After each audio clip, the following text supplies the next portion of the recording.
everybody, welcome to today's Adobe live stream together with Tony. Hey! I'm Sinja, and today we are streaming live with the very exciting topic of Adobe Firefly. Because as you all might have already seen, Firefly has been out there for quite a while as a beta, and as of now, as of today, it's released, officially released, and we can start working with it and doing magic with it, right? We can. Absolutely we can. So if they've refreshed Photoshop today, or even in fact last night, they'll have access to all the good stuff we're showing. So what are we doing today? First of all, maybe Tony, introduce yourself. I already said something about myself. My name's Sinja. I work for Adobe. And Tony? I'm Tony and I work for me. And, and I'm a long-time Adobe live host and guest and all sorts of things and general clown about town. Perfect. So Tony, you've got lots of stuff prepared, but important to say a couple of things before we start off, actually. That's not the only stream today. So we're just starting off. We have in total 11 hours of streaming live today. So lots of stuff to cover. Here's the schedule for you to look at. So we have 3 streams now happening for the EMEA time zone, and that's 6 a.m. in the US. So right now we are having generative AI with a focus on Photoshop as a topic.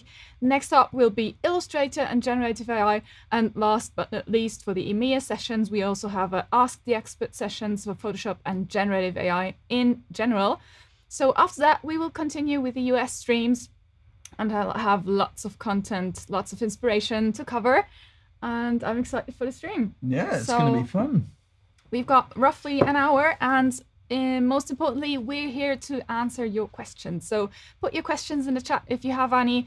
Give us your comments, what you love about it. If you've tried it, ask Tony everything you want. I'll make sure he'll answer it. So yes. Go ahead. We're excited. Maybe type us in the chat where you're watching from. I'd love to know where you're based. And let's kick it off, Tony. Right, let's do that indeed. Now, interestingly, I've just opened an image right here, and it's not the right image. As you can see, it's called Chicken JPEG at the top there. And we've had this weird, there we go, that's better. We've had this odd thing going on just on my machine today, but there we are. Right, so if you've not seen this before, then, and many of you have, of course, used the beta here, we know that from the streams that you've seen. But if you've not seen this before, we're going to look at everything we've got here. So, of course, we've got the lovely, lovely content-aware bar just down here, or content-specific bar here. And I'm going to start off with some simple things here using generative AI to maybe exceed in some ways what you would do perhaps with content-aware fill. And of course, photo crashing is a thing that happens all over the place. And you can see even these chickens here, we've got one chicken that was quite ready to have its picture taken, and all of a sudden there's another chicken who wants in on the act. So I'm going to just get my lasso tool here and fairly crudely, mainly because I'm on my trackpad just at the moment, I'm going to drag around that chicken, and the content taskbar at the bottom here is showing generative fill, and I'm going to click on that. Now I'm not going to prompt anything here, and we'll get to that shortly.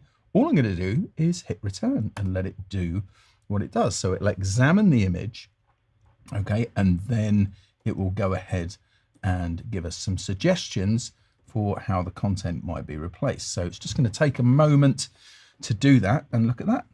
Now, there's a lot of things to take in there that this has been able to do, because we've got here the perspective of the fence behind. We've also got things here that are out of focus. So it's recognized those things and managed to replicate them on there. And we have 3 choices. Now we can go through those using the bar down at the bottom here. You can see we can just go ahead and use the arrows to move through the different choices, and also taking your eye over to the side here. And I can just highlight this for a second. Okay, just down here, we've got the variations just there. So we can click on those and see the different variations on offer. And we can either choose one of those, or if we're not getting what we want from there, we can click generate again. Let's use another image like that, again with some out of focus content here. So I'm just going to bring up this one of a swan that was having its LinkedIn profile photo done at the time, and then this guy just comes walking out from behind the bushes there, and starts looking at his phone. Orcs. Okay, so let's go ahead and grab this here again with the lasso tool. Plenty of room around that. Now I could use the other selection tools, of course, to work with this, but I think this is the best one here. And just again, no prompt. I'm just going to hit generate just there, and away this goes. And let's see the results that we get from this one. Very cool. And if you examine it and compare it, I'm not going to compare it today with content aware fill, but it is worth doing that because we've got too much to cover here. And I'm also going to pin my bar here to the top of the screen. So there we are. Let's just pin that there. So that way it's not following me around. Yeah, we had another question, or one question. By the way, Bart's watching, and he said, Bart. "Hi, Senior. Hi, Dad." Yeah, hi, son. So Bart's a colleague of us, also working at Adobe.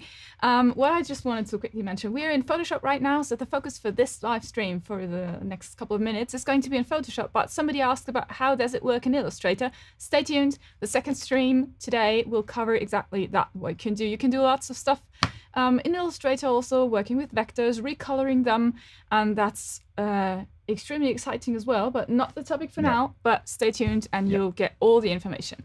Yes, special stuff coming up with that straight after this one. Again, we've got some variations there. Now look at the difference between those two. That second one there looks almost perfect to me.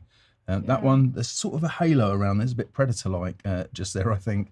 But that one works perfectly. So that, of course, is a really great addition because these things happen all the time. Yeah. Right, when you're working with images like this, that something happens, something flies in. In fact, we've got an example of that. We've got two. Let's do just two more of these. I'll open both of these at the same time, just here. So let's get these open. So just about to take, this is a drone shot, this one here, and this bird has flown in front of the drone just there. Now there's a few different competing things here with the skyline, and then we've got some of the actual terrain itself and the sky. So they're things that content-aware fill might actually struggle with that to determine what exactly is going on there. But we'll try it here with generative fill. And again, just a simple hit return. I've always got extra things in my images, Sinja. Always. There's always something that creeps in, or someone. I had actually, I think you're going to show that, so I'm not going to take the magic away, but there's also other workflows where you previously had to throw away pictures, literally, because they were not the right formats. Yeah, not the right aspect ratio or the right orientation, all of those things. We'll get to all of that. Now, have a look at that. That's the first of those three choices. That's amazing. And that is pretty good. That has managed to replicate, there's slight tonality there in that cloud, perhaps if I wanted to be really picky. And the other thing is here, of course, this isn't damaging the work. This is non-destructive. Okay, so you can see here that whatever you're choosing in generative fill here, that it's actually on another layer with a mask. So you've got the chance to edit that to your own needs just there. We'll just do one more with this chipmunk because there's another thing here that's worth taking. Well, I think it's a chipmunk. If it's not a chipmunk, I hope it's not offended by me calling it a chipmunk. What is it? I don't know. Maybe somebody in the chat knows. Oliver Andrew is in the chat. You will know what this, Tell us what this thing is. Tell us what it is. I'm just going to remove just a little bit of that selection. I want it to be slightly tighter than that, and we'll go ahead for generative fill and again hit return. It's so fast as well. I'm not having to access a menu or anything like that, but with that content aware bar there, or context aware bar there. So it's just going ahead and analyze it, boom, and it's gone. Now the things that I'm interested in here, right, are the way it's actually dealt with the shadows, because if we just turn that layer off, we can see the shadows that were here with the, so there's an awareness, there's intelligence there that's looking at that creature and understanding that that creature is generating a shadow itself. And then in the result, okay, it's dealing with that. And so we can try to see that one there, maybe not quite as successful, that one. And this is why you get choices. Okay, so between those three things, I think the first one there, pretty good. Yes. Now, what you mentioned a moment ago in terms of aspect ratio, let's take a look at that very quickly. So this is basically generative expand. I think that's what we're going with this one. So let's have a look here. Let's have a look at this chameleon. just there. So we've got this chameleon, but what we'd like to do is we'd like to actually turn this into a postcard maybe, and have a little bit of a heading at the top and maybe some copy space down the side. So we want to change quite a bit about this image. So I'm just going to go ahead and tap C here for my crop tool. Now you can determine, okay, at the top here how this is going. If you wanted to use content aware fill, you could use that, but generative expand, okay, is there in the choice. So I'm going to just zoom out a little bit here, okay, and then I'm going to make some changes. Now sometimes it helps, as with most of these operations, to do things a piece at a time, okay, but I'm just going to go ahead and work with that like so. And what I'm looking at here is the chameleon's position in that, okay, and then I'm just going to hit generate. So while we're waiting for the results, Yeah. we just had two inputs. It's either a squirrel or a chipmunk. Squirrel or chipmunk. Let's call it a squeamunk. So it's amazing. Or a chiprel. Yeah, that's great. There you go. Look at that. So the background here has been very well replicated there. It's done. I'm not entirely sure about that branch just there. Let's see, and it's given us some other suggestions there. So that's carrying on just there, and that's terminating in a slightly different way. I think that looks really good. Let's do it again. Let's actually resize this. Let's say that, you know, this maybe isn't quite the right size for this postcard and it needs to be slightly wider. So let's do that. Go ahead and hit generate there. And it's going to go and examine it. This is where we need some like elevator music in between. Yeah. We need exciting music, really, not elevator music. We need to tell some jokes. We do. And but look at that. You know, it's really, really good. Yeah. I mean, it's fantastic. It's not just really, really good. Now, another thing, I'm going to undo both of these steps because essentially it's the generation and the adding there. But what we can also do, because it's not just a matter of resizing just the canvas in that way, we can do other operations at the same time. So if I go ahead and get my crop tool this time and just reselect that whole image there, and again zoom out just a bit here, because maybe what I also want to do is rotate the canvas like so, and even this in itself in generating those other elements there. Now I'm much happier with the position of that chameleon there in that way. Just hit return and it will go ahead and start analyzing it. And so I'm doing both operations there at exactly the same time. Dun, dun, dun, Oh, dun, no, dun, that was good. And the music there is provided by the amazing Singer Ninja. Yeah. Check that out. Great. I love it. I'm a real So fan good. of this feature because it works so well. So, and because we had the question in the chat, you Yep. don't need the beta version anymore. It's in the GA version of Photoshop, just the newest release, 25.0.0. If you go to your Creative Cloud desktop app and update Photoshop just to the newest version, it's called Photoshop 2024, you'll be able to access all these features and you'll have that contextual taskbar, as it's called, where you Thank you. type that Yeah. in. Yeah. And then you can access it and play around with it. So good. Yeah, and there for everyone. And also, because it's out of beta, you can now use this work commercially. So this is free for commercial purposes.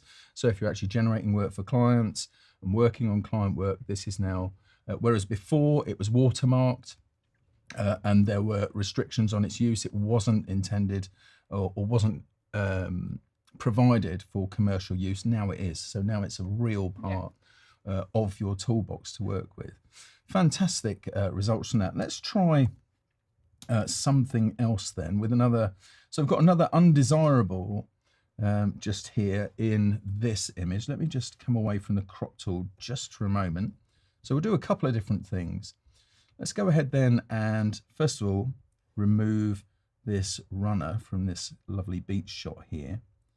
So let's just try this just to start off with. So you'll notice I'm only highlighting the runner just at the moment. Let's see if it might give me a result there with the reflection. If not, we can go ahead and work on that. But I know that if I add something in, it will be capable of adding reflections for me, something we can look at perhaps in a wee while. It's actually seen the shadow just there, so let's just improve that then. We'll try, but I was just going to see if it did work out that, but we'll get both things just there and try that again. Whoops. Generative fill, hit return. So I'm looking at the chat again, and actually Oliver Andrews said it's a striped ground squirrel, and chipmunks are part of the squirrel family. There we are. So we learned something today. Wow. Well, you can see I had a few choices there. Now, the first two here weren't my favourites. The interesting result just there. But the third one, pretty good. But even again, if I wasn't happy, all I need to do is hit generate. It will just give me another row of these three options here. So I can scroll down in the panel there if I do decide I want to go back to one of the earlier choices. And the layer that it's generating is a smart object, right? So all it's doing is populating from that smart object. And that's pretty good. Just there, I like that one. I'm going to go with that one for now. But what I've also decided here is this angle. That's not a great angle for any sort of landscape shot, really, sloping off, especially when it's the ocean that's sloping off into there. So let's go ahead and do a couple of things here. I'm going to zoom out just a tad there, and let's go ahead and level that. So bring that around like so, something like that. And of course, I've got tools to help me level there as well. But do you know what? The thing is with this one wasn't meant to be landscape. Yeah. I mean, I know it's a landscape, but it wasn't meant the intent. What my client actually wants is something in portrait orientation. Oh, okay. So let's go ahead and make some changes to that then. So let's bring this in maybe on this side. I'm going to use it for that sort of quadrant there, I think. We'll go there. And then let's go outwards. So classic Instagram story format. Yeah, that's great. Yeah, exactly that. Probably. See, this is why we've always worked well together, Sinjay. Let's go ahead. Generate. And do that, yes. Make it so. Off it goes. Yeah, and of course we don't want the ocean on a tilt because it will flow off this side of the earth. It's true. It's 100% true. Check that out. Look at that. And another question around Firefly and availability. It's out of beta for everything, all the touch points, the website, Photoshop, Illustrator, and Adobe Express. And it's available inside your apps, so everybody can use it. If you have a Creative Cloud subscription, you can use Firefly. It's included. Yes. I've actually got a little Firefly thing, actually, which we can go to at maybe a bit later on, something to look at in terms of things in Firefly. So I've got something open. I'll make a little note to remember that. There you go. Note made. Right, we can have a look at something very interesting just there. So we've got these different versions here. Again, if I want to crop this, okay, maybe this is a tad narrow for that. Then let's go ahead and just bring that out a bit here and maybe a bit here, like so. And once again, let it do its stuff. So changing orientation like that. How many times do you get that where you have a client who provides you an image in the wrong orientation for the project they want you to use it on, and you have to go and do all of this extra work, probably not in your original quote as well. So, you know, it's great that that's actually working well for you like that. That's a really good one on the end there. If you look at that one and then follow the M1, that's much nicer just there. And of course you can continue working on these if you want to. Yeah. And again, completely non-destructive. The original content is still there. You've got all of the different layers for the edits that we've done throughout there. So there we go. That's a really nice result. It's a great result. I think really cool. Let's try changing a background, I think. So we've got another reptile just here. I've got an iguana. I like iguanas. Let's use one of the selection tools here. Maybe let's try the object selection tool and let it do its magic, examining the image, which it should be doing right now. It appears not to be playing ball. Let's have a quick look. Oh, there we are. And let's pick up a couple of extra bits just here. And then I might actually paint some of this in. I'm just going to tap Q to go into quick mouse mode and have a look at that. That is pretty good for now. I think I'm going to just switch to the quick selection tool and just pick up maybe some of this thing. I don't want to replace what it's standing on. What I do want to replace where it is. And just do that for now. And if I need to make any edits to that, we'll do that in a second. Actually going to have to now because I've over selected. There we go. Let's go ahead and do that. It's good to see Bart in here, by the way. So you're generating, I'm answering a couple of questions in the meantime. Yeah. So some people asked if it makes sense to maintain the beta version. So that's always a good idea. If you have access to it and want to test stuff, you'll always be able to test other things in the beta versions. For Firefly, you don't need the beta anymore because it's in the GA version of Photoshop and all the other apps, as I just said. But still, it does make sense, and they coexist next to each other. So you could have Photoshop and Photoshop Beta installed at the same time. And there was another question. We ought to just let people know, by the way, that GA is general audiences, so that means it's available to everybody. That's the thing. Yes. Yeah. So, the mainline build. Okay, let me check the other questions. Just go on. Right. Well, what I've done then here is I've very, very loosely, and in fact, I'm just going to tidy up a couple of little bits here just with the lasso. I've very, very loosely. I've got some small gaps here which I could deal with, going to select and mask and work all of that stuff. But just for the moment, this is exactly what I need just here. So I've gone ahead and selected the iguana. Then I'm going to go ahead and invert that selection. I'm using the shortcut here, Shift Command I. That would be Shift Control I if you're on Windows. And of course, you can always go Select Inverse just at the top here. So now I've got the background selected, and let's go ahead and go for Generative Fill. But this time, we're going to add a prompt. Okay. It's time to type. What prompt? Slowly, because that way I made so many typos this morning. So what we should have asked really is thank you. You can be my proofreader for my prompts. I will. I think New York City at night with taxis and people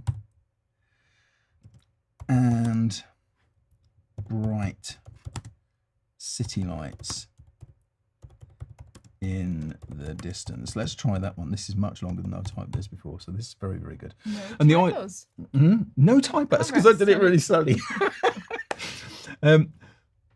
The thing is here, don't just type things like fill this area or things like that. You really need to get in there and use those nouns so it's got something to work with. And we do have prompting guidelines. So if you look for that, just Google them. You'll find a short explanation of how to best prompt to get the best results. Yeah, because you can add things on like photoreal, hyper-realistic. We can do all of those things perhaps in a bit. So let's see what we get just here. Generating away. And of course, you're getting tips all the time with the progress bar that you've got here. You're getting little tips all the time as well that help you. Wow, that's pretty good actually. That's pretty good. Just the colors are a bit off, but you could easily change that. Oh yeah. I mean, pretty simply modified. He was definitely photographed with a flash. Absolutely. And then the city lights in the background. Tonally, it's not too far off really. No. There, it's. The perspective matches quite nicely. Yeah, and that's something else that it's really, really good at, is matching perspective and things like that. But yeah, I like that. Again, if I didn't, I could modify the prompt, so I could go back into the prompt here at night. So if I do at night with dark sky in here, so let's just try that one here. So let's go to that. Come on. Give me an insertion cursor just there. Dark sky and taxis and I've punctuated that, but I don't think that's going to matter too much. Imagine having to do this otherwise. All the things that you'd have to do otherwise to get a piece of reference imagery to make it match. Content, and that actually doesn't New York like. There's a couple of things there that it's struggled maybe just a tad with the underside of that, but. You could always just you could do like different iterations. So you choose the photo, even if it's not 100% perfect, you could still always say, okay, now next step is to just lasso this specific area and then generate that area again. So Yeah. that also works. It doesn't have to be perfect for the first generation. No. It can be. It Yeah. doesn't have to. Yeah, I mean, the thing is, it's getting you quite a way there without too much effort, Yeah. or any effort really on your part. It makes it very, very easy. And it's a very good way to ideate quickly. I mean, imagine if you were putting something together that was essentially a pitch for the work for your client or customer or whatever, and you wanted to give them some rough ideas of your thinking. If you had to composite all of this in the very first place, you'd have to spend all that time doing that work, possibly for little or no reward in that regard. Whereas here, you can ideate very, very quickly, and you could take, you could send this across to your client and say, this is what I'm thinking.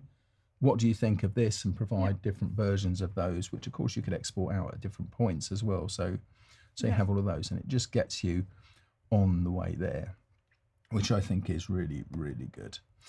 Let me just have a quick peek at what else we've got here. This is another one we could generate a background just here with another. This is actually a generative AI iguana. It's not even or chameleon. In fact, I'm not even sure what that is. I think it might be something prehistoric. Let's have a look at a couple of other things here that we can generate. Let's go with maybe this one here. Let's try this one.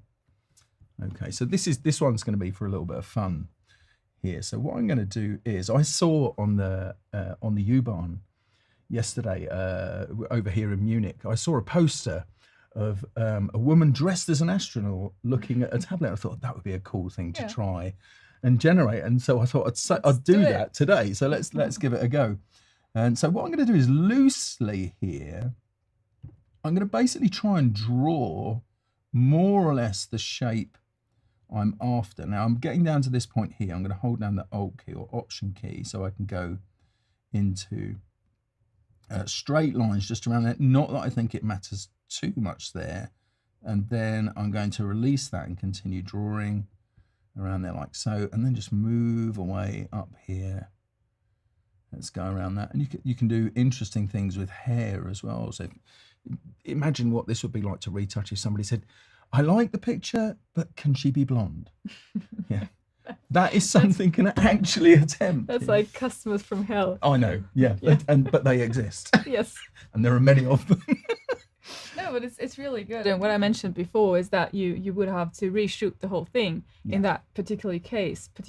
But now with Photoshop, you have with Firefly and Photoshop, you have plenty of different variations where you can choose from and where you can edit an image and it will still be usable, as opposed to if you have to throw it away or you just have to do the whole shoot again. So absolutely. And we've got and that again is saving you time and money, making your work more profitable and so on.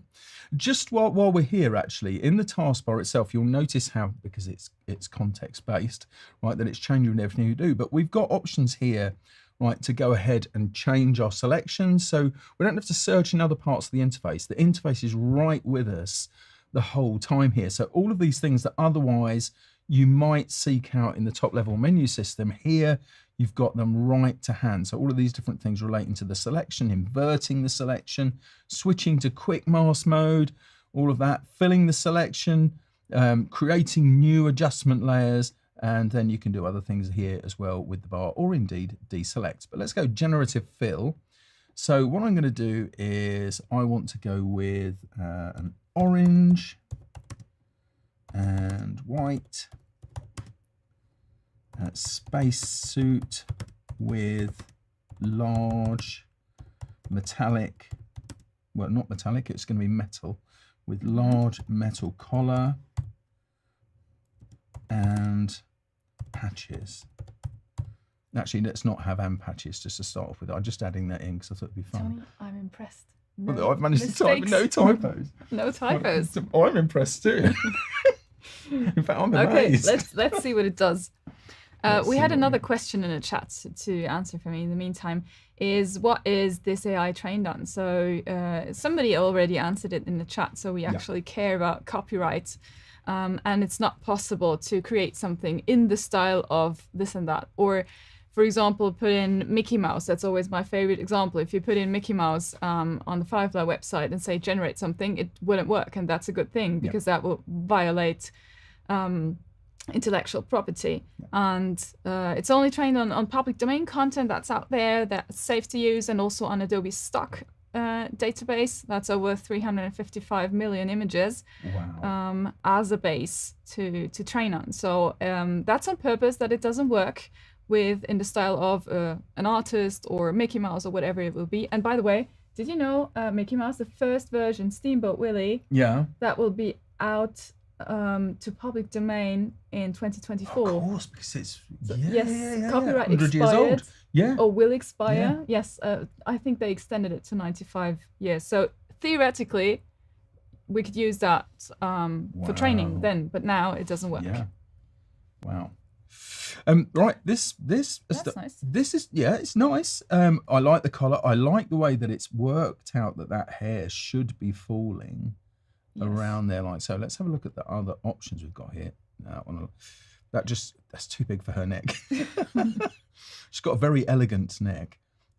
Great spacesuit though. Really like it. And that's on here. Oh yeah. That's nice.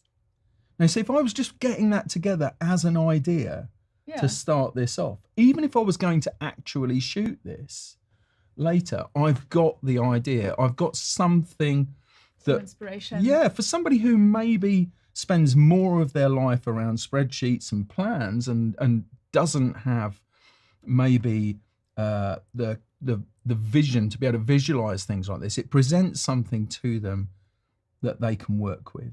Yeah, that they understand your vision again without too much effort there. So that's a lot of fun. What any other suggestions on what we might dress this young woman in? Yes, please. Come up with some suggestions. We'll just let the chat decide on what we should do. Yeah, drop us. Let me check. In the meantime, I'm going to say suit of medieval armor. Let's try that. I think I saw Paul Trani do this the other day, or somebody was putting Paul Trani in medieval armor, I think, with the beta. Sorry. Yeah, go ahead. You're generating. Okay. Yeah. So I just saw a question. Somebody mentioned that the question got skipped, but it already got answered. Sorry for that. I didn't see that. The current resolution is 1024.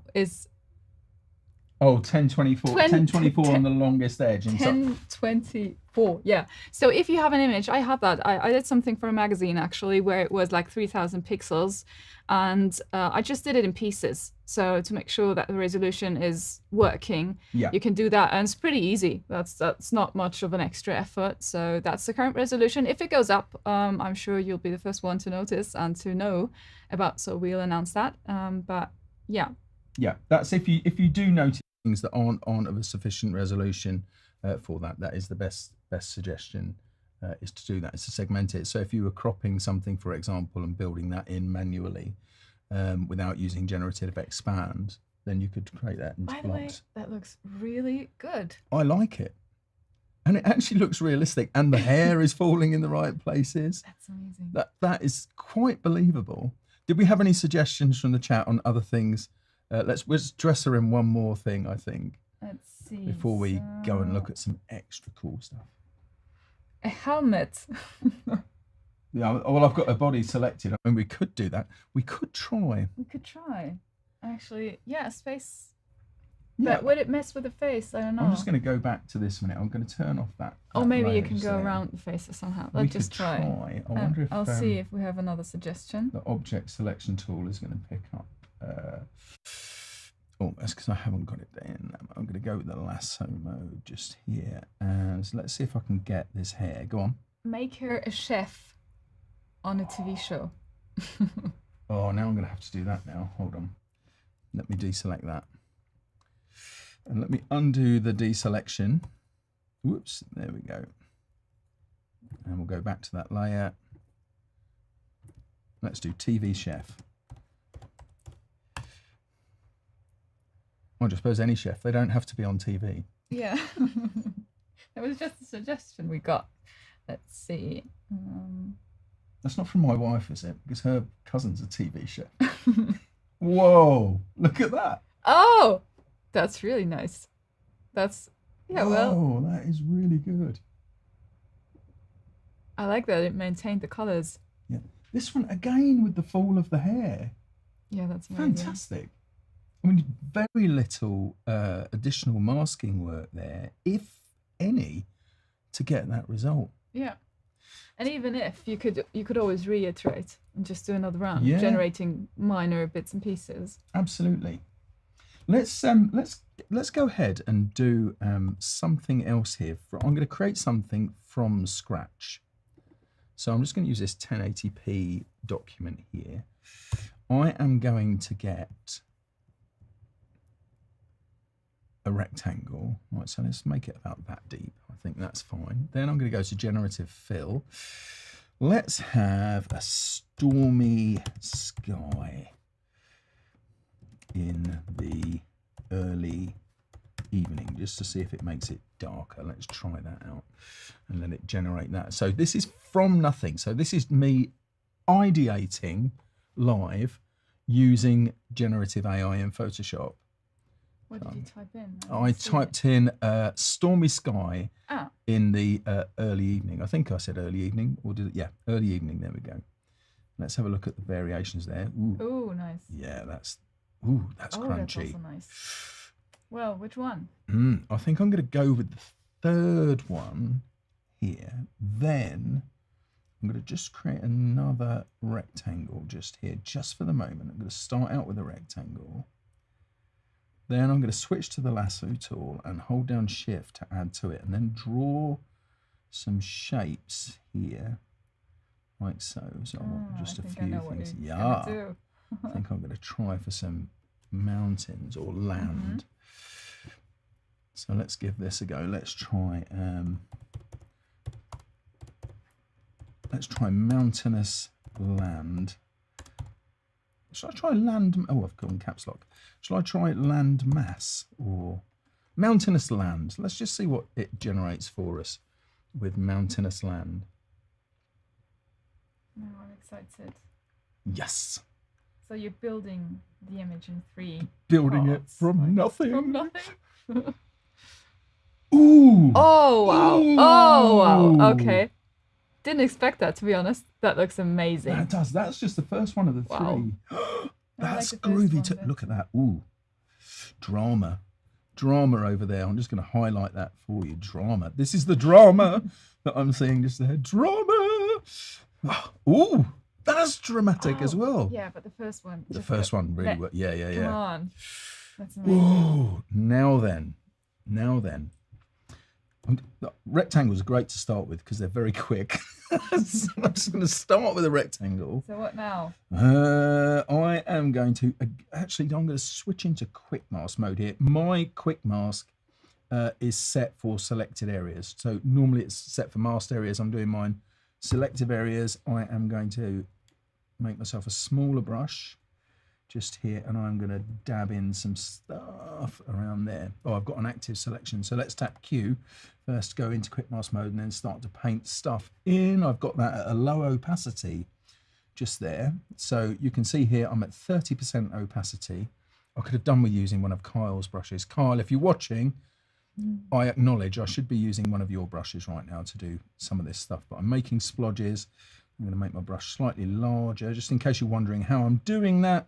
I'm holding down Control and Option on my Mac. That would be Alt right drag to change the brush size dynamically like that. It's a super useful little tip. That's starting to get a bit regular there. I am going to tap 0 to go to 100% here. And what that will do, this variance in opacity is going to actually change the intensity of the generative result. So there's going to be other things that go on there. So I've got stuff that's getting nice and fully rendered, as it were, at the front there. Now, when I switch out of quick mask mode, you'll notice that some of the marching ants aren't there. That's because Photoshop doesn't display things that are less than 50% selected there or opaque. So now we've got that. Let's try fantasy forest with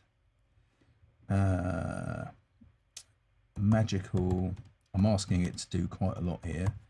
I don't care, and it doesn't care either. It loves a challenge. I've heard that. Firefly was talking to me just this morning. People are laughing about how excited we got about the mountains. I know, but it's so good though. Yeah, I love it. I might be biased, but I love it. I mean, you know, when we started doing all of this stuff years ago, wow. It's even What put did you some type in?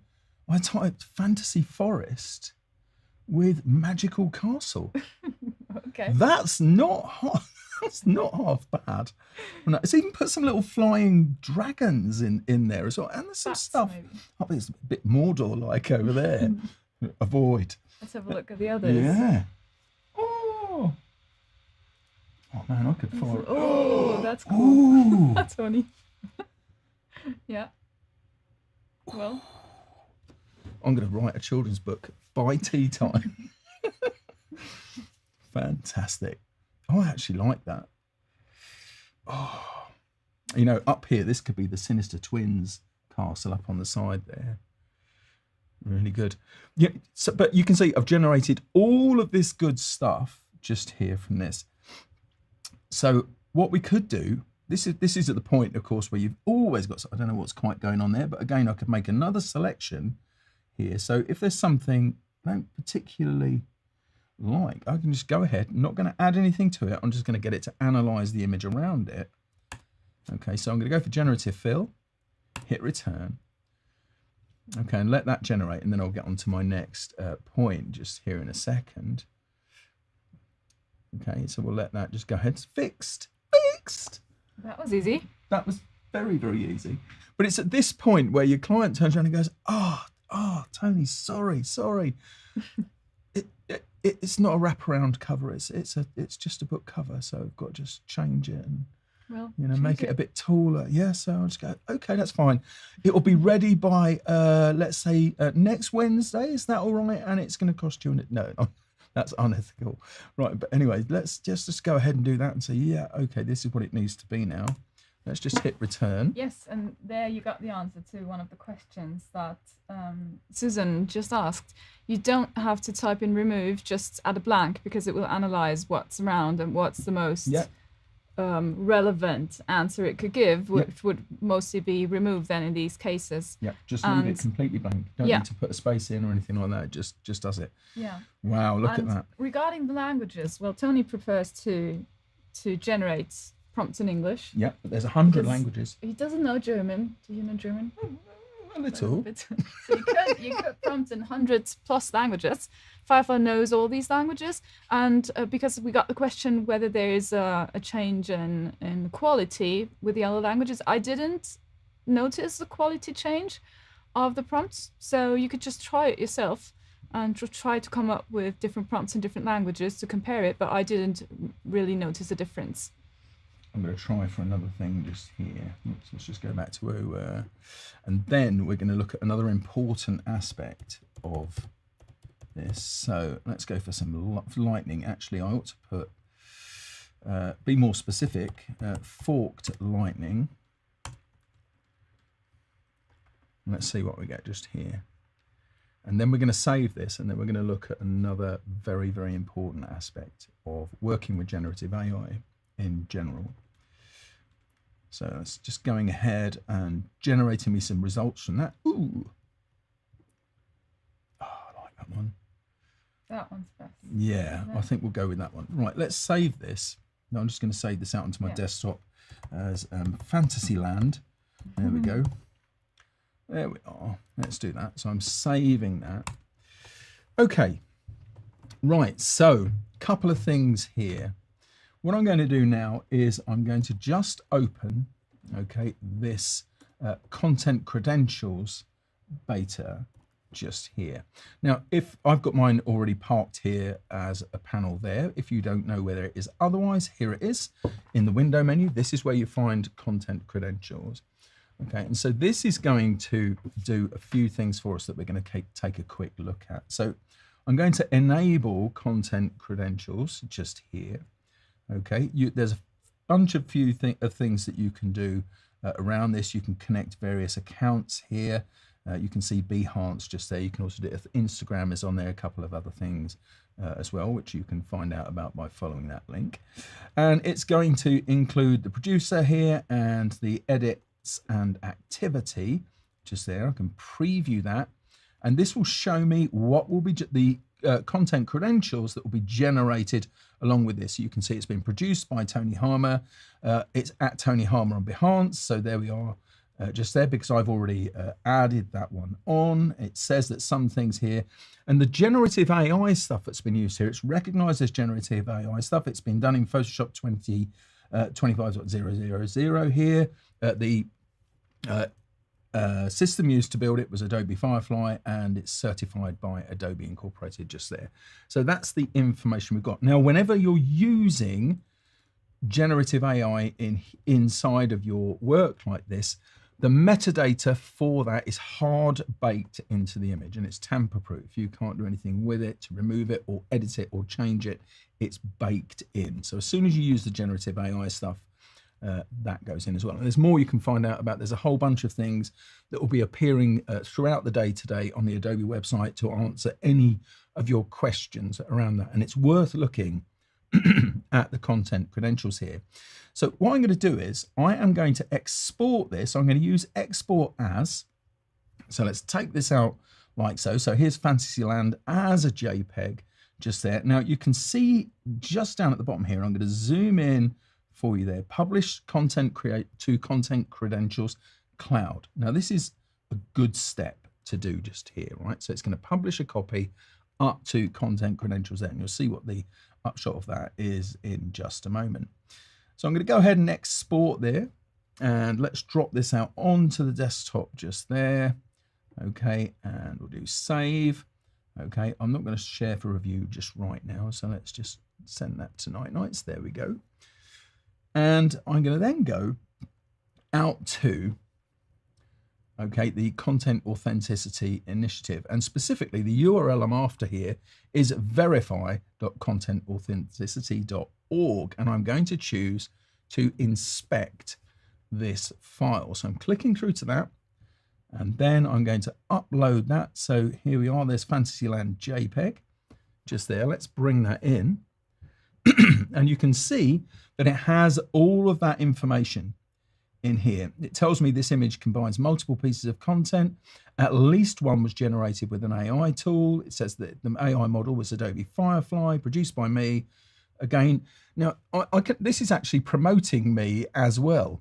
Yeah, so if you came across this image on maybe Instagram or in some other place, you can actually push this in to inspect this file, and it's actually promoting me at the same time. It's also showing that I am timestamped as the creator of this work. So there's a lot of real positives around this. And one of the questions you're going to ask is, yeah, but what if someone does something naughty, like, this is me being sinister now, this is naughty face Tony, right, in which what I'm going to do is just zoom out a bit here. I'm going to screen capture this image like so. Okay. So that would probably be something where you could trick metadata. But trying to be naughty. Can you actually, Tony? Can you trick Firefly? Let's see. So it's going to go out to, so that's been saved onto my desktop. I'm going to go back to this. I'm going to inspect another file. So let's go ahead and do that. There's the screenshot just there. Now let's have a look at it. Excuse me. Okay, it tells me the file name. At the moment, it's finding there's no content credentials in there. But if I go, okay, let's find possible matches, this is where it's going to search the Content Authenticity Cloud or the Content Credentials Cloud just here. So it's having a look and examining that. It's saying, there you go. Possible matches are fantasyland.jpg. And then I can click on that and then I can find it. It's because all of that information is baked into that file. So I have all of that there. So that's super, super useful. Now, while I'm actually in a browser, because I think we've got about 5 minutes left, I think is about right, something like that. So let's have a look at something else while I'm in a browser. Let's go ahead then, and we'll go to Firefly. So what I'm going to do is I've actually got that open in another browser just here. So here's Firefly, which of course has also had things added in today, loads of exciting things going on at all of the different places where Firefly surfaces. Yes. I need to add something before you show it because it matches perfectly. Yeah.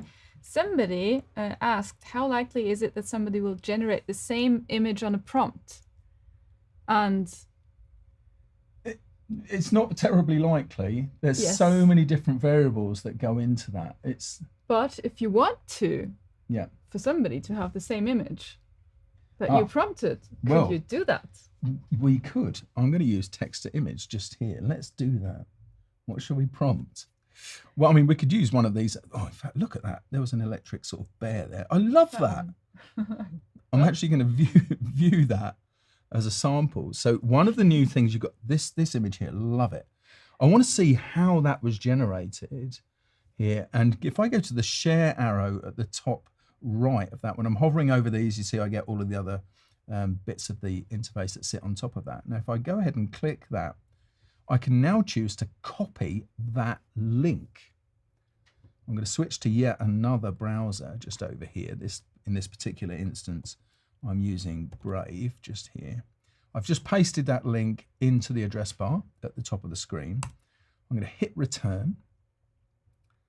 And so it takes me to that image, and you can see here exactly how that was generated. The prompt was generated. So bear with sunglasses in the woods, but it's using the cyberpunk style there. So if I thought, cyberpunk's cool, but what about if I wanted to maybe do it like synthwave? Let's try that. Try that prompt. So I have another question here Yeah. from Sandrine, because she is talking about Hey, the photographer, how there is a way to get the owner of the photography or of the photo in there. And actually, with the Content Authenticity Initiative, we do have a cooperation with Leica and Nikon, Yeah. that they implement the content credentials right into the camera, so that the content credentials in the future will be able to capture that right when you click the shutter. So who has taken the photo, and then obviously, like we do that now in Photoshop, who has edited it and how. So this is something we're working on right now. It's not in place yet, but it will feature the new M11 from Leica, and I'm not sure about the Nikon camera. But that's something so exciting to come, which takes that content credential topic a lot further, like from the beginning of creating something until the output, the final edited output. Yeah. So we've got a whole thing around it. Yeah. I mean, at the moment, the using and sending things at Content Authenticity Cloud and all of that stuff, or Content Credentials Cloud, all of those things, that's smart usage at the moment. But if you think about it, in the not too distant future, the more this is used, and I can't remember how many, Rufus was in here earlier and said about how many images, something like 90 billion images have been generated using Adobe Firefly since the early beta was released. They don't quote me on that number, but I'm pretty sure that's what he said. As this becomes a thing, clients are going to want this. Clients are going to want to be able to show, okay, that's an authentic. If you see your image somewhere else being misappropriated, you're going to have something that says, hang on a minute, that is my image. This is, using that initiative and a way to track back on that. So there we go. We've got these different variations just there. Again, we can share that if we want. But that's it. That's the edited highlights there from a little bit of Firefly thrown in there, but using the new generative AI features inside of Photoshop, bit of generative expand. Good fun. Yes, amazing. Thank you, Tony. No, that's cool. That was really great to see. Thank you. I mean, there's lots of stuff to show on the website. Like we just saw, you could also use text to image and then generate fill on the website. But you could also use, like we just saw, Photoshop and create something from scratch, edit images, expand images. Just get creative. You can literally do anything you can imagine, I would even say. Right. So we have lots of other exciting streams coming up right now. I mentioned it in the beginning. Just stay tuned for the next stream starting in a couple of minutes. Here we have the agenda again. So the next one up is Illustrator and Gen AI, with the opportunity to ask the expert and see lots of exciting stuff in the other applications as well, because Firefly is not only in Photoshop, but also in Illustrator and Adobe Express as of today, out of beta. Have fun with it. Thanks. Bye.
And welcome back to Adobe Live. It's so great to see so many of you joining from all over the world.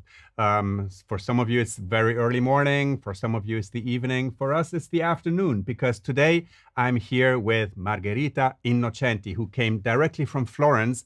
And she's an amazing illustrator and graphic designer who's going to show us a little bit about the new features in Adobe Illustrator 2023. The latest release that was released just today, right? Today is a great day because so many things changed. If you remember, in March, we introduced something called Adobe Firefly.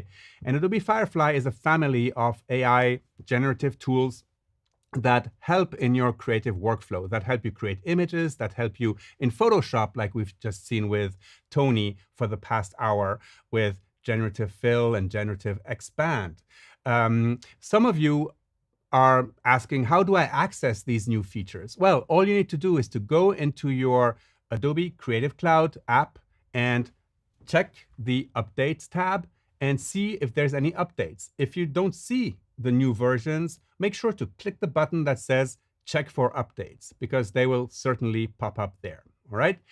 And I've also heard some people lamenting in the chat that the beta has some limitations now. Yes, because we are out of the beta. Don't use the Photoshop beta anymore. Use the version 25.0.0 of Photoshop, and you will get all of the cool features that Tony has just shown you. In the next hour, we're going to be talking about Adobe Illustrator, which is a completely different type of app, right? In Photoshop, we talk about pixels. In Illustrator, we talk about vectors. And basically, the beauty of vectors, and correct me if I'm wrong, Margherita, the beauty of vectors is that they are resolution independent. Basically, you can zoom into a vector illustration 64,000% and still have crisp and sharp graphics, right? And that means that you can use a vector illustration and make it as big as you want, to make to print it as big as you want, or to save it as big as you want, or like I said, to zoom into it as much as you want. Again, this is a new version of Adobe Illustrator, and this new version, you will see, and we will be talking about that extensively during the next hour, includes generative recolor, which is one of the ways that we've applied Firefly to the Creative Cloud workflows. The Adobe Firefly website has also been updated, so make sure to check it out, because on the website you can also do Generative Fill, Generative Expand. You can use the tools that we're going to be looking at with Margherita in a second, the recolor artwork of vector art. So the Firefly website is a great place to get started with AI, to see how things work, to upload one of your pictures and expand it or retouch it with the web experience. And if you're ready to make the next step, well, get Creative Cloud and start using Photoshop and Illustrator. And of course, never forget, all of these technologies are also available in Adobe Express, because in Adobe Express, you can now generate images that you can use in your designs, and also generate text effects. The main new thing about today is that, during the whole beta phase, all images were watermarked, and we made very certain that, we were clear about the fact that these images that you created, or artwork that you created using those technologies, was not safe for commercial use, that you actually couldn't be used for commercial use while in beta. Well, as of today, you can use all of those tools for commercial purposes. So now, if you create an image using Firefly, or retouch an image using Generative Fill, or recolor artwork in Illustrator, well, you can use that work to, for your profession, and sell your artwork that way, right? So there's a whole bunch of other news that we'll go over in the next hour while we talk with Margherita. But let's get started with you. Tell us a little bit about you. What's your background? So I've been a graphic designer for about 10 years now. I went to college for it, and then I just got a corporate job. Wasn't feeling too creative, so I decided to start my Instagram page and TikTok page and all my social media just to get that hour in a day of creativity. Um, and I started by just posting daily designs. So I still post every single day. I'm at like almost day 800 of posting every single day. Perseverance. It's just, it's good for me to get that like hour of creativity out because I'm not really that creative at my job. So I post graphic design content and tutorials, short videos, 30-second videos on how to use all the Adobe products. And How will that's people it. find you? They find me on Instagram at Margherita Vox. It's my username is the same across all platforms, so Behance, YouTube, TikTok, and Instagram, and all that stuff. And then you decided no more corporate. You made your own path, and now you do graphic design. Yes, exactly. Perfect. Now, you're also an Illustrator Yes. user, and yes, tell us a little bit about how you use, these new generative features inside of Adobe Illustrator. So my main use for it is to change the colors of my artwork. If I'm not really much of a color person, so I'm not really good at choosing color palettes and all that stuff. So that's what I mainly use it for. I usually just create in grayscale because I can understand what are the darker parts of my image, what are the lighter parts of the image, and then I can use generative recolor to fix up my color palettes. I can tell it the mood I want or the season, or if I want a more Halloween themed, it'll give me like all my color palette. So that's what I mainly use it for. All right, and we'll have a look at that right away. But this is a very interesting, concept about generative AI. Generative AI is not, it's not like creating stuff out of, like for the sake of doing things. I think generative AI becomes super interesting when it's actually part of an existing workflow where it makes things faster. Like you mentioned, generative recolor, and basically in Illustrator to recolor artwork, that was something that was pretty time consuming in the past. And, to have various ideas and iterations, that would take time. So lot of time. normally you would just stop with, your 3 ideas, right? Exactly. Now you can create dozens of ideas almost, at the click of a mouse, and then choose the one that works best. And this is what I love about the application of Firefly technologies to things like Photoshop and Illustrator and Adobe Express. Let's move to your screen then and see what you're working on right now. So we're going to start off by recreating this little illustration. It's not going to take up too much time. It's pretty easy and straightforward, but we're going to use some pretty little cool tools that maybe not everyone knows about. And then we're going to play around with the colors and using the generative recolor tool to change up the colors of this illustration. So I'm just going to jump right into it, and we are going to start off with, in the toolbar over here, I'm going to grab the rectangle tool, just make a rectangle shape. Now I'm just going to by pressing I on my keyboard, I'll grab my eyedropper tool, and I have my little color palette over here. I can just click on it and it will apply it to my shape. I'm just going to then round off the corners by using the direct selection tool that's over here in the toolbar. And you can select whichever points you want, and by clicking and dragging on this little round dot, you can round the corners of your illustrations and whatever you want. Also of your text, anything vector. Next Do you have up, a name for that character? not yet. Not yet? Okay. We should ask. We should ask the chat. The chat, yes, exactly. Who is this character? It's a brain inside of? Inside of a little cup, I'm thinking. Okay. It doesn't have a handle, but I didn't make a handle for him. But we're then making an ellipse tool that stretches out all the way to the end, and choose our color. Just place it on the edge here. And we are going to make a duplicate of it. And here I'm going to use the shape builder tool. I don't know if any of you use this regularly, but it's a lifesaver as well.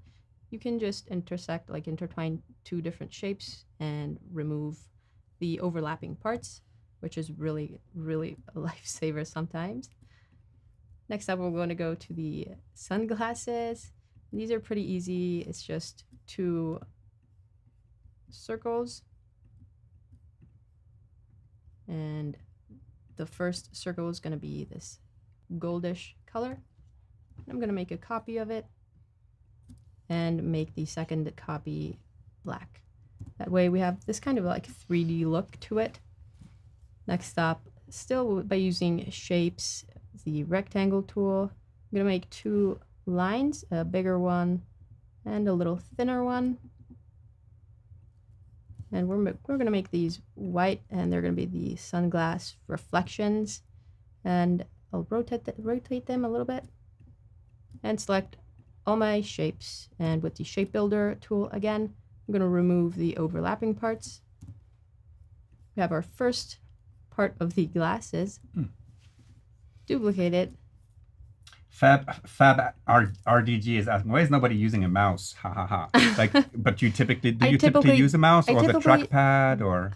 I'm a trackpad person. Yeah, I'm a trackpad person too. Like, I don't use a mouse. I have like an external trackpad, like next to my keyboard. Same. So, it's not necessarily the trackpad on the laptop, but yeah, I'm a trackpad person. I've been for years now, I think. Yeah. Yeah, me too. And Marta, your question about if I retouch an image in Firefly, will it be accessible to other users or is it private? Anything you create, is of course private to you. There are some instances when we collect the prompts and some of the results that are created to continuously train the Firefly model, of course.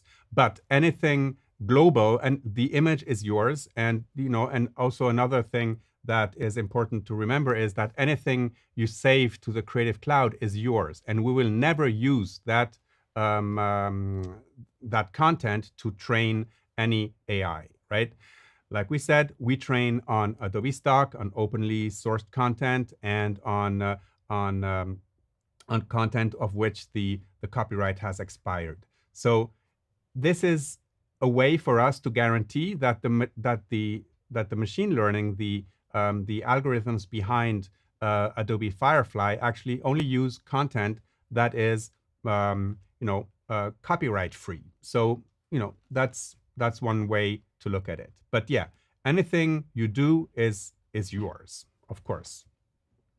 I went ahead and placed the little brain in here. This was done with the brush tool, so I just made a bunch of little mountains to get that effect.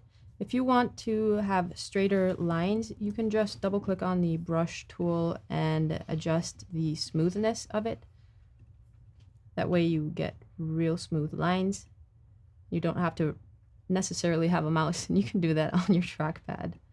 So whenever you're done with your little brain, I just filled it in with a pink.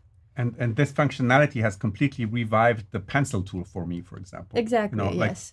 Pencil tool is great as well. I use it all the time just to also fix some like messy lines and all that stuff. So it's really good. We're going to just duplicate our glasses, and I'm going to right click on them. You can actually reflect to the other side. Make it smaller just to fit the brain's head, and maybe tilt them a little bit. Sin Lagos says the sunglasses are a must. They are. Of course. Next up, we're just going to add a little C for the nose and a little smiley face in there. I'm going to add a smiley face on him as well. That's actually a genius thing, like to change the settings of the brush or the pencil tool, and to get these very nice lines. It saves so much time instead of the click and drag and click and drag. Yeah. Like you can really draw the shape that you want, and Illustrator automatically will smoothen the shape and make sure that it it's a beautiful shape. Exactly. We're next gonna go off to the background, and I made this by just making a straight line. And then again, really useful tool, if you don't know about this, is the width tool. So I made a regular line. I can just click on one end and drag, and it will stretch out the line so that we can have this cool cone shape. And next we're grabbing the rotate tool. I'm gonna hold down the Alt or Option key and then click at the end of the point where I want the center point to be. So I'm just gonna click there, change the angle of it, click on copy so it will make a copy and not change the position of our original one. And then I can just repeat the same process by pressing Command D till I go all the way around. And there we have our rays. We're going to change the color of them. Oops. First of all, very important, when you're done, expand it and then change the color. We're going I like how you say whoops. Like what do people in the chat say when they when they mess up? Yeah, like because I say oops as well. So Maybe, I find that weird. Yeah. So and I thought I was alone saying oops. Hopla. Okay. Hopla. Hopla. So we're making our background now. And we're going to send it all the way to the back. So Eddie, all of these videos will of course be available for replay at your convenience after we finished. We're actually streaming a whole 9 hours today. We are streaming 3 hours here from the Munich studio, and then at 6 p.m. Central European time, we're going to pass it over to our studio in San Francisco for them to pick it up and stream another 6 hours. And you learn everything about Firefly and all of the announcements that we made today. So I'm using the shape builder tool again here to remove the excess part. And we have our background ready. We'll group this together and place our little guy, arrange, bring to front, place them in the middle. Final step is to add the text. And we can do that simply by making the shape with the ellipse tool, because I want them in a circle. And I'm just going to get the type tool, and by holding down the Alt or Option key, you can see this little symbol. And by just clicking on it, you can type on the path. So you can do that with any shape. In this case, I made a circle, but you can absolutely choose the shape you want or draw it out yourself. And then you can just write your... There's a lot of hearts in the chat. Just write your text in there. You can rotate it and then change all the settings, the font. Patty's Creation says that you love the shape builder just as much as they do. Yep. The shape builder tool. It's a great tool, yeah. It's a lifesaver as well. Many of us love it. So we create our text, and then just to add those little stars, I just grab make a circle, and then... Do you know that my first use of Illustrator was Illustrator 88? And it came, and that was in 88, in 1988. And it came with a videotape. Oh, wow. That you had to watch to understand how the pen tool works and things like that. Yeah, you know? because no internet tutorials. There was no internet tutorials. There was nothing. And well, you know, now we're talking about artificial intelligence in Illustrator. So, yeah, it's pretty crazy. The pucker and bloat effect, also a really cool one if you want to make little sparkles like these, and then just expand everything. You got Can your you little... tell us a little bit about this box that always appears there? So this is the conceptual toolbar, and you might have seen it in Photoshop as well. It basically suggests the tools you might want to use after. So if I selected this star, it's suggesting I might want to edit the path. And so depending on what you're doing and what items you're selecting, it will suggest different actions for you to choose from. And we'll see that later with the generative recolor. And I know that some people hate all of these new things that come into your onto your artwork, and some of you love it. But those of you who don't like that little box popping up, which I find super helpful, no worries. You can turn it off if you need to. Okay. You can turn it up. You can also pin it somewhere in the corner if you don't want it in the middle of your artboards and all that stuff. You can just pin it on the top with corner. the little dots there. Yeah. Okay. So hide bar. Maybe you can pin it in Photoshop. I don't know if you can pin it in Illustrator as well. So we're basically done with our illustration. I'll grab, for the sake of time, I'll grab these from the other illustration. That's right, Imaginary. The photo, like all of the applications came in big boxes, super heavy boxes, with lots of books, manuals that I read through. Like I needed to know everything, and I read through them. Now you have a question, you just Google it, and you have the answer. That like it's faster, I'm guessing. Yeah. So there's our finished illustration. Now let's say we don't really like our color palette that much.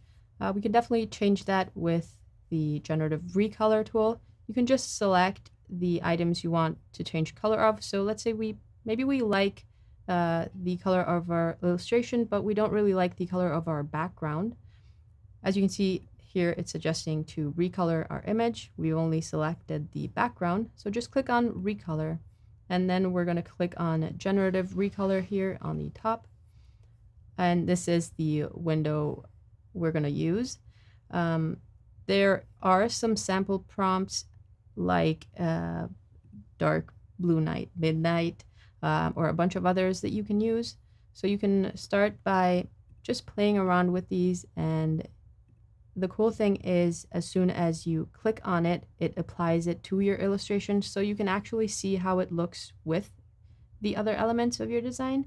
I think it looks pretty nice, but for the sake of here, let's duplicate it and let's try different color variations. And that's exactly what I was saying at the beginning. It gives you the ability to do color variations, at the click of the mouse, and choose the one that works best for your design. Yes, exactly. So maybe you've designed a poster and you want to make, let's say, a variation for each season of the year. So this kind of gives me more a wintry vibe since of these like icy blues. But let's try and write out a prompt, maybe just the word Halloween, and see what it will give us. So I'm guessing it will probably give us some orange tones and some bright spooky colors, and that's what it did. If you don't really like the colors, it out of curiosity, like Ratliff Consulting is asked, can you use your own hex values to recolor? No, I'm not sure yet. You can do that yet, but it would probably be cool to like insert a hex value in the prompt. Have you tried? I've tried. Okay, so not yet. But maybe soon. If you don't like the color variations it generated, you can just generate again, or tweak the prompt a little bit as well. So here it's giving us more orange, and kind of not mad about this. It's giving pretty Halloween. Another thing you can do after you generated your variations and you've changed the colors of your artwork, you can go to the advanced options over here, and you can. And these have been around for a while. Yeah. You can actually change the color order. So let's say I want my background to be darker and I want this little light brown to be somewhere else. You can just click on this and it will keep the same colors but invert their position and placement. So that's really nice. you could go on forever and just click through these the whole Yeah, day. I mean, I remember that button is one of those buttons that I kept clicking, clicking, clicking, clicking, Exactly. clicking. But yeah, and basically that's like, think about that before generative recolor. It was just clicking and hoping that, you know, you get the right color combination. With generative recolor, you can just say what it is you want, and it'll make it for you.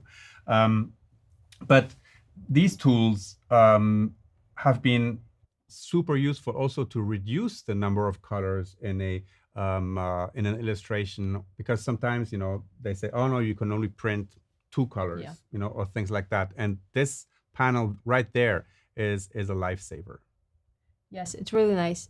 Another cool thing is that you can, let's say you generated a color palette that you really enjoy and you really like. Well, you can, just by clicking on this folder over here, you can save them and you'll find them in your swatches panels with all your other colors. So if you ever want to reuse this same color combination, you can definitely do that. Super easy now. Another fun thing I've noticed with the generative recolor is that not only you can write in a season or weather or summer by the sea, like in this prompt, but you can actually also tell it if you want a monochromatic or if you want duotone. So let's try monochromatic blues. And it will probably give you a design that is all on like blue shadings. Not always, but sometimes, most of the times it does. And if it doesn't give you the result you want, just hit refresh. Exactly. So regenerate. These are better. Also, if you don't really like, you can color palette it generated. You can say it's a bad result or remove it from there if it's really bothering you. But otherwise, just keep generating, and it will understand eventually what you mean. Maybe try and tweaking out your prompt a little bit. So I wanted to show some other examples of how you can use the generative recolor. So not only in standard illustrations, but as I mentioned earlier, I usually create my vectors and my illustrations in grayscale because I'm not that good with color combinations. So I make them in grayscale because I'm pretty good at understanding where a shadow's supposed to be or where a highlight is. So I can do that. I can create them in grayscale. Now let's make a copy of it. And now we can use generative recolor to colorize actually our design. And Unicorn Browers asks, you know, wish we have a favorite button and it saved the color combination.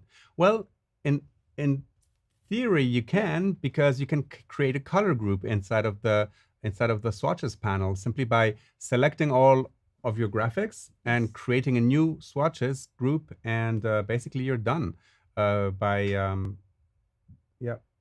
Like maybe you can show, like there, like this little folder there. Yes. So as you can see, this one is the one I saved a couple minutes ago. So you can definitely reuse it, and it is in a sense kind of in your like favorites because you have it here in your swatches. It's so super accessible to use. So over here, we've turned a black and white illustration or grayscale illustration into a color one. I'm pretty sure that this doesn't work with full black or full white, but if you have any other color, it does work. If you go to the recolor tab, which has been here forever, you can also tweak and change the colors or the palette you just generated just by spinning these around if you want a different hue, or by pressing over here these little dots. You can adjust the brightness of the colors and the saturation as well. So these are pretty nice things to have. You can also choose a color theme. So you just click here and click on a color palette you have, and it will try to insert those colors in the color palette into your design. So that's also pretty interesting. So let's try. So that was one question that that came up here. How about matching branded color palette? And that's exactly how, right? Yes, Do exactly. you want to show it again, like just quickly? Like you Yes. have these colors, and on the white artboard, and then you apply them to. Yes, so you'll find it in the recolor window and not in the generative recolor window. But you can just click on this little eyedropper tool, color theme picker, and you can select the color palette, and it will try to put those colors in there. You can see this little bar down here is really interesting as well. You can move these around, and it's basically telling you what weight the color has on your artwork. So we have not too much blue, but if I slide that over, we get a lot more blue into our illustration. So you can just play around with these settings to essentially place your color palettes in every design you want. So it's really cool. So it works with color palettes as well. We're going to try here with the generative recolor. And let's try some sample prompts. Lavender Storm.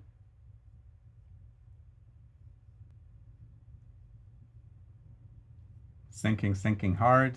There we go. There we go. Pretty lavender stormy colors, I would say. So you can actually also, maybe before starting a design, you have a color palette in mind. You can generate like 4 or 5 different ideas. So you can pick one of those later on. But it's super helpful to see them all side by side as well, so that you can choose the one you prefer later on and not. And then remember that your color themes and palettes can be saved in Creative Cloud libraries and used across the Creative Cloud, whether it's in Photoshop, and Adobe Express, etc. Madame Fire Eagle, yeah. I was wondering what you could do with the Illustrator beta. This is not the Illustrator beta. This is Illustrator, new version that came out in the past 24 hours. Just hit the refresh button or the Update. The update button. I'm already losing my words here. The update button in your Creative Cloud app, and you will have access to all of those features.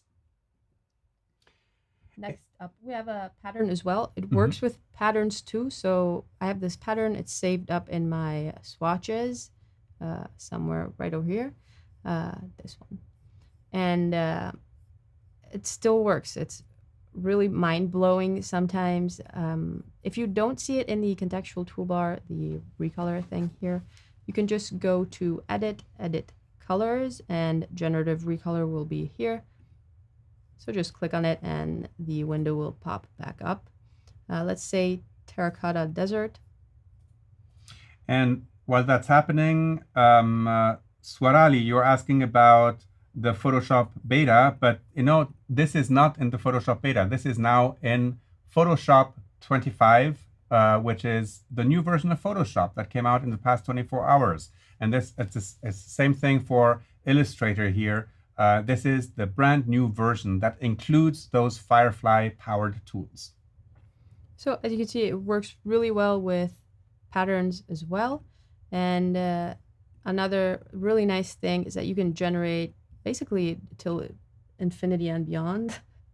And you can leave them here. So if you change your mind, you can always scroll back down or scroll back up and change the colors or tweak your prompt a little bit. And next up, we have also, it really works well with pretty complicated illustrations. So if I were to finish this illustration and then decide I wanted to change the colors of it, it would be a big pain, to say the least. So I have it locked here, but let's... I would have used completely different words, but yeah, that's just very nicely said. So this is what I would do before. So I would click on the color I want to use. First, let me ungroup all of these, because they're all grouped together.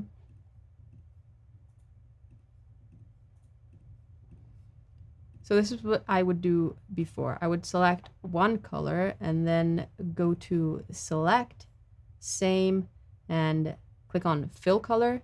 Now this works kind of well if you have a lot of the same colors, but if I had like different shades of yellows in here, it wouldn't work. And I would have to do this with all of the colors, which is crazy to think about. Till a couple months ago, that's what we would do. And now you just click on one button, and it's crazy how helpful these How quickly you can and how do that. quickly you can do it. There's an interesting question from Ivan Alejandro Olvera Garcia. So basically, you're asking about the credits. So there was a blog post from Ashley Still. Maybe Tim can post the link in the chats here. That explains all of the things that were announced today. And one of those things was the notion of generative credits, or think of them like tokens, right? And basically, when you're a Creative Cloud subscriber, you can see inside of the blog post or the FAQ that comes with it, a Creative Cloud subscriber gets gets 1,000 of these generative credits, right? And basically what that means is you can hit that button 1,000 times. What happens afterwards in that month, right? Because you get 1,000 credits each month. Each month, at the end of the month, it'll reset and start over with a new set of 1,000 credits. At the end of those 1,000 credits, it's not that you will stop working or that we will make you pay more. What may happen is that the prompts that you're sending to the Firefly servers will get a little bit deprioritized, and it'll work maybe a little bit slower to give the possibility to others who haven't used their credits yet to get faster access to their results. So, like when you think about it, it's essentially unlimited access to these generative functionalities in Photoshop, in Illustrator, in Express, right? If, on the other hand, you feel that, oh no, this is getting a little bit too slow for me, there will be solutions for that too, like buying a pack of other credits that you can use to get faster access again. But in any case, your workflow will never be stopped. And that works, that's for, for various types of subscriptions. Various types of subscriptions have different numbers of credits that come attached with them. And there's also some limitations on the free users, for example, of the Firefly website, where the artwork that is created there by free users is still watermarked, for example. And that actually brings me to a very good point. Anything you do in Firefly now as a Creative Cloud subscriber doesn't have the watermark anymore.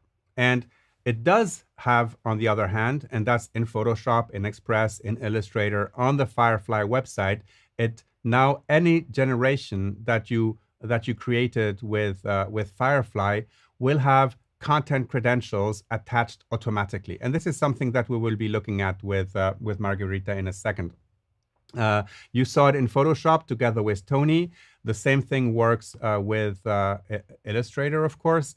And anytime you use AI in your image, these content credentials will be attached. And think of these content credentials a little bit like, a nutrition label on the food that you buy in the supermarket, right? So this nutrition label will actually follow the image and have like a history of what happened to this image. What was created with AI, what was then done to the image, etc. And this is something that we can go into a little bit more detail in just a second. And I hope that answers your question, Ivan. Right, so we were looking earlier that with the eyedropper tool, you could select a color palette and change your artwork colors. Here we have our palette that we made earlier. You can just actually click on it and it will apply it to the entirety of your illustration, which is really, really time saving.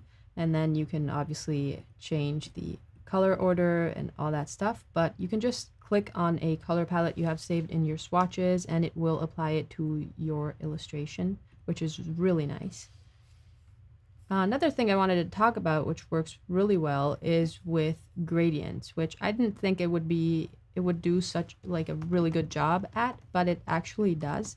So let's say we have a text here, and each letter is not a single full color, but it's a full gradient growing across it. So we can try it over there as well. Edit colors, generative recolor, and you can just click on a sample prompt just to see how well it works.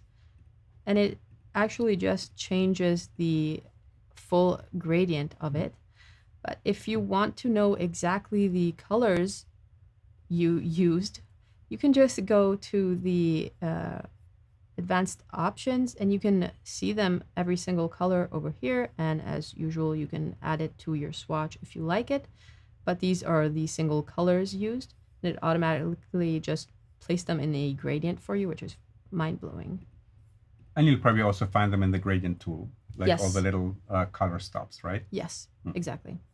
So if you don't have Illustrator for some reason or whatever you want, you can use Firefly. And so this And is as you can notice, the beta wording has gone. Anything you create on Firefly now, you can use for commercial purposes.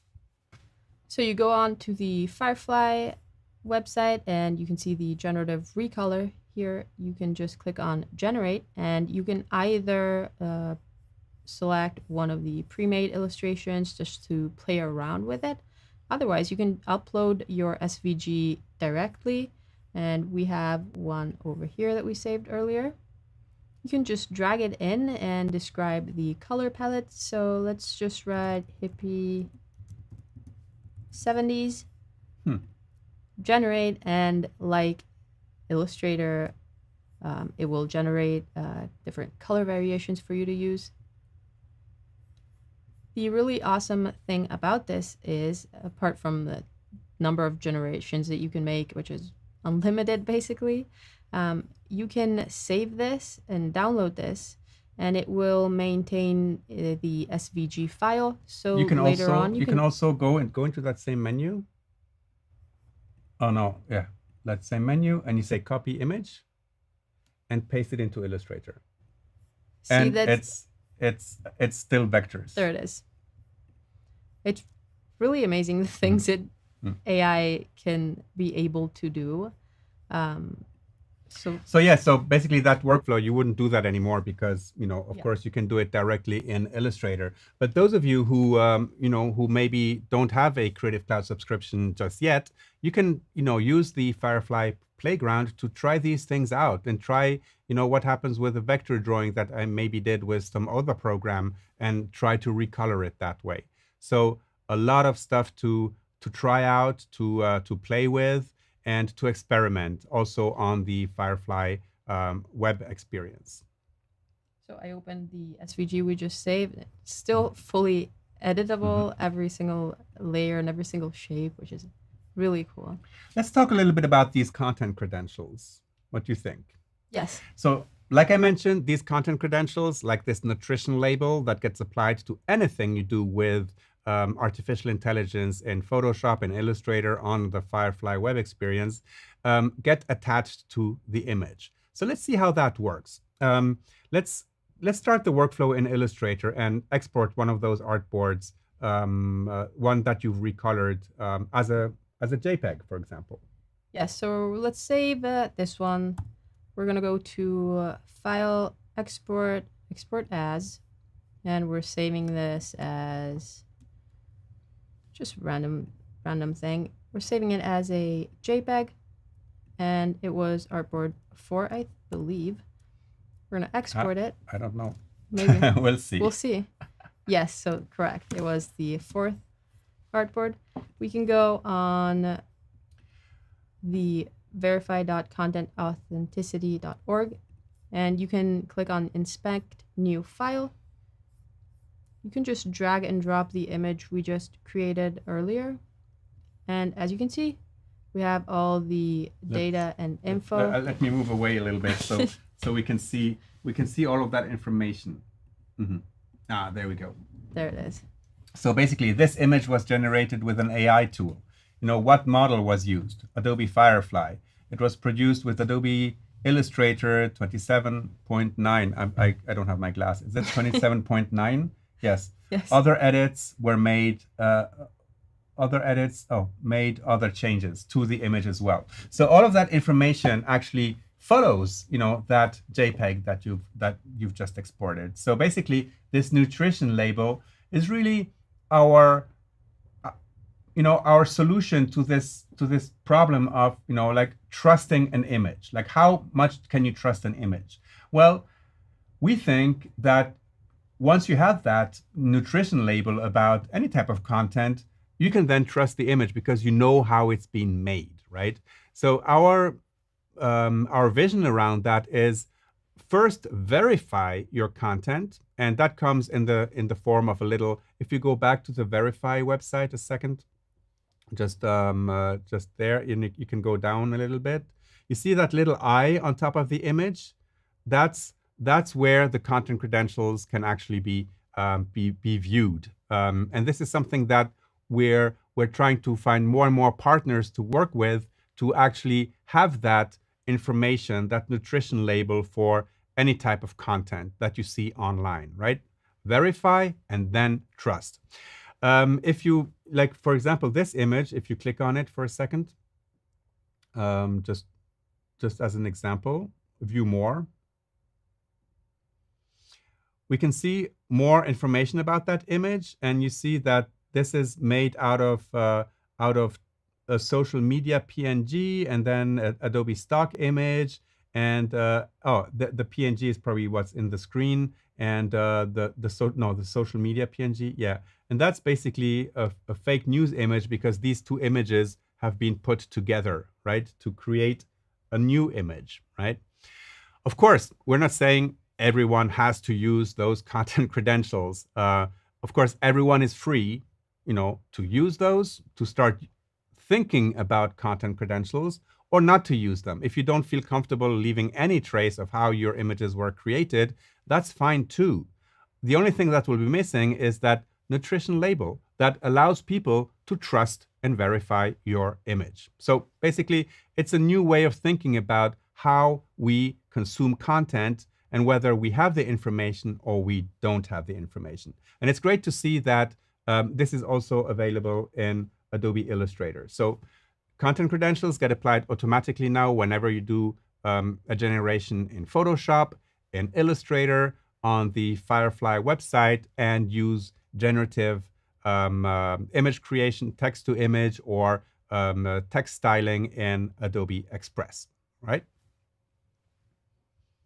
So another thing I wanted to show is that when you download or update the Illustrator, you can go over to the Help tab on the top and click on the What's New tab. And if you're interested in looking what's new in Illustrator, you can just click here and it will basically tell you about all the different little updates that they have.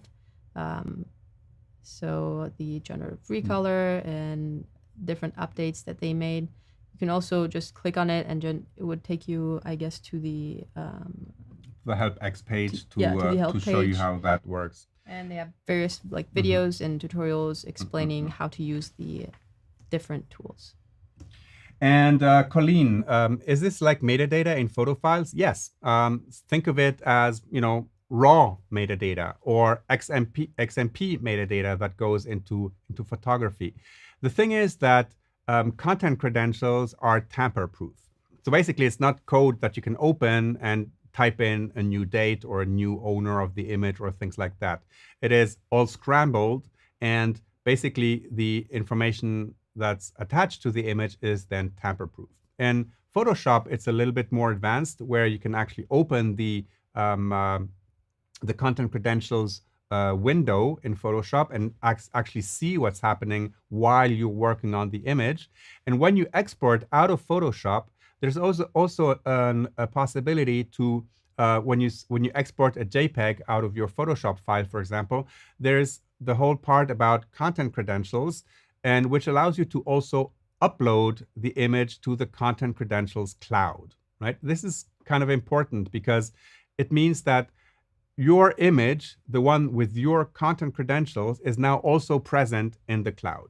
What does that mean? If tomorrow I see your image on Instagram, for example, and make a screenshot of it, of course, that screenshot will not include any of the metadata or content credentials that you've put in it. But if I then go to verify, and maybe you find that I just screenshotted your image and is using it for, nefarious purposes, well, you can then go to verify and upload my image and compare it to your image. And you'll see that your image has the data, mine doesn't, right? And that is some sort of a proof. It makes you the owner of that image, which is pretty cool. So let's start working with this optic in mind and start thinking about this nutrition label for any type of content that we're creating in our design workflows. So we could make another couple variations right over here. We have 4 minutes left. So maybe we can make another 4. Okay. Right. So let's try and go for single colors or like duotone. So let's monochrome. Let's go with red and see what it will generate. Mission to Mars. Exactly. I feel like it should need some red in here. There it is. So pretty nice if you don't want your illustration to be too complex or have too many colors on there. You can also give it indication of like maybe just a couple colors or just shades of one single color, which is really, really amazing. Since it's so like you can actually tell it what you want. So it's super useful.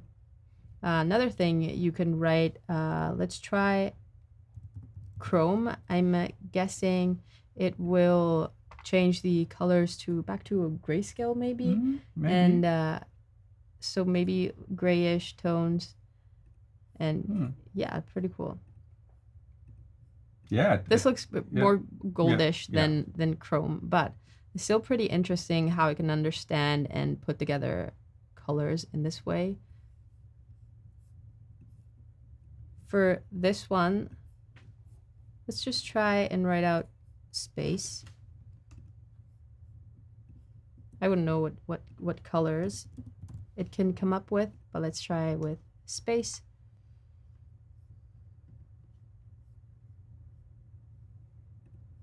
Yeah, maybe keeping it apart from this one. This one, strange, but we can go to the advanced options and change the order of them and see if we get something a little better. This kind of more like Barbie themed than space, but it's not that bad. And for the last one, I want to try and start off with a sample prompt and then maybe try adding a word or two to the prompt to see what it can come up with. So we're starting off with the dark blue midnight, and we're getting some pretty good dark blue results. Let's try and change the color over here and put maybe a green. And let's see if it's going to understand that or if it's maybe going to confuse it. No, see, it gets the green. Another cool thing about, I think, AI and across all Adobe products is the language. You're not necessarily you don't necessarily have to write in English. No, we've been using English all day today because we're speaking in English, but we support over 100 languages that you can use as a prompt in Adobe Firefly. So I sometimes use Italian as well. And maybe, it works. Yeah. Let's do that as the last thing. And then we're going to have to say, This means a green forest in Italian. Let's see what happens. But I've done this before. I've used Italian there we before, go. Mm-hmm. and it's super nice that you can communicate with AI in your own language and not necessarily in English.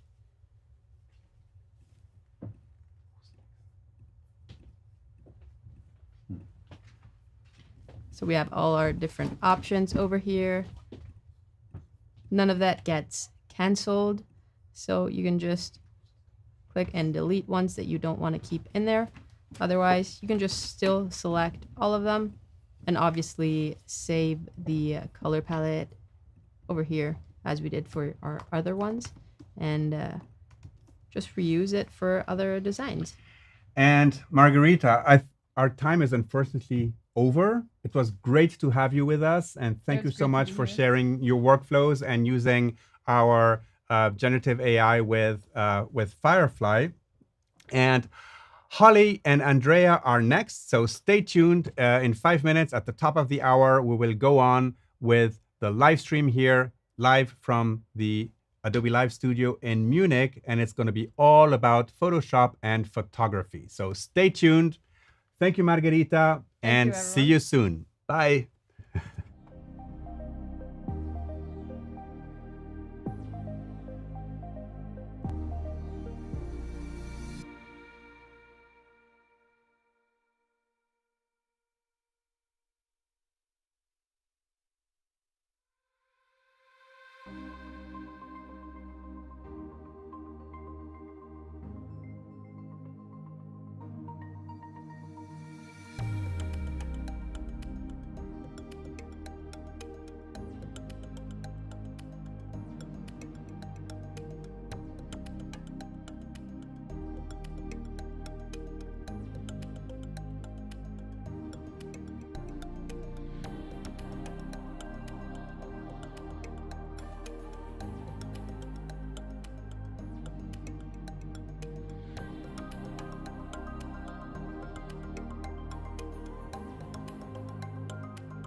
Amazing, and we're back. So hello everyone, and welcome to another one of our Adobe Live sessions, where we're basically having a full day of a marathon of Adobe Live today with some really exciting news and some releases that we want to share with you today. So today we are actually joining you from our Munich office. We both travel from the UK today to basically join our stream today. And we will, as mentioned, going to be sharing some exciting news. I'm particularly going to be focusing on Photoshop today. So just want to, before we jump in, do a quick intro. So my name is Andrea Palau. I am a product marketing manager for Photoshop and based in the UK. And today we are joined with Holly. So this is Holly Rosestones. Hello, Thank you for excited. joining us, Holly. And I think we're basically going to jump in a second. It's going to start. But before we get started, I just wanted to let you all know what we're going to be covering today. So today we have a full hour where we're going to be going through some very exciting projects that Holly has been working on. And she's going to walk us through some of her processes. And most importantly, we are going to be looking at some of the latest releases, which are now on the general availability of Photoshop. So that's right, we have officially come out of beta, which is super exciting. And we will be looking at how Holly uses some of these features from Firefly. So some of our Firefly tools that have now officially come into the Photoshop product. We're going to be exploring some of those as part of the workflow, more specifically Generative Fill and Generative Expand. So Holly, how are you? I'm good, thank you. I'm really excited to be here. I feel like I've been using Generative Fill and Expand for like the past few weeks now, and it's just been so exciting to like get it all into my workflow. So yeah, I'll jump into it, shall I? Sure, yeah. Yes, so my name is Holly Rosestones and I'm a self-portrait artist, and I work primarily with self-portraiture, but I also do a lot of prop making. I've got a studio where I create all my props and make surreal, oversized props and make them in my studio, and then I shoot them in there. But I've been using Generative Fill as like a bit of an add-on tool to like leverage our word of the day the tool in Photoshop alongside like my creative process. So yeah, so I've been doing a lot of shooting recently and then taking it into Photoshop and adding in all different little elements. So I'll just show you a few of my like work so you can see what I do. But I create self-portraits and just create colourful worlds. I like to go really big and bold. That's kind of like my motto when it comes to creativity. I mean, how amazing that is. The amount of colour, it just pops. Yeah, I'm going sort of through the rainbow at the minute. I've done like the pink, yellow, I think green and blue, and I'm going to do orange next. So if you want to follow along, then I'm doing my orange project. But today I wanted to sort of focus on the big telephone, as you can see it there. I spent 3 months making this in the studio and documented it all, so you can go have a look at all that. But I actually reshot it outside because I felt like it needed to go out into the wild. And I'm going to use the Generative Expand and Fill, and just we'll go over it as and when I use it. But yeah, this was the base image. I kind of wanted me to be laid across it. I'm not sure why. It kind of just happened on the day. We shot this at real like sunrise, so it was like 6 o'clock in the morning, and you made this prop. So this took 3 months to make. It's basically made out of styrofoam, cardboard, paint. It got a little bit dirty because I've had it stored for a few months, but so I originally shot this in the studio, and now I'm gonna edit it outside. And I kind of like wanted to test myself a bit because a lot of my work is creating a prop in the studio for a few months and then I'll shoot it and edit it. And I think with Generative Expand and Fill at the moment, I'm kind of like enjoying that like added element of process. And I think it's so perfect because you can see that the brand that you have very much built is about having that element of sub-real that you actually brought to real life as part of your process, I think for a long time I was just editing Photoshop and kind of like just using all the elements that I could and like stock imagery, and a lot of like I'd take my own stock imagery, but I just felt like I wanted to just create something. I kind of, because I do a lot of like miniature things and like oversized. I just wanted to create a massive telephone. It was basically an idea that just popped into my head in the middle of the night. I'm just going to start that one again. So I'm just going to Generative Expand. So obviously we're now in the main Photoshop app, which is great. So have you obviously shot your picture on vertical? Yes, I tend to do that because I like the aspect ratio of that. And then majority of my work is it's like almost like Instagram size, like is it 4:2? I think it is, or 4:5. But this time I kind of wanted to challenge myself, and I feel like that's what Generative Expand and Fill and all the AI tools are doing. I kind of feel like I'm just, expanding my creative process. And I think it's great because one of the elements is obviously, as you said, you have a very planned idea. Yes. But yet you're able to then, once you're executing, if you ever change your mind as well, you can adapt as you see fit and based on that ultimate goal that you have for your creation, right? Yeah, and I think the exciting thing is like just not knowing what's going to come next, and then that's the creative process for me. Is like it's just exciting to see how I can use this tool to leverage my creativity. So yeah, we're just going to expand it now, and we'll see what happens. It's going to take a little bit of a while just because it's going to be quite a big image now because it's going to be landscape. Yeah, it's basically looking in all the internet as well to just find. There we go. What will suit best. So I did shoot this in with the idea that I was going to expand it because I was doing this today, but I think knowing that I can expand it or expand any images that I've created in the past, like make them this size, or I think it's just really interesting to see how it works. And I mean, how amazing is the color matching and the shadows and really understanding that there's different patches that may not be as green as others. Yeah. So originally, I think on the one that I've actually pre-edited, I changed it to a bit more of like an orangey yellow sort of tone because I wanted it to look a bit more like dead. And I think with the tones of the blue, I wanted it to have like the match of like the orangey yellow tone. So I will actually just go into, I think I'm going to go into, in fact, let's have a look at selective. In fact, where is not that one. That one. No, not that one. I think it's because it's changed a little bit. I think I've downloaded it today, so I feel like I need to go. So we've got, where's the saturation? I've lost it. But anyway, we can do that on the other one. So I think with the telephone added in, so I actually shot the telephone and I've just cut it out for ease and for quickness today.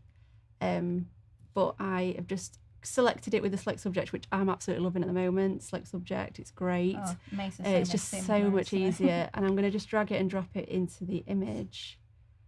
And I just want the telephone. So I'm going to mask the big telephone out of this image because it's actually put it on top.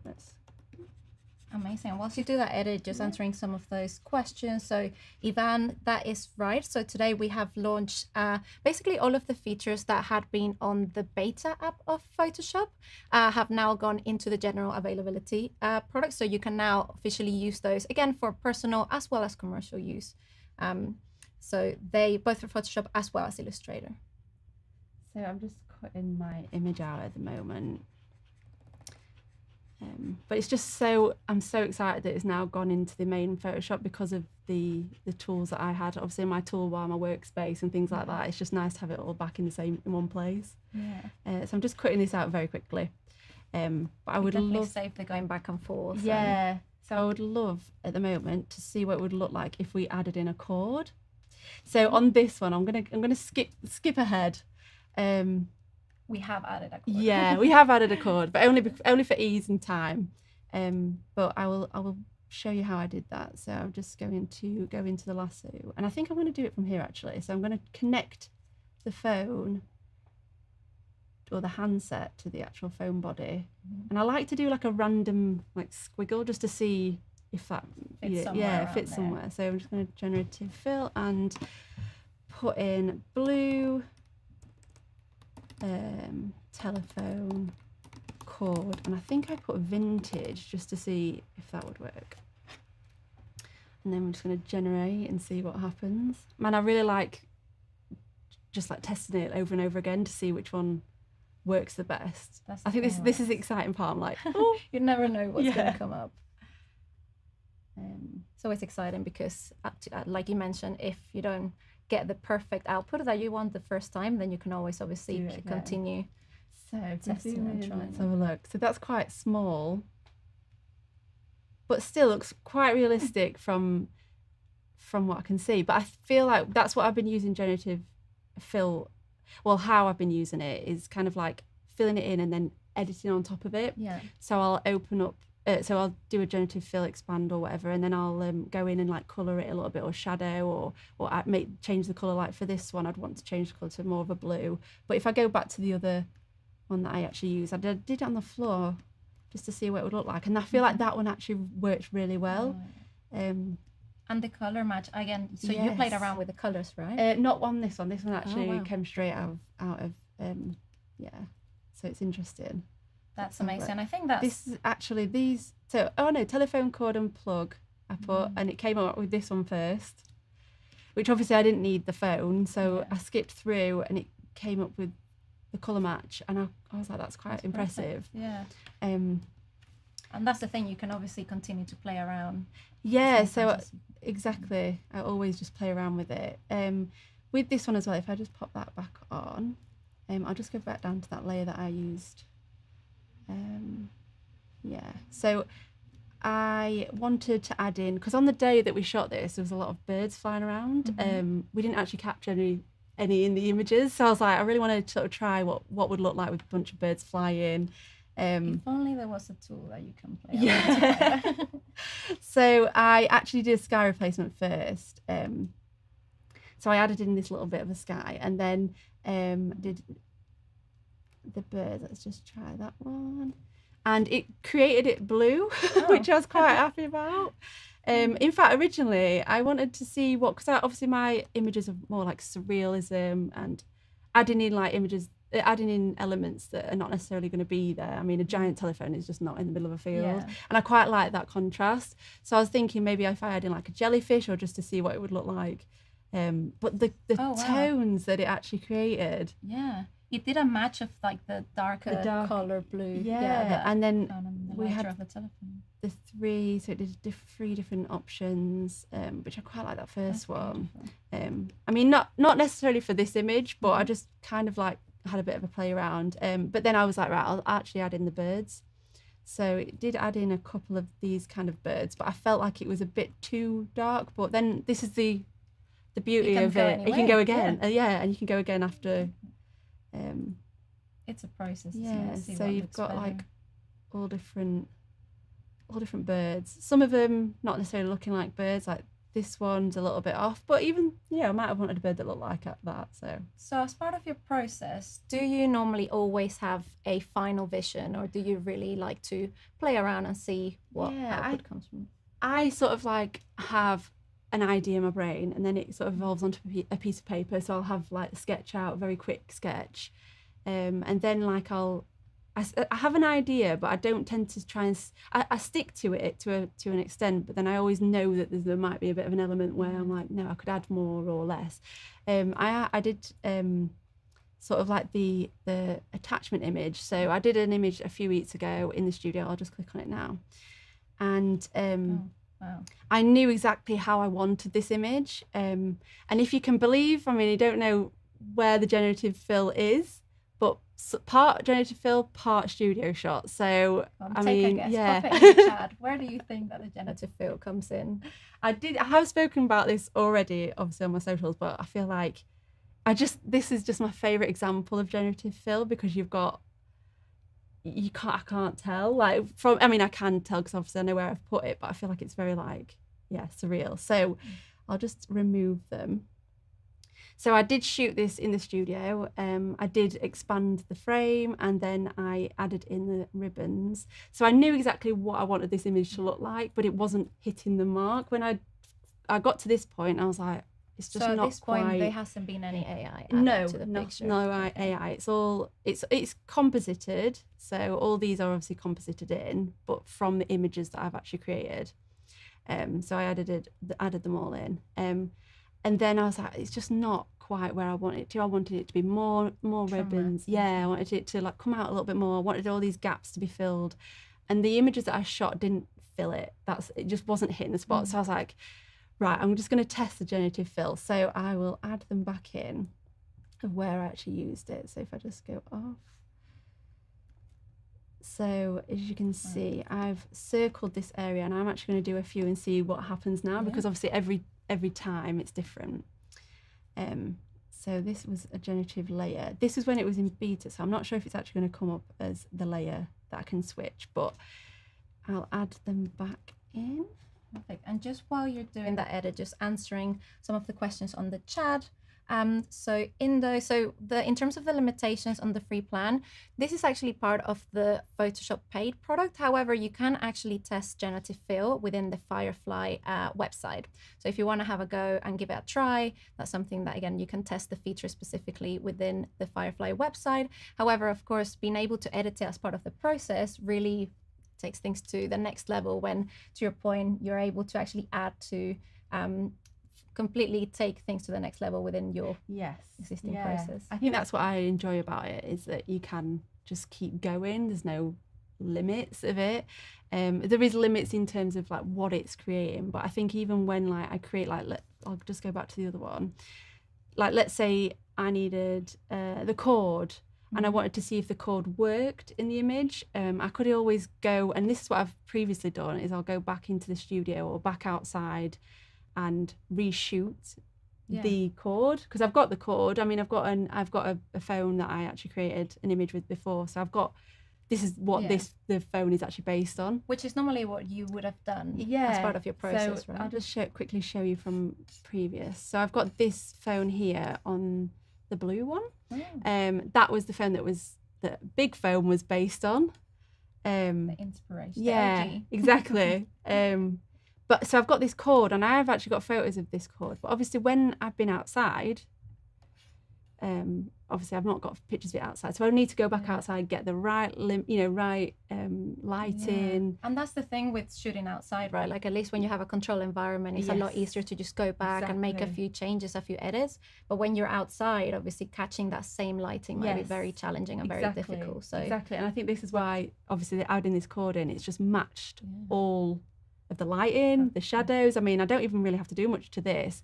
I would probably go in, because some of it is a little bit like questionable, like here. But to be honest, if I really wanted to add this into the image, and what I was going to say is that I could go out and shoot it. Yeah. And then I never feel limited now, because I feel like I can use this tool. So you can decide whether you want to ideate or whether you actually want to use it as part of your final image. Exactly. But I think the nice thing as well is that you don't have to just stick with what the output was, but then you can further edit it and again really bring your vision to life. Exactly. And I never feel like I'm limited to just leaving it as that, because I know when I've got the tools now, and obviously using Photoshop for a long time, I know I can go in and put in more shadows or change the color. But I'm just going to do a quick example of what I did when I put in more of these ribbons. So I'll just get rid of those ones. I mean, it's amazing to just think that this is your original picture, by the way. This is my original picture. Yeah, Let's go from here. I think this, I'm not sure if I've got the base image on me actually, but this was, I attached this ribbon to the camera. So minus all these ones around, that was the original image. And then obviously I have edited them in. But yeah, again, it's from a composite. But to say that, well, the generative fill has added that in, and it's matched the lighting, the tone. Almost even like this one, I love like how it's, because obviously with the lighting in my studio, I use quite a big octobox, like it's huge. And obviously if you think about it logically, that piece of ribbon there would be right next to the light. So it's overexposed it. And I just think, wow. It's so clever. I've seen this so many times, and it doesn't cease to amaze me every time that I see an output. I'm always excited, just waiting to see what's going to come at the end of the loading bar. I'll just go to this one as well. Like here, if I click that one on and off, you can see where it actually joins. So what I must have done is lassoed like round here. In fact, we'll try it again, see what happens. In fact, I'll just add a little bit onto that end bit, because I know it. I'll just zoom out and see. So if I press generative fill now, and I think I put yellow ribbon, and that's all I posted in the box. And it's able to not just look for a yellow ribbon, but it must identify as well, seeing what's already in your picture. So it's actually a mix of understanding new elements that don't exist in the picture, mixed as well with what is actually part of your your existing picture. So it really does a really fantastic blend. And the colours, I mean, I've not had it. I mean, look at that. It's just added that in. And you couldn't even like, and you how can tell from tell? a depth Yeah. perspective as well how he's done the added actual, so you can see the sharpness of the ribbon is slightly different to that other one that is also it's done with generative fill. So so if that one, is it? No. Or has it added a new layer? Yeah, so you can see before and after. So amazing. It's just amazing. Love it. So then let's have a look. We'll go back to, in fact, I have another image that I'd quite like to look at, which is a very base image that I'm kind of like toying with like what I'm doing with this image. And I think what I usually do is I'll get all my elements into the image. So all of these that I've, apart from the bees, which I'm going to take off now, because actually that would make more sense. Let's have a look. Assuming now this is the orange project that we've jumped So into. this is not the orange one. This is kind of like In interim. between. Yeah. Okay. So I've what I usually do is I'll do the orange or do like, and then I kind of, or like the blue project, and I'll kind of do loads of blue images after it because I'm just in that zone. So I'm on the borderline of like creating this big orange project. And this is kind of like maybe it's like a case study, like what I want to do, because the orange project is about my gardening. So slowly going from one to the other. So I have shot all these images. All these images are actually mine. So I've just obviously pulled them in. Again, this is quite a rough. I've not finished it yet. I need to like go in and like untone that, and what I'm doing is I'm joining my fingers to the sunflowers there. But what I tend to do, and I think this generative fill helps with this, is that I kind of like get everything into an image and then I'll go in and fine tune everything so that I know that composite wise it works. So when I've been obviously looking at flower imagery and I've done images before, I'm not sure if it's on here. I'm not sure if it's on my website, but with my other Adobe Alive, I did an image where I've got like bugs in the images, and I've just been really interested in like adding in bugs. The different elements. So I decided for the sunflowers, I mean, obviously when I go into my garden, I see sunflowers with covered in bees. So I kind of just wanted to play around with like, let's have a look. So I think all of these are actually from your garden. Yeah, so I grew these. I love growing. These are beautiful. So I added in a bee, and that has just matched so well. I think it's even caught, like even the bee wings have caught the tone and the light. It's the perfect mix of the colors as well that you have. It just perfectly matches what you have in your picture. And even with like, if I wanted to go in, because if I zoom in, I mean, look at that. It's That's just amazing. If I zoom out a little bit, I do feel a sense of like a bit like cartoony. So I'd like to go in and I'll let's have a look. If I just go in and like add some noise, but you probably won't be able to see much on here, but if I add some noise a little bit, just sort of match the tones. Make it bring your actual vision to life by editing what came out from the prompt. Yeah, so it just kind of like blends it in a little bit more. But again, like I was saying, I think I use generative fill at the moment to sort of add to the image without having to like search for a stock image, or like, you know, if I change my mind on anything, I have to go get another stock image, so or reshoot. Like, how do you even shoot the perfect bee, right? So it's about finding that balance of having that. Obviously, you're working with a lot of surreal elements, but you obviously take that pride in really bringing those elements from your ideation into actual prop making, even your own flowers from your garden, right? But some elements like the bee, it's just the perfect. Exactly. And I think as well, I think I did a huge one. Let's have a look. So Jen, if you missed the name of our artist, we are here with Holly Rose Stones today. Hello. In case you missed it. Holly, do you want to share some of your platform types? Yeah, you can find you as well. You can find me on, Holly Rose Stones, all one word, on everything pretty much. Oh, yeah, that's easy as that. But yeah, mainly on Instagram and TikTok. So, and I like doing a lot of behind the scenes of all my images. I think that's something that I really enjoy. It's kind of another part of my creative process. And we've just got as well your website that's just been posted on the chat as well, on the YouTube chat. So you can go and have a look at some of her great work.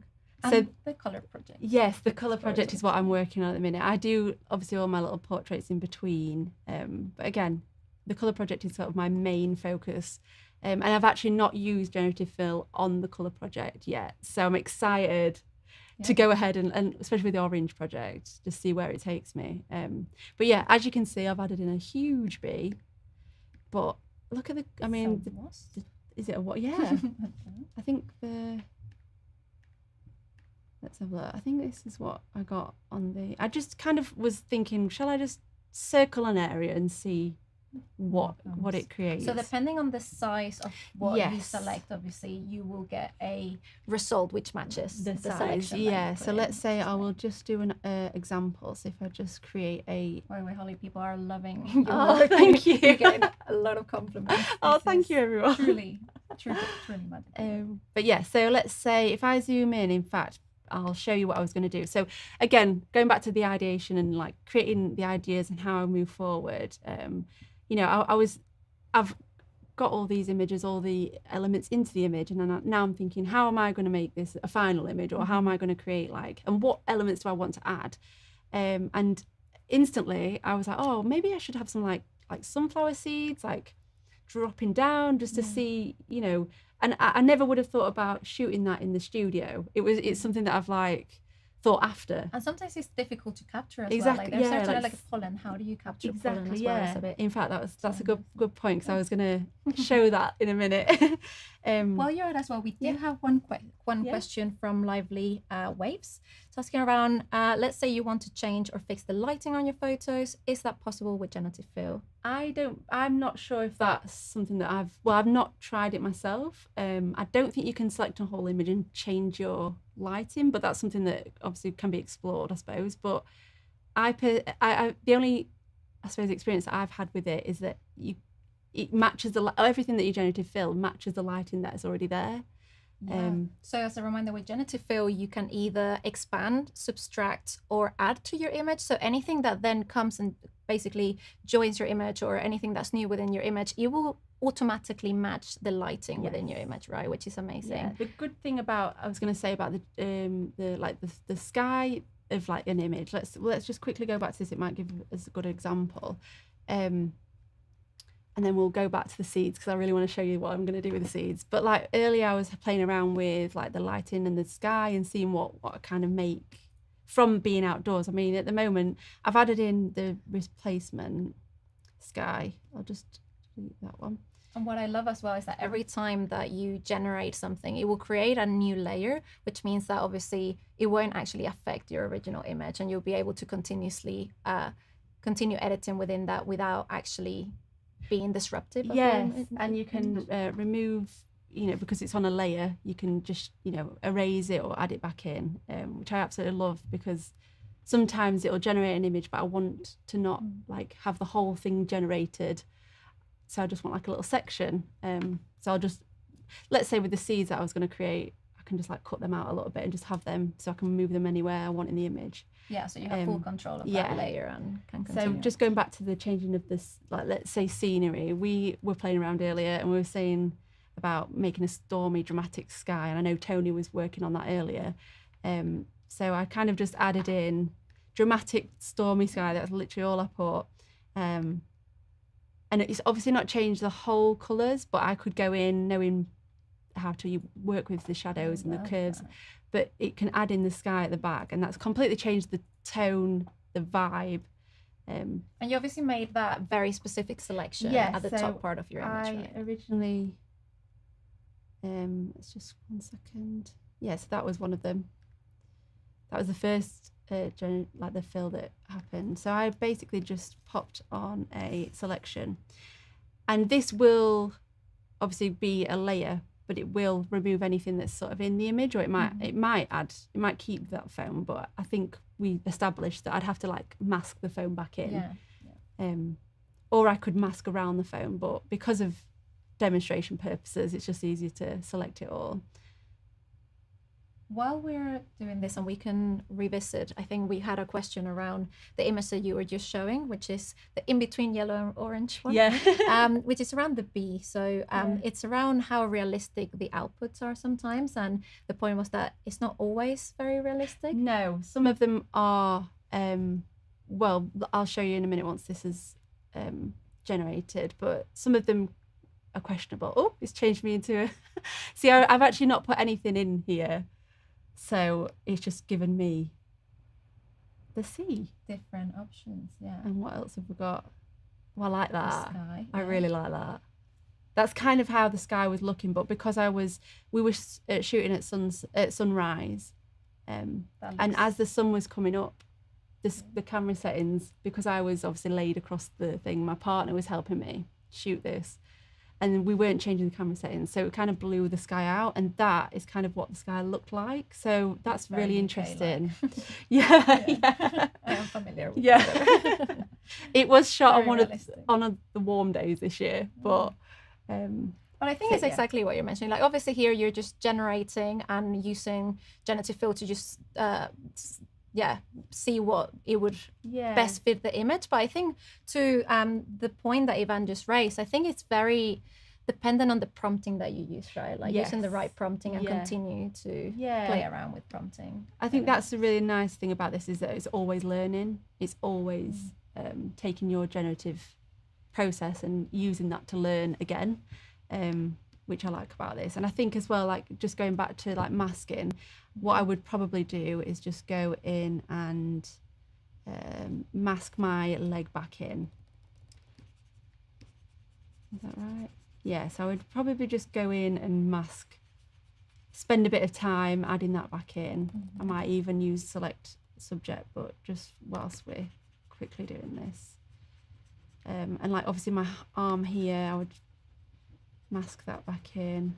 And I might use like clone stamp and just play around with this bit here, just to fill it back in. This is basically of the difference that we saw when we integrated that new part of the image, that it does need a little bit of retouching. Yes, yeah, exactly. And I think that's really the exciting part about it, is that it's not just a final piece, and that me as a creative and as the artist who's creating the art, I just feel like I get a lot of satisfaction in adjusting it and playing with it. Yeah. I think that's the really nice thing, because I think normally a lot of times when we think about AI, it's very much like an output, right? Yes. But it's not just, you're using it as completely part of the journey and like continuously optimizing it to really fit what you want it to see, right? And that's what I kind of am promoting essentially when I'm using this. I mean, I'm using it because I absolutely love just seeing what happens. I think that's just the exciting part. But I was just going to go back to the seeds very quickly, because obviously we spoke about it very briefly. But these are the ones that I kind of made earlier. And again, they are obviously, this will need some editing. So if I just click on that, and I'll probably just take the background off a little bit, or select it. But that was just like sort of a byproduct of what I would do anyway, you know, adding in, I'm already saving time by creating this because it's matching all the lighting. Would you have normally, so you would either shoot it or you'd actually go directly to Adobe Stock and then edit it from there? Yeah. But what I'll do is so because of the size of a seed, because I know what a seed looks like, they are very small. So I would always create like a very small selection. Sunflower seed. So you can seed. be as generic or detailed as you want. And at the moment I'm trying, when I'm doing the like typing in what I want, I try not to put in too much information, because I'm just very interested to see what comes out. But if then I'll need a bit more, like, you know, I need extra words, then I'll just add it in after and see what it creates after that. So instead of going straight into a very specific output, you start broader. Just because then, just time-wise, I think it's easier to think of something very quickly, like sunflower seed.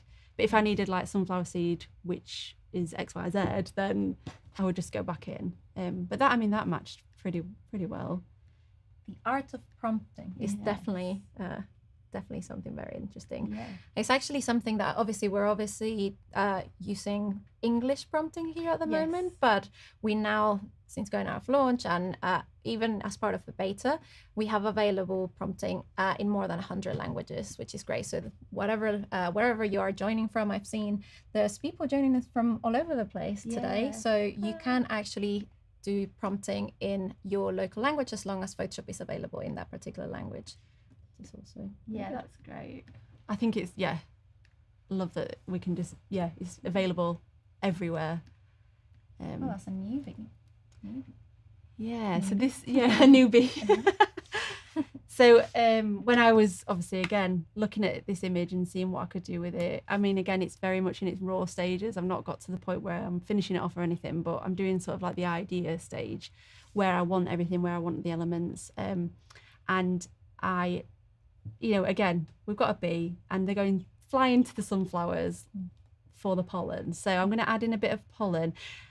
This is the first prompt I actually did. I don't think I've saved the prompt from when I first did it, but I'm just going to see this kind of prompting right here is where sometimes anything sometimes you have an idea of what is possibly going to come, but there's other times like this one that it could be anything. And I think you get to know as you're doing it as well what might require a bit more more words or more description. But I'm just going to go yellow pollen, and I know when I did it the first time didn't quite work, but there was one that came out. I was like, I don't think I've saved it on here. I think I might have deleted it, but yeah, we'll just see what happens.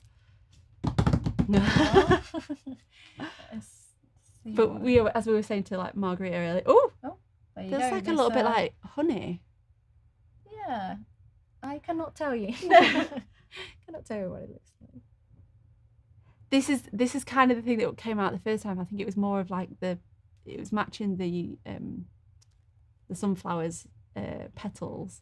Because I wonder whether it thinks of like, what does pollen look like very close up, right? So I almost wonder whether it's like floating small particles of. Yeah, I like that though. I think it's very interesting to see. But yeah, either way, I know. I know that I quite liked the idea of having pollen there, so I've tried it with Generative Fill. It might not have worked, and now I want to go in and obviously try and edit it in. But I think that's the beauty of it. I can just test it, and if it doesn't work, and that's one of the things, right? Like maybe you came here for pollen, and you ended up with honey. And it worked great. So now we have honey. Exactly, creative process. Yeah. I'm thinking, how can I add in honeycomb? That's all I've gone for now. Like in my head, I've gone, where can I add in, maybe a nest or I don't know.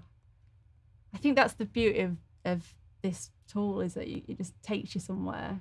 And you can I'm decide getting a lot whether of satisfaction out of stay that. with the output or whether perhaps again you use it as just ideation and then you go back and create it. But either way, I think it's about having that flexibility of choosing how you want to use the tool, right?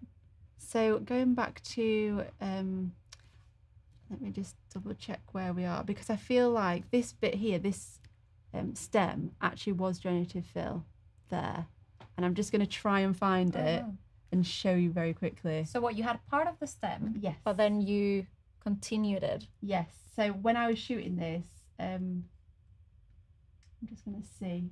I should have I have labelled. There we go. Sunflower 2, I think it was. Yeah. I do not have my glasses. There we go. I'm partially blind, but I believe you labelled them. So this was the original image. Let's just delete that. Delete the layer mask. This was the original image that I shot, and obviously where my hands are. Let's just zoom out.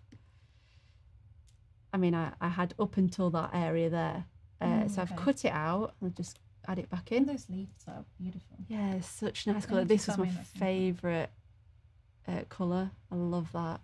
Anyway, so I was like, it's a bit annoying. I could probably clone it back in, add a bit extra down here. I am eventually obviously going to attach them to my fingers so they blend in. But I added in a sunflower stalk. I think what I've done now is obviously I've rasterized and I think the layer.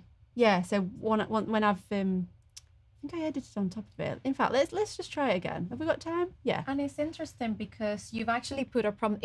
You're not actually asking it to continue Now I the just image? put You're just asking it sunflower to stalk. have a stalk. Yeah. So if I circled the area, if I can remember what I did, and then I put sunflower stalk generated. Let's see if it does it again, because I was quite impressed with the first outcome and I was like, that'll do. So I'm interested to see. Yeah, sometimes it works, sometimes you're gonna. So I'm interested to see if it'll. Is it gonna do it? I think this is literally the most exciting thing for me. Like this bit, the waiting. And I think, well, the very interesting thing with this one is that we've done we looked at a few different use cases that you can do, right? Like obviously you started by just expanding and wanting your same image, but in a different format, a different size.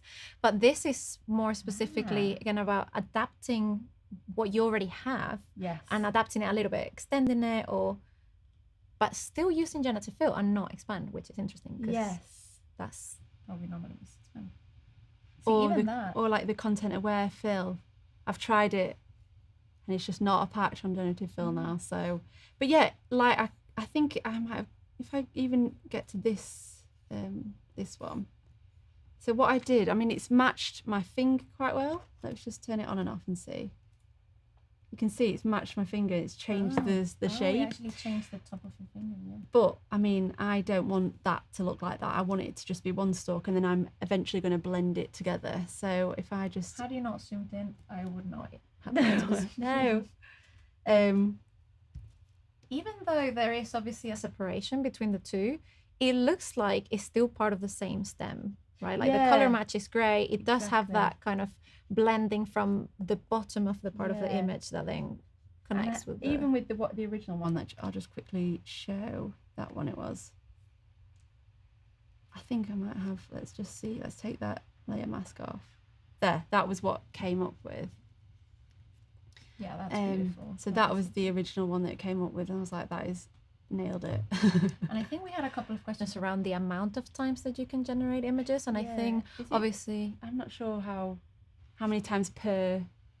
Not sure. I don't know if I've ever got to that stage yet. So yeah, we've just basically had mentioned around the creative credits in the previous stream, but this is basically we've introduced the system where per generation, so every time that you basically click, you would have a credit. So with your Creative Cloud subscription, you have 1,000 credits that you can use, and really it's almost, you could say, unlimited, because the amount of times you get 3 prompts per time that you use your click. But I think the really interesting thing and how you're using it is that you would find the one and then you will continue editing it. So it's a matter of whether you actually prefer to continuously generate until you get the perfect one, or you want to kind of tailor it and work with the one you have. The first one you've got, So even with this, I mean, what I was suggesting was that I don't know how many times you can generate per layer.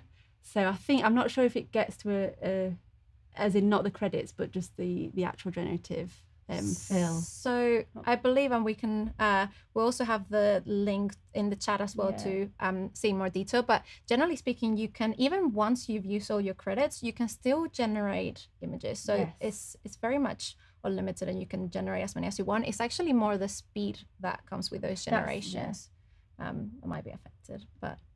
So yeah, that's kind of like where, I mean, even there, I could even change like I could change anything of that image, but I mean, it's just knowing that I can add in a little bit of an extra stalk if I need one, or I could add in a sunflower if I needed one, or, but yeah, again, it's kind of just, I can do what I want. The world is your oyster, and it's the same with the one that we were looking at previously, right? So I think of course, and this is what is so amazing about your work, that obviously, yes, is something that is surreal, but you go through that process of creating it yourself, but then having to change something so small. Say, for example, you took the end of the stock and it didn't match what you wanted. It could have, from a time-saving perspective, you would have had to go back and reshoot it, right? Or use the clone stamp and maybe not create quite as what I wanted. But I think that's, it's limitless on the possibilities of creativity, and I think that's what I want to promote, especially with knowing that I can reshoot things if I needed to, or go back in. But yeah, like obviously, like I said, I'm starting the orange project next, so I'm kind of already thinking like, what am I adding in later? Like with this, I kind of have like a theme of butterflies going through my images. So I'm just going to go back in and see. Let's turn off the sky and put on the sky that I kind of chose. In fact, we'll turn that off and just see what happens. I'm just going to add in, because of the size of a butterfly, I want to just try really small. Blue butterfly. Let's see. And yeah, I'm kind of like open to what's going to come in front of me now. I'm not interested in it being perfect at the moment. I'm just kind of like, well, let's see if this works. If it works, then I think the difference between spending hours editing because you have to have the perfect selection and because you have to get the colors right, or you're editing as well just because you want to play around with the different elements until you get it perfect. So that, I mean, I'm happy with that, but it's kind of noticed it and thought, is this a white background and it need a bit of a shadow? But again, I could go in and I could edit around it, you know, and just take away the shadow if I needed to. Or I could just try again, just see. Let's have a look. We'll do another layer.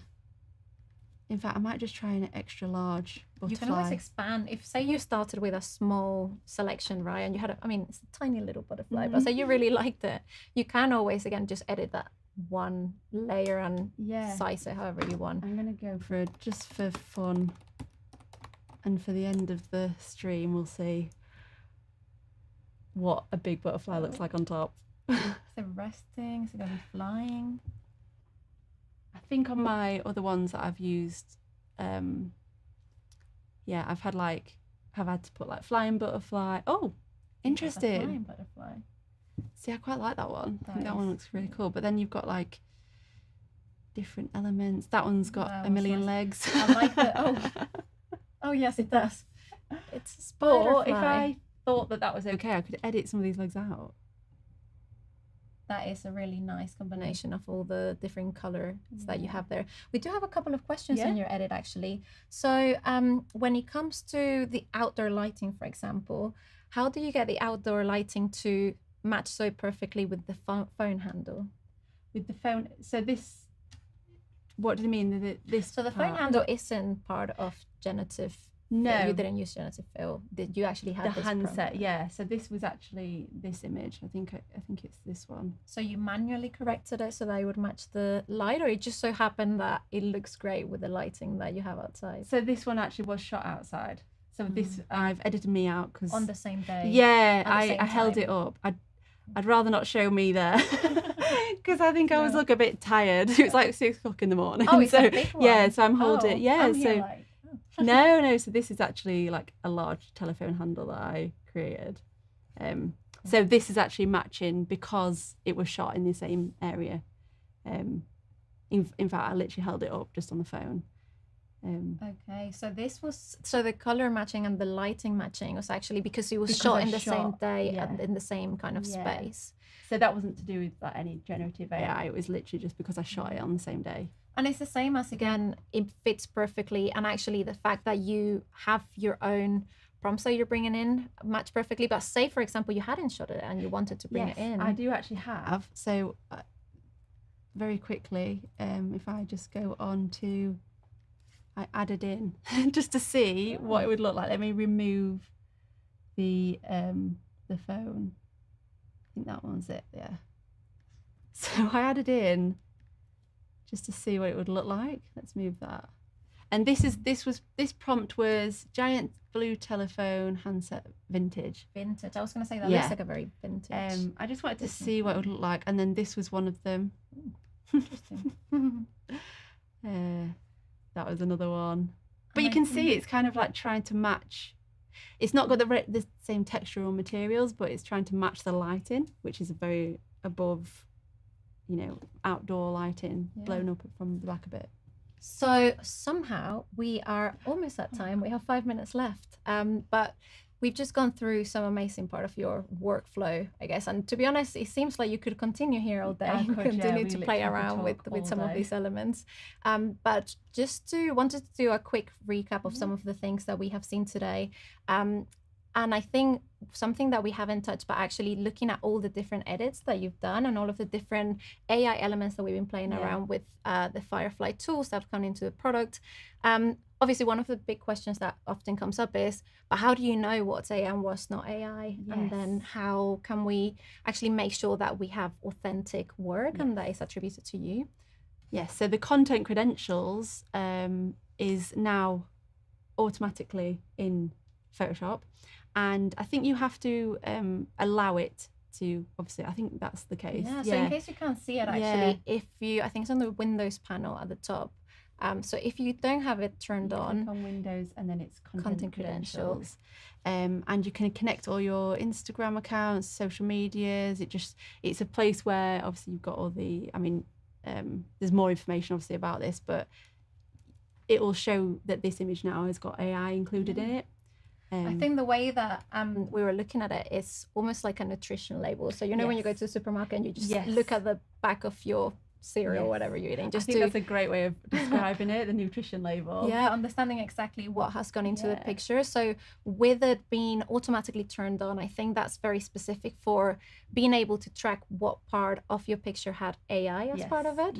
But also you have the option that if you really wanted to, you can actually track your entire editing process as well. So that I think as well, it's something that is super interesting. And what you mentioned is that it's not just about the final output, but the process of experimentation adds so much to that final masterpiece, really. So having the content credentials being turned on, it's you can see that, it's your work and where it's used AI. Exactly. When it comes to just, again, transparency around AI and the work that is authentic to you, right? So being able to show that is a great plus. I'm just going to have a look at the chat before we wrap on and while you finish the project. So if there are any final questions or any additional things that you'd like to bring up in conversation or that you'd like us to ask Holly about her process, feel free to pop it in the chat and we will cover those before we wrap up. So while you're finishing that, let me have a look. I think someone asked if you can type remove shadow for the butterfly. I haven't tried that yet, but I think because of the nature of generative AI, it's not necessarily removing anything, it's always adding to the image. So it might add like a white patch where that shadow was. But personally, I find taking away is better. I feel like getting the image, getting the shadow, and then just removing it a little bit. That's just personally how I've used generative AI and the shadow removing. Yeah, I think we had a couple of questions around, again, whether this is free access. So again, this is part of the paid Photoshop subscription. So you can use the Firefly features that are now come into the product as part of your workflow. However, you can actually test some of these features directly on the Firefly website, which again is already live and you can experiment with it directly there. You will have a watermark when downloading it. And you have limited amount of times that you can play around with some of the prompting and the results. But it's a great way to really see how you can bring your own images in and be able to edit and interact with Generative Fill and Generative Expand as well. So we have just about a few seconds left of our time here. Thank you so much for having me. It's been amazing. I love using this tool. So thank you. Honestly, we could sit here the entire day. We already have. Yeah, we have. So we've been playing around with this all day, and it's been absolutely fabulous having you. So thank you so much. But please stay around because we're only on session 3 out of a full day marathon. So get comfortable, get popcorn, and we will see you very shortly in about 5 minutes, where our colleagues from the US will be joining us and continuing the great conversation about the release. So thank you all again. Thank you. We will see you all later on the next stream. Have a nice day. Bye.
Hey everybody, that's right, the new era of creativity is here. Your imagination's best friend is released out of beta, set free.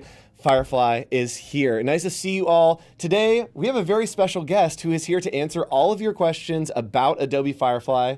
Who are you, mystery guest? Kasten. I am the Vice President of Generative AI and Sensei, our AI platform. And over the last year, I've been working with my team and many Adobe partners to create Firefly, our family of models that we plan to integrate in all creative tools and make your life easier, more creative, more productive. Yeah, so if you are writing a tweet, if you are making a post and are confused about anything in Firefly, if you want to see something in Firefly, this is the guy. This is the guy for that. So we are here with this exclusive interview here on Adobe Live. If you have questions, go ahead, drop them in chat. We'll answer everything that we can in the next hour or so. And we're live all day, 9 a.m. all the way up till 5 p.m. Pacific time with creatives just like you, helping you level up your creative workflows with Adobe Firefly as your co-pilot. So Alex, let's talk first.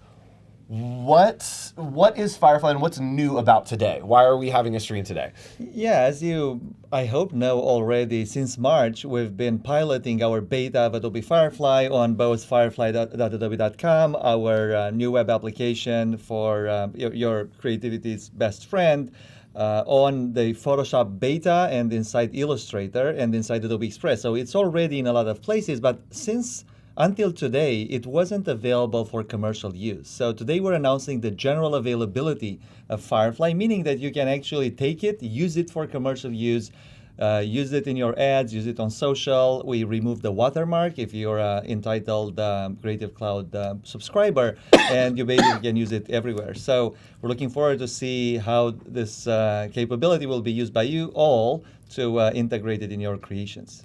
And something that I think is maybe a question that a lot of people have right now is why can we use this for commercial use? Why is it cleared? Why can we not have worries about that? How is Firefly trained? Yeah. How do we have that? So since we've started to work on Firefly, we've been partnering with the Adobe design department, folks like Eric Snowden, Samantha Warren, that are creatives themselves. So they create the tools you guys use day and night, but also they come from a freelancer background and they did creative professional work themselves. So since the beginning, they told us, look, we as creatives, we don't want to infringe somebody else's IP, generate recognizable characters when we generate something. So if we are to build a generative capability integrated into Creative Cloud, we need to make sure we cannot, even by mistake, generate something that would put not only me, but most importantly, my customer at risk.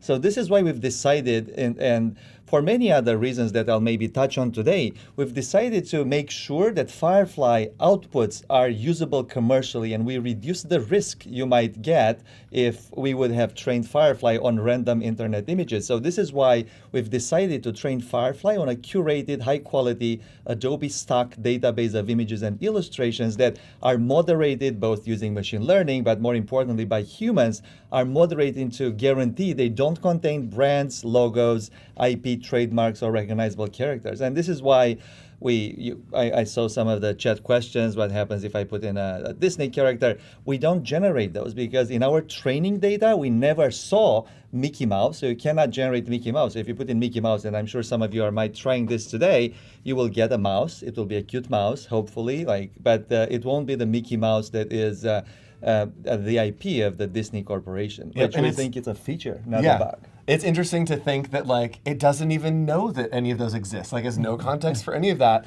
And I know that it's been a talk in the past of everything kind of being trained on this Adobe stock model. Adobe, again, we're trying to put creators first. And with that, we are compensating the stock contributors, right? Exactly. That's another thing we're announcing today. So as we've decided to rewards the contributors to our training data set with a stock contributor bonus, which is going to be announced today. So all of the contributors that have participated and contributed assets from June 3rd, 22 to June 2nd, 23 in our Adobe stock marketplace, they will receive today a bonus that is proportional with the number of assets they have on Adobe stock and with the number of downloads their assets, the licensed assets they have in our marketplace, meaning that we take their existing success as a proxy of the quality of their assets. So you have more downloads from commercial Adobe stock customers, you will get a bigger bonus today. Sweet. So, again, creatives first. We're here to help you guys. And we want your workflows to be faster, easier, take kind of the ditch digging out of the creative process and help you just lessen your clicks. So we're going to show you all the places that it is available. Again, if you have questions, drop them in chat. And I'm going to do a quick rundown. You correct me if I miss anything. We have Generative Fill and Generative Expand in Photoshop live today. We have Generative Recolor in Illustrator. We have text effects in Adobe Express. And text to image. And text to image in there. And we also have a standalone firefly.adobe.com that is the web app as well, right? Exactly. Cool. So let's start with the web app because that kind of is a good overview of everything that Firefly has to offer. So let's start with text to image. What is text to image? What's happening here? Text to image, we've created an ideation/inspiration tool that enables you to put in any prompt, and the prompt can be in 103 languages. But of course, you can try it in your native language, you can try it in English or any language you master. We understand that prompt, and then we generate 4 images that will try to match your prompt. And there is a lot of innovation we brought to text to image because some of the other solutions that exist out there, they force you into typing in maybe complicated prompts to stylize your output. Because we know for our customers, the most pixel perfect creative community on earth, control on how the image looks like is very important. So we've started to innovate with bringing some of the style engines, some of the understanding of style we have in Adobe into this property panel on the right-hand side. So you see that once you put in a prompt, you get the images, but on the right-hand side, you can control the aspect ratio. You can decide, you can pick from one of the content types. You can make it a photo, you can make it an illustration or a vector. These are like the 4, or none will try to guess it for you. But more importantly, underneath, you have this new list of highly curated, high-quality styles that Adobe Design has picked for us that enable you to stylize your generated images without having to pollute your prompt with a lot of complicated words or names of 3D rendering engines, etc. And what we also did to make sure we help you preserve the identity of the image generated. So let's say you like these cakes. It's a pretty tasty stuff. Thank you. I got hungry as you're talking, and it's breakfast time here, and so the prompt's just getting more and more on the plate. Yes. But one of the nice things we do. So let's look at this one. So there's some ham on top. If you start stylizing it on the right, what we're gonna try to do is maintain the exact kind of breakfast plate, stylize it, but it's not going to be a completely different plate. It should be a very similar plate. So if you make it out of layered paper, that's what you did, okay, and you click OK, you would see that the structure, and I hope the demo gods will be with us. So you see, the structure is there, layered paper maybe doesn't really work, and there's a little bit of overlap, but between the concepts. So we're trying to combine concepts that sometimes don't work together. But the idea is we're trying to help you preserve the identity, the personality, the emotion that you've discovered in a particular generation, and then give you the option to stylize it in ways that are powerful, but that are not starting you from scratch. So you need to rediscover the right image, the right emotion you want to send. Yep, so this is a good tiger, very Lisa Frank, tiger, rainbow colors. But I can change this and go to synthwave instead of layered paper, and you'll see that the style completely changes just with one click. All I'm doing is clicking that popular over here, and check it out. Very, very similar, but done a different style. Exactly. Oh, that's very interesting how direct those are and just switching up the styles. Yeah, we work a lot, and we're continuing. Again, our labs, our research labs, Firefly, we launched it this year. We've been working on it for many years in Adobe Research Department, and they have creating these amazing innovations to make sure we stay ahead, and some of them are not launched yet, but on the style side, this is very important for our customers, so we're really trying to innovate and have the best style engine there is. And these styles are, we could say they're like graphic styles, etc., but they're also usable if you create a photo, like let's put a portrait of an old man in front of a house as an example.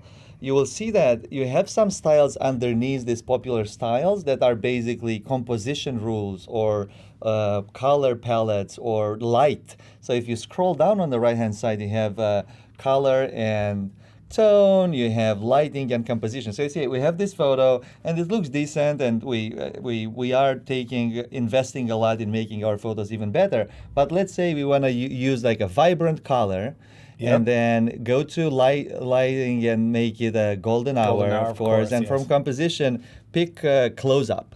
And you right. will see how close up is the Got it. third There we one. go. Or blurry background. You'll see that once you configure those styles and you regenerate, in this particular case, we're going to try to preserve it. That in some cases, the close up will make it zoom in. You see, we zoomed in, we brought in this lovely orange light in the evening or morning, and it's just such a controllable output of your photography, that because we know as professionals, you want to control the emotion you send when generating. So we want to give you similar controls on the right-hand side property panel with how you would actually do a photograph or decide for a particular shot. Yep. So super powerful style category on the right. And again, there's a lot of innovation in the pipeline that we will be announcing soon that will make it even more amazing. Yeah, so what's cool is we can take this and then we can click on this edit button in the corner and go to Generative Fill, right? Which this is also in Photoshop, a little different experience here. And let's say that we wanted to add in like a windmill. We would just draw over a space that we want. See if we can get this in here. This is not a good selection for that, but we'll give it a shot. And I'm going to type in windmill here, and it will generate that into the image, which is really cool. So you can take something that has started with text to image and really start to build it out and see what you get. And see how amazing we respected the bokeh, like the depth of field of the image. I mean, don't generate like a layer on top. We physically and realistically blend the concept you want to introduce into the scene at the right depth level, at the right bokeh level, so you can create without limits and in seconds. So imagine having to do this in our tools before, even if Photoshop and can allow you to do this, and there are tools we've been building for the last 3-4 decades to make this possible. With generative fill, it's basically taking it to a completely new level. And you've mentioned the concept of a co-pilot. And when we've started working on Firefly, we decided to make it work for you, for the user, and not replace you, but be there and help you achieve your creative intent much faster.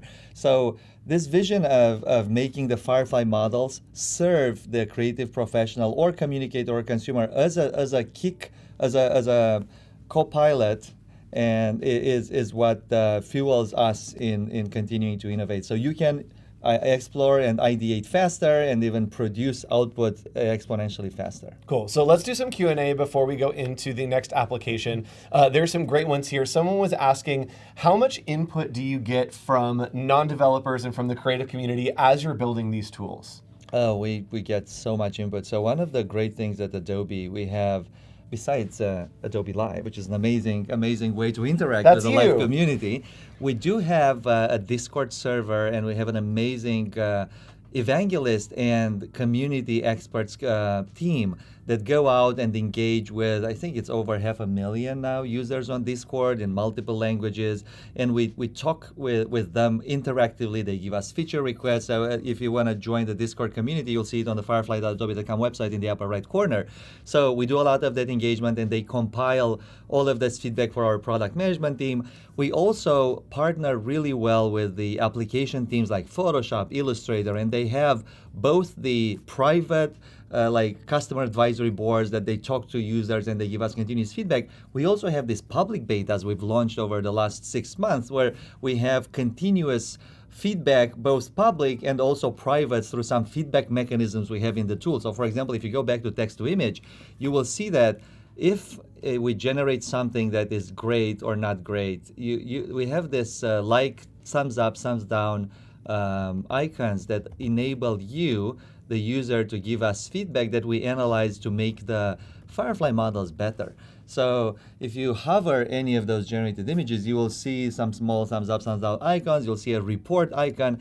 Those are signals at the bottom. Those are super strong signals that we compile to understand, are we going in the right direction? Is this model version improving versus the previous one or not? Or in particular cases when we generate something that is potentially harmful or incorrect, or we have any problem you want to report, you can give us this feedback, and we have a team compiling all of this feedback and feeding it back into our backlog. So super powerful mechanisms, because we actually, as you guys, I hope you've heard of ChatGPT, which is one of those chatbots that you can talk to and it makes it better. And what makes ChatGPT great is the fact that it knows what its users want as responses. And we're doing the same thing with Firefly. When you like something, we know that that image is a good image, and then we are training future Firefly models to generate more images like the ones our users like. So it's a reinforcement loop, it's a flywheel effect that will continue to make these models better to basically generate type of content at the right level of quality that you like. And same goes for thumbs down. If you don't like some generations, we will use that information to make the model better, of course in an anonymized fashion. Yes, and there are a couple comments here about things that may be in exploration. And I know that the Firefly team has been pretty open about like what is being explored, what may be on the way. And that's not something that I'm familiar with seeing in past years from Adobe. Is it's usually, here's the release, it's there. We're giving a lot of insight to this. And what's the idea of kind of showing maybe what's on the roadmap and teasing it? Can you give us any like teases on things in development? I can give you a little bit of that. I mean, if you go back to the homepage of the firefly.adobe.com website, you will see that we have at the bottom these vignettes showing some of the things we have in exploration, like 3D to image or extend images, basically generative expand. So you see that we're already following up and launching actual features that we're announcing here. But a very important principle we have when we build this AI-enabled features is they're very powerful. This is a recent development. They're moving very fast. I mean, we've been doing AI for 10 years, but in the last couple of years, it gone very powerful, and it's improving every day. So we know that in order to build it responsibly, we don't know all the answers. I think the world doesn't know all the answers, and we're trying to engage with you, our user community, get this feedback. And this is why we launched the firefly.adobe.com website in the first place, to get some feedback on how we're doing. And now it's evolving to be its own product, because we've discovered a great product market fit for ideation, for consumer, even for creative therapy. But we've started with the goal of just getting this feedback loop to help us guide building these models the right way, and building the models, the right capabilities to serve our user base with a very powerful technology that we need to learn how to master. So you should expect to continue to see innovation coming on the firefly.adobe.com first, for this engagement with the community, for the feedback loop, and helping us learn not only how to improve the model quality, but also how to refine the user experience. And then after we're building up that confidence, bringing it inside Photoshop, Illustrator, Express, etc. So we will continue to innovate. I mean, the pipeline of innovation is huge, and I all hope you watch Adobe Max replays. Ideally, be there in person. I have been with Adobe for a long time, so I've attended, I think, the last 20 Max events, actually. Oh my goodness! Yeah, I'm. And the first 3, I was actually a partner. I had a company in Romania, a small startup Adobe acquired, but. So I was a partner, a sponsor of Adobe Max, but I've been there for the last 20 years, sometimes in virtual, sometimes in person. And we have this thing in the second day called Max Sneaks, where we're showing some of the innovation coming from our labs. This year is going to be an amazing set of Max Sneaks. So yes. I encourage all of you to make sure you follow our social accounts or watch live the Max Sneaks streaming, or attend if possible, because there's amazing innovation coming from our labs. And we hope to bring more of that in an accelerated fashion on the Firefly web application. Yes, and that is going to be hosted by our friend Adam Devine, which should be a great time. You can register for Max. I believe it's just max.adobe.com. You can register. There's a lot of online resources, and so you can watch sneaks, you can hang out, you can register for some talks, for some labs. If you want to hang out with me, I have a couple of those. A talk actually about accelerating your workflows with AI. And I did see a comment that I think that we can show a workflow. Jeff is saying this seems more geared for people who are kind of just playing around to try to generate stuff. I think what we've been showing Yes, we've been playing around kind of generating images, but let's show you some real world applications from Creative Professional, right? I work a lot in packaging, I work a lot in branding, I work a lot in social, and so we're gonna show you how I would use this in a real world workflow. So we're gonna hop into Photoshop real quick. And if you haven't updated, actually, let's do that first. Creative Cloud, all you need to do is go to updates and you'll see that you have the updates available to you this morning. So, and if they don't, there's a check for updates in the upper right corner. You might have to click that small link, check for updates. Yes. Make sure you click that first just to make sure you get the latest builds from us. yes, so let's go ahead and show you the workflow that I am obsessed with right now. I actually learned from Jesus Ramirez, who's gonna be coming up later if you wanna hang out with him. He knows everything about Photoshop. And so he showed me this workflow. And we're gonna use Generative Fill to take this object, remove it, and then replace the background so that we can animate in Adobe Express. That's right, we're hitting all of the things here. So first we're gonna do is we're gonna use the object selection tool, really powerful here in Photoshop. It's breaking apart the image, seeing what pieces I need. And so we are going to select our astronaut right here with just one click. And then we can use the contextual toolbar to expand that selection to just give us some space outside of the astronaut. So now we have this selected, and what I'm gonna do is I'm going to hit Generative Fill. And let me get rid of that tool so we can see. So Generative Fill is going to fill all of the selection that we have, right? So yes. Every pixel that is selected, it will fill. Every pixel, and actually, probably there are some secrets with it. If you use transparency in your selection, you might get this blended effect. So there's a lot of control you can get if you start playing out with the opacity level of the selection. Anyway, we'll keep that maybe for a future live presentation. But for now, if you click Generative Fill, yes, we will understand the whole scene. No, this is like a scene in space. Generate basically space. Cool. Empty, I mean, star filled space. So we click generate, and it is going to basically remove that object instead of filling with something. And in theory, it is filling with something, but not anything that I've told it to fill with, right? Exactly. And this is, I mean, I'm sure you all know content that were filled. This is technology that was in Photoshop for probably more than 10 years. Amazing tech.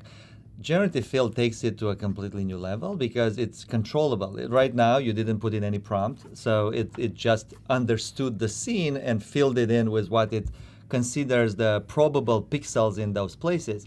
But if you would have put in Starship, it would have drawn a weirdly shaped Starship because it understands both the context and the scene, and it can be guided to generate something that you need to insert in a particular scene. But for now, you removed it and you extracted the layer. So now you have two.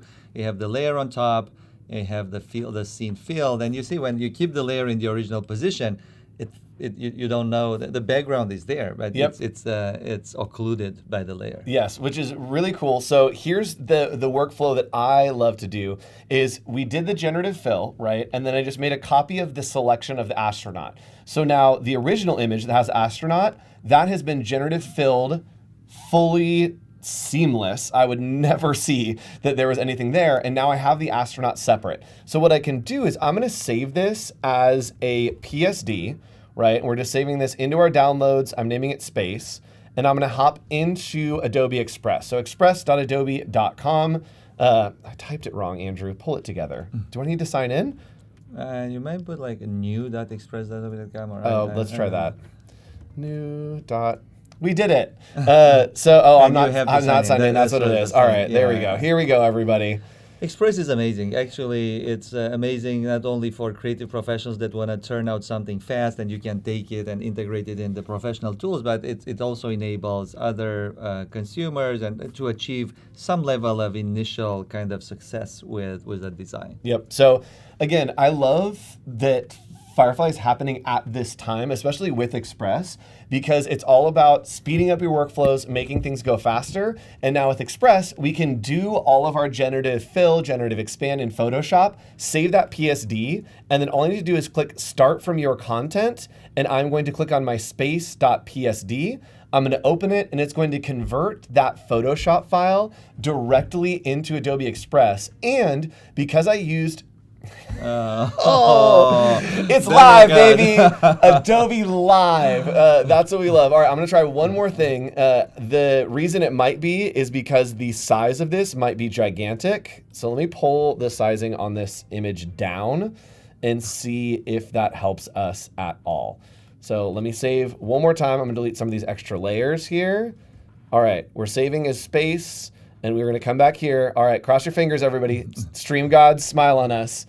We're uploading this as a PSD. Cross your fingers, hold your hearts, and we'll see if it goes. And I think the fun thing about generations in Firefly is we don't know what it's going to be. You don't know what it's going to be. You can kind of explore and try stuff. And as we've seen, it generates 3 options right now. And we've talked a little bit about generative credits, right? So generative credits, something that's included in your Creative Cloud membership. How are those used? What are kind of the uses of those? Yeah, so generative credits, what we're trying to do with generative credits is to make sure we bundle with the Creative Cloud subscriptions, depending on the entitlement plan. And this goes that if you have like the all app subscriptions, you get more credits. You have a single app, you have fewer credits. If you have Express, you get even fewer credits. And of course, we're offering a free plan too.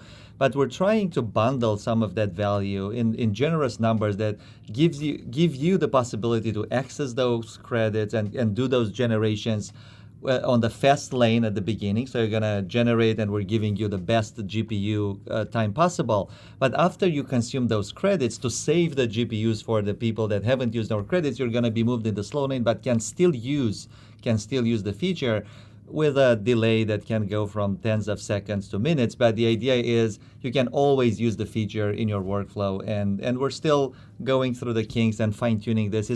We're starting to count the credits now, but it's not fully enforced until November. So for now, this is happening. We're counting them. We're going to show them soon in the profile pop-up.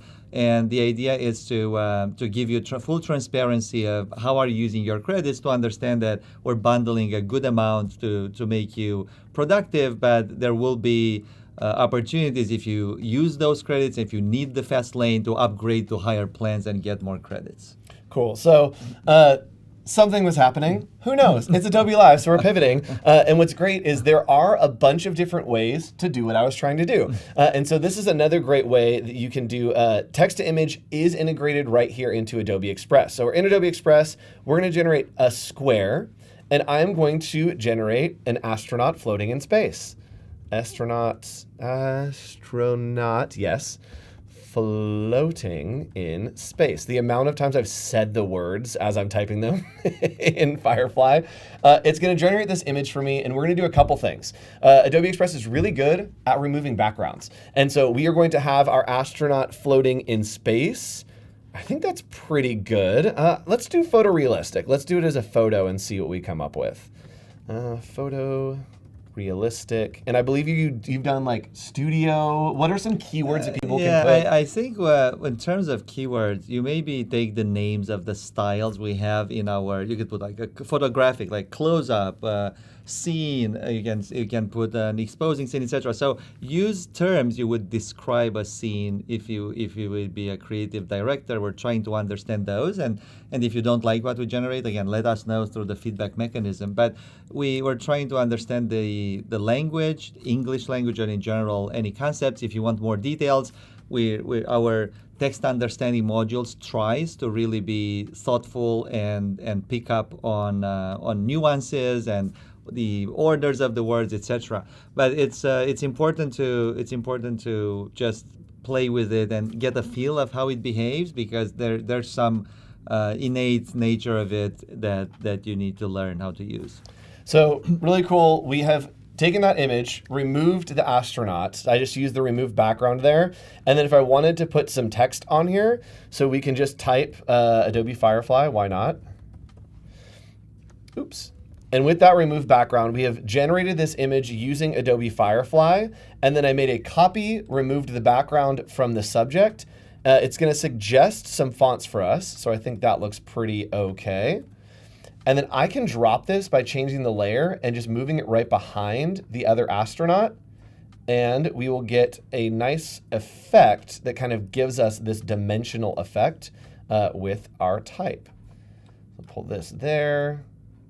And so now you can see that it's separated. So we generated the image, and then it's not just flat image. You can start to remove background and pull pieces out of those images, which is really nice. What's cool too, you can copy and paste from Illustrator, from Photoshop, right into Express, and then you can animate, do a whole bunch of cool stuff here in Express.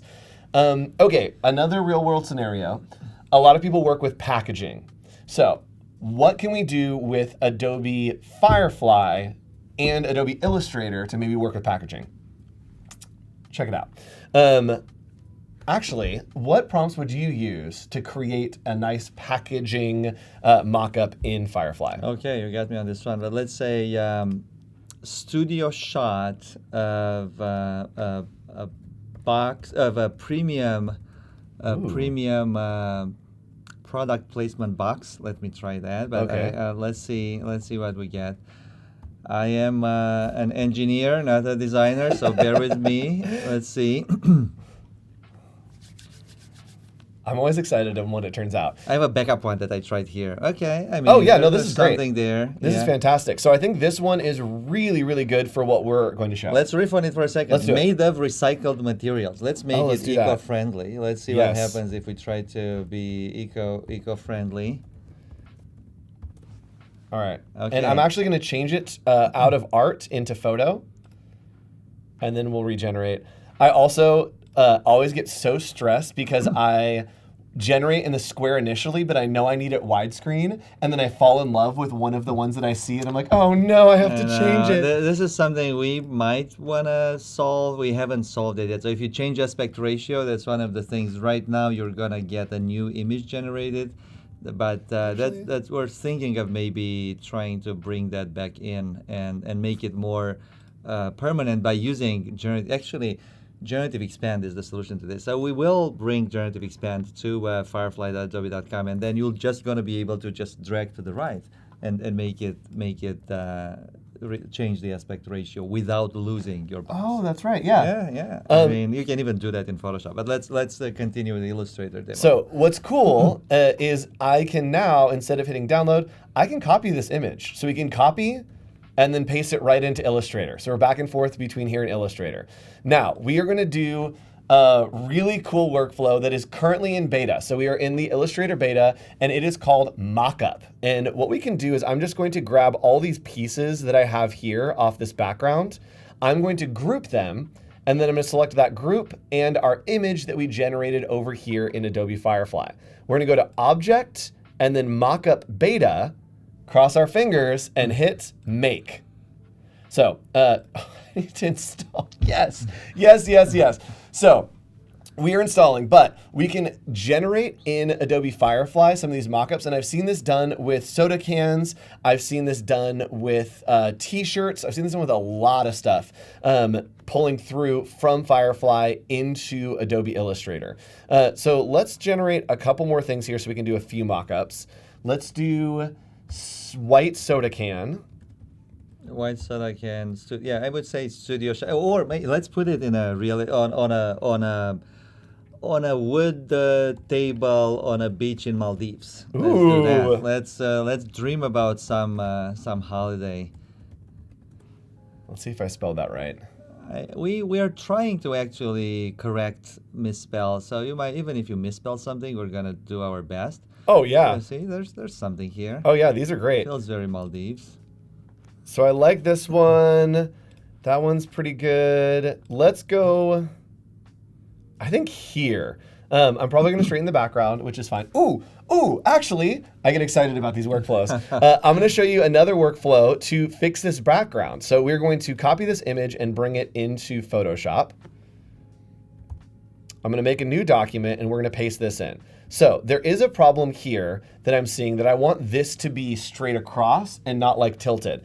This is my favorite application for Generative Expand, is we can come in here and we are going to grab the crop tool. So I'm gonna hit C for crop, and in fill, we are going to do Generative Expand for the fill. So from here, I can click on straighten, and then I am going to choose what the angle is of my horizon. So you can see there it's like 2 degrees off right there.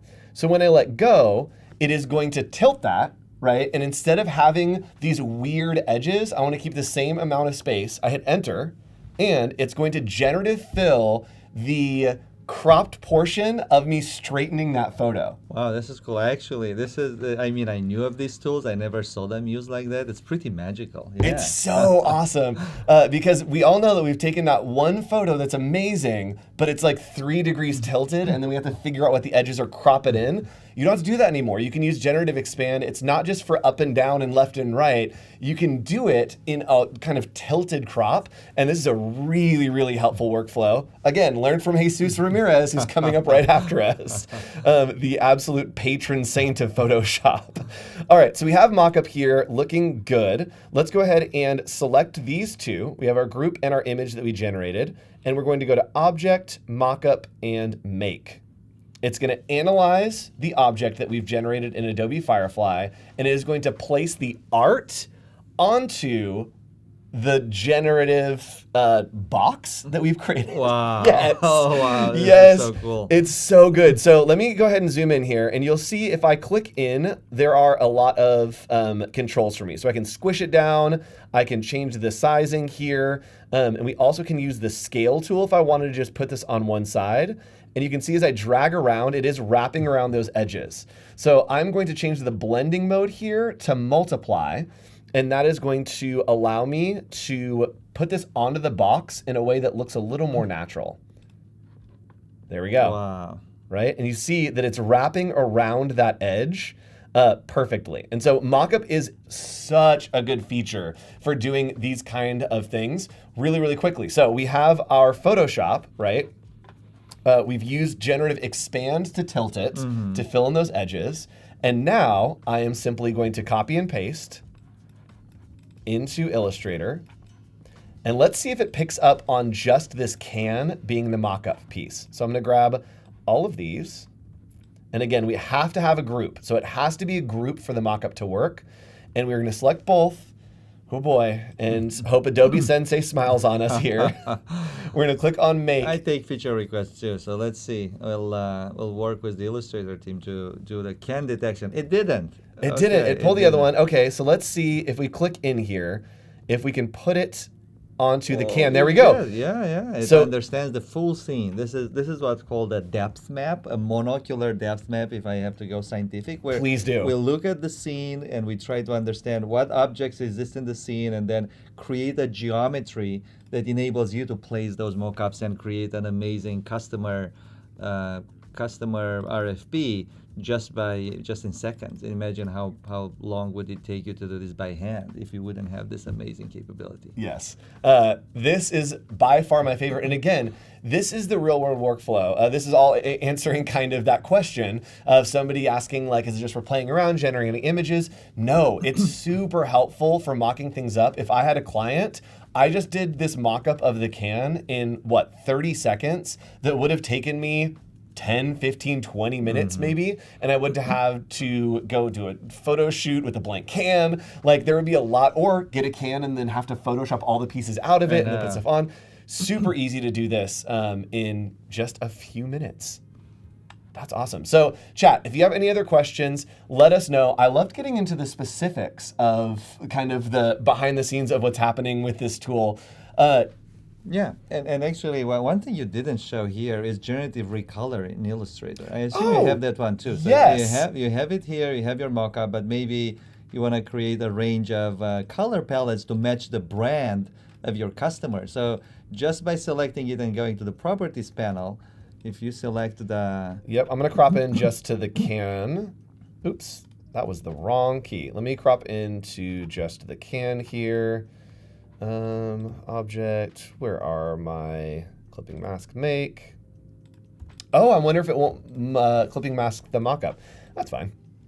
All right, let's pull this over here and let's see if generative recolor works with the mockup. Yeah, and actually I didn't try it, but it should be just a just a standard vector piece. That's the beauty of Illustrator, every single vector. And let's say you want to do in Maldives teal color to match the environment. And yes, so let's do maybe like blue water at the beach. So what it's doing here is we are kind of pulling words into a color palette. This is a really great thing. And again, this is why I love Adobe Live. I haven't tried this. You haven't tried this.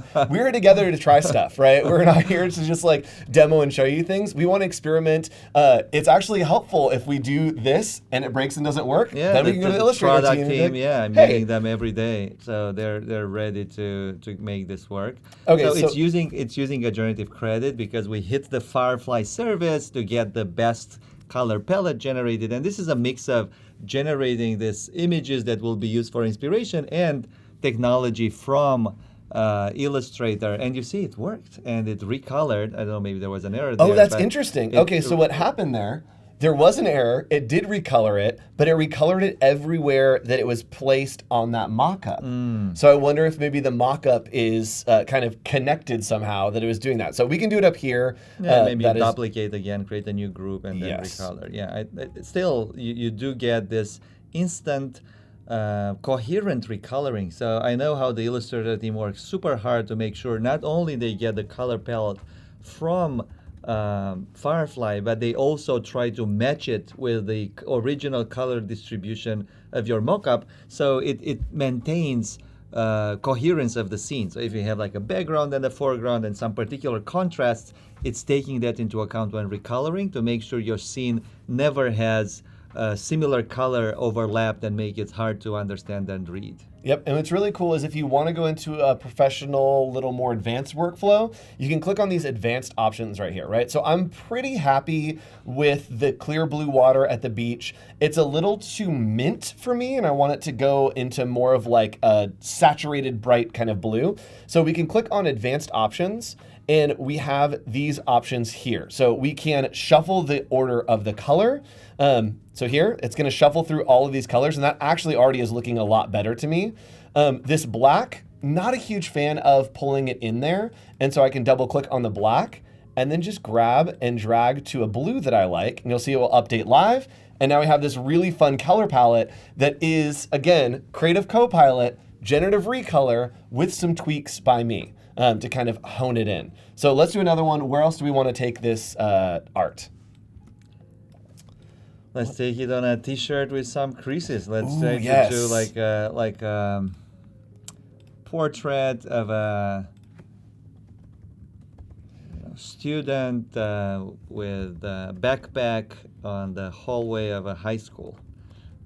My son Ooh. is finishing high school, and we're all going through the college craze. But let's see if we do that. Let's see if we have enough creases. I'd love to see how Illustrator deals with creases, and maybe let's change the aspect ratio to portrait. I actually Oh, yeah, think let's do if that. you make a portrait and photo, it might portrait and then photo the style. Got it. It might generate something better, and maybe we should say viewed from the back. And I think maybe we and put the mock-up on the back.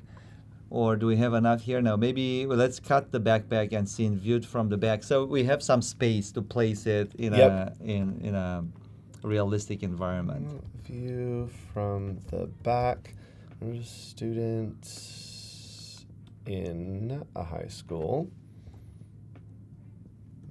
in a white shirt, view from the back. Let's see what happens here. And someone's saying, how do you Illustrator recognize that it's a separate object? Ooh, yeah, that's actually a great question. How did Illustrator recognize that it's a separate object? We kind of talked about that, but can you just recap maybe, how does it know of all the things in the scene that that was the can? I think using advanced algorithms, what we do, and machine learning, using the Sensei services we've been building over the last 10 years, we try to understand how far away from the camera, the virtual camera, each pixel in the scene is, and then create some kind of a clustering of those pixels and imagine those objects. It's called a depth map, and that depth map, we've been playing with it in Photoshop neural filters in the past. The idea is to try to understand the depths of the scene, and then once you understand the depths, Illustrator creates this 3D, has a 3D engine in it. You guys might have played with it, but creates a 3D scene and then intelligently applies the mockup with all the geometric transformations on that 3D scene. Ideally, even respecting the creases in the shirt. So let's see Yep. if it does a good job there. But I'm hopeful that it will blend it very realistically. Yeah, so what I'm doing here with generative recolor is I wanted to see if it could get like a more obscure, like ethereal. I know as creatives we talk a lot in like metaphors and vibes. And so sometimes the vibes don't translate when you're trying to do an image. But with generative recolor, I found that it actually picks those up really well. And so I did vintage college pep rally as the color schemes. And it's hitting pretty good. Like this is where I want it to be. But what I can do is maybe I have school colors. I can actually designate colors that I need to be in this image, right? So I need to have maybe this teal, and then I need to have this yellow. So we're going to add in the yellow, and then we're going to add in the teal. And now when I generate, it should incorporate those colors into the generative recolor, right? I mean, I surely hope so. Yeah, it did. Yep. It does. Yes, pretty cool. So we have this here. I think this looks good for my school colors. I'm happy with that. And now I can select these two, and again, go to Object, Mockup Beta, and hit Make. And let's cross our fingers and see if it picks it up. I'm excited about the creases and ridges in the shirt to see if it picks up and kind of flows over those. Yeah, and another thing that maybe we should show after seeing this amazing demo working, I hope, let's do the blend mode trick too. Yep. And maybe resize it a little bit. Maybe we should add like title or some kind of a call to action to this. You see, it picks on the creases, and it literally makes it small deformation to go around. Yep. I mean, what's getting me is right here. That's awesome that it's like catching the armpit there. You can see it bending as I drag around. Yeah. Even on some of the edges of these creases, you can see the bends on the sleeves kind of pulling through. That's really cool. So I think one thing we could do, let's take this to Express. Can we import a PDF to Express and then try to put a title, like a text to image, a text effects title on top? Absolutely. And what's even cooler is we actually can just import this AI file directly into Express. So let's give it another try. Maybe a second time, third time is a charm. Let's cross our fingers, y'all. So I'm going to take, I'm actually going to undo a lot of this file real quick. And I'm going to take this into, we're going to generative recolor, and then I will take it into Express to see if we can do some animation. So there's a lot of colors happening here. And let's try to do a generative recolor to see what happens on all of this. So I'm going to do generative recolor. We're going to go back to the one that I've been, okay, we're going to do the one that is my go-to. Oops, that's not the right one. And that is edit, going to edit colors, and then doing generative recolor. My go-to has been burnt banana. I don't know why, but I feel like I get good color schemes out of here. And maybe popcorn in there. I want those yellow tones. Nice. Let's see what happens. Recolor is also available. You see the property panel on the right-hand side? Oh, yes. There's a recolor button there. I go to as my demo flow. Right over there. I seem to give myself as many extra clicks as possible when I demo things. Okay, so we've got the burnt banana workflow. I like this a lot. I don't like this red though, so I'm going to pull that into a darker brown right here. Hit OK. All right, that's good. And this red as well, I'm going to take into a really dark brown. So again, Creative Copilot, super easy and fun to be able to work quickly. Oh, that was not what I wanted. Too white. I wanted this brown, and I wanted to take the actual black here, and I'm going to make that white just so the eyes look white. Get over there. There we go. That's horrifying, but we'll keep it. All right, so I'm going to save this document, and we're just going to save it as an AI on my desktop. So we're just going to toss this into downloads, sure, resources, save, great. Now let's go back into Adobe Express and cross our fingers that the upload works here. Let's click on Start from Your Content. This is my content, and we are going to click on Resources and hit Open. Now, something as it uploads and converts, something to notice is that in this file, we actually had two different artboards, okay? Express is going to convert both of those artboards into their own pages within the same document. So we're back here, look at that, it worked. We can hit Open in Editor, and now everything, including the type, is here on two separate pages. Pretty cool. Yeah, and Also, this is editable type. Wow, that's this great. is So let's editable apply like a text effect on it, because that's one pretty cool capability, Firefly capability you haven't shown that would really help you create titles that stand out. Yep, so we can click on text effects here, and maybe with this kind of party zone, maybe we want to do like metallic confetti. Metallic confetti sounds pretty creative. Let's see what happens here. So what's happening here, and what's kind of the workflow of using text effects? Maybe double L? I don't know. Metallic. There we go. There we go. Thanks, chat. Okay, so what are these options here that we're seeing as we start to generate this? What does the tight, loose, medium mean? This is a pretty key. This is my favorite feature. When we, as you know, Adobe, we've invented a lot of the technologies that made modern typography a reality through EPS and fonts, etc., Type 1 fonts.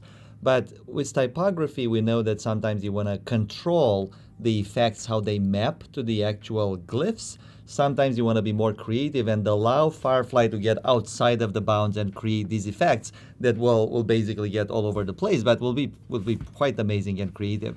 This is what tightness feature does. It allows you, if it's set to the right, which I think it's called loose, it will allow Firefly to get outside of the bounds and create something more out of the box, basically. So let's see how this works. Like. So I'm going to zoom in here so we can really see those juicy details. I'm actually going to move this up. Oops. Oh, Andrew. All right, there we go. So we are going to click on the text effects here. We're doing loose. We're doing metallic confetti. I've chosen the font. I added a pink tint just to make sure that we're good.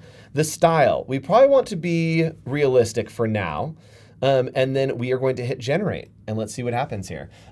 What it's going to do is it's going to basically create these letter shapes with what we have told it to create. Okay. Yeah, it's pretty metallic and pretty confetti, and more is editable. If you say paid resources, you will see that you can actually edit, and edit will go in real time, and will stream in characters as they go. So the text is editable. It's not a raster. It's a fully editable character. It's a fully editable text object that you can basically continue editing. So make this paid or amazing or whatever. You can type in anything, and in a second, now we're regenerating because you changed the capital letters. We have to regenerate those letters. But if you keep typing, we're gonna reuse everything. So if you type A again, it's not regenerated, it's cached. So we're trying to make it so it's super smooth to edit. You can continue, have this interactive experience, but in the same time, new characters are going to be streamed as we generate them. So pretty amazing, I would say. That's interesting that it's basically caching the letters as it renders them, so that then you can keep generating really quickly. And if you wanted to, there are some sample effects for you to get acquainted with this. If we wanted to, we could change this maybe to embellished and see what happens. So let's generate here and see what happens. I feel like, okay, here's my request. That's definitely not going to be a thing. Okay. I want render music so bad. When that little bar is going across, I just want a little like. That's a cute one. Let us take it in. I mean. Yeah, we'll talk to the team about it. Yeah. Cool. All right. So we went to embellish, and it's really given it like a little bit of extra, the dimension.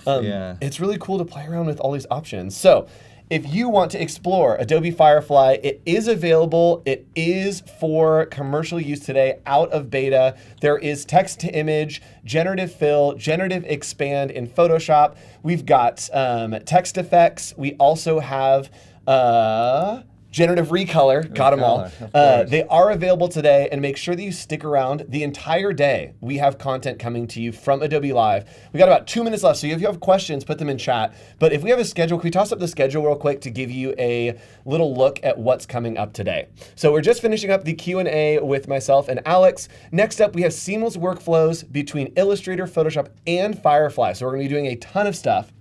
A lot of what we showed today, just in a bigger way. And then we will be in with Jesus Ramirez, Sin Lagos, Elise, and all of your favorites here on Adobe Live. We're going between Photoshop, Illustrator, all over the place. Stick around, we'll be live all day. So I did see a question come in. Is there a way to put the same effects in objects in an image and not just on text? Great question. And I think that's definitely something we want to make happen. I don't think we have it now. One way you can achieve this, it's like a secret trick. If you have an emoji, you can create upload your own font with an emoji. You can actually use emojis and stylize them in the same way to give you some control. But definitely stylizing an icon or a vector piece is top of mind for us. So stay tuned. Multiple teams are hard at work bringing Firefly in more and more workflows, including stylization of existing objects. Yeah, so if you want to see emojis, stick around for 3 minutes because I'll be showing you that at the beginning of the next stream. And the next stream will be a lot of in-depth of what we showed today. So I'll be showing you how to go from Illustrator to Photoshop, Photoshop, Generative Expand into Express. We'll be all over the place, and you, chat, will be leading me. So if you have suggestions for what you want to see, where you want to go, if you have questions about workflows, put them in chat right now, and I will see you all in about 5 minutes here on Adobe Live. Make sure you're subscribed. Bye. Thank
Silent waves. It feels right. What do It I felt look right. at? Oh, what's Yeah. up, everyone? We're there. Hey, everybody. What's up? Nice to see you in the chat. Hello, Yes. friend. Who are you? Introduce yourself. Wait. Let everyone know. I'm Michael Fagoso. I'm an evangelist here at Adobe for the next generation of creative pros. That's you, chat. That's That's- you. If you are That's the all next, of you. if you're the next generation of creative pros, 1, subscribe. 2, leave us. What emoji do we want to see in chat for this stream? What's my favorite? Oh, it's the inappropriate emojis are my favorite. No. Okay, all right. Okay. Let's do a ghost emoji. There you go. So, speaking of ghost emojis, today we are talking all about Adobe Firefly. Yeah, we are. And we finished the last stream. We talked, and I promised all of you who were watching that we were going to show emoji text effects. So let's do that. Let's hop Nice. over. Nice. Oh, my chat. Hold on. My phone was plugged in because I'm going to show you mobile stuff. But Oh, I now see. my We got to computer- move all. Okay. All right, we're here. All right, let's go into Adobe Firefly here. I'm so sorry, chat. Chat, if you have questions, let us know. We're here to answer all of your questions. Sorry, Andrew. I'm supposed to be hosting you. No, it's and fine. I just kind of make a quick intro on You you. hosted what? Yeah, yes. Quick intro. So- Guest spot by our studio manager Paco coming in to solve all the problems that I've created. Yes, please intro. Let me know. So, Andrew, I met you like a few months ago, and at a Yes. conference, and you were like the nicest guy. Aw. And you have these massive clients, and you make me so jealous of your work. And you know so much stuff. I do know a lot of stuff, and I try to share it with all of you. That's where I wanted my camera too, right there. I try to share with all of you. So yeah, and that's what we do here on Adobe Live is we try to give you all of the information, which you have a ton of information Right. about that. And someone's saying, are there any AI tools for InDesign? Guess what we're doing on this stream? We're doing InDesign. Yeah, we are. It is. I know too much stuff. I agree. Okay, so let's do the emoji. Let's go. Let's go for it. We're gonna hop into text effects. So we are at firefly.adobe.com. If you're just joining us, what's the big news with Firefly today? What can we use it for? We could use Firefly. We could use it in Photoshop. Yep. We could generate images in images. Yes. We can expand images into backgrounds that, have you ever had those graphic design moments where you're trying to type something into an image, you don't have enough space, you can expand images that way. Yes, there's What all else kinds can of you- magic. Yeah, all kinds of stuff you could do. And once you do that, guess what? You can use it for commercial use because it's out of beta today. Ooh, Oh, yeah. I'm gonna make some money. So we are here and we promised to show you the emoji. So I put in the ghost emoji and I just typed in ghost and maybe like fog into the prompt. So let's hit generate and see what happens here. Sweet. I love that like the ghost emoji is Yeah. like, it's rendering right now, but it just looks, oh yeah. Whoa. That's insane. Yes, so it is rendering as a text effect, and you can do this with any emoji. It's going to take the shape of that emoji and then render it Oh. into a text effect. Ooh, That's really cool. that's really cool. Can you spell my name? It's 3 letters. Absolutely.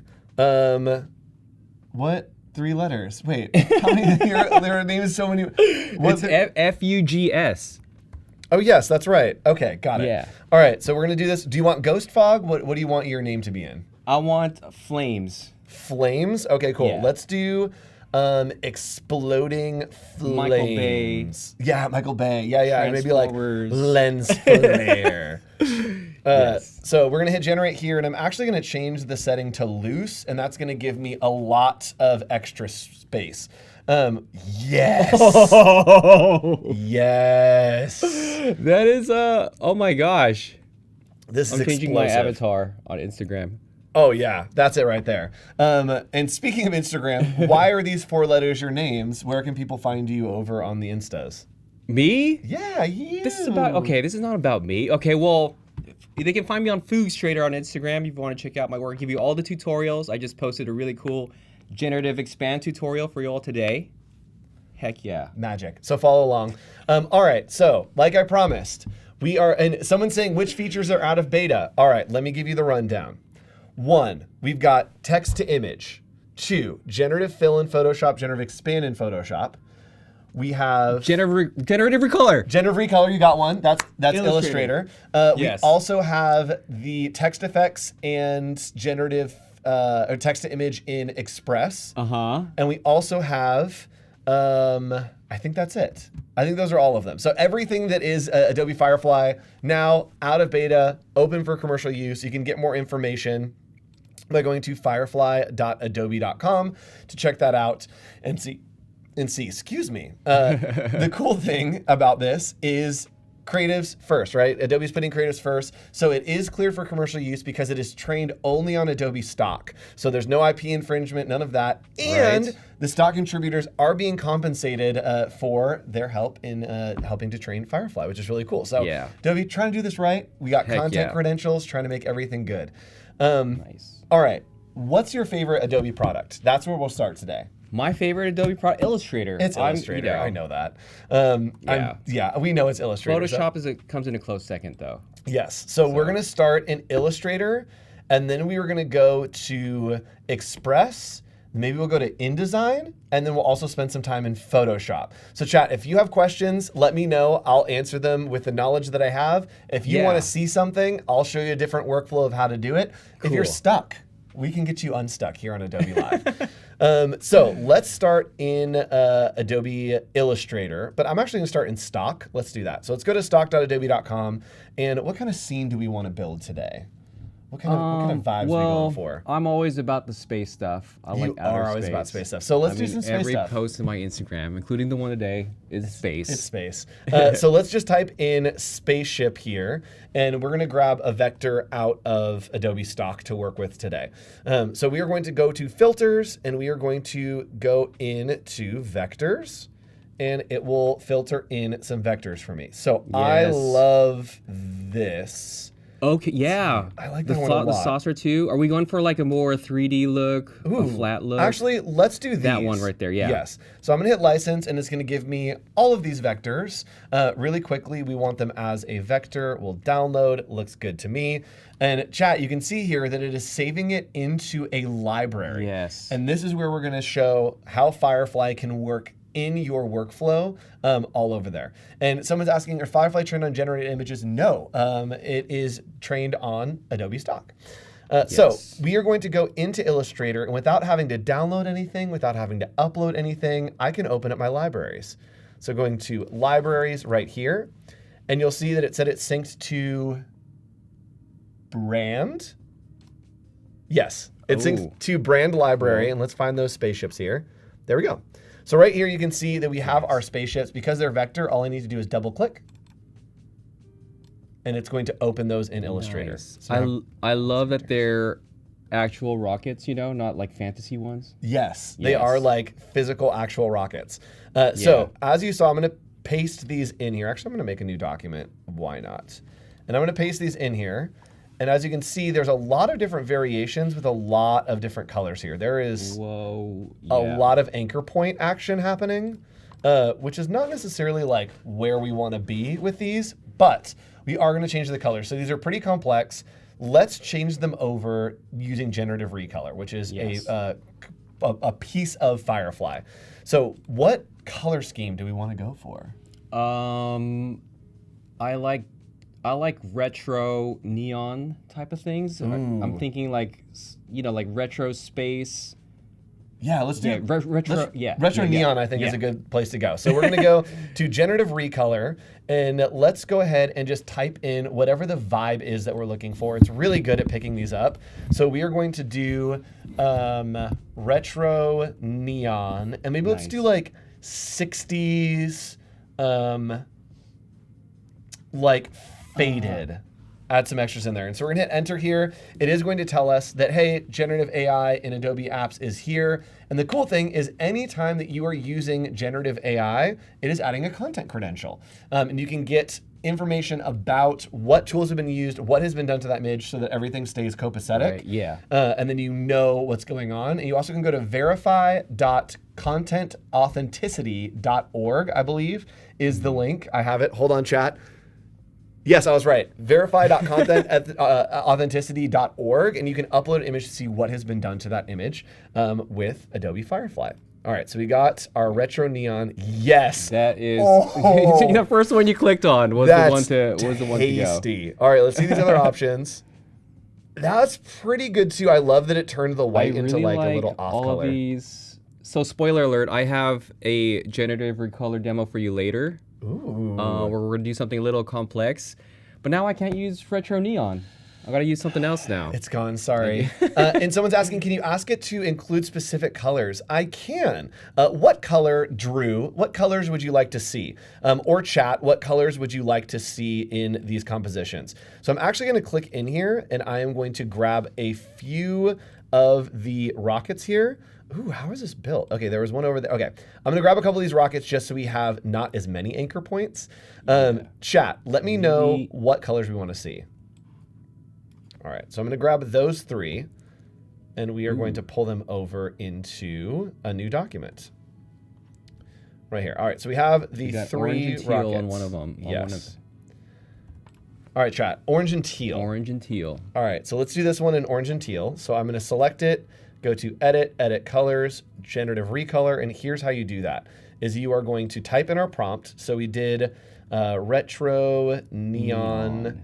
60s, and then we did something else. What else we did? Faded. Oh, yes. And if I want, it saved it right there for me.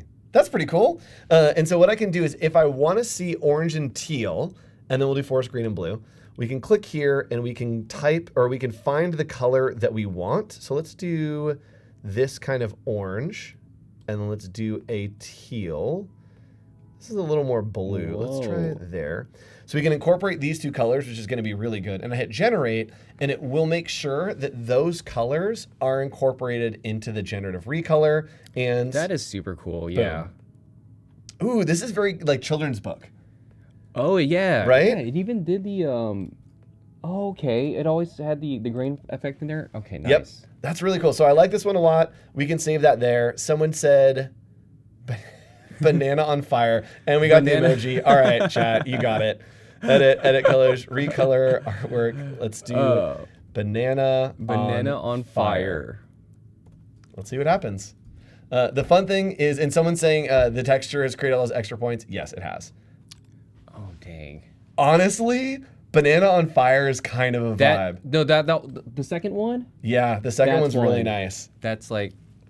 So something that I don't Whoa. like about this, and I'm going to show you how to like amp this up. So in comparison to this one is much less saturated. I want to have like a boom bam punch.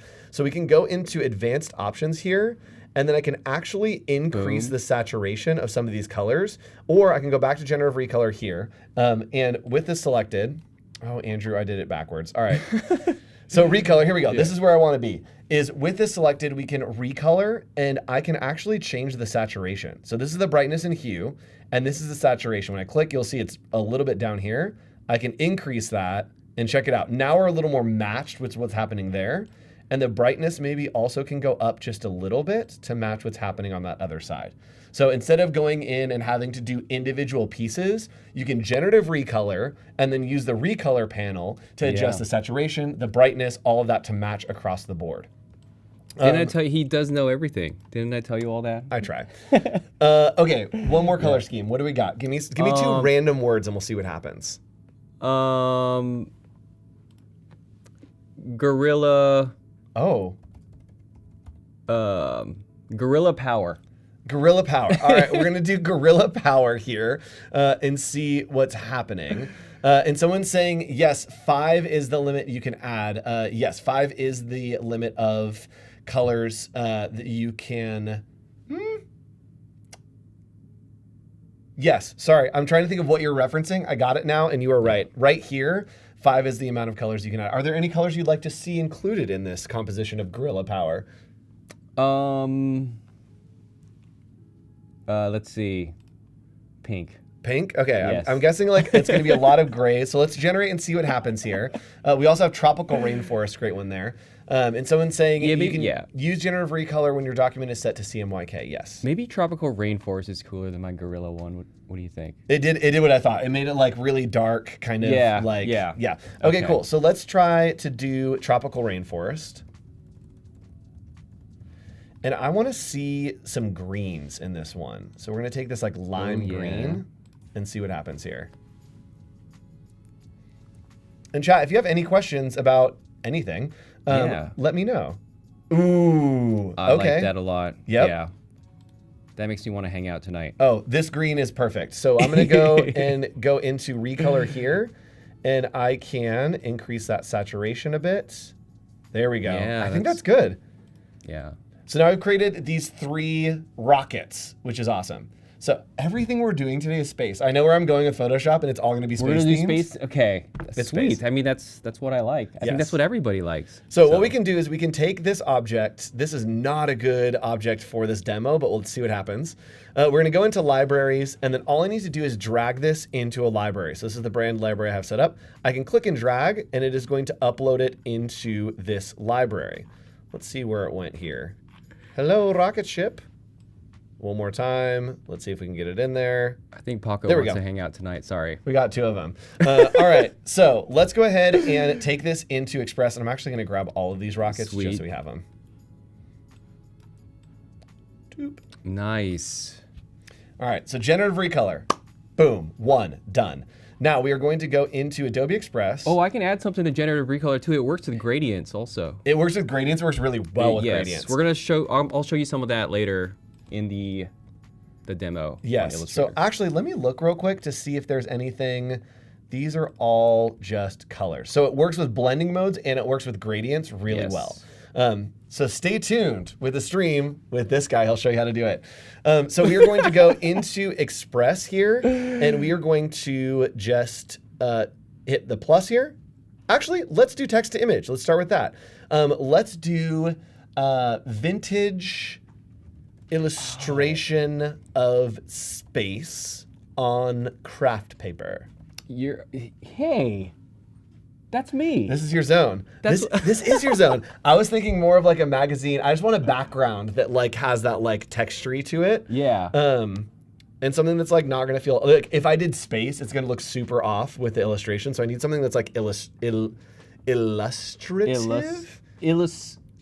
Illustrative. Yes. Okay. I don't want actual. Illustrative. No, I like actually, illustrative.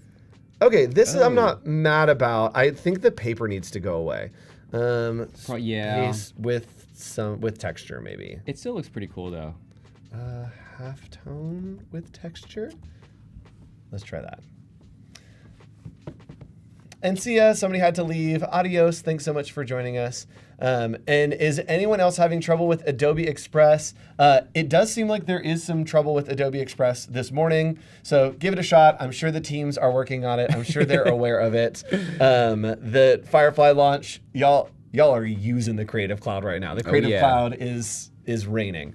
Heck yeah. So, okay, we're just going to do vintage illustration of space and use that as kind of the background. For content type, we want to make sure that we have... Ooh. Actually, not mad about that. We're going to use this. Yeah. You're good call taking the paper away. Cool. So we're using this, and now we're going to go to Your Stuff, and then go to Brands and Libraries. From here, we can click on that brand that we just made, the library. Let's do brand. There we go. And you'll see that our rocket ship is there. Ooh, this blue one's going to look so good. Oh yeah, especially what? Yes. Did So you plan this out? I did.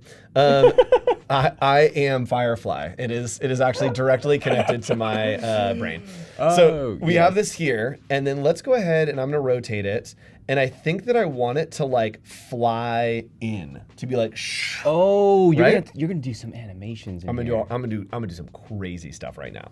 Oh dang. So Okay. here's another thing that I'm gonna do. This is my hack on giving a bit of, actually, hold on, let me make sure. Okay, all right, I just wanted to make sure I was delivering on the promises. This is my hack of adding a shadow to something that can animate. So what I'm gonna do is I'm gonna click here, and I am going to duplicate. We're gonna animate first. I'm gonna click here, I'm gonna do animation.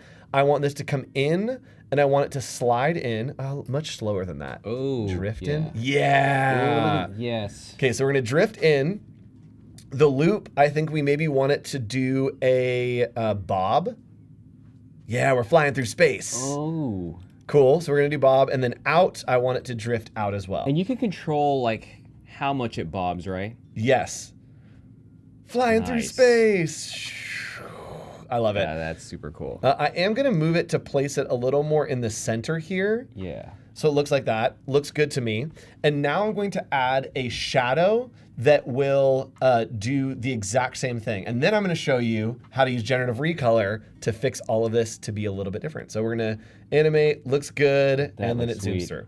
So we're going to select this, and then I'm going to duplicate it right here. So we're going to hit duplicate, bring it over here, and then what I do is we go to effects. We are going to go to a duotone and make both of them black. So now there's it's just black. So from here, we are going to select that, and we're going to go to adjustments and go down to blur and just blur it out, right? So we're going to blur that out quite a bit, and I actually might make it a little bit bigger just so we have the blur there. All right, and then I'm going to change it so that the layer is right underneath. So it's going to move that layer underneath the rocket ship. So let's move the layers. There we go. Okay. Right? And so that now when I separation. animate it, the animation was already applied. So it'll carry over that animation with the shadow. Oh. Cool. Okay, so Okay. Sorry. magic. What's up? So there's a little bit of red happening in this, right? So I think we're pretty on with the color scheme, but there's a little bit of red. And so what I want to do is I want to change the color of this. Of the rocket, right? I think I might want a different color scheme. Let's use generative recolor, explore. What we can do is come back into Illustrator, okay? And with this artwork that we just placed, we placed the rocket, right? All I need to do is double click on the rocket that is in the library. It's gonna open that in Illustrator for me. Sweet. And now I'm going to use generative recolor to present a different option of my artwork without having to change much. So generative recolor, and we're going to do maybe faded lava in space. I want to get some of those reds in there. Yeah. I like that faded lava. Ooh, That one. that one's way better. I like that. Can Oh, you just click on that one real quick? Oh, yeah, the other one. I'm the into other it. one. Oh, wait. I like this. You're No, right. You're I right. don't know. You're the one. We're just spinning into chat. What do you think? Do you want number You know- 1 right here, or do you want number 2 right I think here? Andrew got it because it has more contrast and it matches that that planetary background. better, Yeah, I it is. think. It is very contrasty, which I think is right. But So I would still love to know the chat's yeah, opinion. chat. Let us know. Chat's saying 1. Pretty accessible tool. Yes, super Yes. easy to kind of click. Yeah. And someone's saying, can you extend the animation so it goes longer than 2 seconds? Yeah, I'll show you how to do that. All right, we're gonna go with 2. Sorry, chat. But I've made that selection again. We have clicked on the library right here, and then we have changed that using generative recolor. I'm gonna hit save. And you can see that the title is crazy because it's actually linked directly to this. And you can see it already updated right here. Yeah. So what's cool is it's going to update over in the place that is the library. And when I come back to Express, it is going to say, hey, your linked asset has changed. There'll be a little notification. In chat, I actually realized that I might have placed, nope, there it is. So down here, right there, your linked asset has changed. Check this out. We're gonna hit update. And with no uploads, no changes or anything, it is updated with generative recolor. That is super cool. And what's cool is it updated with generative recolor and it's kept all the animation. Everything that we have there is still incorporated using the power of Adobe Firefly, right? So background's Firefly, the colors are Firefly, but then we've used our art to really take this to the next level. Now, we're gonna do one more thing that's gonna be really freaking cool. We're gonna use text effects. Okay, let's do it. So let's add your text, and I think that this is just going to say, what should our text say? Out of this world. No. I like out of this world. Okay, let's out do of that. this So world, let's do text, and we're gonna do out of this world. Actually, we got 4 letters. Let me out of with 1 T or 2 T's. 2 T's. 2 T's. Okay. So let's find a good font here that we like. Ooh, good vibes. Yeah. Okay, so that looks pretty cool. We are going to make it white for now, but we are going to use Adobe Firefly. I just want to show you the kind of work on how we do this. So we're going to blow this up really, really large. And we're going to center it right there. And then I'm actually not going to put it behind both of the objects. I'm going to put it in between the object and the shadow. Oh. Yeah, so it's going to pull. Oh, come on. Come on. There we go. So now it is over the text. And if I wanted to, I could pull this shadow so that we get some like interactions. And now, check this out. Actually, if I delete this, you'll be able to see the interaction a little bit better. Let's play, and you'll see that the shadow is going to interact with the background there. What's even better is if I wanted to have the shadow interact a little bit more, I can select it and change the blending mode to multiply. And now it's going to multiply just a little bit better on that background. So we're going to move this. Oh, I did too many things. There we go. All right, we're going to multiply this. And now, This is awesome. let's play. Animation is always such a daunting thing for me, so it's like, wow. Pretty cool.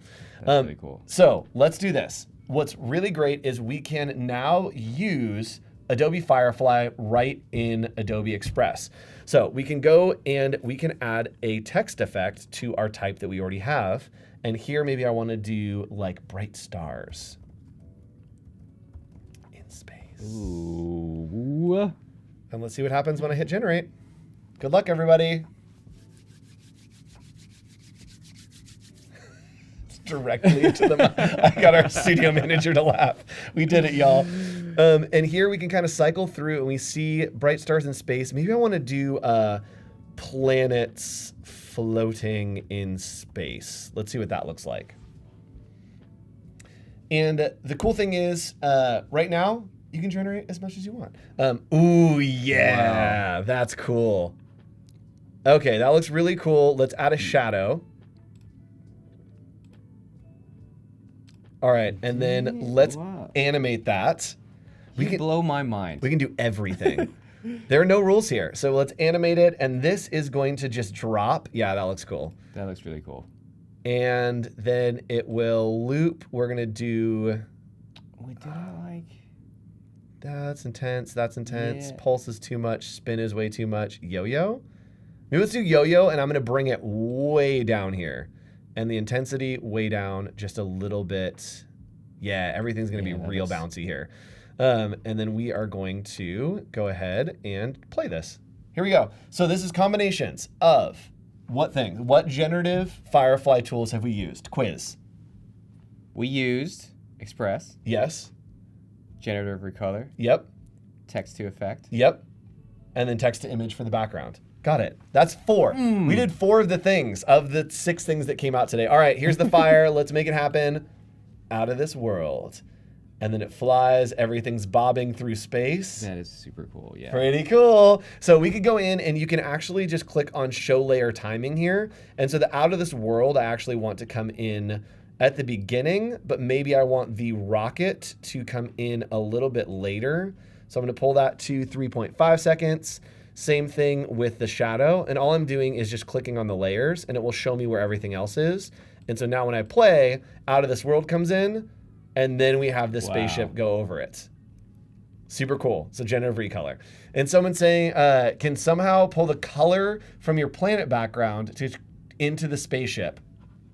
Chat, I love these questions. The answer is absolutely. Let me make sure that I'm not going to lie to you. Okay, so here's what we're going to do. I am going to just grab a screenshot of the background. So in theory,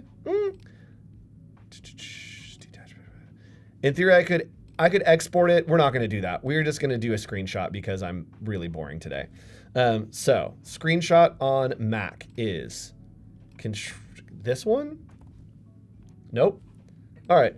Here's what we're going to do. We are going to go to download and we are going to go to PNG because I just want the background and we're going to download that. So we have that there and we're going to use another recolor tool that isn't generative recolor over in Illustrator. And we are going to double click on our spaceship here.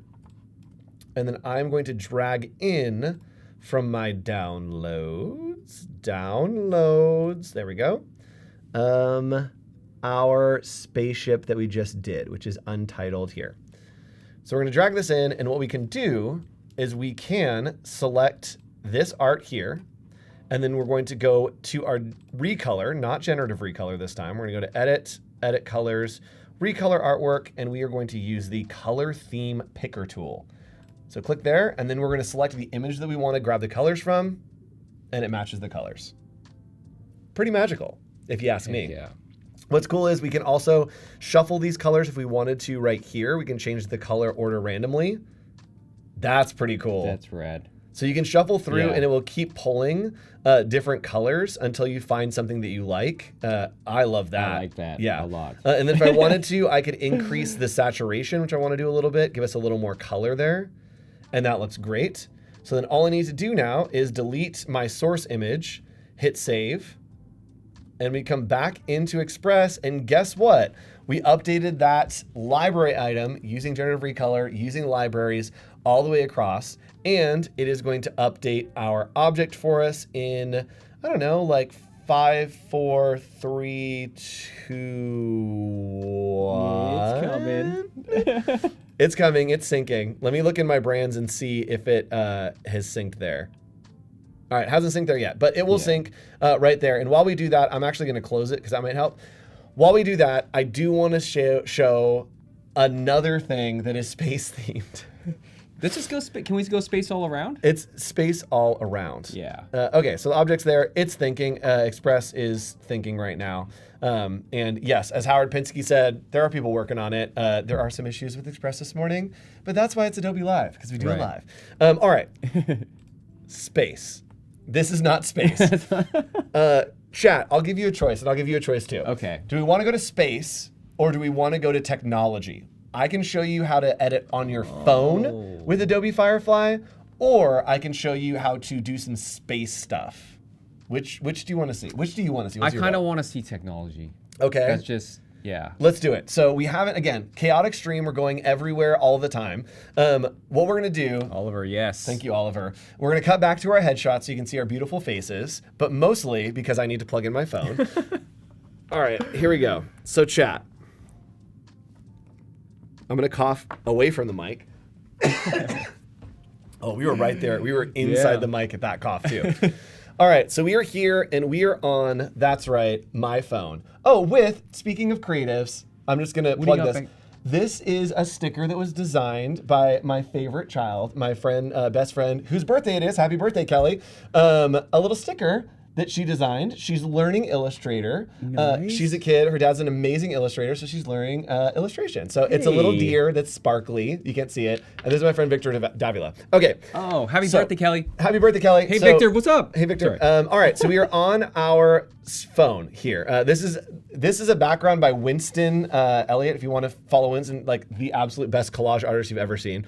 And so I'm going to come into Lightroom here, and this is the photo that you just saw in Photoshop. So directly on my phone, I have this photo in Lightroom, and I'm going to do auto here. And what's cool is, yes, not Firefly powered, but it is using AI technology. If I click on presets, it's going to analyze my photo and then give me suggestions for filters that I can use. Wow. Right? So I'm gonna go something that's a little drastic. That feels pretty drastic right there. Yes. So we're gonna apply that, and then I am going to save this to my camera roll, save a copy to my device. Boom, right there, super easy. And someone's saying a sparse home screen, that's because my phone is on a live broadcast right now. So what we're gonna do is we're gonna go to Safari, and we are here at firefly.adobe.com. And on this site, you see that we have a bunch of options. Let me go back here. Is you see we have a bunch of options now, and I'm going to click on Generative Fill. So Generative Fill, I can upload an image, and we are going to upload that photo from the library real quick. And right there, it is easily on from Lightroom directly into my phone. And this experience is incredible. So we are going to zoom in. Oh, Andrew, no. Oh no, Andrew, okay. Andrew, my fingers. Okay. It's all good, Andrew. So we're gonna zoom in, and then I'm just gonna paint over this car right here. And then I'm also gonna find this other car over here. And we're just painting over these pieces that we don't want in there. What's cool is now, Andrew, so I can go to subtract, and that is going to help me just outpaint those. So we have our 2 little areas selected, and using generative fill, I can hit generate with nothing in the box, and it's going to fill in that space for me with what it thinks the generation should be. So, boom, those cars are gone. I can't even see where the seam is there. It also gives me 3 options. Okay, there's the seam. So it gives me 3 options. Can't really tell. That one's fantastic. Yes. Over here, pretty much the same thing. We can see that it's filling through. I like that one. And so from here, I hit keep and check it out. I have a fully edited photo. I can save this. I can post it on Instagram. Or if I wanted to, maybe we want to add down in the corner a little fox. So what I can do is I am going to generative fill, and we're just going to paint in a little area here. And I want to paint in a fox. So let's do a fox with red fur. I'm going to hit generate, and it will put a red fox with fur into this scene. Someone's saying, can it do elephants? Yeah, it can. Firefly.adobe.com. Go check it out. Can it do a fox with 9 tails? It could, like a little nine tails? Yeah. Like a little, we have Vulpix on one side and the nine tails on the other. No is the answer, because Adobe Firefly is trained on Adobe stock, and intellectual right. property will not render. So you are safe. Yeah. So Pokemon, off limits, but you could probably create an animal like a fox that has 9 tails. Yeah. Totally. Okay, there we go. Hey. We got our little fox in there. I like that one. It actually looks matched cool. the saturation pretty well. It's a Right, little yeah. saturated, but it made the saturation pretty good to me. And then I can just hit right here, share. I can copy the image. I can send it to a friend. I can send it to a Firefly gallery, or I can download it. So really cool workflow that is available over here on mobile as well.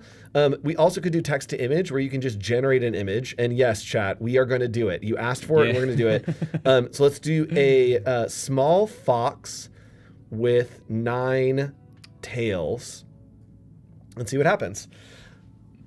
So it's going to generate this over here on my phone. This is a great way if you're posting on social. Use hashtag Adobe Live. Yes. Whoa. Oh, that's cool. Oh, those are really that's cool. That's my favorite one, right? Well, let's see the other ones really quick. I mean, they're all really good. Yeah, I think this one's really good. And what we're going to do here is I actually want to see a different style. So I can click on styles, and I really want to see this as layered paper. So I'm going to click on layered paper right there and then hit generate. And it should give me that similar image, but in the style of layered paper. Yes. Wow. Oh, that's so cool. Look at the detail. Is awesome. Look at that. That is really cool. Did you choose layered paper because I'm here? Or No. Did you? Okay. Oh, no, I didn't. I just thought the fox, I was just wondering if you're like just making this special for me. It's just for you. So yes, really cool. And then again, we can save this. We can post. If you're going to post on social media, chat, I want you to do 2 things. I don't know if we have a graphic for it, but I'm going to pretend that we do. You're going to tag Adobe Live on Instagram, at Adobe Live. Go generate something right now, firefly.adobe.com. And yes, we got it. Man, Studio is on par. So you can go right there. Follow us on Instagram, and from there, we want to see your creations. Tag Adobe Live, tag me, tag our friend Michael, tag whoever you want that is in the Adobe universe. I want to see what you create. I want to see what you generate. And someone's saying, will Firefly work with iPad Pros? It is available on web. So yes, open up firefly.adobe.com and you can do that. Cool. Okay, can you add a headshot of yourself or a selfie eating a picnic? Yes, you could take a photo of yourself, and then you could, camera 2, you could take a photo of yourself, a selfie, just like this, and then we could add in whatever background we want. In chat, guess what? That's exactly what we're gonna do right now. All right, keep it on camera 2. Here's where we're gonna go. All right, camera 2. We're keeping it on camera 2, We're keeping it on camera 2. All right, chat, there we go. There's me. I'm gonna keep my phone in this. All right, I took a picture of the screen, and again, this is the most chaotic stream that you're gonna see. I'm gonna go ahead and send this to myself real quick. And once I get this photo, actually, I don't even have to do that. Oh my goodness, I can just add it to a library. So I'm going to add it to a library, and it's going to sync from my phone into Illustrator, Photoshop, wherever I need it to be. All right, you don't get to see this part because I have all kinds of secret things here on my phone. Cosmo birthday, sure. So what I'm going to do is I'm just going to upload this photo. This is engaging content right here. All right, so I'm uploading into a library real quick. All right, there is the shot. And now let's hop back into my screen, and we are going to open a new document. We're here in Photoshop, and we're going to use some generative fill. Someone said picnic is where we want to go, right? Okay, so I'm going to open up my libraries. And here, the library I put it in was Cosmo's birthday, right there. So let's scroll, and there's a picture of me on the monitor. There we go. And I'm just going to drag this in. Hey. Ooh, man, we got real bright under those studio lights. Okay, so what's cool here is this is a really bad shot of me, but using generative fill is going to be really good. So here we go. Let's crop this. It's gonna make a good shot into a better shot. I made so many promises during this stream. Okay, first thing I'm going to do is I'm going to use. I'm going to do a selection of myself. So I'm going to go ahead and just rasterize this layer real quick. And we are going to make a selection using the object selection tool. So hover over me, look at that, it's me. And I do want to keep my phone. So I'm going to click and drag over both of those, and it should, oops, there we go, grab that, grab me, and now we have a selection. I'm going to expand that selection. Actually, we're not. We're just going to extract me. So I'm just going to hit Control J to extract me. Okay, now I have me. Looks great. Good job, Andrew.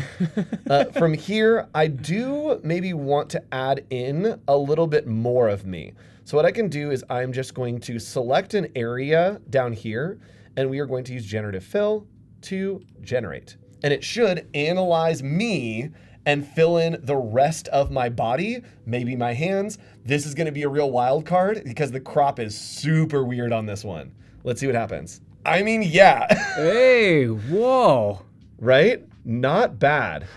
I mean, the longest forearms of all time. Okay, so not looking too bad. That's looking good. Okay, so what we're gonna do is now we're going to fill in a background. So we can just make a new layer here in the background, and someone said I want to be at a picnic. So I'm just gonna select the entire object, the entire area. We're gonna do generative fill, and we're gonna type in maybe like a field with a picnic. Hey, Sarah Stewart is in chat. Hi, Sarah. Nice to see you here. Hi, Sarah. A field. Oh, Anna's here too. What's up, Anna? I saw Kelsey was on there too. I just didn't want to interrupt what you were doing. Everybody's hanging out in chat. Love this. Someone's saying so many camera angles. That's true. And yes, someone tried to drop a link in chat. Please don't put links in chat, but you can, if you are generating something, tag us on Instagram at Adobe Live. That's the easiest way for us to be able to see it. All right, so we're here. We got it. We are in the scene, looking pretty good. So something interesting is happening right here. This is going to be a quiz for you, Michael. Why is there a weird white space happening on the edge of this generative fill?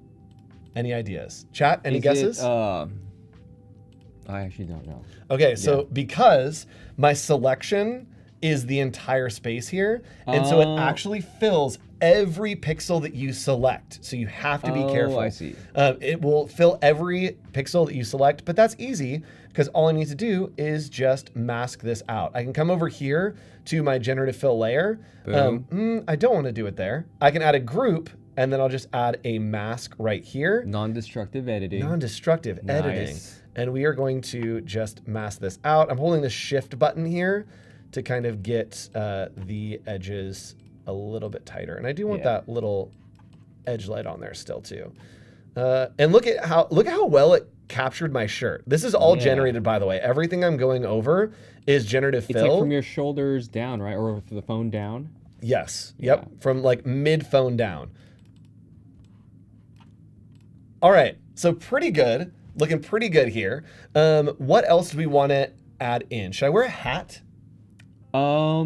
A bandana. A bandana. Like around the neck or the, yes, give us a prompt. Thank you. It animates into. Give us a prompt. Give us a prompt. What do we want to see on Yeah. me? And this is, again, a really, really great way to show how easy it is to work with these things. Also, if you want to add some adjustments, you can click on adjustments on window.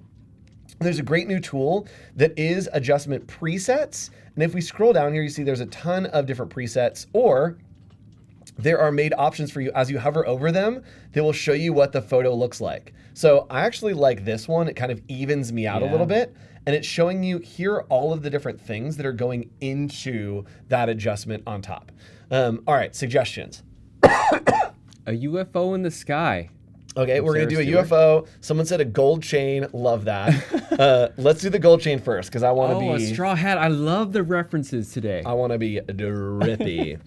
That's what the kids say now, right? The drip is like the fashion style. Oh, you're asking me? All right. All right, this is not a good selection for the gold chain. We're going to try it. So I'm going to do here, and I'm going to do gold chain necklace. Necklace. Cool. And what's great is as I generate these, something is happening is that, what is it called? Oh no, content credentials. Content credentials are being applied to this image directly into the file as I do this. That was a great this is selection. So great. It was a great selection. It really Yeah. was. I like this one a lot. So we're gonna do that one. I think it looks good. And someone's saying, why doesn't the face change as well? So it will change any of the pieces that you're grabbing. And what's really interesting is if we want different glasses, this is something, again, that I learned from Jesus Ramirez. Actually, I'm not going to show you it because we're going to have Jesus Ramirez show you it next time. Jesus I'm is making you a coming promise. on. I'll tell him to show you next time. Someone is saying aviator glasses. So, okay, another quiz for our friend Michael. Why will the term aviator glasses not work? Specifically aviators. Any ideas? Is it coined by another Yes, it is institution? intellectual property. Intellectual property. That's the words I was trying to say. Yeah, I like claimed by another institution. I like that. So we're going to do this, and we're just going to do like pilot sunglasses and see if that works. Because I think that is like a style. Is it a style or is it a brand name? I didn't know Aviator was another brand. Yeah, let's see. And someone's saying you're gonna get a pilot. Yeah, it's gonna be hilarious if it generates just like a full-on pilot in there.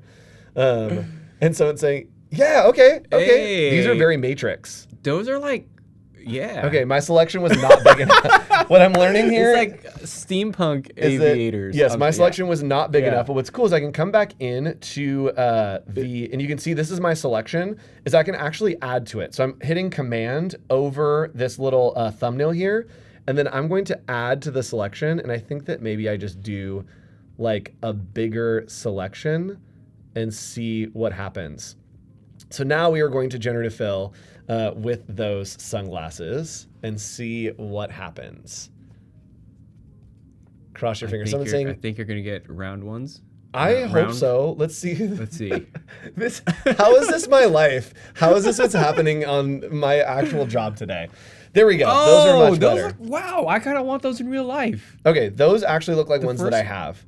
Okay. I do like the first ones though. Those are cool. I want someone make those. All right. Does someone make those? Okay. Anyway, That's sorry. pretty cool. Also, I'm going to show you this. The only reason I'm going to show you this, just know, is because I'm really self-conscious about it. I'm going to show you how to whiten teeth in Photoshop, completely unrelated to generative fill. So my teeth are like pretty orange here. And what I like to do is instead of trying to like paint white over it, here's the secret, 3 clicks. Make an adjustment layer that is hue and saturation. Then we're going to only select right here on master, we're going to go to yellows. And then I'm going to take the saturation of yellows all the way down. And then Whoa. from there, we are going to invert it and paint it just on the teeth. So we're going to paint just that onto the teeth. Wow. And it's not affecting anything else, not affecting the gums. Nothing else is changing. It just makes your teeth whiter because it's taking the yellow out. There you go. That was pure vanity. Let's get back to things we're actually talking about. That's generative fill. And someone is saying, can you blur the background to focus on yourself using the generative prompt? Let's try it. Kind of like a shallow depth of field type of thing? Yes. So what's cool is you can see over here, I do have my option. So if I click on this layer, it's saved all of this generation, right? It has all of my options here. So I actually can explore some other picnics. Honestly, not bad. I like that I'm wearing my gold chain to a picnic. Let's do that one because the saturation, I think, matches me a little better. And let's do with blur focus. With maybe let's do bokeh effect. Bokeh. Yes, that's going to give us like a kind of blurred out. So let's see what happens here. And what's really cool is we may add a puddle in front of that, the table. Ooh. Whoa. Okay, so the bokeh effect is what's happening here. It's that kind of like glowing piece. So yes, it is. I like that. I like it with that. They're like there's fireflies in the background. Yeah, so I'm going to do wide angle from a distance. See if we can get a little bit more of a pull back there. And someone's saying, please select the cell phone in your arms and put waving to the camera. I'm very concerned about what will happen there. Okay, so this looks pretty good. So what I'm going to do is I'm going to add in a couple layers on top of this. And over here, I want to put in a corgi. So I'm going to do a little corgi dog running. We're going to generate that. And then right in front of him, I'm going to put a puddle. And I just want to show you how well the reflections work here. And chat, y'all are going wild right now. And I love it. Keep this energy up all day, please. Yes. We'll be here all day. Literally the entire day. We will be streaming. I love the Okay. energy. Sweet little corgi. Sweet little corgi. Sweet little corgi. Okay, sure. Not crazy about him, but what I can do is I can use the object selection tool, and I am going to select just our little friend. Yeah. So I am going to... Are you gonna blur him out a little bit? No. All right, I'm gonna do, I'm actually gonna change this with dog running in the background. I'm just gonna add it to this one. And that way it should give me that way rack it focus goes in there. with the, yeah. And see what happens. Someone's saying add an elephant close up, remove the beard. Y'all, we've got like 3 minutes left and I have other things to show you, but guess 3 what? minutes left? I'm back later today. Oh no. Okay, so hold on. This is good. This is why it's Adobe Live. Okay, so this is not a good generation. What I can do is I can actually tell them that this is not a good generation, is I can click here and I can click on pour. Yes. And from there, it's going to say a whole bunch of options. And if you watch the last stream, this is going to Alex and his team who run all that. Include image. You always want to include image. I would use this result for my project. Probably not. It kind of fit. Doesn't look believable, and it doesn't blend with the rest of my image. And then we can just hit submit feedback. So we got the feedback there. And let's see. This one is a lot better. This one is a lot better. And let's do one here. There we go. We got a little dog in there. One. All right, that's looking good. That's the one right there. That's looking good. Yeah, let's do that. Cool. And someone's saying that they really want a sandwich, so guess what you're getting? A sandwich. Chat, I have other things and priorities to show you, but they are all going to get pushed because I love you. All right, so we're going to do sandwich. Do we just type sandwich and see what happens? That's a min pin. Oh, thank you. I'm thinking, you might have to select all of your hands with the sandwich? You know, I'm concerned. No. Oh, whoa. Okay. Hello. Okay, I'm concerned about the sanitariness of this. No. I'm about to I like it. I'm about to chomp that finger. Let's see. Nope. Finger sandwich. Nope. Not that one. This is like the Adobe Live. All right. So looks good to me. Sure. We got a sandwich. And someone had said a UFO. So let's do a UFO here. I love it. And someone's saying looking like Joey Fatone from NSYNC. Yes, it's gonna be May. The references today have been on it for sure. Yes. You look related to that dog. Is that on purpose? Wow, chat getting spicy. Okay, so we've got this here. Looks pretty okay to me. All right. This image has gotten totally insane. Y'all, we have ridden that energy. We have more awesome content coming up. And if you want to get a little more of a professional workflow and a little less chaos, stick around. Let's throw up that schedule. And do you want to let us know what's coming up next? Right after this, I'm not sure what's right after this, but hey, I got an Illustrator one. Oh, no. Fantastic digital art in Photoshop. That's it. Is with next. Jesus Ramirez and Elise. While talking about my own stuff. Yes. And when is Sorry yours? about that, You're coming everybody. up a little bit later today. I'm later, like at 3. If you want to dive into Illustrator, we're going to build something together. Generative Yes. recolor. Yes. These And that are has the great wrong ones. person on the slide. Welcome to Adobe Live. I'll fix that the next time you see it. It's all good because I'm right here. Bye, everybody. Thanks for joining us. Stick around. There's more content on the way. Subscribe. Bye. Boom, boom.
Hi everybody, welcome to Adobe Live. Hi. My name is Elise Swopes. I will be your host today, and today we have a guest, an amazing guest, Jesus Ramirez. I'm so excited. We're gonna be talking about Photoshop and Firefly because today's a big day. It is. It's a big day. Can you tell us what the big day is? Yeah, Firefly, Generative Fill, all that good stuff is out of beta and it's now in the full apps. There's a dedicated website for Firefly. There's a bunch of cool things happening. So I'm very excited to be here with you and with everybody watching. I see Cody Bear in the chat. Good to see you, Cody, Star, Yvonne, Diane. Thank you so much for joining us. Hi, everybody. And this is my first time hosting. I am a new employee at Adobe. Ooh. You guys would maybe recognize my face. I've done some Adobe Lives over the many years, but thrilled to be on the other side this time. Now I get to hear all the secrets. I get to see all the fun stuff that's happening. So yeah, how about we dive into it? Let's dive right into it. We're going to create mystical, fantastical worlds in Photoshop, and we're going to do a little bit of Firefly as well. And why don't we start there? Because you can definitely do a lot in Photoshop, but if you prefer, you can actually go into the Firefly website where you can do all these cool things like text to image, generative fill, text effects, and a whole lot more. Also, if you scroll down, you can see some inspiration, a bunch of fun stuff you can do here. There's also some, I guess you would call them sneaks. There's stuff that's in exploration that may be coming along in the near future. I'm very excited about this text to brush feature, whatever that may be. I can't wait to see it. But anyway, if you go into firefly.adobe.com, you have access to the text to image, and you can just generate something by clicking on generate. And by the way, you have all these amazing previews that you could click on and then start from there if you like. So, you know, if you're working on maybe like an underwater scene, maybe you can start with that and then adjust the images to your liking. So for this case, you know, we can pretty much do whatever we want. So Yes, I would can. ask the chat to just throw out like what would be a good background that we can include for our composite, and Let us know, chat. Yeah, let us know in the chat, and if not, maybe you and I can come up with something. Of course. Hi, Carol. Hi, David. Yeah, thank you so much. I see in the chat that Amazing, people Diane. are saying nice. How do I get hired by Adobe? You have to be really, really amazing, like Elise says. Or yeah. just check to see if they're hiring. or that. But it helps if you're amazing. Absolutely. Yeah. All right. Since I'm not seeing any prompts in the chat, maybe I'll just somebody wrote space. So what about something with space? Maybe like an alien planet sounds kind of fun. You know what? Aliens are trending right now. Aliens are Everyone's trending. trying to figure out if they're my real. TikTok was blowing up with alien stuff. I'm not gonna get into that. Let's here. not get into it. I heard Yeah. Mexico unleashed some Yeah. aliens today or something. Yes, I don't so- know. I need to look into it. Yeah. Apparently the Mexican Congress had like a meeting and like had alien bodies and Yes. like scientists talking about aliens. So yeah, I guess that's fitting. That's our life now. Yeah, so maybe we can do something like alien planet landscape, I would love that. and then we can just see what happens. We can just Cool. click on generate, and when you click on generate, the prompt is sent up into the cloud somewhere, and there's, I'm assuming, monkeys, drawing it by hand. I assume is They're what working happens. back there. Yeah. But the cool thing about Firefly that is very different from all other competitors is that we have these options here on the right. One of the biggest competitors, of course, being Midjourney. You have to type in a lot of, almost code like, Exactly. AR, for 9x16 or something. Or if you want to include a specific, style like photo or graphic or any of this other stuff, you have to type it in by hand, and the prompt can get very bloated and it's really messy. So I really like the way that Firefly does it. It allows you to just select from these options to get the result that you want. So for example, if we wanted to work with a 16:9 aspect ratio, we can definitely select that. And maybe I want to use a photo rather than like an art. And I'll just click generate once more to see what happens. You will also notice that on the bottom left-hand side, you have these little buttons that you can click on that X if you want to get rid of that specific thing. Oh yeah, it's right, where is it? I cannot. Oh, right there. It's right there. Yeah, and this is looking pretty good. I really like what we have here. And you know what? Why don't we just download a few of these? So maybe. Let's download. Yeah. And guess what happens when we download? What happens? There's no watermark. What? No watermark? That's amazing. There's no watermark, you guys, No which is watermark. very exciting. But of course, content credentials are applied. And what are content credentials? Content credentials just is basically telling us that AI has been involved in the process, which I think is really important, Yes. especially when we want to know authentic images on the Right. internet. Absolutely. Because misinformation, disinformation is really prevalent. So All yes. kinds of stuff. Absolutely. Yeah. So back in Photoshop, I can just simply open up any one of those files. So I can go into File and Open. I downloaded them to my desktop, so they're easy to find. I'm going to open both so that I can, really get a better look to see which one I like best. I think that's the one that I like. That's beautiful. And there we go. So one of the cool things about Photoshop is that not just with AI generated images, but with any image, we can use some of the GenFill tools to further expand our images. So this is a new feature. It's maybe a month old or so. If you select the crop tool under the taskbar, you'll see the Generative Expand button. And this allows you to, I'll show you guys that way you can see why this is like so cool. So old school Photoshop, you could do something like content aware fill, right? Yes. And with content aware fill, you could probably, extend the image. Maybe you just you like the image that you have, but maybe you need it to be bigger for whatever reason. Of course. When you click on commit the changes here with this checkbox, by using the old content aware fill, you'll see the result. It doesn't look that bad, but you can see that, right up here, it kind of like started getting some of the pixels from the ground, so it doesn't look very Right. realistic.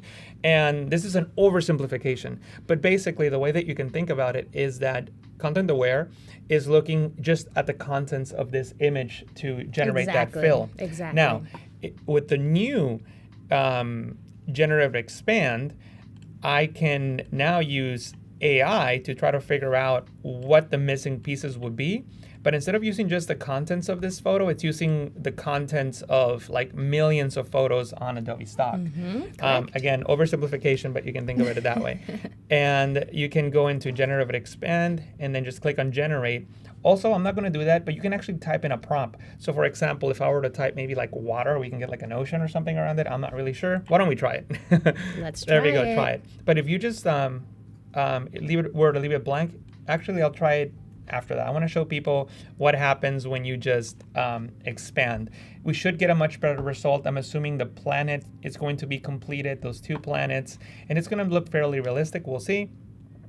Absolutely. By the way, you can see the tip there. You can write into up to Oh, one. look at that. Yeah. Way better. And this is what I really like about the GenFill. It really takes into account the lighting of the scene. So it Yes. calculated where these shadows were, and it was smart enough to know that the light source, the sun in this case, will be right here. So we actually have a sun now where we didn't have it before. Look at Also, we get 3 variations. So we can click on the variations here to see which one we like best. I think, I don't know, I'm kind of torn. What do you think, Elise? I feel like that first one kind of hits a little Yeah, bit more. I agree with you. So we'll stick with the first one. Yeah. Something I do recommend people is you bloat the file size if you keep all these generations. So if there's one that you know for sure you're not going to use, just click on that trash icon and get rid of it. Now, let me show you the other thing I was talking about. When I expand, oh, here's the tip, by the way. You guys know by watching my streams that I love showing random tips. So when you're cropping, if you hold the Alt key on Windows, that's the Option key on the Mac, you scale from the center. So then you can, just instead of just dragging and then going up here and dragging up, you could just click and drag, hold Alt, and it just scales up like so.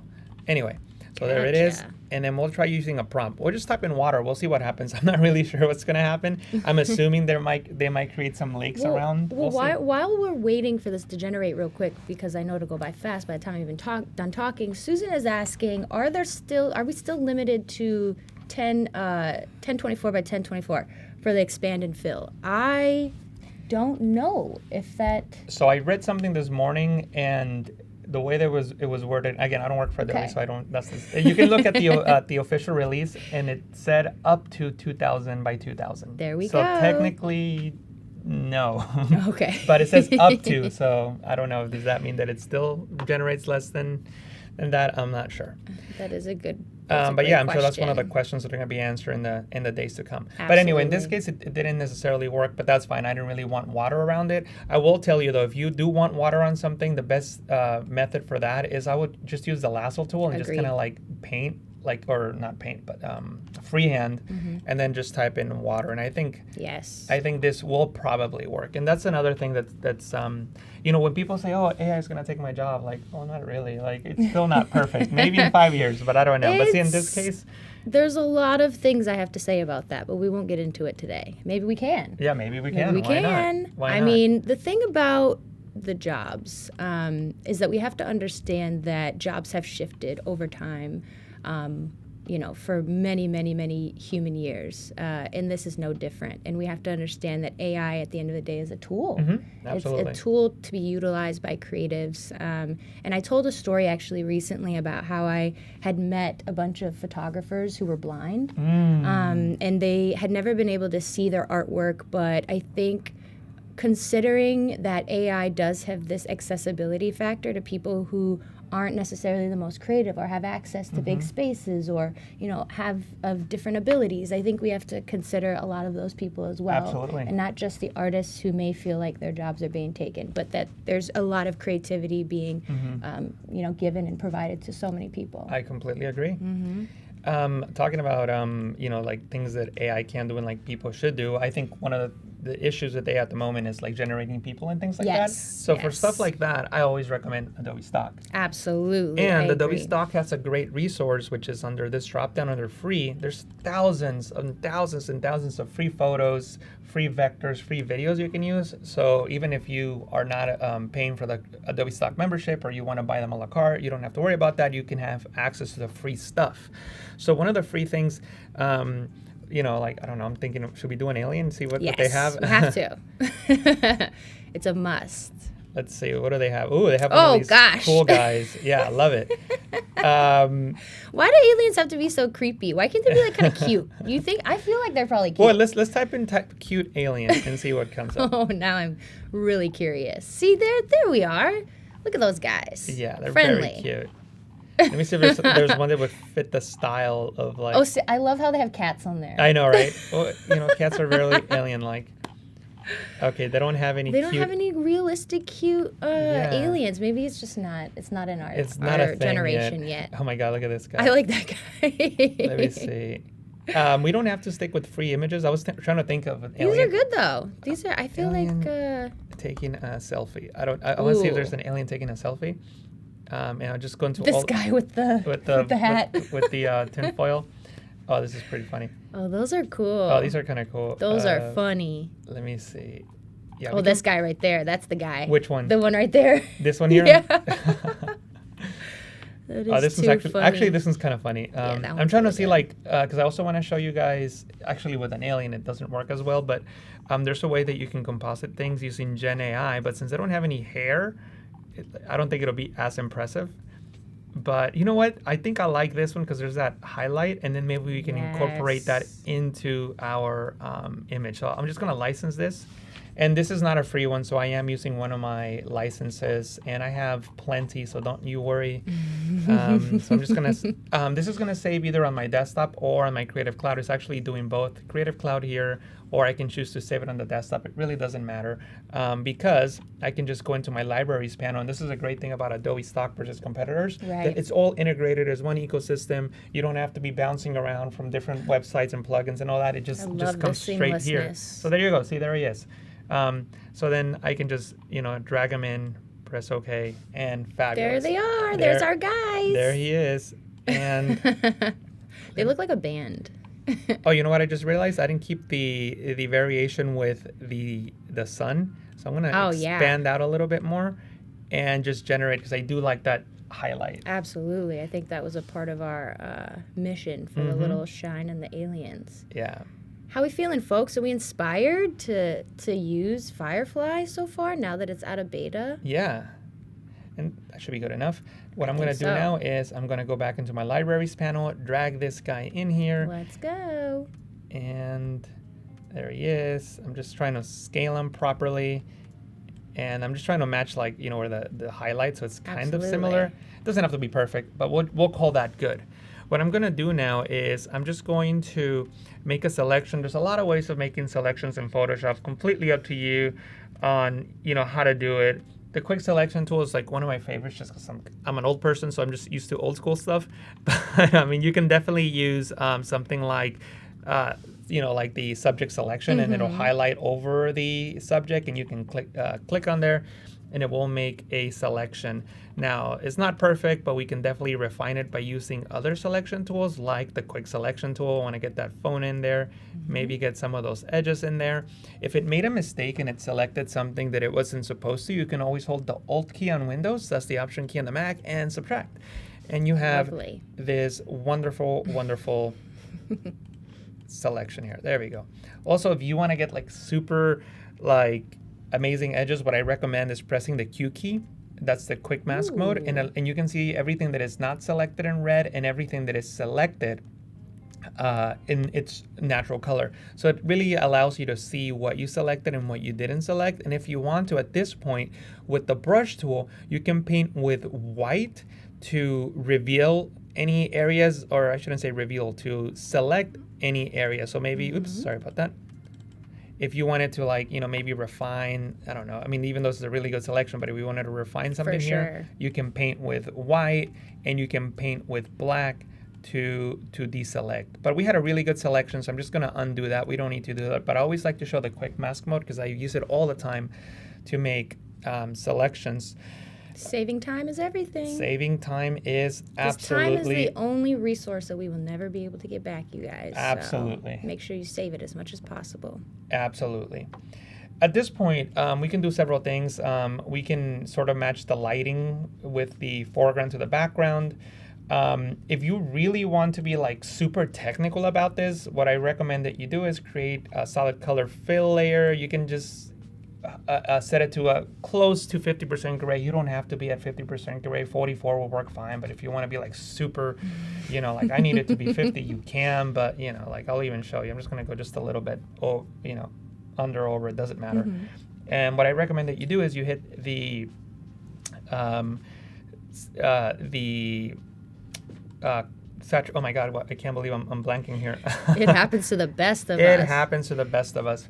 Why am I? Oh, luminosity. Jesus, I'm so sorry. Luminosity. Your time. So luminosity makes it so that all the the hue remains, the saturation remains, but all the luminance remains the same. So you can see the colors that are in the image. I know it's difficult to see, but what you can do now is increase the saturation, and you can see that there's a lot of green in the alien, but there's a lot of magentas, blues, and greens elsewhere, and that's to a degree why the alien doesn't really look like he belongs in this scene, because these neutral colors should be closer to the neutral colors in the image. So say blue, magentas, and all of that. So if we create a selective color adjustment layer, any adjustment layer that controls color, completely up to you. I just like using the selective adjustment layer because it allows me to select the neutrals. And from here, I can add or subtract colors. I can add cyan to make it green or subtract cyan to make it red.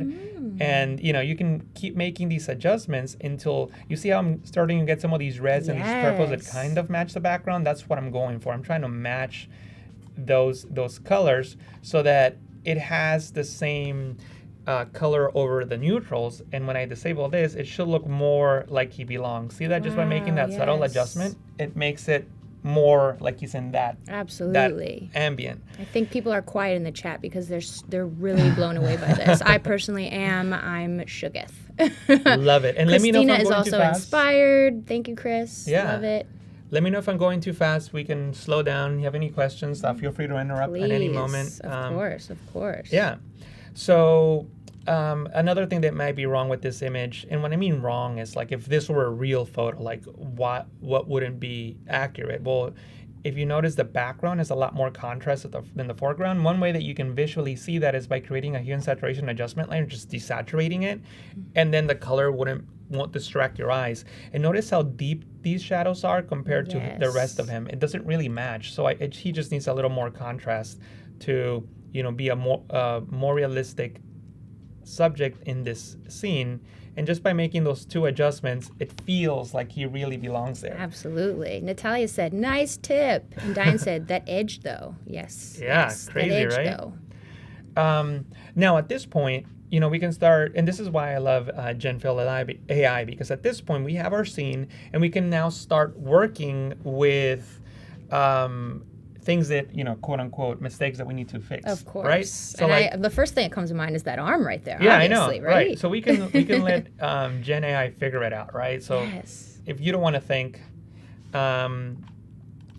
what do I do? Why isn't, okay, here you go. I need it to be in a layer. By the way, if that ever happens to you and that it's disabled, it's grayed out, the GenFill button, it's because you're probably in a layer mask or like on an adjustment layer. You just need to be in a regular pixel layer. Absolutely. So question for you, and I'm assuming this answers my question, and I don't know why I've never even considered this, but when you're doing a generative fill, you don't necessarily need to be on the layer that you're trying to use to fill. It'll just do the whole kind of file or So like had I been on a different layer, it would just generate that new GenFill layer on top of the layer that is selected. In this case, we have adjustment layer, so as you can see, when I select an adjustment layer, it just doesn't like it. Of course. So just create a blank layer. Cool. I'm not sure if it'll use that layer, but it'll generate on top of that for sure. Awesome. Let's try that.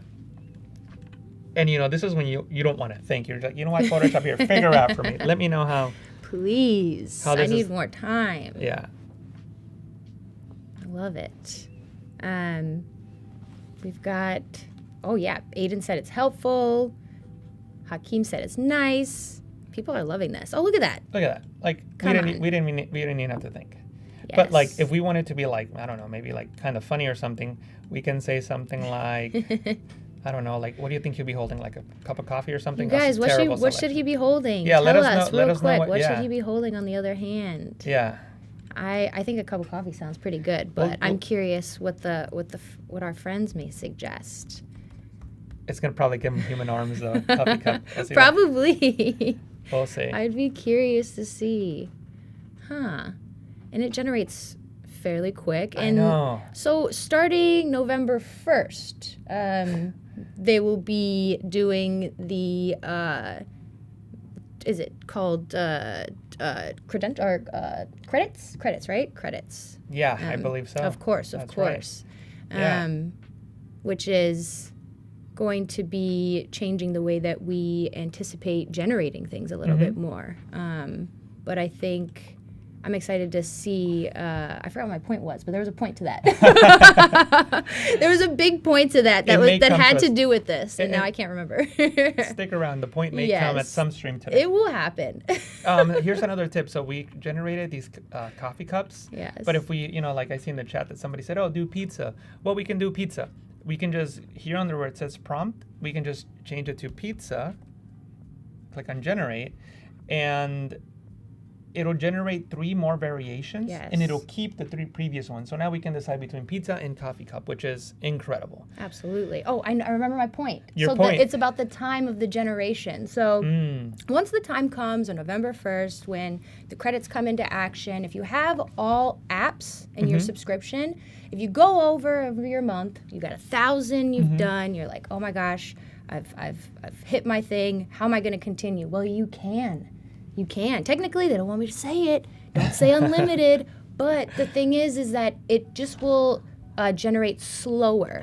So that time that you see right now may be a little quicker. But if you have all app subscriptions, specifically just all apps, it will get a little bit slower if you go over the 1,000. So that's pretty nice to know. Absolutely.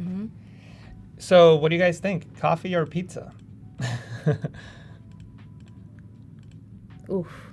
I feel like the coffee kind of hits. I agree with you. Because it's got this like really pretty reflection in it that I just think ties the whole thing in. Yeah. What do you guys think? I agree with you. Yeah. So another thing we can do is also like, I don't know, maybe he needs like a haircut or something, so we can give him what kind of like hair should he have? I don't know. I feel like they should have hair. It'll probably make them a little bit more friendly and cute. Sure. We'll just do. I was looking at your hair, so curly hair. Please, yes. I'm so the jealous. green screen is not doing me justice, but that's fine. Oh man, I so jealous of people with curly hair. My hair is so straight. Like it's I just think the grass is always greener because I grew up like crying about my curly hair. It was so difficult. Look at that. That is adorable. I love him. Yeah. And let us know what we should name him in the chat, by the way. What do you think his name should be? Yeah, I definitely like him. Now, you don't have to do this, but like my eye always goes to like, oh my God, if this was like a real project, like I would change this, I would change that. So for those of you in the chat that don't know, one of my jobs, I have so many jobs. One of my jobs is a finisher in the Hollywood industry. So I create movie and TV posters. I don't think I've updated my Behance recently, but if you go into my Instagram at Photoshop JR Training Channel, oh no, that's my personal Instagram, JR from PTC, you'll see some of the recent projects I worked on, The Deadliest Catch and Ghost Adventures. Yo, I love those shows. Yeah, so I've the 2 latest seasons, I think they're the latest seasons, are 2 of the most recent projects I worked on, and I actually just finished another show that I can't talk about. But anyway, the point is that there's another, so cool. I'll be posting it soon. The point is that when I'm working on those projects, I have to think about these things. So when I see it like on Adobe Live, I'm like, oh, I should probably talk about that, just in case somebody who like really is thinking about doing it professionally, you can think about these things. And one of those things is, if you notice the depth of field on the sleeve, it doesn't match the depth of field on the cup. Because if this were a real photo, this cup will also be blurry. Correct. So what do? Well, we blur it. That's all we do. So we can go into filter, blur, Gaussian blur, and then we can blur it, to whatever degree we want to blur it. It's also going to look at that. It already looks so much better. I know, it looks a lot better. Oh my gosh. And what we can do now is just work with this layer mask, because the layer mask also blurs those edges, but that's okay. We can come in here, and with black, we can just paint on these edges and, bring those edges back into focus on the background there. Absolutely. And, maybe even, I kind of, actually I don't want to do that because I like that edge there. But anyway, you get the idea. You can just adjust it any way you want, and this becomes more realistic. Now, we also have the same problem with the background, because if he's this much in focus, like these rocks back here, like way in focus compared to everything else. So what we can do is we can take these 2 layers. You can hold Shift and click on both, and we can convert them into a smart object. For those of you that don't know, a smart object is simply a container that can hold 1 or more layers, and you can apply non-destructive adjustments, distortions, filters, and transformations. What that means is if you mess up, you can come back and try again. So no harm, no foul. So now that I have the background as a single layer, I can apply a filter, blur, gallery, and whichever one of these you want to use. People swear by one or the other. It really doesn't matter at the end of the day. I'll just use tilt shift because it's like the easiest in this case. And I can just drag this down, and the rocks closer to him are probably the ones that would be more in focus, and then it gradually gets out of focus. In other words, it gets blurrier the further this looks so good. we recede it into the background. Thank you. Oh my gosh. And all this is very subjective at this point. Obviously, this is not a real photo, but you want to. It feels like it. Well, that's the point. You want to create the feeling that it's real. So you can blur it a lot, you can blur it a little. In this case, I don't know. I'll eyeball it and say about that much. Now, this filter has a fantastic feature that I really, really like because you can add grain to the blur. So when you import a real actual photograph, it's gonna have grain, whether it's digital noise or like a scan from like an actual film photo, it will have noise. When you blur something, you get rid of the noise and it looks very fake, it looks very digital, it doesn't look real. Absolutely. So I always like adding noise.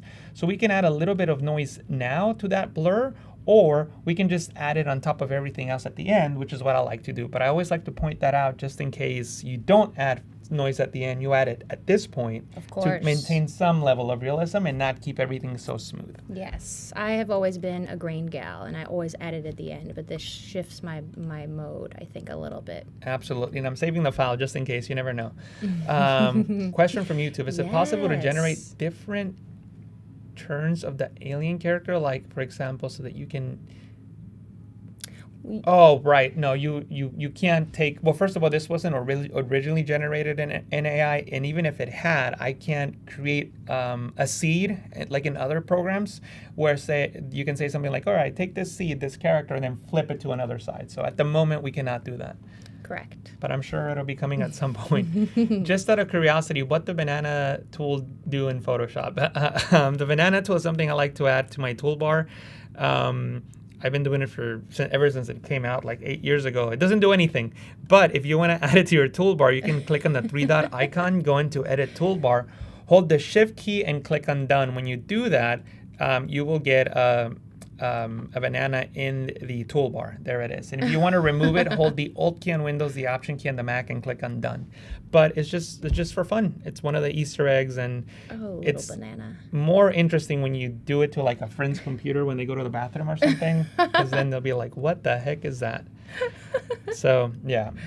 So if at any point you get up, I will add a banana into your toolbar. I feel like I've seen that on TikTok, but I've never seen it like live on a computer. That's impressive. Yeah. Cool. So, at this point we can keep generating anything we want, right? Like, we can come up here and, maybe I'm going to try to generate a spaceship. Or I'll actually say something like UFO spaceship. Amazing.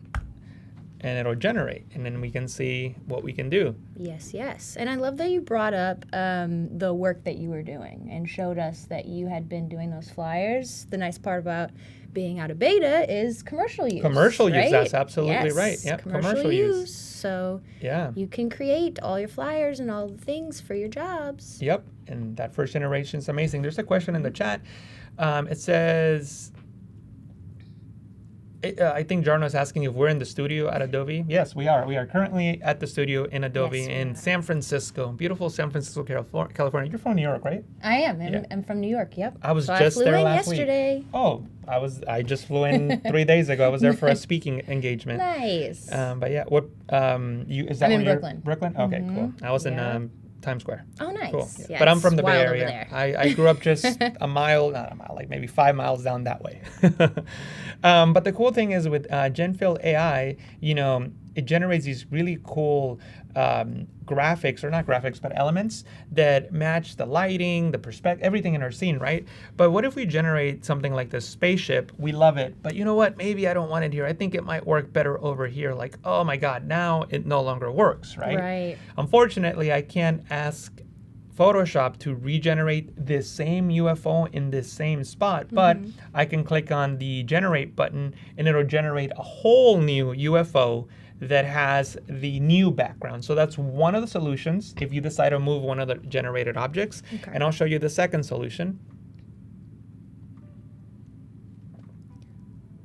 I don't like these UFOs at all. So you know what? I like the first one better, but we still have the problem, right? Yes. Like, what is the problem? Well, the problem is that we have the original background, but we like the new foreground, which is the UFO. So we can do a couple things. We can try going into select subject, and we can see, yep, it selected the UFO. I can delete this layer mask and then just click on the layer mask icon, and there we go. And obviously we can refine the selection. Let me show you guys a couple refinement techniques. I'm gonna go into black and white just because it's super easy to see what the mask looks like. And look at how jagged the mask is. I always like to smooth it, so I just smooth it a little bit. And then after I smooth it, I just feather it a little bit, which is just a little blur, and then add a little bit of contrast. And that's usually what I do to most of my masks. And that helps create smoother edges. And obviously it needs a little bit of work. One of the issues this particular image has is that it has this outline, and you might see that on a lot of masking. It's called fringing or whatever you want to call it, an outline of some sort. One of the pro techniques of getting rid of that is by going into the filter menu and then going into, am I on the right? Yep, filter, other, and choose minimum. And from here, you can minimize that line. So I'll select roundness. The difference between squareness and roundness is that you get decimal points. Right. So 1.5 as opposed to just 1 or 2, right? So I just want a little more control. And then as you drag this radius slider, notice how it contracts the mask, right? So then you can contract it as much as you want. And what I like to do is probably go more than I need to.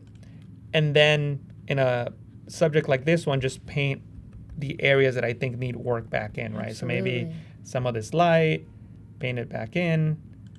Maybe some of the edges here, you know, whatever you think your subject needs. There you go. And another cool thing about Adobe Stock is that it offers a lot of overlays. So for example, if I go into the free section again, I can do something like a lens flare overlay. Flare overlay, right? And then, you know, see the one that I like the best, right? So for this one, I don't know what we like. Let's try this one. This one probably good. So I'm just gonna license it. It's free. I don't have to worry about it. I'll license it. I'll keep it, use it for whatever I need. I'm not gonna save it onto my desktop because as we discussed earlier, it will go into my library, and there it is. You can see it loading. And now I can drag this over here, and you can see now how we have this overlay. Well, how can we blend it to everything else? Well, first of all, we need to have our overlay on top of all other layers. Here's a super cool shortcut that a lot of people don't know. Control-Shift, right bracket key on Windows, Command-Shift, right bracket, Command-Shift, right bracket key on the Mac, all the way up. It just jumps that layer to the top of the layer stack, all the way up. And if you do Control-Shift, left bracket key, it goes all the way to the bottom. Or if you just want to do one layer at a time, Control, right bracket key, Command, right bracket key, and it just goes up the layer stack. Jealous of people like you. Why is Not that? good, because I have long nails. Oh. Yeah, I just can't do any of those. I don't think my nails are nearly as. Yeah, No. you guys tell us. This is why I can't do shortcuts. Yeah. I'm jealous of people without nails. But once you have your element, you know, you can work with it. So the first thing I want to do is blend it with everything below. One of the best ways of doing that is by just using a blending mode. The screen blending mode hides everything that is black, keeps everything that is dark, that is bright, excuse me. And then I can press Control T to transform. Oops, I was already there. When something is not working, like right now, that was because when I selected the screen blending mode, look at the focus, the blue outline here is on the blending mode. So my keyboard shortcuts don't work. So all I needed to do was just hit the escape key. The escape key. I call that the whoopsie daisy key because if you don't know what's going on, you're like, whoopsie daisy, what do I do? Just hit escape, and odds are is that whatever it was active, it'll be not active anymore, and then you can do whatever keyboard shortcut. That's great to know. We have a couple questions in the chat. People have been asking, well, someone asked, it's scrolled up quite a bit now, but someone said that they do not see Generative Expand in their Photoshop.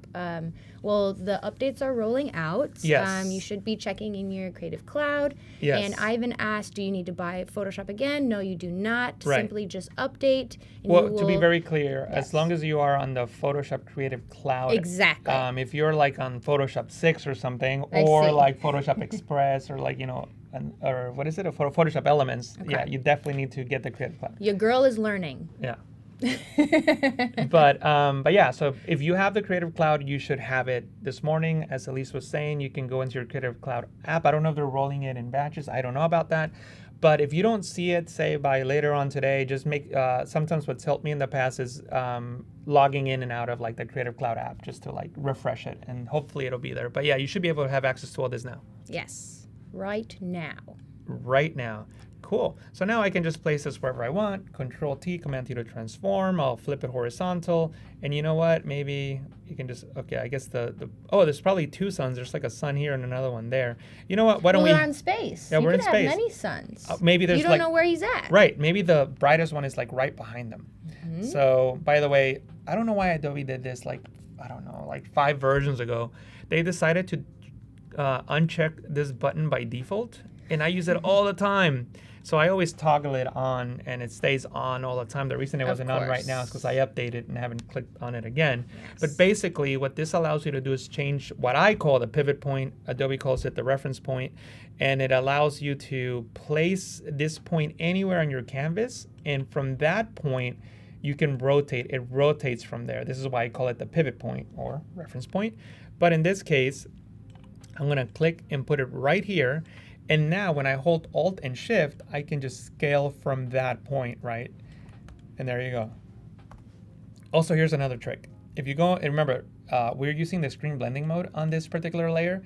That means that if we make this layer darker, we can make it less intense. And if we make this layer brighter, it'll become more intense. So if you go into Image, Adjustment, Curves, I can drag down and less intense. See that? How it's less intense? Maybe not as cool. Or, way more intense. Completely up to you. So in this case, I'm just going to bring it down just a tad. Just a tad. So maybe he's just stepping, like just stepping over that light. And he's about to take a selfie. And his friends are here. And here's another shortcut.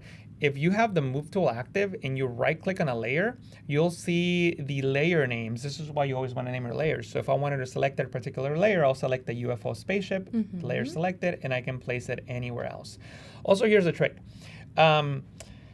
This is either a really tiny spaceship or the atmospheric perspective is off. And what that means is Photoshop at the end of the day, and I know Photoshop is 3D and all that, but at the end of the day, or used to, at the end of the day, Photoshop is a 2D program where there is no Z axis. We have Y up and down, X left and right. But if we want to place something in the background, if we want to recede something in the background, what do? We do the same thing the old masters, like the old Renaissance masters used to do, which they discover, I guess is the right word, or created, atmospheric perspective. It just creates the illusion that something is further away from us. So you wouldn't just make it smaller? No, because that would just be like a really tiny spaceship close to you, right? So if you go and look out the window, depending on where you are, like we're in the San Francisco Bay Area right now, if we look out the window, we'll see some mountains. And some of these mountains, because of the time of day, you'll see that they have less contrast, and they'll take the color of the sky, which is probably blue. So when you look out and see the mountains far away, they kind of look blue because the atmosphere between your eye and the mountain, there's a lot of particles of water, smoke, who knows what else, air in between you and your eye. So that's kind of what you have to like replicate in Photoshop, and you're like, oh my God, how am I going to do that? Not, the easy way. This is like the super easy way. Right click on, or double click on the layer, and then click on color overlay, and then just select the color of the sky. Boom, that blue, and then just bring it down. And notice that now it looks like that is further back into the background. It doesn't look like it's like super close to us anymore. See that? Absolutely. That's like the super easy way. If you wanted to be a little more complex, you can go with the curves adjustment layer and then basically do the same thing, right? Like kind of like reduce the contrast, and then add those colors. So I know there's some, cyans in here, so I'll reduce the reds, maybe add a little bit of blue, and then continue adjusting the contrast so it's not so like dark. So those are two methods you can use, but you can see just by doing that, Makes a huge difference. it makes a huge difference, and Huge it makes it seem like that UFO is really here, but it's further back, right? And the more it takes when you do this, like what I just did and screwed up everything, you can always just reset your workspace. So I'm gonna do that. And anyway, doesn't matter. And actually that was not my default workspace. My workspace, I usually just drag everything here if I'm working on the laptop and then just close that one because I never use it. But what I was trying to say is that you can just keep adjusting until you get something that, that works. So I don't want to make it too, if you start going that far and it starts becoming gray, you're going to have to go into like either the red or blue channel and then just make this black point here. Just drag it. If you drag it up, it'll turn red. And if you go the other way, it'll turn cyan, and then maybe add a little bit of blue. That's why I said the other method was probably easier, but this one obviously gives you more control. And at the end of the day, that looks more like it's really further away. And if you want, you can always reduce the intensity by reducing the opacity, and it still, gives you a good result. So atmospheric perspective, and if you took an art class in high school or college, you definitely learn about that, but with like pencils and paint. But, all that stuff still translate over into Photoshop. People often ask me, how do I get good at Photoshop? Learn traditional art. Like at the end of the day. Yeah. That's learn good to traditional know. art. Yeah. I should probably do that. Well, Nice. the thing is that they figured it out, right? It's just a different medium. You were talking about how AI is just a new tool. Yes. So Photoshop is a tool at the end of the day, but the art principles are generally the same across everything. Of course. Cool. Yeah, I am self-taught, and I pretty much went to Google University. So a lot of the things that I do in Photoshop aren't necessarily like good because I didn't use like masks until like a couple years ago, especially because I've been an iPhone creator for more than a decade and haven't had Photoshop or anything on my phone, so I've had to create destructingly and have these bad habits. And now when I get in here, I'm like doing all these things, and people will be in the chat like, "Don't do that." And I mean, I am even though I did get a degree in it was called guys, I went to college in 2000. It's 23 years ago, so like College is different then. This means nothing. But I did get a degree in multimedia, which meant one Photoshop class, one Dreamweaver class, basically one class for every Adobe app, and boom, you have a degree. So that was my degree. And I got a C in my Photoshop class. And if you're from the US, you know that that's not very good. If you're from another place, just think of like... Look where you turned up. Look at me now. Stay in school, kids. But yeah, so... I feel like you're a success story. Thank you. You got a C in Photoshop. Now you're on Adobe Live. There you go. Look at that. That's the goal, you guys. That's the goal. One thing I should mention now that, because at the end of the day, this whole class was about creating a composite using multiple things, Photoshop, GenFill, Adobe Stock, and other tools in Photoshop to make it all look realistic. But what happens if we're this far along into our process and we decide, you know what, we do want to keep that water that we talked about earlier. This is something I have to be very careful with Generative Fill, because it looks at the composite image. In other words, it looks at everything. Exactly. So if I were to add water on this scene, what I will do is I will start disabling the layers that probably would interfere with that, right? So maybe at this point, I think the only one that I was really worried about is probably that one. I don't have any other adjustment layer affecting the overall image, but let me show you what I mean. Let's just assume that we were happy with that, and at some point I said, hey, you know what? Let's add a color lookup adjustment layer, which is basically a filter. You can think about it as a filter. I know the people that really know film and all that are gonna say something like that's oversimplified. That's not what it is. But for the purposes of the stream, we'll just think about it that way. And let's just say that we love that look, right? We were super happy with it, we want that, but now we want to add the water.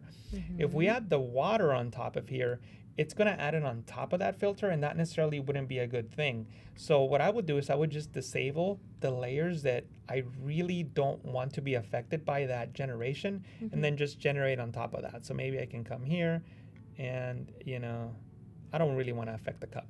And I'm just going to type in the word lake this time and see what happens. Click on generate. And then when I enable all those other layers on top of that, it'll create a cohesive composite. Jacob said, gets a C in Photoshop class. Has Photoshop training YouTube channel with millions of views. I'm telling you, man, it's an inspiration. You should be telling that story more. Every time I come on, I'll mention that story. Good. You sound like a broken record. You should. No. And there you go. I can add these layers back on, and now, it just, It looks great. creates a cohesive look. Again, I don't necessarily like this particular LUT, but there's many others, and maybe there'll be one in here that we like. I'm just using the down arrow key to, you know what? That one could kind of make it seem like they're on Mars. This one's actually kind of cool. It's pretty. And yeah, and then, you can always reduce the intensity and adjust it any way you like. Now, the way that I like to finish my composites is by selecting the topmost layer, holding shift and selecting them all, and then putting all that into a smart object, assuming that my file size is not huge. Like, I don't do this with the movie posters that I showed you, because those files are like 5, 6, 7, 8, 9 gigabytes. I wouldn't do that for those, but for something small like this, I would just put everything into a smart object. Now, what do I do with an image that's not a small image? I press Control Alt Shift E, and that just basically creates a copy of all my layers onto a layer. You can basically smash your forehead up against your keyboard, and I'm sure you'll hit all those keywords.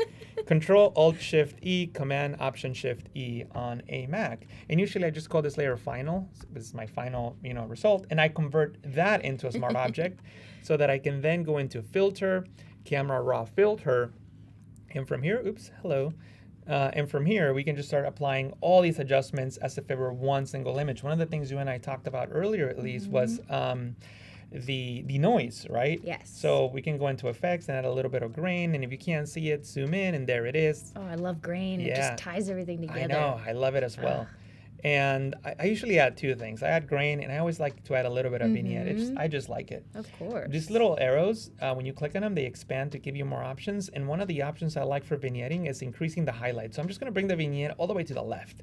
And watch what happens with the highlight slider. See how it just makes the highlights come through? So that's what I like. I like the highlights to come through, and obviously the vignette not so intense. And I don't know, it just gives it that look that I like. You may not like it, that's cool. For sharpening, if you hold Alt, click and drag, it makes it into a black and white image. Color can be distracting. Also, when you sharpen, view everything at 100%. It gives you the most accurate representation. Click, drag while holding Alt so you can see the sharpening effect being applied. Also, click on that little arrow there. And look at this masking slider. If I hold Alt and click, it's completely white. So with a mask, white reveals, black conceals. So if everything is white, that means that sharpening effect is applied to everything. But once I drag to the right, it's only applied to the edges. And that's what I want. I don't want the sharpening applied to the sky and the clouds and all that. But I want the sharpening applied to the objects that have detail. So you can use this slider accordingly. So now the detail's only applied to those specific images. And that also helps with noise. So if your photo has a lot of noise in it and you increase the sharpening, you'll see the noise getting sharpened, which you usually don't want. Absolutely. But with that masking slider, it'll contain the sharpening to the edges. Dude, you've taught me so much today. What the heck? What the heck? You guys, I'm literally shook over here. I can't even, I feel like I'm supposed to come up in an hour, and I am nervous now because there's a lot that you have shared that I'm like, oh my gosh, I can't wait to get into it. What have we done today? We have used Firefly Web. We used Firefly Web to generate the background. Yes, we did. And as you saw, it gave us a lot of options to get what we wanted. Exactly. And then we went into Adobe Stock to grab our alien. And then we went into Photoshop. And of course, it's Firefly's out of beta today, so we were able to use Generative Expand.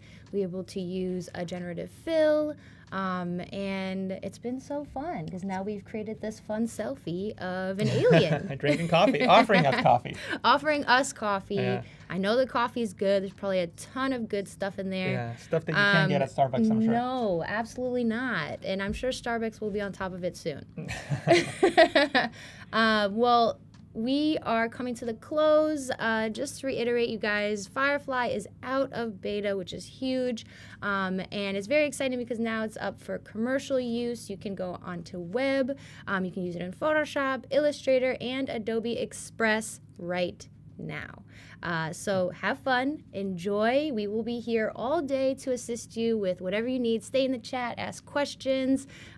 We're here to help. Yep, and I'll be back at like in 2 hours. I don't know when, but I have another stream. Is it with you? Maybe. I hope don't so. know. Yeah, I hope so too. I hope so.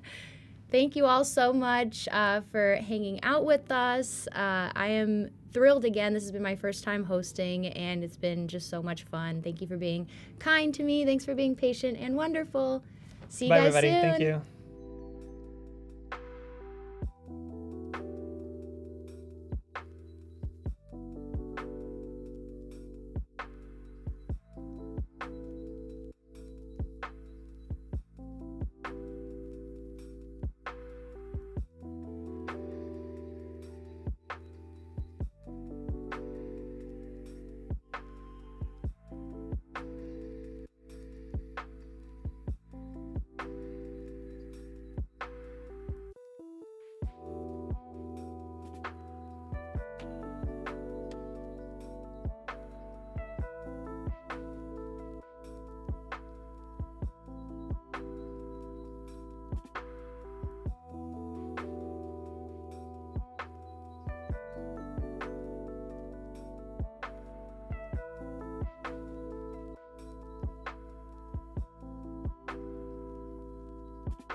Hey everybody, it's Torrin Reeves here. I'm going to be hosting the incredibly talented and super gifted Sin Lagos.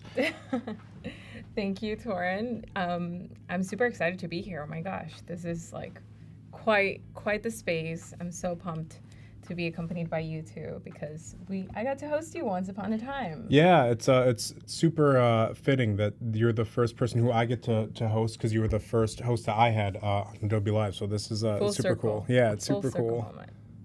So yeah. Why not we just dive right into everything and take me through what you got in mind. So y'all have been keeping up. It's been a full day of incredible insiders of Adobe Firefly's workflow, which has been really exciting. For me, particularly, I want to be able to explore the photography perspective. I've been really thinking this through because it's such a peculiar question, right, for photographers to be delving into this space of AI. Such a existential question almost. But I found it really interesting for me to find AI as a tool that I could use for my post-editing workflow.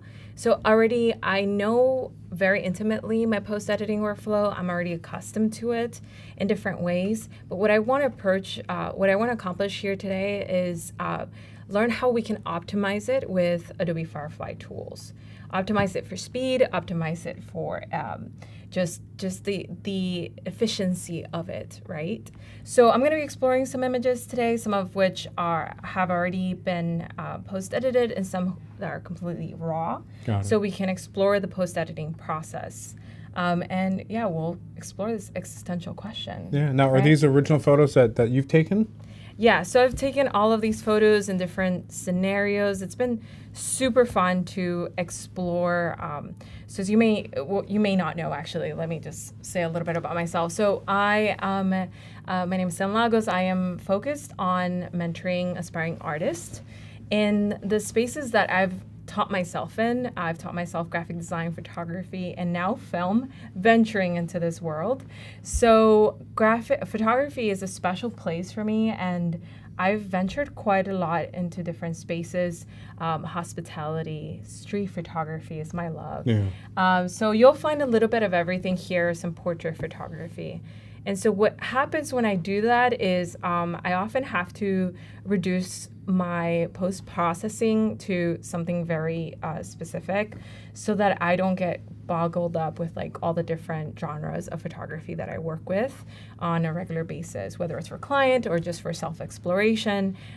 It's important for me to have some degree of structure just so that I know how to improve on my workflow as cool tech stuff like this pop up, right? Yeah, we were talking earlier about like setting time limits for ourselves as like creatives. Like, is that something that you've incorporated into your workflow, just like to make sure that you're not, pouring like 8 hours into a certain photo or whatnot? Yeah, I do try to structure myself even when I go out to do any degree of street photography where I just want to explore a neighborhood. I give myself some parameters, whether it's a shot list or some ideas of what kind of neighborhood I want to capture. And this one, you can see here, is actually called characters because I was aiming to find different characters during my trip in Italy. And I think that's so interesting that you can just give yourself one parameter and find yourself in a whole world of just like different versions of that one goal. So I got this fella here at his store. It looks like his bodega. And he's holding a drink. It's just his characteristic because I love his hand, just the way he's gesturing, his foot, right? Everything. But then on top of that, the graphic design in me is all like, whoa, look at all of these cool signs. These signs are so awesome. And so they're so telling to the characteristic of the environment in conjunction with the character that I was aiming to photograph here. However, in post-editing, once I enter the editing lab, I often ask myself the question of like, wait, hold on. So how can I improve this photo? Outside of just color correcting, there are two different elements I often think about is correction and then styling, right? So correction and styling. What can I correct in this image to improve it? So already I can see some things here are not absolutely vital to the storytelling within my photo. So for example, I'm looking at these really interesting people These here. fellow photographers. These fellow photographers. These fellow artists. Or videographers. They're just trying to get theirs too. For all you know, yes, they're on a mission as well. They're on a mission as well. You got to applaud it. But ultimately, it's not adding. It's actually distracting from my original image or my original purpose. So I want to be able to remove this. So I'm going to show you a few of the approaches that I traditionally would have used. Yeah. So the lasso tool is one of my favorite things. I know there's this. I'm using the mouse pad here, but I suggest something like a mouse or a tablet would be great. But something about this is cool because it doesn't have to be perfect. I can even add by holding shift to that area. And I've been doing this for a long time. In the past, I would have to be very, very precise to my selection. But in this case, I don't. I actually almost need that level of how would I say, context on the outside area. So I'll show you how I would traditionally approach this. I might do the selection, then right click and go to content aware fill, right? So, and then you can see there, it does a pretty okay job. Let me see if I can go a little bit wider. It does an okay job. I mean, it's nothing, you can sort of tell it's messed with that, that window or balcony. So it's kind of tricky to say, okay, it's not invisible. It's actually pretty discernible that there was some post editing that occurred here. And most of the time you want to be an editor, as a photographer, you're a curator out there in the street, but once you're an editor, you're really trying to curate the story to its finite points, right? The details really matter. So those details being so clearly visible is not the way to kind of orchestrate this storytelling. You really want to kind of make it feel like natural to the environment. In content aware fill, I don't really get a lot of options either. I would have to kind of try it out a couple of times. And I know this is a tool we've been using, and potentially you can continue to use it too. But in from my perspective, for complex objects, I rather use generative fill. So here we're gonna go into generative fill, but before that, to set yourself up for success, you can go to Windows and find the contextual bar. And just in case you don't have that there, that is what you're seeing down here, the contextual bar. Okay. Yeah, so let's go into generative fill. And there's something funny to me about generative fill, is that generative fill isn't just to fill in areas, it also removes things from the space. Of course, it's going to substitute it with something else, so nomenclature is still there. So I'm just gonna hit generate because I don't need to tell it to do anything particularly. I'm not adding a particular element. It will be able to discern that. This is the magic of the smart AI that is introduced within our Photoshop UI, our program, right?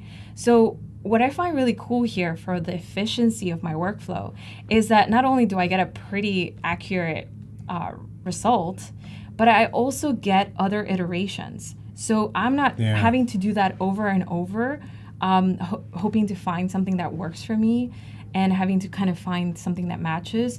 Instead, right off the bat, I get 3 options. That's so wild. And like I think before the content aware, it didn't capture the lip of like the ledge from the windows above. Assuming that's a Windows. Yeah, and here it is, which is one of those details, especially like when I found, at least like when I'm spending like time with the photo, when you have like those little like differences, it drives me crazy. So to see that like addressed here with the AI is super impressive. And I was meaning to ask you, with content aware, especially towards the edge of a photo, have you had much trouble with that? Because sometimes I feel like it's just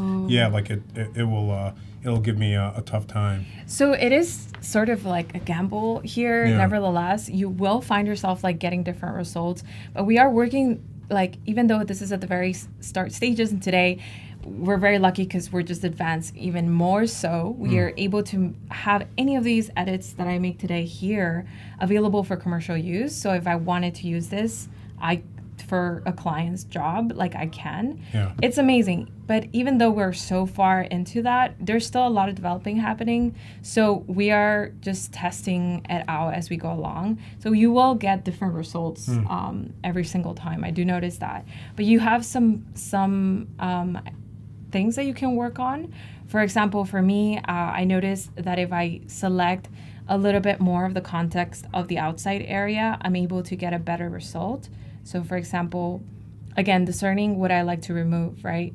So I'm sorry about that. There you go. Okay, so I like to approach my post editing with AI with a rule of the REA, right? So I want to be able to remove, expand, and add. And that gets me thinking about, wait, what do I want to remove? Because this is a photo that potentially I have to question whether it's something that I want to keep as is for journalistic, purposes. However, if I want to use it for commercial use to promote for tourism, for example, I've had those kind of clients, and we want to be able to add elements. There's a certain level of post editing that keeps that in mind.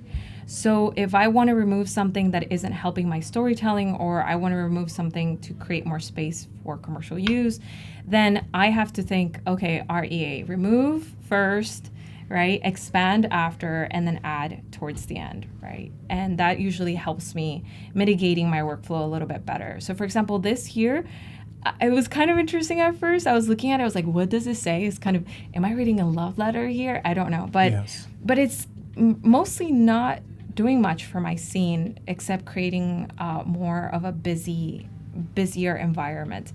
So I rather take this off. So I'm going to just hit generate and start removing some of that there. And of course you can see that on the outside area, I've selected that frame as well to give AI some level of context. It's almost like we briefed AI before we got started. It's like, here you go, this is where we're at.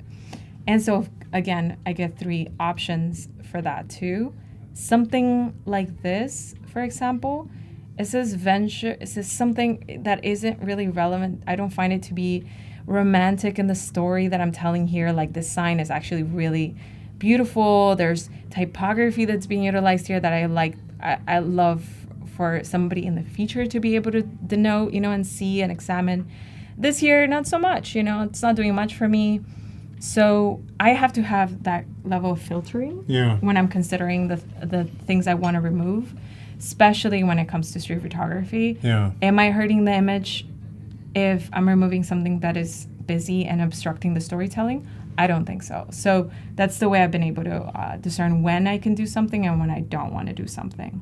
Yeah, as a fellow aspiring street photographer, there are times when you go out and like you have here, you can't control for what's in the background. And I've been editing photos before and have realized I inadvertently took a shot of somebody's license plate or somebody's address in the background. It's like, I don't want to, they're already giving me this moment. I don't want to put them on blast by accident, so to speak. So having the ability to remove things like that in a much more expedited way is such a time saver. Yeah, that's a good point. I used to have to photograph jet planes, and they're so private that we couldn't have that license plate. So I would have to go in there and manually edit each one. And mind you, some of them would be fine, but then some of them have shadows and light conditions that I would have to then discern per edit.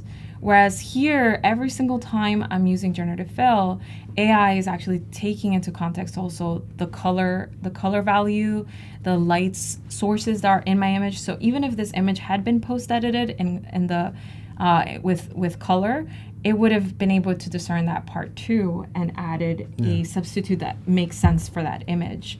And I find that to be just very efficient because I don't want to spend too much time with hundreds of photos unless I'm truly, genuinely spending the time to work on a hero shot. I want to really spend a lot of time there. But if I'm trying to output, my time is important, and I find it to be really helpful to be efficient with time. I think that's been one of the main elements we've been talking about. Yeah, especially when working with clients where sometimes, depending on the client you have, they want 20 options just to tell you which one, out of the 20 they want. And the time sink, like you're saying, to invest the time into 20 different photos, knowing that only one will be selected, can be a really tough hurdle to overcome if you're just like a freelancer or a solopreneur. So this is huge. Yeah, that's a good point. Another point that I wanted to make, which you just reminded me of, is sometimes let's put ourselves in the headspace of we want to use this for tourism, and we want to be able to export for a vertical marketing campaign, which is, we all know, we all participate in our social media storytelling. So oftentimes that is a vertical experience on our vertical phones, right? So I will find that I often shoot in horizontal. So being able to expand that image for these scenarios is really important, but I don't want to have to, remove that spacing or sacrifice some of the elements that I want here. Instead, I'm going to potentially add. So let's expand here this image. And I want to just show you here how traditionally we would have expanded this. We could expand it with transparent default, so we just change the canvas, not so much the image. We could expand it with content aware fill, and we can do that here and just see how, okay, that didn't, content aware fill is not working, so there you go. Let's move on to generative expand, right? So if I want to do generative expand, it's going to work in the same fashion where it's going to keep in consideration how the environment is at the top and the bottom, depending on how you're changing the sizing. So this gives me more room for me to be able to, I think I did something weird there. But this should be able to give me more room for me to think for different marketing spaces, right? So let me see here. No, sometimes it's just like when you're shooting horizontal, like I fall so in love with how it's balanced that way that when you go to like crop it to vertical, like sometimes it breaks my heart. So having the ability to do the generative expand is, it's so gratifying. Yeah. It is really gratifying, and I've been kind of experimenting with it too. If you keep up with me on social, you've probably seen this. Experimenting with photos from my archives. So we all remember once upon a time, the demand for ratio, the popular ratio was 1-to-1 ratio, not horizontal, not vertical. So I have a lot of really cool photos that I took in 1-to-1, which is a square, and today I regret it because there is no more information there. Yeah. But I can bring it into Photoshop now, completely out of beta, and potentially use it for some degree of commercial use if I want to, and just expand it to a different ratio, horizontal or vertical, for my website, for my marketing efforts, for clients' marketing efforts. I often find myself licensing some of my photos from different locations, and there are moments where you reach a halt because you don't have the right ratio, and there's no way to revisit that location again in that same exact episode or that same exact moment that your client liked. And so either you go and travel to Europe and reshoot, or you can just have AI generate these extra pixels that are not your core element, right? Because my core element is my character in here. It's just the outer bounding area. So of course that's a subjective decision. You have to discern which images you're willing to do that for, especially as a photographer. But if you're working already with your work for commercial use, having that versatility, it's going to be really, really helpful. Yeah, especially if you're using it, like you said, as like a supplemental additive to older photos.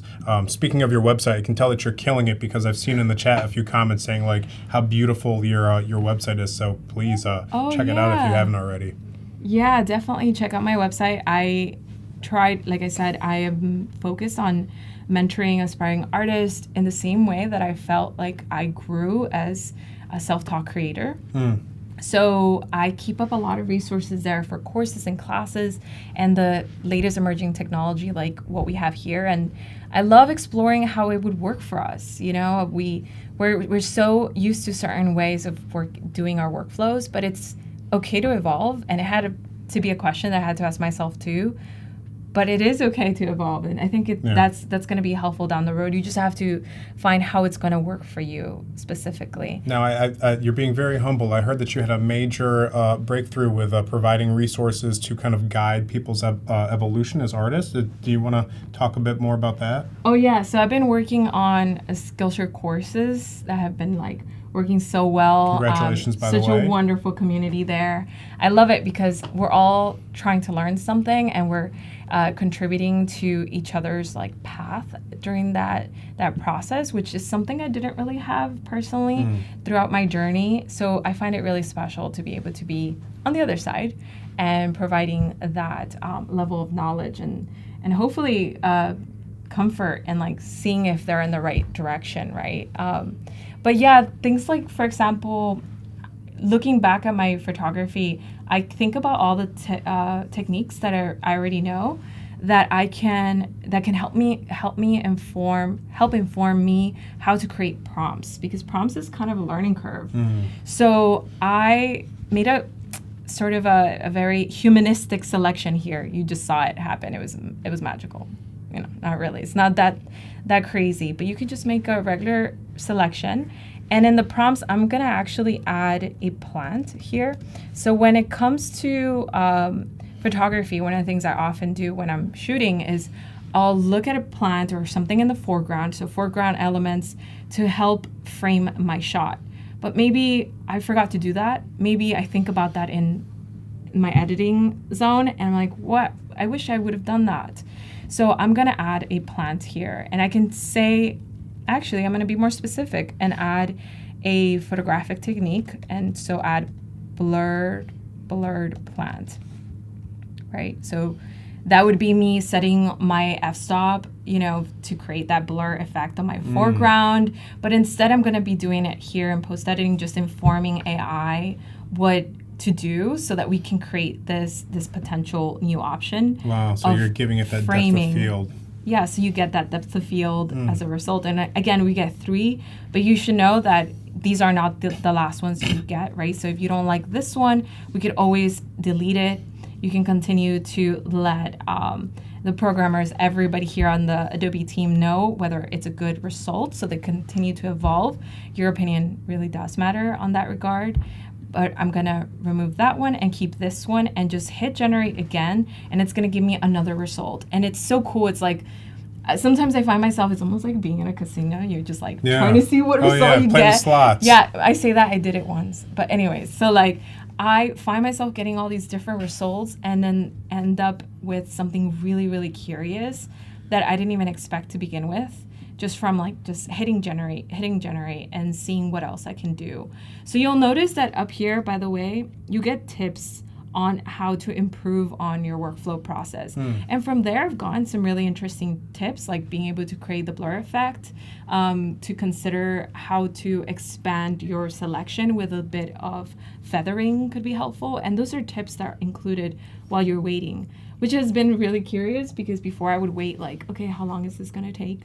And now I'm like, oh my God, don't go too fast. I'm still reading. Yeah. So it's kind of funny. I love that they included that, because I look at anything to find a little nudge of information to just set me apart and help me improve even faster, because this technology is evolving so fast. That's such like a good characteristic to have. I'm such a knucklehead. Like when I play video games, I never like read the tutorials. So like I once beat Kingdom Hearts the first one with the very first like weapon loadout, because I never read the tutorial. I didn't know you could change swords. So here I am fighting Xehanort with the original Keyblade. Nobody cares, but I just feel like I'm very envious of people who are patient and learn. And that's such a savvy prompt. That's a self-taught, experience too. Yeah. So it's kind of helpful to have these little things here, like to remove content, try generating without a prompt, right? So sometimes we get confused with that. Like, do we have to save remove? You don't have to save remove, so that's great. But you can see here different elements. So you notice that my order of ops has been to remove, right, expand, and then add elements, and that keeps things in order. So it's not just a shock factor that I created this scene. It's rather I'm being meticulous about what is the purpose of this image. Is it going to go to a commercial space? Where is it headed? Where is it going to be experienced in a vertical space and a horizontal space? And this is going to help me make those decisions. Do I want to expand this image at all? Yeah.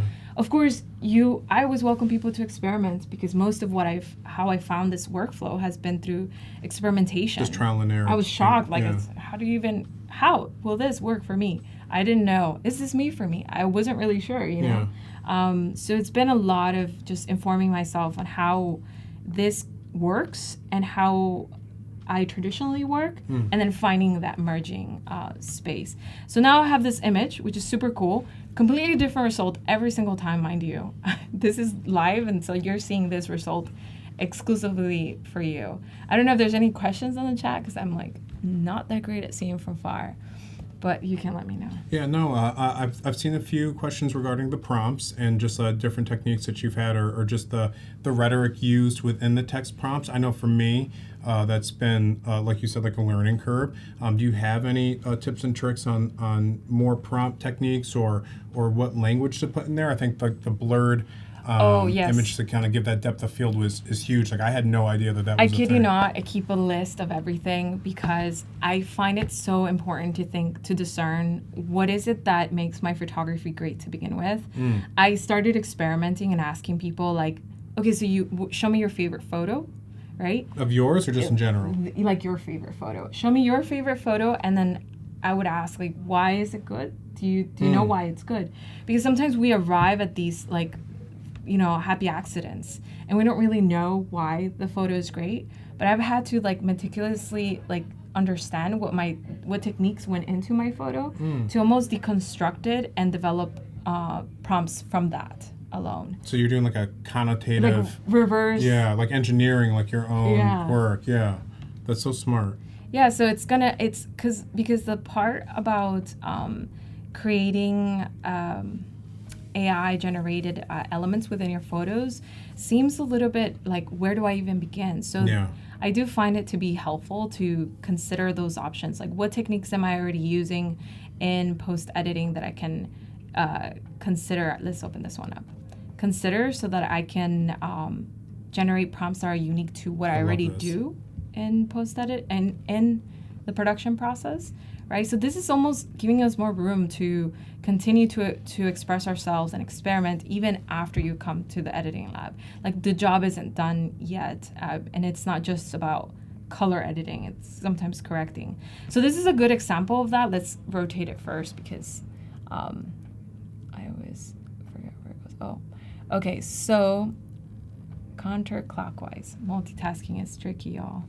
Okay, so this image, for example, this was a table that has a transparent glass. So then we were experimenting with this, but you can see that I have all of these obstructions, and I can do this in a few ways to attempt to fix it. Like, I can use the stamp tool, grab a source out here, and start to clean that out. And mind you, what's so interesting is that we have Generative Fill, we have Generative Expand, but we also have other tools that are powered by AI. So one of my favorites is the Remove tool. I use that so much that I set it up as my top. So I hit the shortcut J, it goes primarily to that one. So the other ones are here secondary. So I like this tool. You can see there that I've made a selection, but nothing has happened. That is because I removed this remove after each stroke option, right? Or you can select it so each time I make a stroke, it's going to remove an element. So what's interesting about this is that because it's driven by AI, the differentiator is that it has context in mind. So it's able to know what is the surrounding pixels in the same way that Generative Fill does. So you kind of can figure out in which moments you rather use this over Generative Fill. Like, for example, there I'm like creating these strokes that maybe I don't really have to. That can take a little bit longer, especially if I'm on the go and I'm editing on my laptop like I am right now. I don't like the pad as much, so I don't have my tablet and my pen, my stylus. So, it can be a little bit harder. So you can make a circle, and it also will select that subject. It would understand that's what you were trying to do. Yeah. Okay, so you have that Remove tool option, but of course, it always comes down to my ultimate favorite these days is Generative Fill, because it just knows how to figure out all of these elements all together. So I can go and create a bigger, broader selection. I'm actually going to remove this here. By the way, your freehand selection skills are actually blowing my mind. Hard. You're so good at it with a trackpad. I wish people could see me just sweating angry in my office trying to do this. This is incredible. I know, that's so funny because this is the thing. You don't have to be so precise. We don't have to use, I used to pride myself in knowing how to use a pen tool so good, so fast, right at the beginning of my career. The pen tool is still there for other things, other workflows. Just making me but upset. it's nice to know it's nice to know that I don't have to rely on a perfect selection in these moments. I can actually select outer spaces, and I have a 5-pixel feathering on purpose so that it, like, when it makes that selection, it has a little bit of a of blending happening as well. So that's something you might want to consider. There's a bit of an art when it comes to making selections. If I make too broad of a selection or too big of a selection, it might not give me the right result. Like I see that vignette there. I'm just hitting generate. It's going to remove and substitute. I think that would probably be the better word, substitute those pixels to something more accurate. And so that looks way better, right? So oftentimes I remove vignetting because that is a lens distortion. That's a caveat that comes with certain lenses, right? So I don't want it, and I can choose to remove it in these occasions. So let's remove this here. And by the way, I think I didn't do this earlier, but you could have made all those selections at once and hit generate once. So that is another option. Don't have to make each selection and generate, and each selection and generate. And each time so cool. We do have different options here. So let's see, I'm gonna expand this scene because you can see she's a little bit crowded in this ratio. So let's clear this ratio so we can go freeform and maybe go back to our old school 1:1, back in the heyday. I still like it, it still works out for certain things. And I'm gonna expand it even more so because her foot was cut off. And I think sometimes when it comes to hands and feet, it does have like funny results. So we have to kind of bear with it and see how it goes. But this is changing quite rapidly. So I notice even from the beginning, my results are improving in that context, in those spaces. I'm creating like almost a bar that the day that gets like perfect, then we have some really cool tools, at our leisure. Going back to your comment about the like selections as an art, like sometimes like if I select just the hand and ask it to generate it, like if I give it less to focus on, then I'll get a better result with the AI. Yeah, so that's something to think about. Like you want to be very precise with your details and how you're removing elements, or you want to expand that selection so you give context. So it's sort of up to you of how you go about it. So now we have a completely different environment. Excuse me. And then you can see that this entire time we are working non-destructively because we have our file here, our original file, right? We expanded our canvas, and each step is recorded along the way, right? All of our different edits are recorded along the way. So if I want to keep some elements, if I decide, maybe some things I wanted to go back a few steps, I still have all of these options. If maybe this option wasn't that great, I can still go to properties, select that, and select a different option. So all of your options are still living there. It's worthy to know that all of this can start to create a bigger file, so that's also important. However, having that control, I think it's also really helpful for me as I'm working and figuring out what I want to accomplish at the end, like especially if I'm experimenting with the environment. So at this point, I like to hit Shift-Command-E to create a version that is completely flat. And I want to be able to make an object selection here. The object selection is also powered by AI, so it's super smart and it makes such an amazing edit. I envy the generation of today that did not have to go through, I'm going to age myself, but did not have to go through like having to make these selections that were so difficult. I wouldn't have survived. I literally can't. I get so upset it's like trying to draw inside the lines. Like I don't have that ability. So right, you were draw a color outside the lines. Oh my gosh, yeah, it was it was wild. My daughter has like these picture books now that like they use like a white marker and it just automatically fills in the lines like perfectly. If I had that as a kid, I would have thought I was Picasso. It's like, oh, I can just scribble anywhere and everything's shaded perfectly. And yeah, I would have needed tools like this to get started. It's much more. There's something about this that because it's not the core of like your artwork, it doesn't like hinder your creativity, because in general what it's doing is speeding up your process in the parts where you don't have to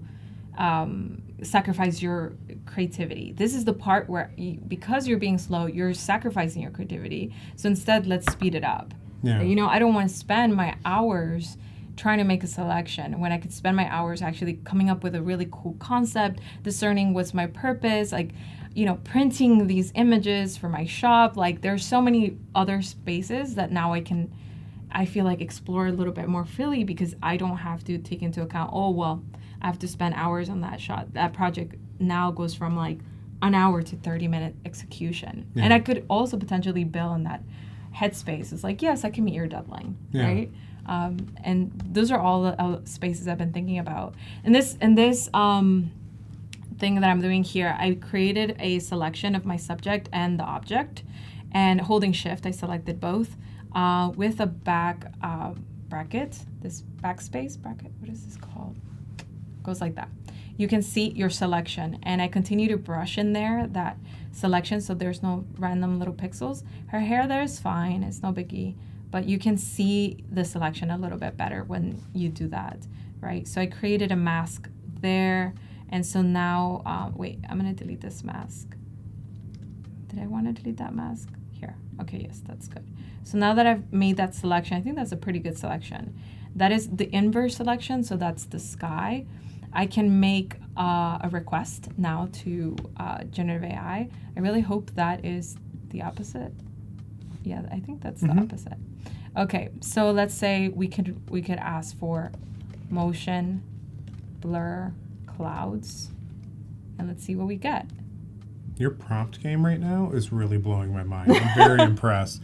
Yeah, I think some ingredients are important. I have this thing where I make food analogies for the process that is our design process. So you do need ingredients like in certain categories. Like, what do I do when it comes to photography technique? Okay, blur, motion, got it. I would have done that. What is the object? Clouds. And everything else doesn't matter. I don't have to ask for it to remove, add. I don't have to add those words. They're not necessary. They're fluff. It already understands that you're trying to do that. So we just need really specific nouns and actions that's going to create a different effect. I'd be writing novels in mine. Oh my goodness. It's so refreshing to see that you're so concise. Yeah, it's really helpful. Look, sometimes you get some gnarly results. But you can see I'm going to remove that one so it doesn't generate again. I noticed that it keeps that in mind, that I've removed that, so that the next generation is going to be similar, close to the previous one. So this gives me so many different options, right? Like, I can start to play with and get creative. And this is a little bit closer to conceptual art and conceptual photography, not journalism or street photography, right? So I'm giving you options here for you to expand your imagination and consider what spaces you want to get really excited about when it comes to generative fill and generative expand and Photoshop, because there's just so many options. So I've got another image here, and you know what? Her foot came out good. I'm proud of this output. It was great. No, that's awesome. It's I like really genuinely have fun going through the options like that it presents with you when you do like a text prompt. I'm not gonna save because I'm not gonna spend time doing that, okay? But I have saved some iteration of this, and we'll talk a little bit more about what happens after we've saved. So let's open one more here and see how we're doing with time, just to be sure. Yeah, I think we're good so far. Yeah, okay. So I want to talk about like the selection. There's a bit of an art form to selections. So far we've been using the lasso tool quite a bit to make our selection. This is a drone image that I took here in San Francisco, which is where we are. I'm super happy to be in San Francisco. It always brings me really good memories. So this is a beautiful shot. It's already been post-edited. I already did some color correcting on this image. I wanted to create that vintage, look, because that's what I think about when I see these houses and this architecture. So let's talk about the selection process. Instead of using the lasso tool, I can be very, very specific and make a selection that is based on a shape, right? Like a circle. And I can do, for example, if I draw a circle here and generate something that mimics that shape, like for example, a moon, it's going to create and blend an object that is in that exact shape and that exact size. Something that I used to do is I would say a big moon, a small moon, but instead what you want to do is make a big selection or a small selection and not say the size at all. So that is going to give you a better sense, like this moon is no good. So for example, if I want to make a tiny space, I don't know, Saturn? I don't know, Saturn doesn't come out really good. I'm just going to create the sun, maybe. We'll see. Experimenting. But it's a small selection, so I didn't have to say big sun, small sun. That's going to discern, I can create teeny tiny stars all over the place, right? And that will give me the size exactly to what I've created. So I'll just do stars. So you do think about your selection process. If you're trying to create a building, then a building is shaped in a square rectangle. So you might want to make that kind of selection. If you're trying to make something that is a little bit more freeform, that those stars were not visible, they're too tiny. If you want to make something that's a little bit more natural, like plants, for example, then you might want to be able to do something that's a little more natural, like with the lasso tool. So let's remove these here and let me show you another example. I can create a big selection here on this one, and I'm gonna create something like one of my favorite things of Generative Fill, when it was just fun and kind of random for me before I started to really like examine it, was reflections. So I'm gonna put reflective orb and see what happens. Right, so it's not gonna output something that is square or rectangle because I created a circular selection. So so you can trust that something like this will happen. And if you followed my work, you know that I love mixed mediums. So I do not shy away from creating things that are, you know, surrealistic in combination with my photography. I think of my photography as a foundation for anything else that I can do in the future. So I love that I can just like experiment and find new ways to see.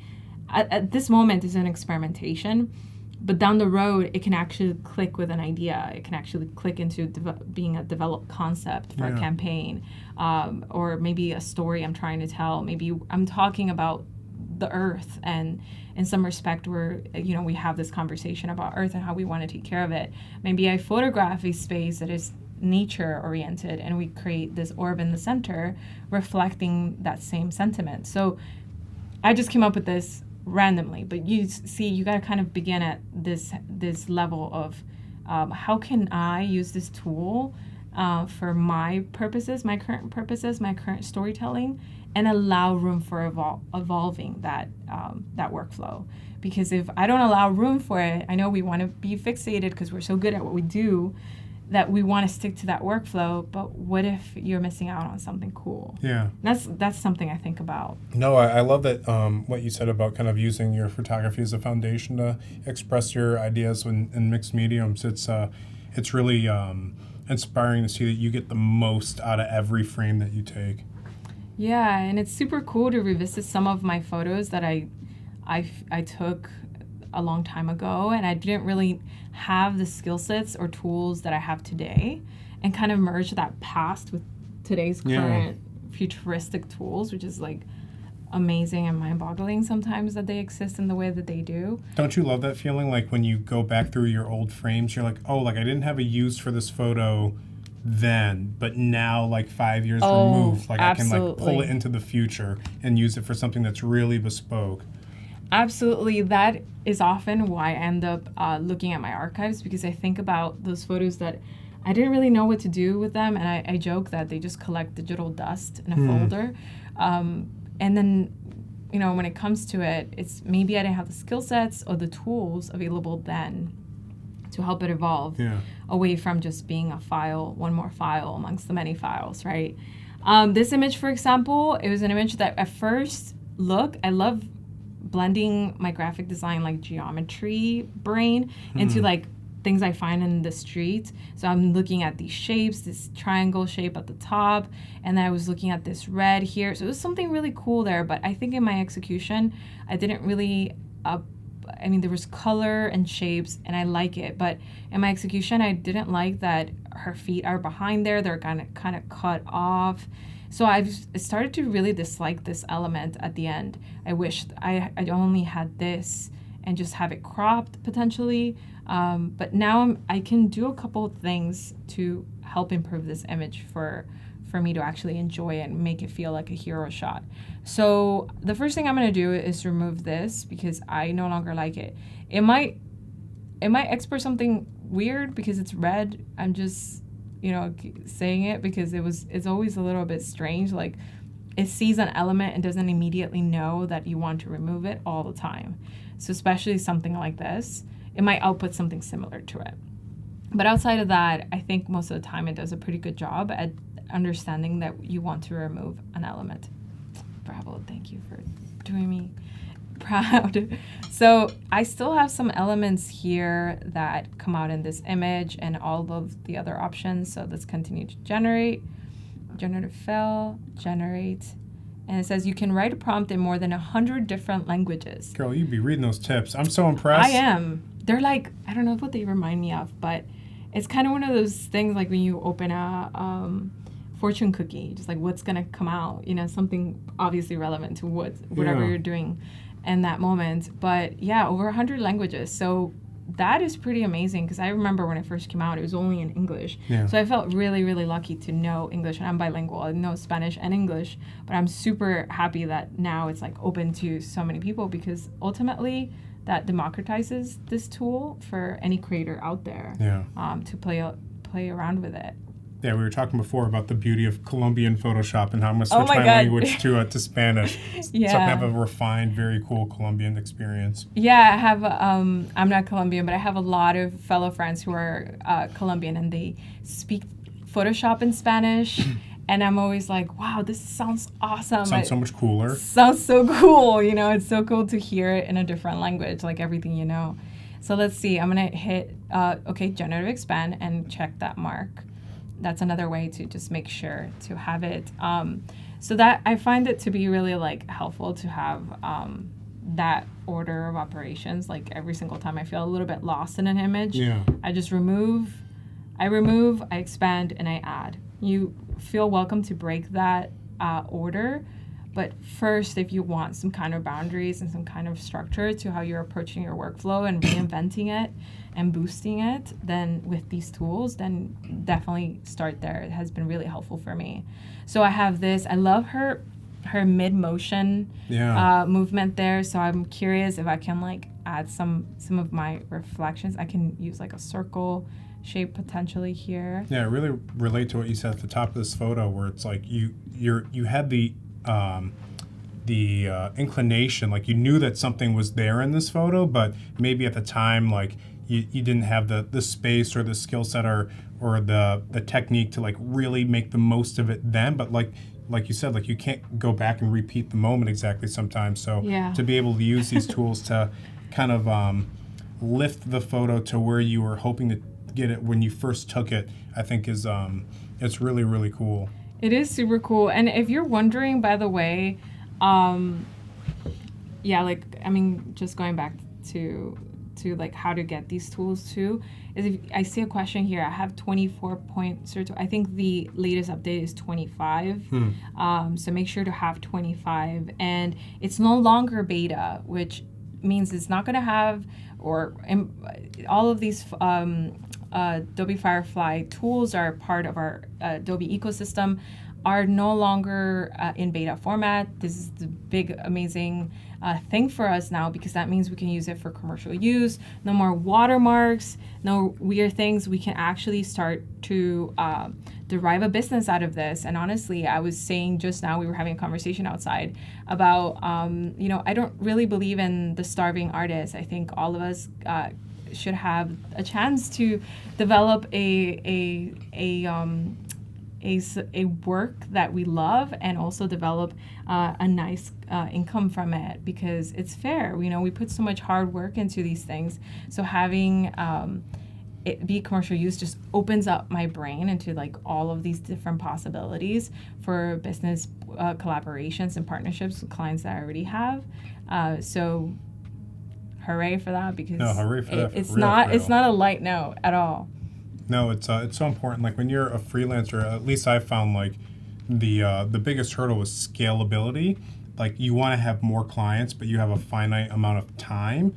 And so have anything that like expedites the process even a little bit, because you're replicating it, ends up having a compounding effect. And so like all the things that you can do in here now that make the workflow faster, pardon me, is I'm thinking of it through the lens of like a solopreneur who I was working 18 hours a day at first, and it just wasn't tenable long term. And so now to have something where it's like, oh, I could have added 3 more clients and saved myself 6 hours per day, that would have been huge. And so Yes. yeah, it's really incredible. If you can walk away with anything today, is definitely how can you introduce these tools, ask yourself this, in whatever medium you're in. That's so cool. That is going to help you achieve speed, so that if you're a solo creator, a small business, a freelancer, you're able to have more time for peace of mind, which is so valuable, right? In order for us to keep that fuel going, for you to create more things that you really have been intrigued to create, but you just have them in ideation right now. You have more room for that, right? And 2, how can you create new collaborations and new partnerships? Because now you can, because it's not just a toy to play with. It's actually fun and part of a potential career move that you can improve upon. Yeah, no, it's very well said. Yeah, I think this has been. I think we have a minute. Yeah, I think we're coming to the close of our time here, but I just want to say thank you. Pardon me. This was really, really enlightening, and I love your whole approach and your perspective. Can you share with the audience where to find you, what you're working on now, and anything that excites you? Okay, y'all. So I really keep up my website for all my fellow artists and my students on Skillshare. I'm focused on visual mentorship, so I've been focusing on creating tutorials on YouTube, courses and classes on Skillshare, and live streams here on Adobe Live. So I'm always listening to your feedback and potential spaces that you're trying to evolve in, because that's always going to help me create concepts for us to explore here live and everywhere else. So I'm super happy to have been here with Adobe and with you. Oh yeah, no. It's always fun. Yeah, we did it. Yeah. We did it. Thanks everyone on chat. Thank you so much.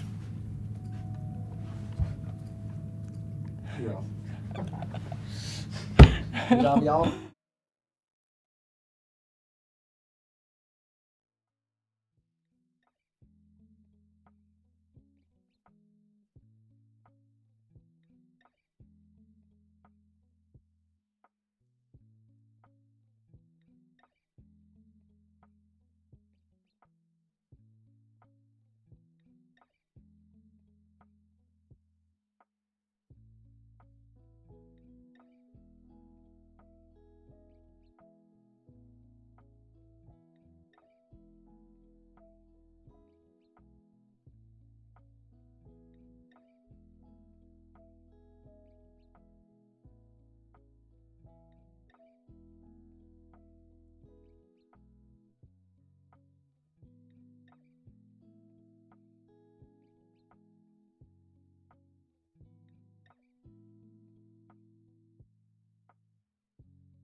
Hey everybody, we're back. This is Torrin Reeves, and I'm joined by the mighty Elise, and she's going to be taking us through a workflow today from start to finish, making a campaign using Firefly, and I think we're gonna Photoshop. dabble into Photoshop and maybe even hop into Express. Hop into Express. I might cartwheel there. So yeah, let's go right into it. Hi everybody, how you doing? Can't wait to chat with you in the chat. Feel free to let us know any questions, whatever you got. Very excited today because it's a big day, right? It's a very large day. Big day at Adobe. We just launched Firefly. It's officially out of beta, and that means that it's free for commercial use, right? We are able to utilize it in Photoshop, utilize it in web, utilize it in Illustrator, utilize it in Adobe Express, and I'm excited to show you how. Yeah. Now, like Pinocchio, it's a real child now.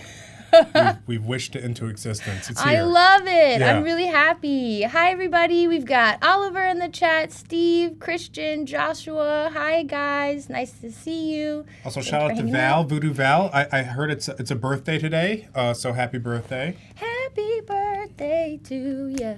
Happy birthday. I don't know if we have rights to that, so don't. Stevie's going to sue us into oblivion. We just got demonetized. Of course. Hi there. We got Clever, Oliver. I think Oliver already said it. But anyway, so let's get into it. So today I'm going to be doing something fairly new. Shout out to Ivan Alejandro Oliveira Garcia. Yeah, that's a good name, isn't it? That's I saw it in the chat earlier. Name. Yeah. That is a powerful name. So today I'm going to be doing something that I've pretty much never done. I did a couple studies on it, obviously, before coming here, but I wanted to really kind of navigate these different programs and these different web apps with you to really solidify how much opportunity there is for all of us to really learn and digest and just dig into what is happening on here. So right now, I am on the official, I mixed up Firefly and official, Adobe Firefly website, firefly.adobe.com, and this is where you will find a ton of amazing web opportunities, from text to image, to generative fill, text effects, generative recolor, and of course we talked about this all day, but I'm just going to reiterate because it's important.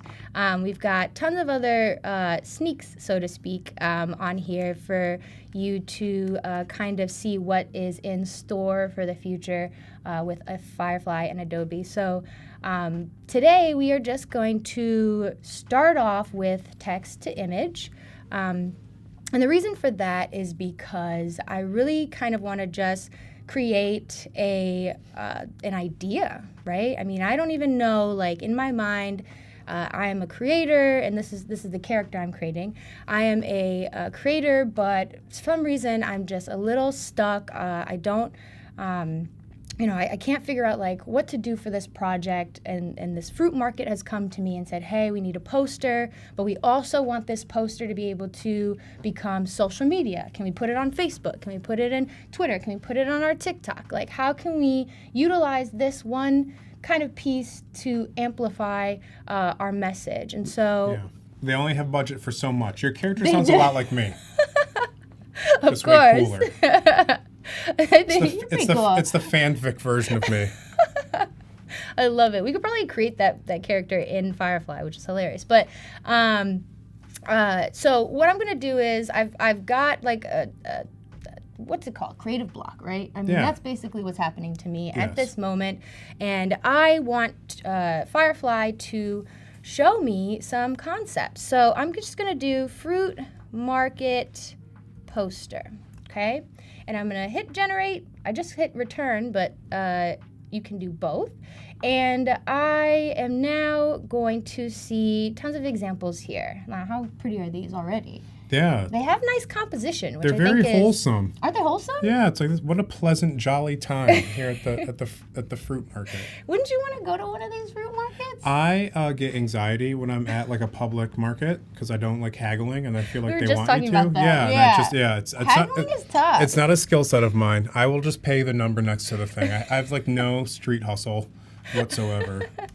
No, you don't. And I was telling him, I don't think we should be haggling with people at fruit markets because they're at a market. They're a small business. We just got to pay them what they asking. But we know older folks love to haggle. My dad is a haggler, a chronic haggler. My dad is too. So the nice part about this entire page right here, now that we've generated these concepts, and this is what's so unique to Firefly and Adobe and our AI, is that we have these amazing opportunities here to really navigate how we want those generations to be output. And so the thing that I had difficulty in experiencing, especially before Firefly had been a thing, I was in Midjourney and I'd have to type in 9:16. I had to do all these different things, all these different elements of how the color and all that kind of stuff. I want a photo, I want a graphic, I want art, and I'd have to save those very long prompts in my notes folder, and then I'd have to bring them back in and then readjust whatever. So the cool part about this is that Adobe makes it so easy for us to really consider the aspect ratio. From landscape to portrait to square to widescreen.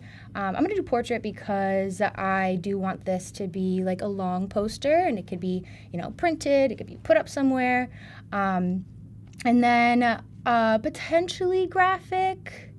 But I think our output may be photo. That's I had no idea until recently how many style options there were. I fell onto the first page and then kind of was operating out of that and seemed like that was a robust number of options. And then I hit one of the drop downs and I was like, oh, there's a lot here, and it's all very well done. Yeah, because you can close out the styles here. Sometimes it's a little closed out so people may not see it, but if you tap this to open it, and you'll see all these different styles, you can click all, and that's where you're going to get all the different styles, right? So at first, it's just popular. It's going to give me a couple ones that are the most, used, or if I want ones that are a little bit more movement-based, themes, techniques, all that kind of good stuff. So I'm just going to click all, and I do like minimalism, to be honest with you, for this. And then I'm just going to delete that. Color and tone. I'm feeling like a vibrant color. Lighting. Let's go. I don't think we need lighting.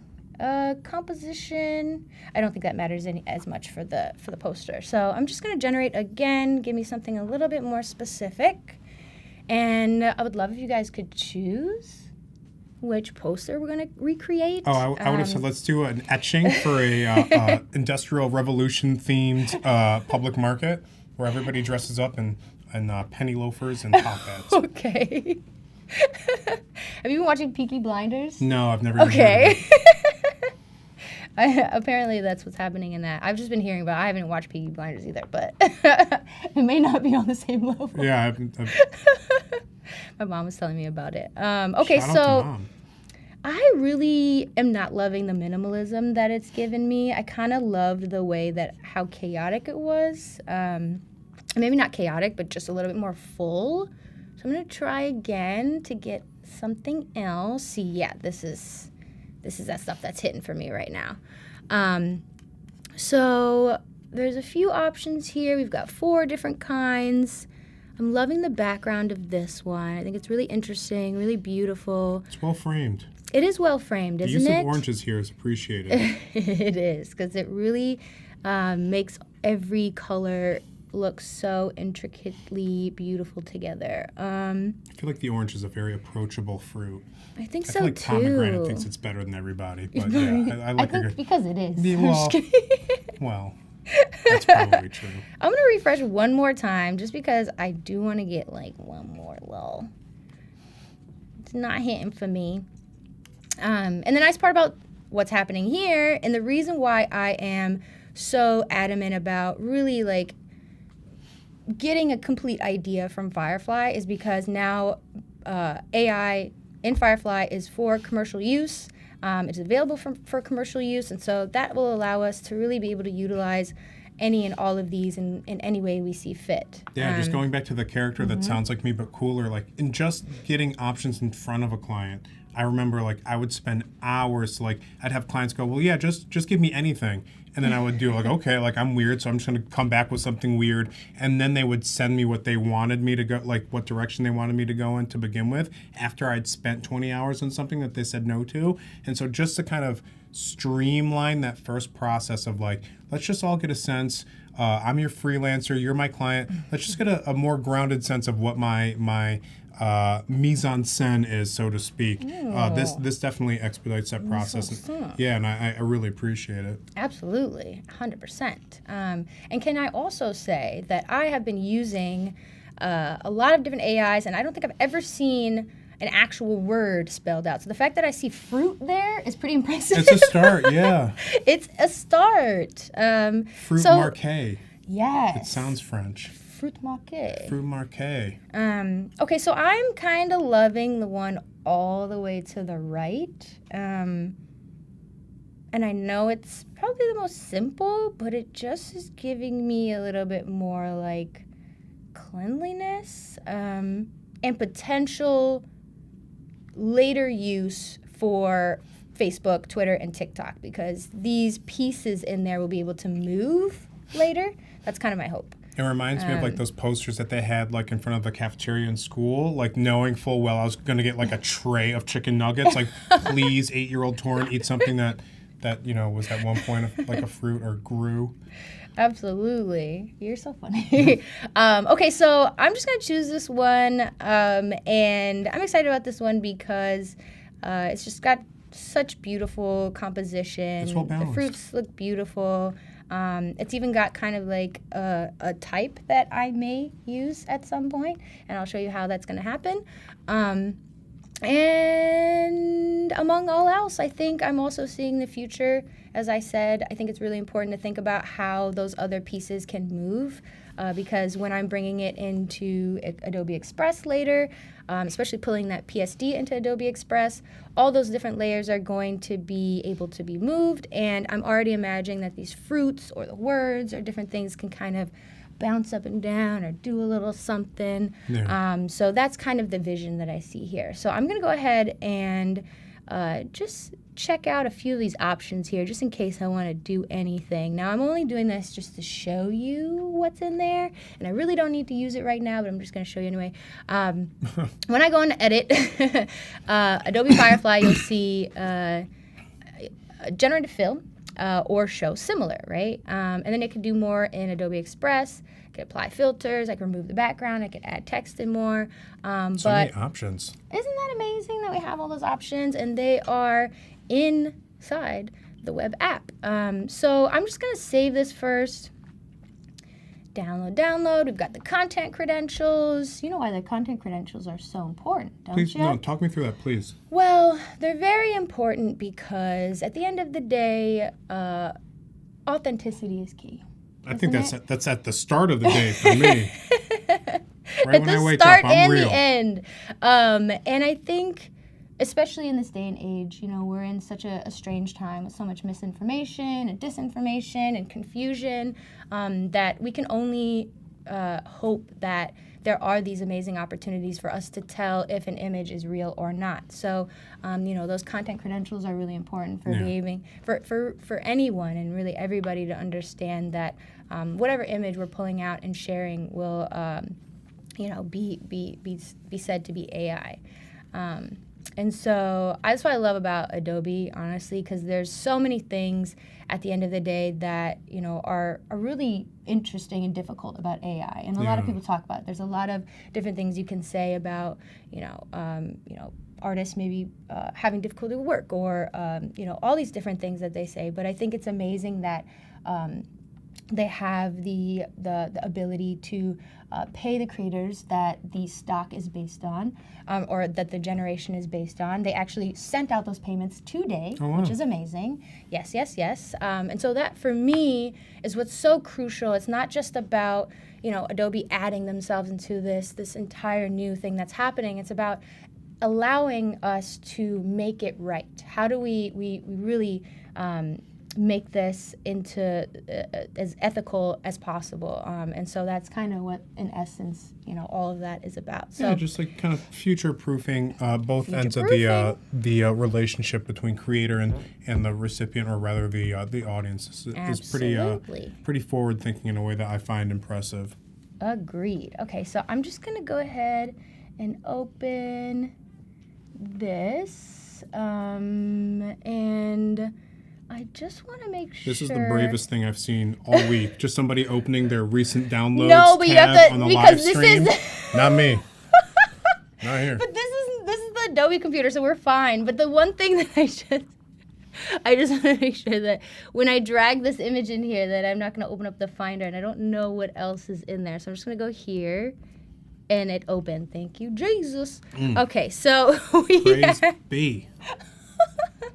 So we have our template, basically, that we're calling it here in Photoshop, and I'm just gonna start recreating it. And the fun part is that I love that it's a piece of art, that it's graphic, but I want the brand to have something that's more realistic, right? So potentially, I think what's going to happen is I would love to recreate every little different piece of this in the web, potentially, and then maybe we'll pull it into generative fill as well down the line. But I just want to show how you can kind of create different isolated, stock, realistic images without needing to go outside of your comfort zone. So I'm gonna go right back in here, go back into our generate. I'm just gonna clear this out. And now I'm gonna go to square, photo, and one of the first kind of fruits that I'm really seeing is an apple. I know we talked quite a bit about orange, but that's like the finale. They're just so approachable. No one's like, oh, I don't like oranges. You'd have to be a sociopath to not like oranges. I had someone I know doesn't like oranges. Well, I don't want to I'm name glad they're names, out of your life, because we but don't even know who they are no, they're anymore. still in my life. Oh, well, goals for 2024. Put out the toxicity in our inner circle. It's growth. It's my fiance. Oh, well, then I've never liked oranges, and I fully support not ever eating them ever again. That's how I've always felt. Authenticity, start of the day. Okay, so I'm getting a little thing that says prompt is too short. The only reason why I put apple in here is because I want to be really specific, okay? The reason why you have to be specific about what you want. So I put apple in here, right? It's giving me apple pies. I want an apple isolated. Now, it's going to give me a true apple. Look at that. That's a real apple. That's a real apple. Those are real apples. Apple and AI, but it's giving real apple. So you see in here, we've got our apples, different types, different shapes. I don't know if I want a different style or color tone. Maybe I wanted a little bit more vibrant, since that is kind of what we anticipated. Now, I am having a blast here, just generating things willy-nilly, okay? Don't willy-nilly it later, because they'll add up real quick. Because right now, it's Firefly is available, but of course, starting November 1st, credits will be implemented, and we'll start learning how that will change the way we create. Now, I'm going to go now into here, drag my fruit, boop, boop, boop. We've got our fruit. And what about this fruit do you notice? It's not a trick question, I promise. It's not a transparent background? That, 100%. Okay. But also, most importantly, there's no watermark. There's no watermark. No I watermark. could have said that for the other one, but I just want to say it for this one. Yeah, no. That was a trick question. And that was It was a trick question. I'm so sorry I lied to you. Oh, that's all right. But I think the coolest part, obviously, with Firefly out of beta is that now we've just got our images ready to go. Don't have the watermark. Okay, so you'll see I've got that background, like Torrin said, but I want that out. So let's go ahead and remove background. Boom. Boom. we've got our apple. So what I'm gonna do also right now is just change this to temp. Now, as I was talking to Jesus on our live, he was like, you should have, it's really important to have like a background in traditional art and blah, blah, blah. And I'm like, I'm self-taught. And what I also told him was that the way that I have learned design was not good. To the point where I didn't use masking for a very long time. I was a destructive editor, you guys. I was just erasing stuff. Happens. And can I tell you why? Please do. Because I've been an iPhone creator for over a decade, 12 plus years, and there hasn't necessarily been an app where, unlimited layers, any of that kind of stuff. So I've always had to limit myself by creating on my phone. You were not limited. You were taking a different path. So that's funny that you say limited, because the first thing that I did at Adobe Max, I had like a talk during 2020 when it was online. Small and they flex. Did it. Yeah, it was a small flex, whatever.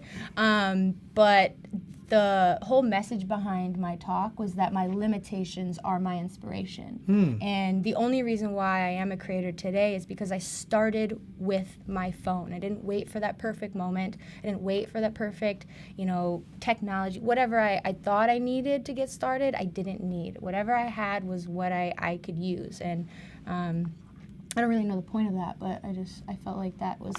If you see anything, we're very similar in that regard. We both got our starts on our phone. Mm-hmm. Yeah, we both dislike oranges, and we both started our journeys on our phones. Of course, I like oranges, by the way. My fiance doesn't. Oh man, okay. We both love people who dislike oranges. Is what I meant to say, and always have. Of course. Okay, so that being said. Obviously, when I am in the program, if you guys have any tips, tricks, things that you think that I should be doing, please tell us in the chat, because I love to learn. I was learning with Jesus the whole time. I was just like, dude, you are a genius.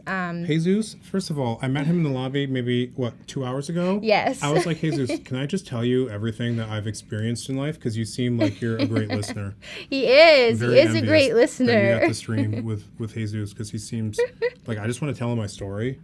Like, I got dumped in 8th grade, and, by a girl named Courtney Ego, and I never got over it. We literally were talking about that in there. Not about you and your breakup, but, just like life. Yeah. He's really easy to talk to, extremely easy. He seems like he listens because he cares. Yes. Okay, so what I basically did is I just copied, like, the color of the background for this fruit market and just put it in there. So I'm just going to lock that up. Make sure it doesn't move around. So basically what I'm doing, as you can tell, is I am just recreating this image. And by the time, hopefully in the next 20 minutes or less, I will have this somewhat finished in the way that I can imagine. And then I'm going to bring it into Adobe Express. So we're just going to keep piecing away. And it's almost like I've shot these little images. And I know for a fact, as I said in my character, the person came to me for the fruit market. He said, I want real fruit, all right? I want real fruit on there, and I want people to want that fruit, and it's going to needs to look delicious. So now my next step is let's see if we can create like a little bowl of some sort of these fruits. What do you think those fruits should be? Are those blueberries or peaches of some sort? Feels like that. I was gonna say maybe a blueberry, or a raspberry, perhaps. Yeah. So let's go. We're gonna mix it up because we're gonna mix them together. So let's go blueberry, peach. What else was on there? Looks like raspberry for sure, like you said. Raspberry. How do you spell raspberry? It's always like that, where it's like Wednesday or like spelling live on a live stream. People don't understand. This is bravery at its Of course, highest. Absolutely. How are we feeling in the chat? I feel like is that the chat down there? Or is that the chat up there? They're both chats. Oh, they're both chat. Everybody's been super encouraging. Hi, everybody. Yeah, Adriano, doesn't matter where you started, it's where you are right now, and more so where you plan to take yourself as a creative. Yes. So if you were destructive in the beginning, no sweat, you made it here. See where I'm at? I'm on Adobe Live, you guys. I work at Adobe now. I was a destructive editor. Anything is possible. It's not surprising whatsoever. You're so talented. Thanks. I appreciate that. Okay, so we've got this interesting looking little fruit plate. I like this one, to be honest. This one's It's like a nice little like parfait that you'd find Isn't on it Grubhub. pretty? It's like, yeah, like I'm gonna need this delivered immediately. Just gonna do this I'm gonna one spend the 'cause extra I $2.99 like for it. priority. Because that's how well plated this is. I love it. So we are again just recreating. Wait, is this a photo? Yeah, it is a photo. It looks kind of like a graphic a little bit. It's got a little bit of haze to it. It which does gives, have like, a little bit of a haze, Yeah. which I think is It's a smoky it's a little different parfait. than the apples, but that's okay because we'll figure that out later. Because I know it looks like I'm like a little kid with a collage, but honestly, it's kind of how it is. So let's see if this will actually remove. Oh wow.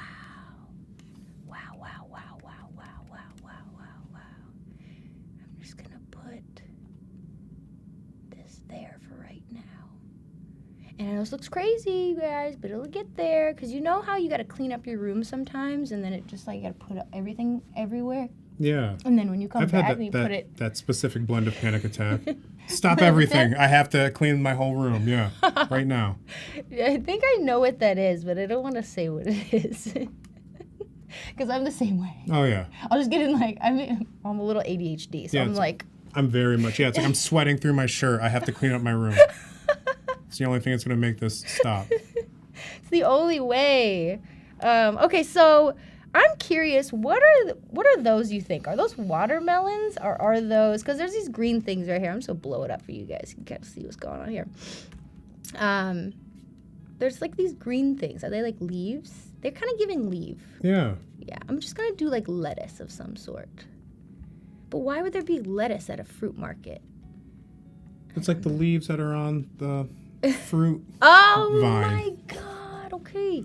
You're absolutely right. Yeah, Wait, like a fruit grape leaf. Leaves That's where I was getting to. isolated. Let's Also, I see. feel very validated by the chats right now that are like everybody's sharing their experience of being super destructive at first, like when they first started out. I'm so happy you guys Yeah. relate to me. We're on this journey together. Okay, look at these. These are kind of pretty and bright and nice. And I know that if I bring it in here, it'll like kind of, but I kind of want like a single, will it give me like one leaf? You know what? Can I show you something too in here? Of course Let's you go. Let's see. Oh no, it's going to bring me into Adobe Express. Actually, let's just see. Oh yeah. Okay. Misty with the pro tip. You can buy lettuce at the farmer's market. I really like, I'm going to start going to the farmer's Can market. buy and report lettuce. back. Yeah, because I never go.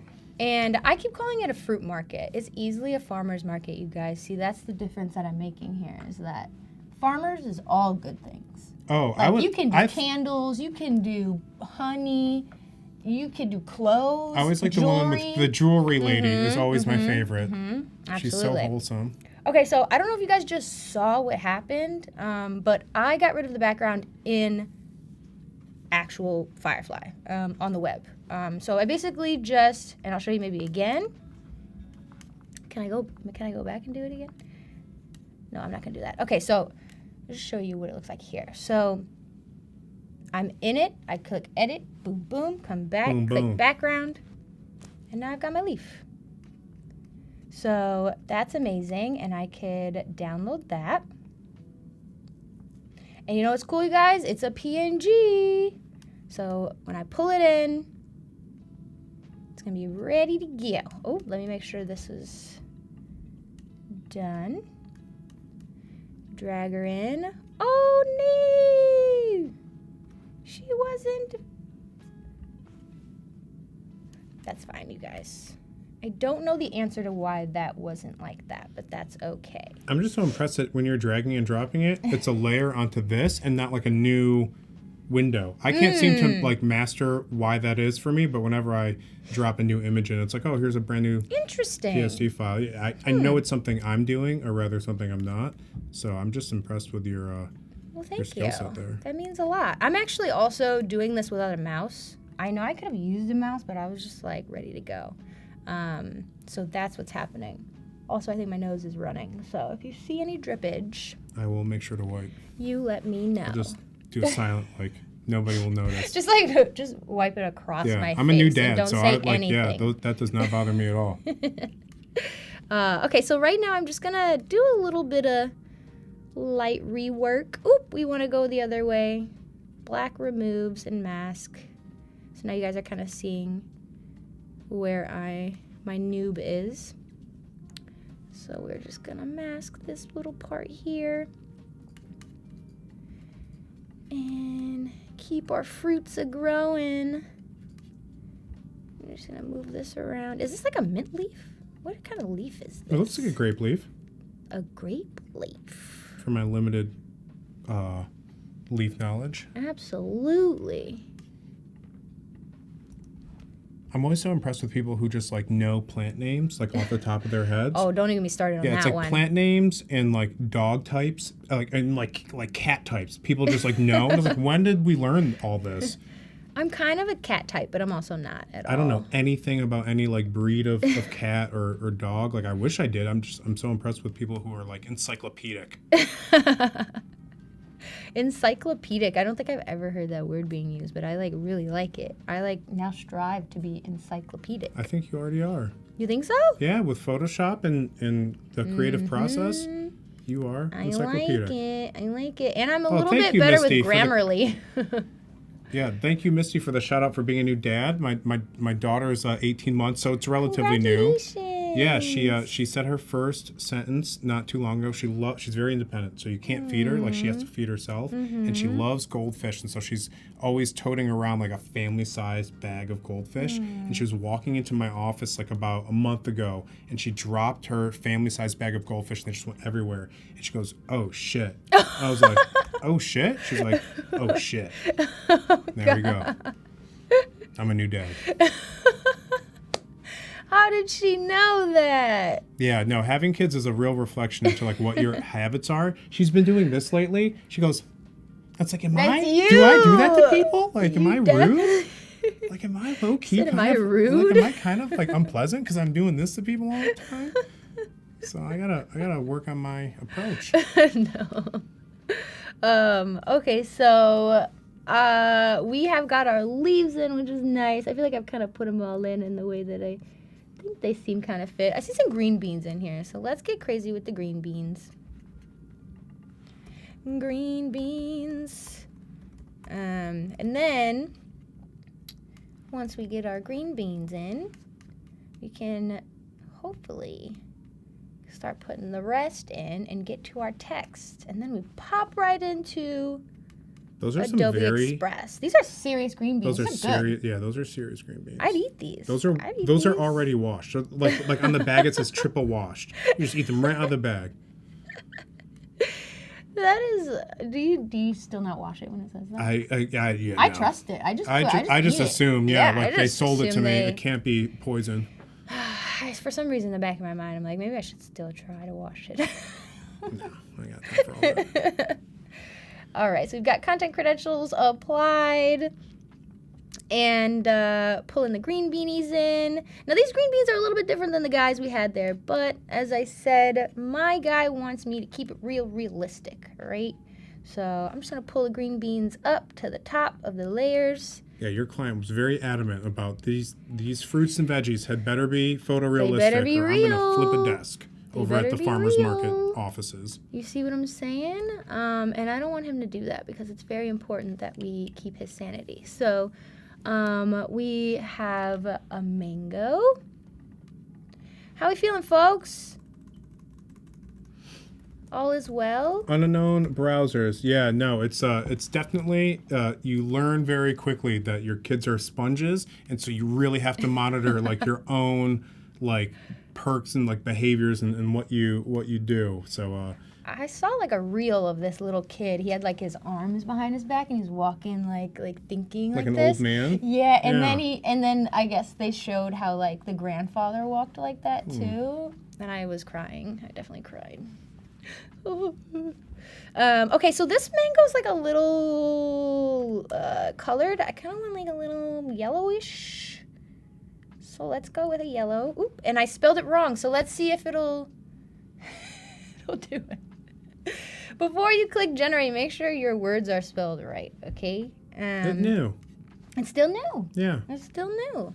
So Does that mean that the mango's ready to be eaten, or yeah, is it like? I think so. Okay. That's what I assume. I think for me, the it's all yellow feel. to me. Well, you have because what I realized what you need to do is you squeeze it, and then a little juice is supposed to come out of the top. Oh, it's a pro tip. I didn't know that. Yeah, so that's how you know it's like juicy. Oh, But okay. sometimes that mine just like goes too far, and it's like way too juicy. Am I a weirdo? I enjoy a firm mango chunk. It depends on the firmness, because sometimes you bite into it, it's too... Like fibrous? Yeah, it's too fibrous. It's like I'm eating a sweater in 3D. It's exactly what it's like. And I love it. A cold sweater. Okay, so we've got our mango, and this is like chaotically coming together, but like we just have to do our little final touches to make sure that it doesn't look like we're crazy. Somebody's asking, how are you getting the photos from Firefly and adding them straight to your Adobe page? So I am pretty much just downloading them, and then I go to my downloads here, and then I just drag it on over and then place it on top of Photoshop, and then it's ready to go. And so I basically just have to resize, and then I'll just do a little check up there to make sure I'm committed to my choice. And that's how we put her in there. We might use that mango, because is that the same one? Yep. Okay. I love how adamant Photoshop is about you. It's like, no, tell me if this is the right size before I let you do anything else. And then once you go, yeah, no, this works, then it's like, okay, now you can change the blending. They're so intense. I love it. Okay, so let's just actually cover this guy up. I'm just gonna push this in there. Is this for a farmer's market in California? Don't put a mango as there, not grown in CA. I feel like it's flown in. Flown in. I mean, there may be some GMOs here. I'm not gonna judge. Sometimes, kale has to be made. And did you know kale is GMO? No. Did you know that? No. Kale is not a natural thing, you guys. And everybody loves kale. Kale is not natural. Kale is not real. I'm gonna go to the local Whole Foods and just take all the organic kale off the rack and It's say, a no, lie. it's a lie. How It dare is. you? It actually is. Wake up, people. So we're gonna grab an orange isolated, and you'll notice I keep putting isolated in there, just because it's really important for me and for it to understand that that's all I want.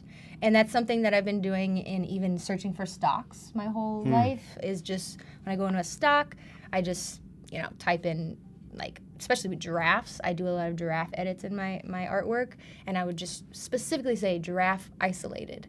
And if I did not do the isolation, I'd get group shots, I'd get different things. So I think just isolated is just really crucial to be as specific as possible. What was the creative path that led you to the use of giraffes? Oh gosh, that's a great question actually. And yeah, love you.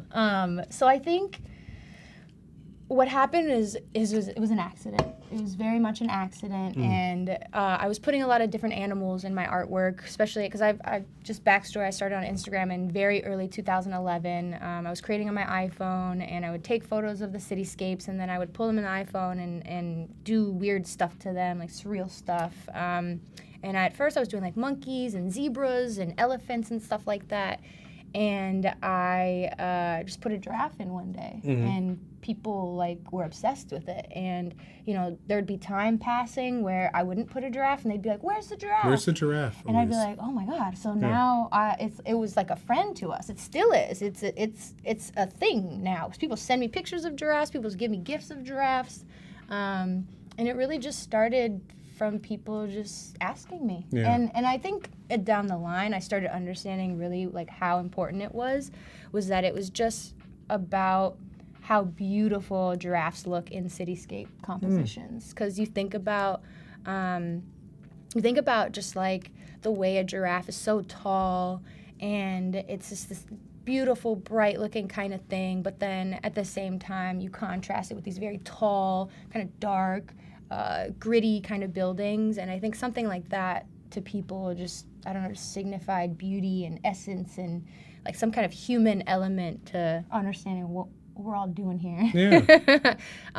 So that's kind of like the deep end of it. And No, I super appreciate that. Thank you for sharing. yeah, no, it's my literal pleasure. Have you been like invited yet to like interact with the real giraffe? Like, So I actually did. I dropped an NFT collection in 2022 that was a collaboration with Giraffe Conservation in Kenya. oh wow. And so I used their photos to put the giraffes in different places around the country. I went on a 5-city tour, and I was promoting displacement in giraffes, because the giraffe gets displaced, they die, and that's why extinction is coming.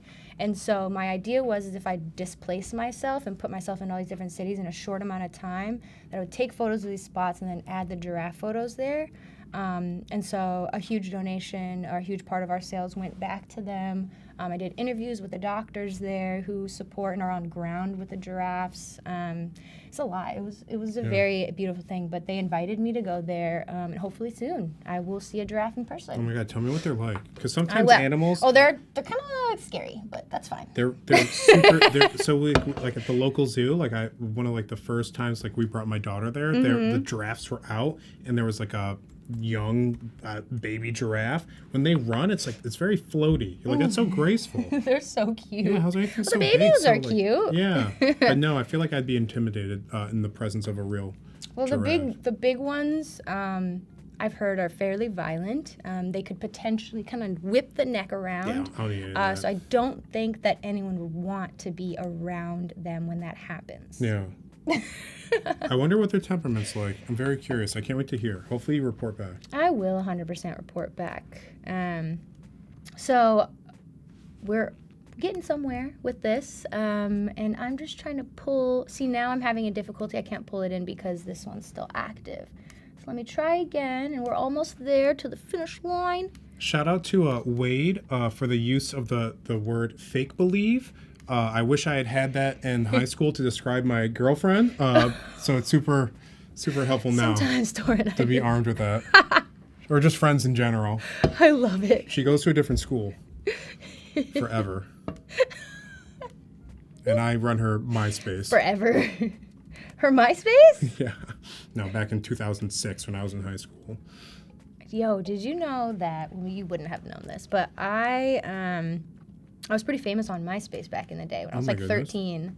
Yeah, and I would sell MySpace layouts to people. Oh my goodness. Yeah, You're just and an entrepreneur. I had about like 250,000 friends at the time, and I would sell MySpace layouts, and I made a pretty good living doing it, because I would like Wait, pause. sell them. I'm I was so- 13. Can we just pause? At 13, this is like literally I did doing like, say a like good living at like a bombing run on my self-esteem. don't worry, I became At broke again right after that. At 13, you were literally like demonstrably cooler than I was at 18. So I'm gonna think about that for the next 7 days, and if I never report back in on Slack, now you know why. Of course. I'm reporting to HR. You're so funny. Okay, we're slowly coming out of time a little bit, so I'm just gonna rush through and just show you a little bit of my fave things about all of this. So let's just do one more little end piece. I'm just do watermelon because I can't leave my watermelons out. Watermelon. Boop. Sorry to cut off your story about your MySpace explosion, Oh, but please, please don't no. ever remind me Absolutely. of how much cooler you were in like an actual, objective, quantifiable way. You're so funny. Oh, Okay, man. cut watermelon, isolated. I mean, middle school was pretty fun. I'm not gonna lie. Yeah.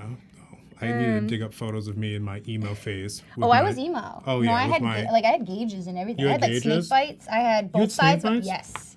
Yes. At I had 13? gauges. No, not at 13. At 15 or 16. Oh, Not at 13. okay. I was in middle school, but then when I was in high school, I was scene. Okay. I was a scene kid, Okay. and that's how you Scene. know it was legit because I said scene. You said scene. Yeah. Yeah. No, mine was like a My Chemical Romance t-shirt that was Oh, four I saw sizes them. too small. I saw them in concert with Fall Out Boy. Yeah, I didn't. Well, I wasn't that cool. I was too busy with my 8 friends on MySpace, not doing anything, and wearing a t-shirt that was for a baby. Well, at least it At was least probably my girlfriend affordable. was fake believe. You can't. Okay, so It's been a rough day for me here on the live stream.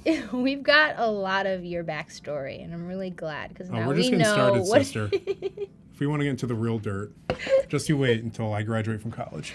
You're so funny. Okay, so I'm just gonna do something pretty interesting. I'm just gonna check out if we can find this font anywhere on here, because I would love to see if we can utilize it. So basically, I'm just gonna type It reminds me of match like, font. Avatar. This one. Yeah. Let's see what it Papyrus. finds. It probably will pull up Papyrus, and I'll be like, oh gosh, no, I don't think we'll do Papyrus today. No Papyrus. Oh, see, this one's pretty cool. Imaginary friend. Yeah. It's like it knows. It knows about my backstory. Let's Fake believe in the see, imaginary brother. friends.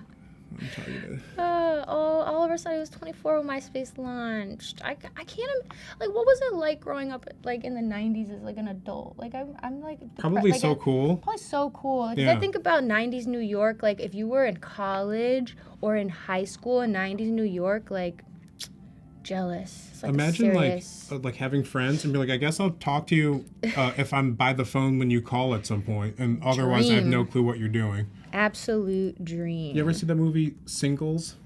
Singles? Yeah, it's like what Friends was based off of. No, I don't think so. It's a good watch.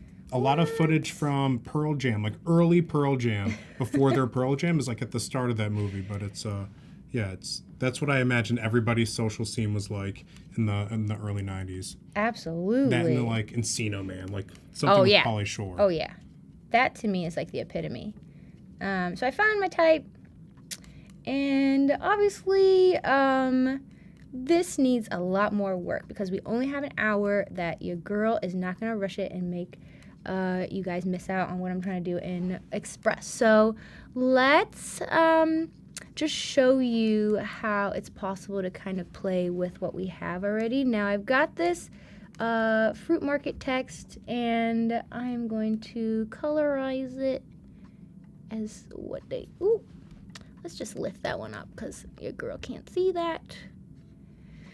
All right, and I have a feeling it's way easier to reference things like this, but I am doing it difficult style today because that's what we about.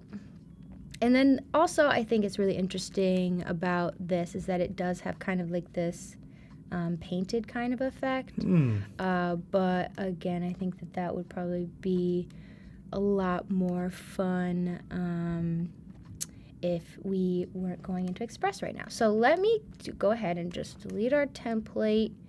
And I also want to make sure that if I bring this into, you know what, I'm just going to test this out. Let's go ahead and test this out. Let's just test it. Let's see. If I go save as, okay, and I'm going to go to desktop because, again, this is not doing Like, this is the bravest thing I've ever seen. Because I would have put myself on blast by accident 4 times. So funny. So I'm going to go into Express. And I don't know what it's about to pull up. Oh, okay. Thank goodness. Oh. Okay, so I will also say that there are some difficulties happening in Express right now. Apparently, there's some CSOs or something like that aren't working. I don't know what that means, but Me neither. basically that there's some difficulties with certain types of things that are happening, but we are on top of it. So I am going to now start with creating let's go with social media up here. If it lets me. And while you're doing that, shout out to Claddy. I see that she has joined the chat. Yes, welcome. I don't know. She has some of the most incredibly well edited Instagrams, like tutorials and like demos for new stuff with Adobe products. Every time she posts, I'm like, oh my goodness, I need to step up my whole game. Absolutely. I feel the same. Your reel this morning did that as well. The reel went crazy this morning. I'm really proud of that. Yeah, I posted mine 5 minutes before, and then I was like, yeah, everybody's going to think this is the hottest thing ever. And then I saw yours, I was like, son of a goodness. Can't do anything right. So funny. Okay, so I'm just going to go up to start for my content because Express is giving me some trouble. So we're just going to go ahead and open up our weird little file that we have somewhat created. And it's converting. So this is basically the whole fun thing that I'm really showing you is This that entire workflow. you can put PSDs in Express. Which is so helpful, Which is so especially for helpful. me, yeah. Like, because I hate exporting. So, like, if I change it, so like I'm exporting it to like a smaller size, and like I'll forget to change the settings back when like I need to export like at full, like 100% resolution. So just being able to drop drag, so nice for people like me who are pretty forgetful. And look, all of your layers. And the font The stayed, font. and it's here. It's the same font. Is it live? Yeah. It's editable? It's editable. Get out of town. It's editable. You don't get to go to this Look market 'cause it. you have to And move. you can change it too. I could change it to a different. That's incredible. Okay. This is the first time I did that, so I'm happy about that. Okay, so Can we text effects this font? yes, we can. We can do anything, and that's what we're trying to do right now.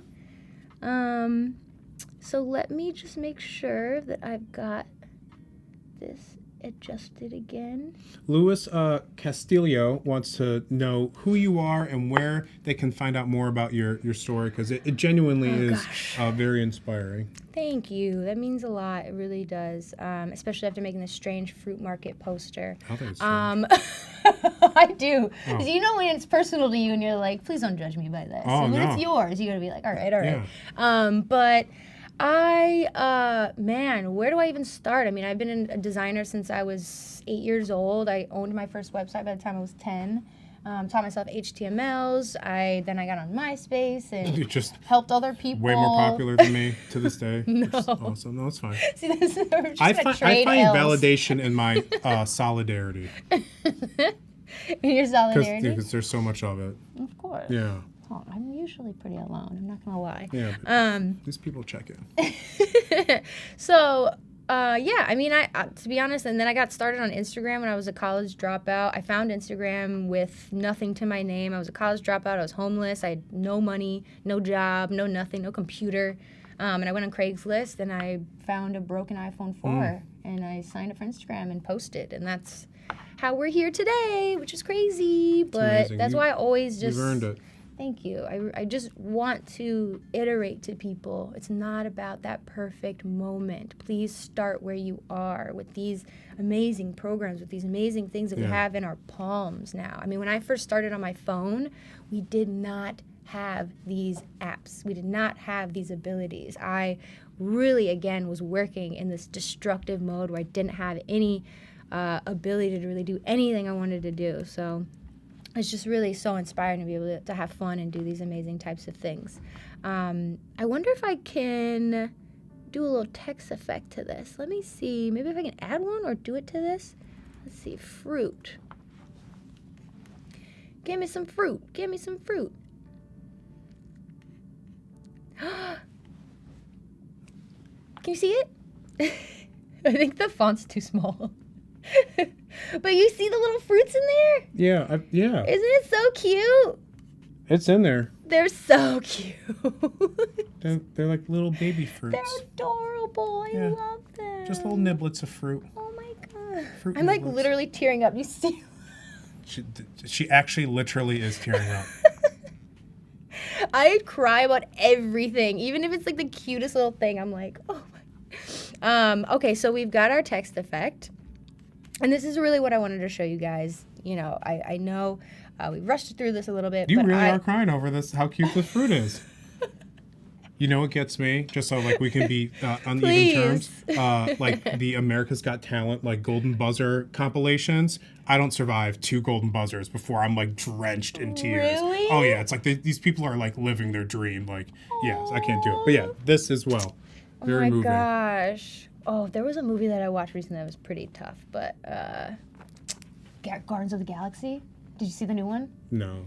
You guys, don't give anything away in the chat, but if you've seen it, let me know if you cried because, whew, serious. Okay, so let me show you really quick just some fun stuff in Express before we wrap up because I know we don't have much time. This is my favorite part.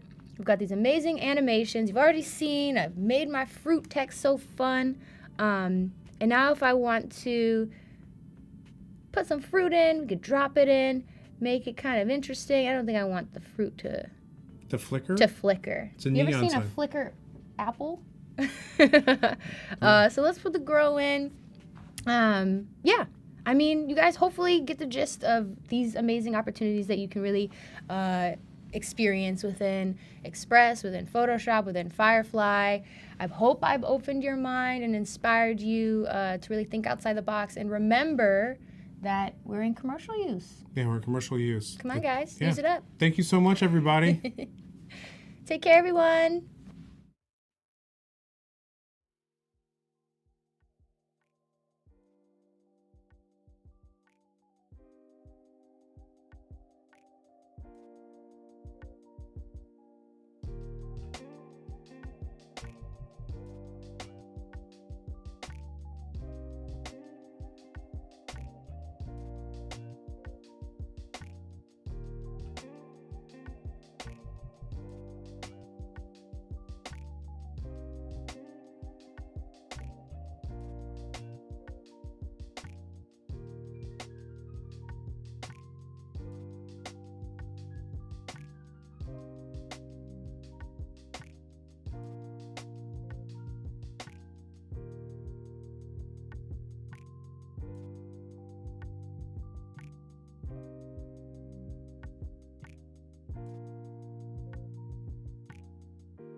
Posting.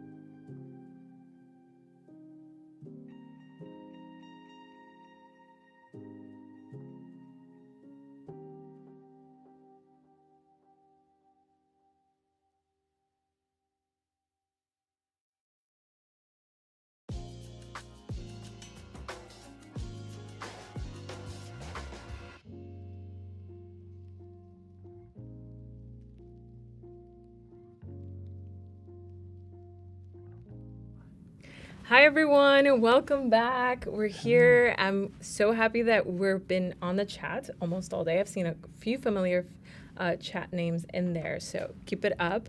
We're here with Andrew Hockrattle. Hi. It's going to be a fun day, but I do want to jump in. This is live. This is Adobe Live, and we are usually live from 9 a.m. to 2 p.m. every single day. And someone's saying two things. What is this? That's what this is. This is Adobe Live. Today we're going to be using Adobe Firefly, and I'm going to show you like a million ways to do a million things. But we do have a question from Creative Expressions do you have a list of everything going on that's covered in advance? Yes, schedule slide. There we go. So this is everything that is coming up right now. We're at 2 p.m. Pacific time. Endless variations in Illustrator is what we're doing. After this, create stunning designs in Illustrator. And then at the end, the magic of generative AI in Photoshop and Illustrator. So all that stuff. All that. Content. Definitely keep up with that. Content for you. Okay, so. What are we up to today? Y'all, I know that if you've seen a design stream, you're used to seeing Photoshop, Illustrator, InDesign. Today we're working with spreadsheets. I know that that is like the craziest thing to talk about, but I'm going to show you how to make endless variations in Adobe Illustrator using Generative Recolor, spreadsheets, and the variations tool. I haven't seen anyone do content on variations, so we're doing variations. Okay. It's going to be a lot. In chat, if you have questions about Firefly, if you have suggestions about what you want to see, if you are stuck on a project and you need help, I'm here to help you. If you have theories about what Andrew's up to, definitely drop them in the chat. Yes. Let's see who guesses it right. Okay, so let's do this. What we're going to do is we're going to start out and everything's going to look really bad until it doesn't. And that's the magic of using Generative Recolor here in Adobe Illustrator, is I'm going to throw everything into a random color. So I just need to make sure that they are different colors, and I'm not paying attention to any color harmonies, making sure it's readable, because Generative Recolor is going to do that for me. Now, this is where it gets fun. Chat, if you can give me some 2 or 3 word phrases that we can incorporate, it's going to help us a lot in the workflow today. But right now we have 3 different, or actually we have 1, 2, 3, 4, 5? 5 different phrases here. And this is the way that you need to lay things out, is think about it as so organized puzzle pieces, right? It feels nice. You think you're chaotic, but actually this is pretty organized. It's so organized. I love a good spreadsheet. So what's going to happen is think of each line as a design, right? And so we're going to use typography. We're going to use Illustrator to flow these in. So each line is going to be its own design, and each of those words will be flowed into Illustrator seamlessly so that we can have a bunch of variations. So we have stay happy, stay creative, kind and creative, get inspired, and inspire your friends. Oh, nice. It's a good start, right? It's a great word soup. Yes. So we're going to start there, and someone says pink elephants are fun. I love this chaos. Okay, so what we're going to do is we have our columns, word 1, word 2, word 3, and we are just going to save this as a CSV file. So we're downloading as a CSV right here, and it is downloaded. Great. And now I can come into Illustrator, and we're just going to show you real quick how this CSV, this spreadsheet, turns in to a design. So the first one, what we're going to do is we're just going to type in word 1. And let's get this in a color. There we go. Great. And remember, it's going to look bad until it doesn't. And let's find just a fun font here. Trust the process. Trust the process. I'm actually know that I'm just going to use Hobo. I think that it's going to be really fun for this. So right there. So we've got word 1, and then we want to do word 2, and then maybe word 3. We'll see what happens. Word 2. We have some words in here already. Banana, silly, dark, minimal, techno. Ooh. See, chat. Yeah, you think that you're giving me suggestions for our colors. We're actually making designs with these words. So we'll use some of these to generate the color schemes, but we're gonna make sure each of these is a different color. All right, and with just a few clicks here, this is not readable, but we are going to take all of the things on these spreadsheets and put them in, and they will become designs. I'm Magic, following. I'm right? following. So check this out. What we're going to do is right here, we're going to select all of these, and I'm going to turn on the variations. So right down here, variables. So variables makes it so that each of those words in our spreadsheet is going to be assigned to one of these 3 words in Illustrator. So we are going to hit import, and I am going to grab right here our spreadsheet that we just created. Hit open. That's an interesting development. I think I've done this once in InDesign. Yes, this is very much an InDesign workflow. I'm going to rename that sheet and just make sure to see if that helps us here. Quotes, CSV. Let's see here. So many words coming through. Data Pixel, source. candy, chaos, war. I love all of these words also for your prompt generation. Yes. In Photoshop. I do as well. It's I'm gonna not. make a spreadsheet on my own. Yep, it's not working because I can't have blank spaces. See? Look at me. There you go. We're learning Troubleshooting. together. So let's try this one more time. We are going to download this as quotes final. XSV. And I'll just delete those. So CSV CSV. right there. And now I should be able to import, come down here, quotes final, open. Andrew. I'm so... Okay, well, I know that this one works because this is what I was practicing with. There we go. Don't know why. But we have stay happy always. There are 2 variations in this. So what I can do is I can select this first word, and then we can select the column that it is in, and we can, boom, assign that. So all it is this little button, Make Text Dynamic, is going to help us assign each of these to one of the variables. Oops. So I imagine you should be able to change that word in the Yes. worksheet and then still have it applied. Yep, so check this out. Now, these are each assigned to a specific word.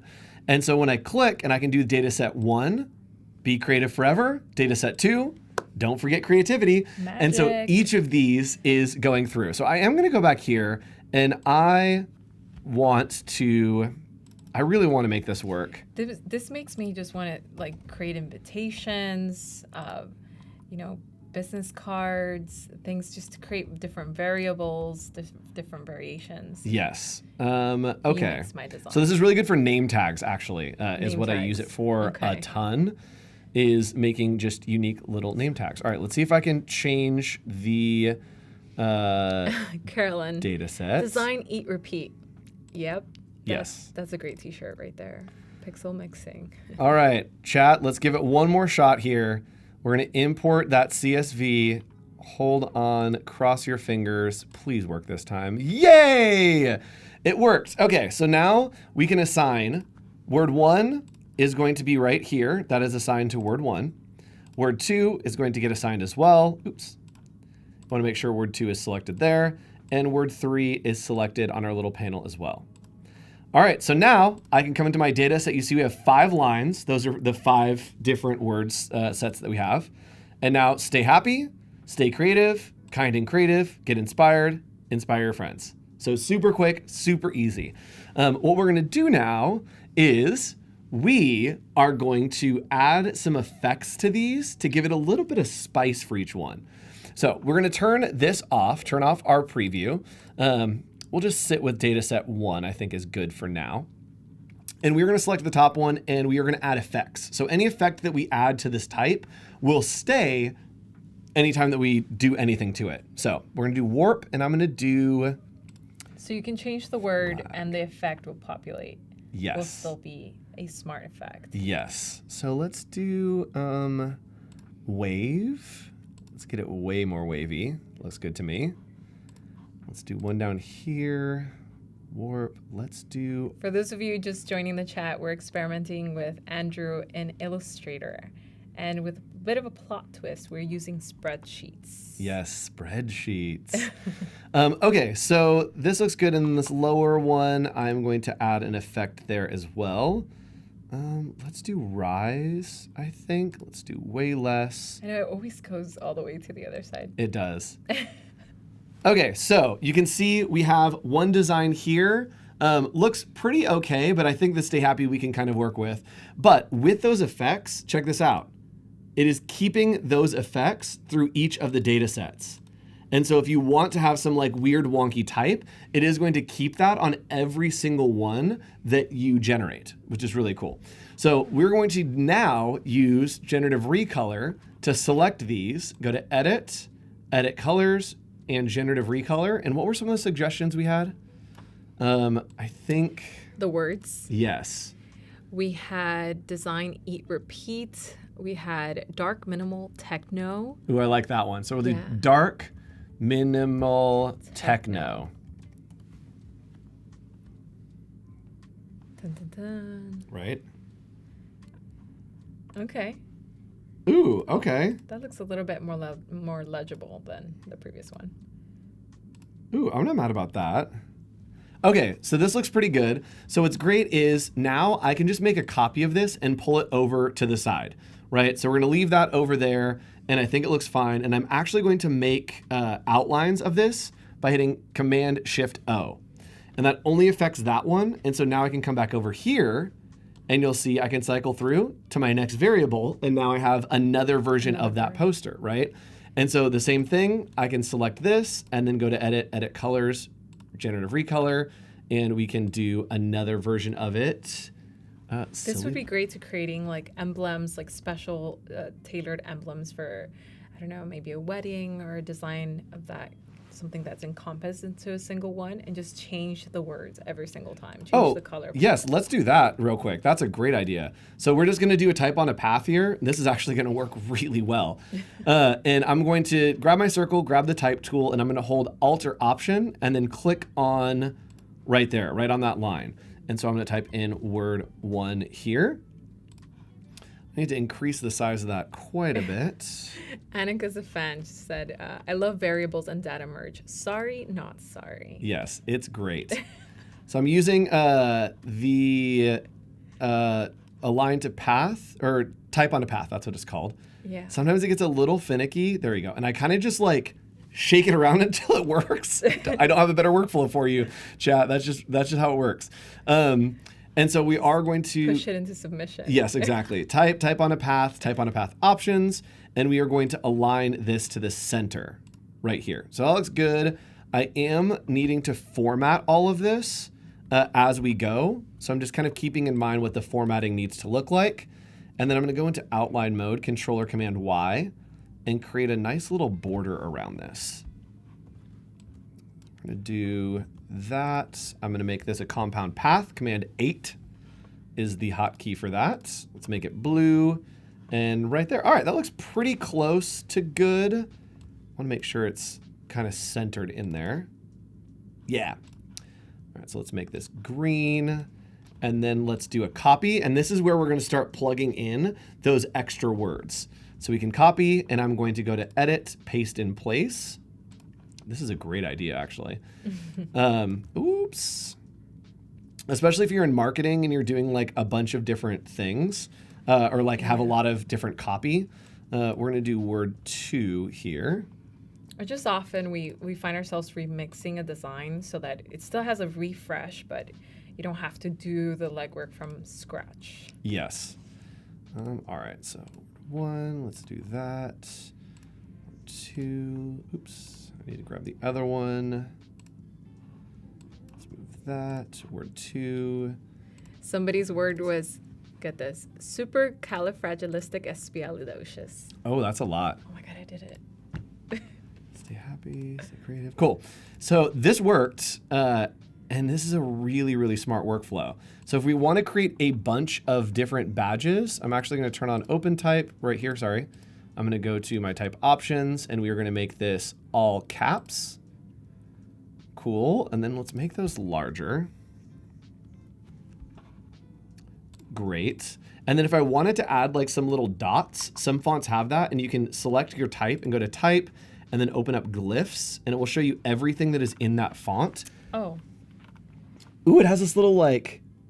So it has extra characters. Yes, that's really fun. Perfect. So I'm going to add in this extra little character right there, and I think that it will stay... It's like its version of a bullet, Shift Command A. Yes. Oh, I'll need to do that separately, That's which is fine. interesting because, yeah, font families often have those extra glyphs, but we don't ever use them because we don't see them on our keyboard. But yes. makes them visible. Yes, and it's really, really helpful to be able to see everything that is available to you. Especially if you're paid for the font. Yes, exactly. Get your money out of that font. All right, so we've got Stay Creative. So what I'm going to do is I am going to shrink this down one, and then we are just going to make a few copies of this. And each time that I want to kind of lock it in, I can just outline, and then I will go to the next piece. Oh, did I lose it? I lost it. Why did I lose it? Oh no, it's staying down there, but I want it up here. Oh, You chat. have to relink it. Sweet, sweet little chat. All right. Yep. Okay. It was relinked. All right. Well, we're going to keep this one here. Stay happy. Looks good to me. So we can do this. This is the best for doing name tags, or even like you can flow in like images and stuff as well. But let's go ahead and Refresh the color. yes, let's refresh the color. So we can go here again, edit. Somebody said it looked like a lifeguard, one of those lifeguard savers. Ooh, fun. So let's go maybe like beach lifeguard. Beach. Those tan color palettes. Sometimes I just add like terms like monochromatic or even just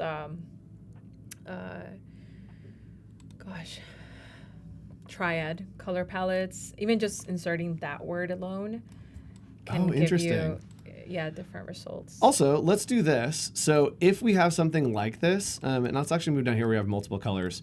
If we have something like this that we want to be in like a triad, you can use generative recolor, or you can go to edit, edit colors, and then recolor artwork. You can actually set right here that you want it to be a certain amount of colors, or you can set like a certain style, all that. So I do want this one to be 4 colors right there. And then down here, we can kind of click and drag, and you'll see that you can lock it in and kind of explore different color palettes by just clicking and dragging around. I like this one a lot. When you go from generative, because I see generative recolor right there. Yep. If you pick one, you can then specify it. Yes. And be like, okay, I like that yellow, but not really that yellow. Maybe I can just change the 1 hex. Yep, so we got trippy disco lights, and this is a little intense for me, but what's cool is I can unlock right here, and the reason it doesn't work is this green. But if we pull it into a triad and it goes blue, now it's great, right? And you also can change the prominent colors. So maybe we want more yellow. You can grab that and it will start to incorporate more of that yellow, more of that pink. You can play around with customizing your different colors, which is really cool. And getting like familiarized with just the color wheel and what generative color is creating. Yes. It's almost like reverse engineering color theory. It really is. Okay, chat. So what we're going to do is let's go ahead and create some stuff. And we're just going to create a type poster maybe and play around with some colors here in Adobe Illustrator. So chat, what do we want this to say? We need an inspirational phrase. We need one of those. I mean, are we going to dare to supercalifragilistic? No. I mean, we can. Cat. Candy Pixel Chaos War. I kind of like that one. Pixel Candy. Ooh, Pixel Candy? Pixel Candy, like a... Ooh, Pixel Candy's kind of fun, like just as like a thing. Yeah. Okay, we're going to do Pixel Candy. If I had a store that sold digital goods. Pixel Candy. Pixel Candy. Yes. Yeah. So I'm going to show you, chat, this is a quiz for you. What is terrazzo? Give me a definition for terrazzo. Do you know what terrazzo is? No, Ooh. Okay, so terrazzo. I'm going to show you a technique for it. Terrazzo is basically like actually, terrazzo is a lot like my shirt, to where it's a spackling of different things, but they don't touch. So they look like they go together, but they're not overlapping or touching each other. So it's a pattern. Yes. Pollock in the digital realm. What we're going to do is we are going to grab our pen tool and create some utter chaos here. We are going to grab pen tool and just click everywhere. So we're just clicking randomly, creating a lot of intersections, and you want to make sure that you are creating as many intersections as you can going across the area that you kind of want. So you want to make sure as you click through, there are no areas that are too big or too small. I think Pollock would be proud of this process. Just like go for it. Yes. All over, just the canvas, don't limit yourself, and then just creating cross points looks like it's the key. Yeah, so it's creating cross points. So we're all over the place. This is totally insane. And someone says it sounds like a burrito. Yes, it is definitely a burrito. So what I can do is now I select both of these, and we're going to go into the Pathfinder panel. So window and then Pathfinder. And then I'm going to click right here on the first one, which is divide. And what that does is it has now divided all of those pieces into separate pieces, right? So what I can do is I can just grab my direct selection tool, and I'm going to go around the edge, and you'll see that it made these weird shapes. We're just going to delete everything around the edge. And I'm just hitting delete twice there to get those. Boop, boop. And then one more down here. Boop, boop. And you can see now we have all of these unique kind of shapes. Now, here's what we do. Chat, you've probably scaled stuff before, but what we're going to do is we are going to go to Object, Transform, and Transform Each. And now instead of transforming it all together, it's going to transform each of these individual pieces. And check this out. We can simply click right here on Random, and it is going to randomly shift all the pieces to the minimums and maximums. So we want this to maybe be 70%. There we go. And then move, we don't want any move. Rotation. It looks like a map 360. almost. Yes. So Aerial now, view. if we hit random, it is going to randomize the rotation on those as well as the sizing and scaling, right? Which is really cool. So I'm actually gonna take this down to like 40 and see what happens there. Somebody said it reminded them of Italian tiles. Yes, Italian tiles are definitely a terrazzo kind of pattern. So I really like the way that it's randomizing these. There's a couple that are too big. So we're gonna hit OK, and then we're gonna delete kind of these ones that are giant, or go in here and kind of do this sort of thing. I wonder what they would look like if you like select them all and curve those edges, and it would be like a curvilinear version of, what is it, terrazzo? Yes. Sounds like an Italian dish. It does. So we're just gonna select all of them. We're gonna go to Effect, we're gonna go to Stylize, and we're gonna do round corners. I like to just set this at like 100. And then hit OK. There we go. Now we got a lot of really cool blobs. Now it really looks like what you have on. Yes. Ooh, I am like kind of obsessed with this. And I'm going to be more obsessed with it because I know exactly where we're trying to go. So the next thing that I am going to do is I'm going to grab... Where else are we going after Yes. it? We're going to grab a bunch of these, just kind of randomly clicking through and grabbing different pieces. What we could do is just grab the magic wand tool and kind of grab little chunks, but I'm just gonna do selections here. And I'm gonna make each of these a different color, right? And I'm kind of just trying to mix it up a little bit to grab a little variation here. Oh, this is gonna look so good. All right, one there, and then there's a little too much green, so we're gonna do a fourth color. And the reason I'm doing this is I am going to be using Generative Recolor here to do a, like, I want like a 70s inspired, like kind of... this is giving me Miami vibes. Yes. So we're gonna do the background, and I do want the background, I know, to be kind of this like light tan color. So we're just gonna make that a light tan color, and then I'm gonna lock it. So now we can select all of our pieces here. We're gonna go to Edit Colors, Generative Recolor, and let's do vintage... space poster 50s. Oh yes, I love introducing like the 50s and era, like 80s. Yes. Gives me different, really cool results. Yeah, so let's see what happens.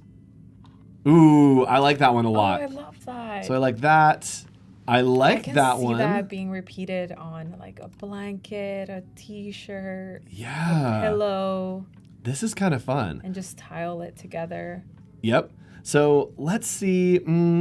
Let's do one more. So I'm just going to click on Generate, and it'll give me a couple more options. I may want to incorporate some orange, and so you can tell it to. That's what I want. Yeah, yes. That's really cool. I can see that in a water bottle. Right? Like, and then I can go in here and rock climbing vibes. Move these pieces around if I need to, so they're not as overlappy. And what's cool is now I can save this color palette that I just created right over here by just selecting everything and clicking on this little folder. We're gonna name this Vintage Vibes. So nice. And now I've got this really nice color palette. Let me unlock the background. So you can repurpose it in another Exactly, design. yes. So it is from Generative Recolor, but then I'm able to repurpose it for something else. And Savannah says, very blast from the past. yes, vibes. blast from the past 100%. And someone is saying, I have a question pertaining to the commercial use of generative fill functions. Specifically, Yeah. can use images that are some generative fill in stock, like can it be resold in the stock assets?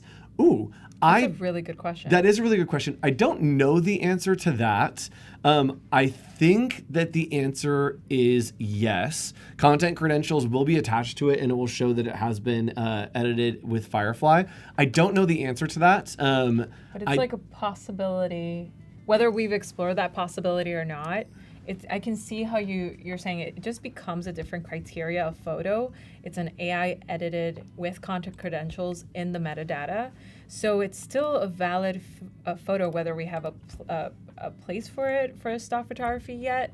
We don't know the answer exactly, but I love where your head is going with this. Yeah, it's very interesting. Right. I'll check with the team and try to get back with you. So we are going to use the generative recolor that we just had. So we grabbed that palette off of generative recolor, created it. Now let's go ahead and come into vectors, and I've just done vintage add here. And I'm gonna try to grab just a cool little vintage add to use. Ooh, these are great. Okay, so these vectors are awesome. And we are going to license this and then bring it over into Adobe Illustrator to make sure that we can use the color palette that we used on this. So we're gonna download, and then we are going to pull that into Illustrator. And this is our color scheme that we made. And so we are going to go on our computer, downloads, and let's find it right there. Creative Expression says, I can't believe all the fun I've been missing. Yeah, I dare you to do this 5 times faster. This has been such a workflow. Yes, and if you love this, guess what? We are here every single day from 9 a.m. to 2 p.m. Doing lots of fun. So this looks pretty good. I'm gonna grab one of these. Let's see if I can just select this one. Yeah. So I'm gonna select this one and we'll bring it over here. So many layers, it looks like. Yes, lots of anchor points here. And what's cool is I can assign this color scheme that I just pulled from here using Generative Recolor to this. So if I like something that I've made in Generative Recolor, I always try to save it as a little folder because then I have the colors. And we can go to Edit, we can go to Edit Colors, Recolor Artwork, and from here we can go to Advanced Options, and we can just click right here, Vintage Vibes, and it's going to replace all those colors with our Vintage Vibes. And we can change the order of the colors until we find something that we like. Ooh, I'm not mad about that. So I liked that one, but I want this to be blue. All I need to do is click here and I can drag and put that blue right there. And then that looks good. Maybe the clouds I want to be that gray. And this looks pretty okay to me. So we can hit okay. Looks good to me. And then maybe I want to do another variation with Generative Recolor, right? So we want to do like summer night sunset. So let's do Generative Recolor and do Summer Night Sunset. It's great for keeping consistency with all your designs. So if you select the color palette and you just want to find different variations of that color in all of your illustrations, it can help create that like brand establishment if you have like different illustrations but the same color palette. Yes. Faded, vintage, bold, flag colors. Let's see what happens. It's really good at picking up like the general ideas of what you're talking about. Ooh, okay. Okay, a little weird. Ooh, let's do a fall I think one. anything red tends to give me like, okay, yes, I'm hungry. I want some barbecue. Yes. Let's do Halloween. Let's just do Halloween and see what comes up. So I want some like greens and purples maybe. I know that it's not like Sometimes a spooky I thing. put the time of day, so midnight, daytime, summer. Oh, this is very Halloween. Yeah. That's very Halloween. I like that palette a lot. All of the oranges. Right? So Generative Recolor here. If you would like to see something or you have a question about anything, go ahead, put it in chat. I want to play around with some texturing techniques using Adobe Firefly in Photoshop. So let me see. Let's do this one. We'll use this here. and I'm going to delete that texture, and we're going to bring this into Photoshop. So I'm just going to copy and paste into Photoshop. Oh, no, it shouldn't be that tiny. That's not where we want it. Let's do this. Let's scale it up here. Let's just do 1080 by 1920. Actually, let's do 18 by 24 in inches. 18, 24. Let's do 300. All right, paste that in there. Looks good to me. It's vector shape, so it should be fine. I think. Yes. So here's what we're going to do, is we are going to use Generative Expand to see if we can get some of the pieces, or at least get this a little bit larger. So I am going to crop this in to the size real quick. And then we are going to rasterize this by just going to rasterize layer. And then I'm going to expand to a little bit of a bigger size. So we have our fill here, change to Generative Expand, and we're going to use the crop tool to crop out right about there. And when we hit enter, it should generate the extra part of that. And it usually, I'm saying it, we'll see what happens. It usually does a really good job with patterns that are happening like this. So it may pull some of the helmet, but it may just create some really good patterns for us. Let's see what happens. Yeah, I think like resizing illustrations or posters has always been like so time consuming, especially for, you're trying to meet some specs for print, but doing this is so quick and easy. And you can't even see those seams. Look at how seamlessly it did that. That's incredible. So now I'm going to kind of create some texture. And what I like to do, this is my little hack, is we're going to make a selection, then we're going to fill that with white. We're going to turn everything off, and we're going to fill the white selection with a texture. And here's how we do that. So we're going to use our magic wand tool right here. And I'm just going to make a selection of this kind of yellow that I have here. All these little pieces. And we're going to add in some texture to those pieces. So one more right there. So I'm going to make a new layer, Control-Shift-N. And then we are going to fill that with white. So I'm just using the paint bucket tool to fill that with white. I missed a piece. Or you can leave it. Get in there. There we go. All right, and we're going to fill that with white. We got all the pieces. Looks good to me. So now we turn everything else off. Okay, this is the hack chat. Is we are going to make a selection of that helmet of just what we want on white. And then in Generative Fill, we are going to generate a texture. So not an image, not anything special. We're just going to do like halftone,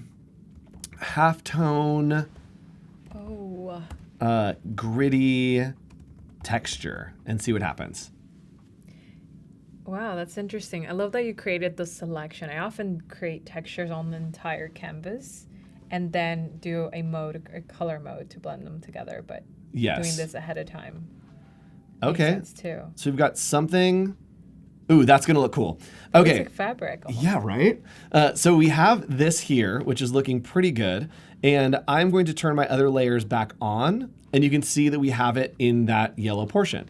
So because it's on white, we have so much flexibility to play around with this. So I'm going to change the blending mode to multiply, and we should get already, it's blending in with that kind of yellow, which looks good. Mm-hmm. So we're going to go ahead and maybe just take the opacity down to like 20. There we go. And we've already got some nice texture happening on that piece right there. I love that. Yeah, because it all just looks so digital now. It starts to look a bit more analog, and it blends together. So what we can do as well, and this is a nice little hack that's fun, is we are going to create another selection here. Oops. So we're going to turn back on the white selection that we had here. And we are going to make that selection and then start painting on a new layer. And what we're going to do on this layer is we are going to set it to black. And then we are going to make a super soft brush. So the way to do that is use your bracket. So this is the right bracket. And then you can make it really soft by just bringing the hardness all the way down. So now when I paint, you can see that it's a very soft brush. What we're going to do is we are going to change the blending mode to dissolve and watch what happens here. So we get this really cool kind of stippled effect. And the larger we make this, we can kind of really play around with stippling some of these edges to get this really nice look on the edges, right? So it looks Cool, It right? looks like shading almost. You're creating those highlights and shadows, but with texture. Yes. So what we're going to do now is it is only, right, we were painting on a blank layer. And so what we can do is we have this texture layer on, but I only want it in the stippling, right? Which is going to get really crazy. Is we can hold Alt or Option, which is right down here. I'm pointing to it on my. You can hold Alt or Option, and it's going to lock it onto this layer. So a little hack that I like to do is make a layer underneath my stippling and then merge it down, and it will make it into this nice kind of like offset. And now when I do this, it should Right in filter. between the layers, Alt and Shift. Yes. So it should filter only into that space. That's how that's accomplished. I'm always. You can layer so many textures on top, and it just starts to look really robust and more professional. Yep. Let's see. What do I want to do here? Something isn't quite working right. Let's do this. Let's put it in a group with our selection. There we go. That worked with the stippling. So we had to make it a group, and then I masked it into that selection. You can see that we have this really nice stippling of that texture kind of bringing it into our composition. So both textures are in one, basically. Yep. So this texture is the generative fill texture that we had, and then the mask is this kind of shading that we had here. Magic. Okay, let's pivot and do something else. Chat, do you have any questions? Do you have any things you want to know about? Yeah, I'm super curious, especially seeing our cross application workflow. Do you often find yourself using Illustrator in combination with Photoshop? Do you create your textures natively in Illustrator? What's your favorite workflow? I often find myself using Photoshop for like last minute touches, even if I'm working on a vector file. I love creating a digital piece and making it feel analog before I go to print. That's my personal preference. I know a lot of y'all like vector. Let us know. And if we wanted to recolor this and make sure that we still had the some of the like blues and reds, we can actually generate here, and let's do like neon future glowing kind of stuff. And we can click here and just add in some colors that we might want. And so maybe we want to include, oh, this has spot colors on it, which is going to be tough. Let's kind of do, we want a red, and then we want to do a blue as well. So we can just use the color picker there to grab the blue. And now when we generate, it's going to include the red and include the blue within my recolor. So there we go. We have the red, we have the blue. Okay, so if you have brand colors that you want to include by default, that they need to be included nevertheless. Yes. And I do want to maybe have white in here. I like that we're doing like red, white, and blue full on, but then it says future neon glowing. So it'll incorporate those, but it's still going to try to match the neon future glowing and see how good we can get. All right, that's not bad. That's insane. That's not too bad. I'm not mad about it. Yeah, I like that one. Something else you can do is we can simply clip into here and grab a color. So let's say this white color or this like cream color is what we want. We can go to select, same fill color, and then everything is selected that is that color. And I can come over here and I just want to pull that up to a white. Oh, cool. And then it will change everything that's that color. So super easy. So you can modify it. Yes. Do you ever bring any of these vector files or vector posters into Express to animate? Yes, we can do that. Let's see. This is, okay, yes. I feel like I've been doing that nonstop. Yes.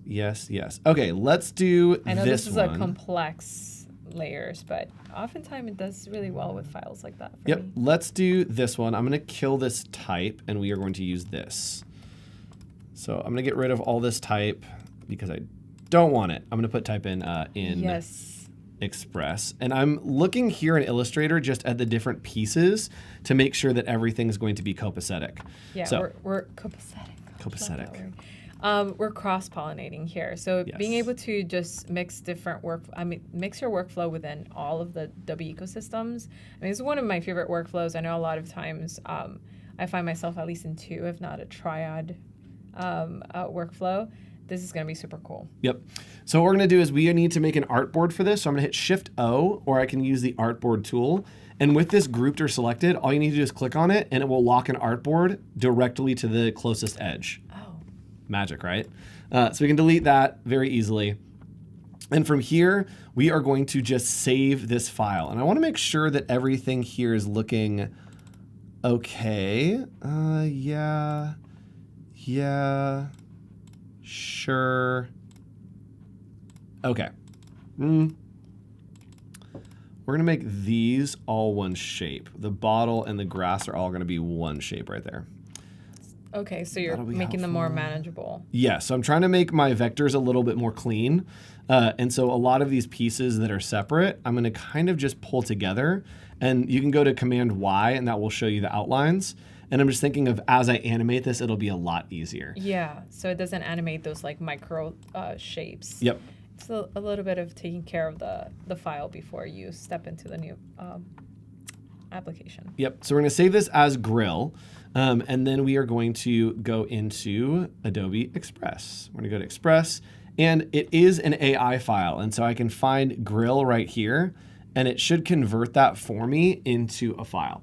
So it's saying, can you... With layers. Yes, with layers. Can you knock out the texture if you wanted to stipple pattern to be transparent, like you were making a t-shirt? Ooh, I don't fully understand the question.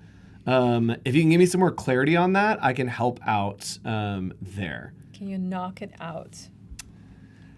I'm not sure. So we're going to open this in Editor, and we'll come back to you. We'll open this in Editor, and you can see everything is grouped together. So I can ungroup. And now I have all of my pieces here on the grill, right? So the grass down here is its own piece. It's going to load these in. And yes, if something goes wrong or something looks weird, Express is having issues right now. The team is working on it. That's why it's Adobe Live, because we are live. So what I'm going to do is I'm going to start out in the background, and we are going to animate. We're going to animate this in. We're going to do a pop.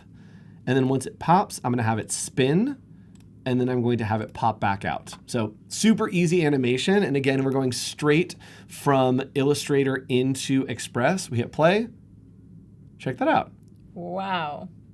By the way, you can restream this stream as many times as you want, because I think there were so many little hacks all over. Yes. And they're just so worthy for you to try them out.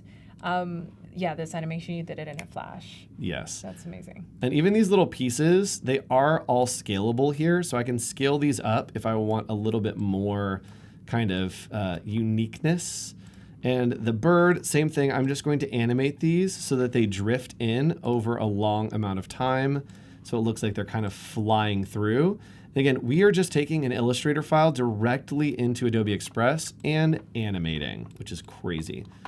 Once I hit play, y'all minds are gonna explode. All right, animation here. We're gonna do drift there. And chat, again, if you have any questions about workflows, things you're struggling with, stuff you are trying to figure out, let me know and I can help you. What is the Adobe Firefly URL? Firefly.adobe.com. Yes, firefly.adobe.com is the place that you want to be if you are trying to access this. It is, again, available to everyone. With a Creative Cloud membership, it's there, and you can use it for commercial use now, which is really cool. Yeah, I often step into Adobe Firefly to just see the different inspirations of how everyone is experimenting with all the different features. But the features are also included natively in Photoshop, Illustrator, and Adobe Express for different categories. So you could probably already find them in the program you use. All right, we're going to animate this, and the same thing is going to happen. We are going to have it rise. Oh, this is cool. This is going to be good. That was nice. This is going to be good. Okay, these little... And those should also rise. Yep. So there's like 3 different animations. There's like intro, what is happening during, that is just going to keep looping, and then there's an outro. So you can choose to combine all 3, which I see you doing, or you can choose to just do an intro and let it be static, or you can choose it to just be looping the entire time.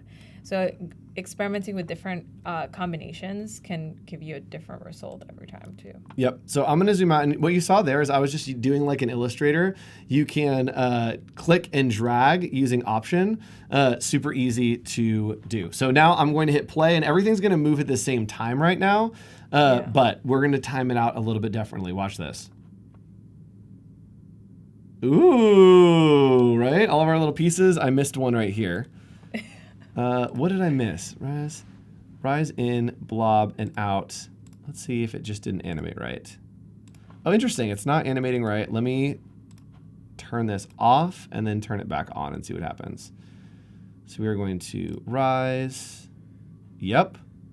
All right, let's play and see what happens, and then we'll time everything. So everything's playing in the same cadence because they're all starting at the same time. Yep.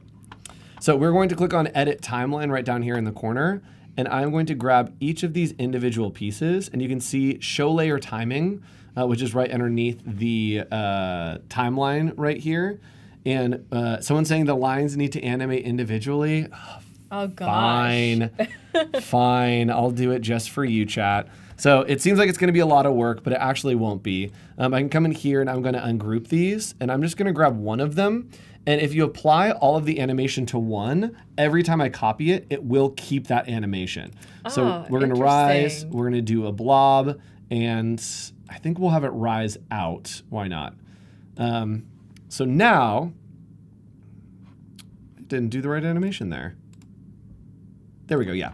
Okay, so now I can simply grab this, and I can hold, I'm holding Option to just click and drag, and we're gonna put a few of these kind of floating over each of these burgers to give them some motion lines. And you see that I'm putting them in different places, different locations. Super easy, and all of the animation will stay. So check this out. When I hit play, all of them animate, right? Wow. And I'm gonna have to change the timing on them so it looks a little better, but it's gonna look great. Craig says, challenge accepted. Easy. I rise to the occasion, chat. That's what we do. All right, so chat, help me out here. I think that the ground should be first, right? And then maybe the grill comes up second. But let's have the clouds come in, maybe. So let's have the ground come up and the clouds come in. And then maybe let's have the grill just come in a little bit later. So we can pull this over to the side and it will make it so that it comes in later. We also can click and drag and it will show us all the points that other animations are happening. And so now when I click and drag this, I actually want this to come in later. And that's the starburst in the background. We can hit play, we get the ground. All right, so the timing is still a little bit off.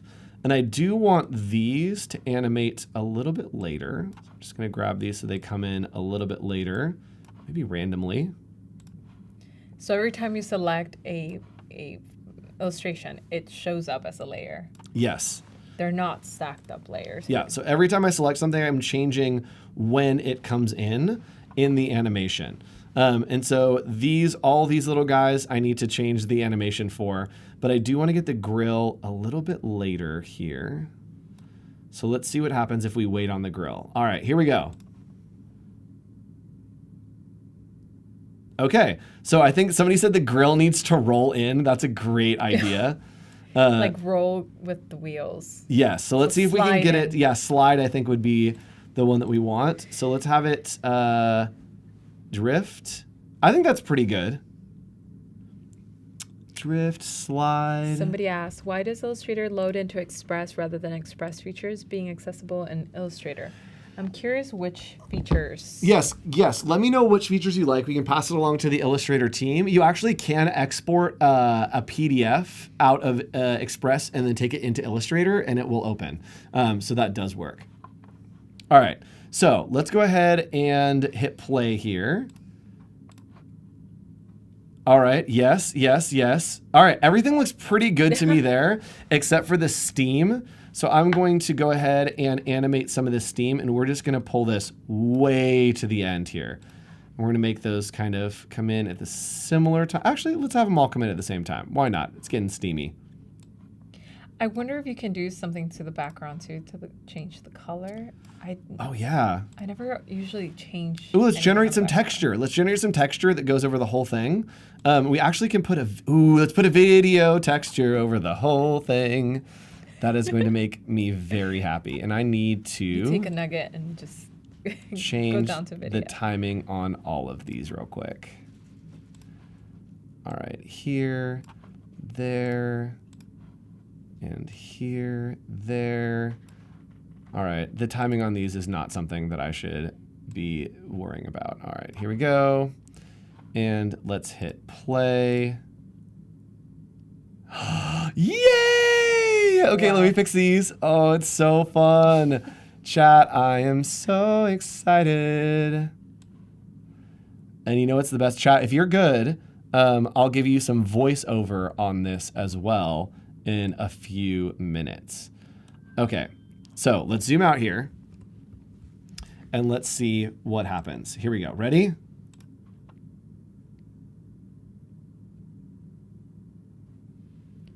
Yeah, Nice. that was so fun. And so let's do some Yeah. type right at the top. Yeah, Julia's asking for quick font style generators. Yes. So let me go ahead and see this. Text effects is going to be up next for sure. Yeah.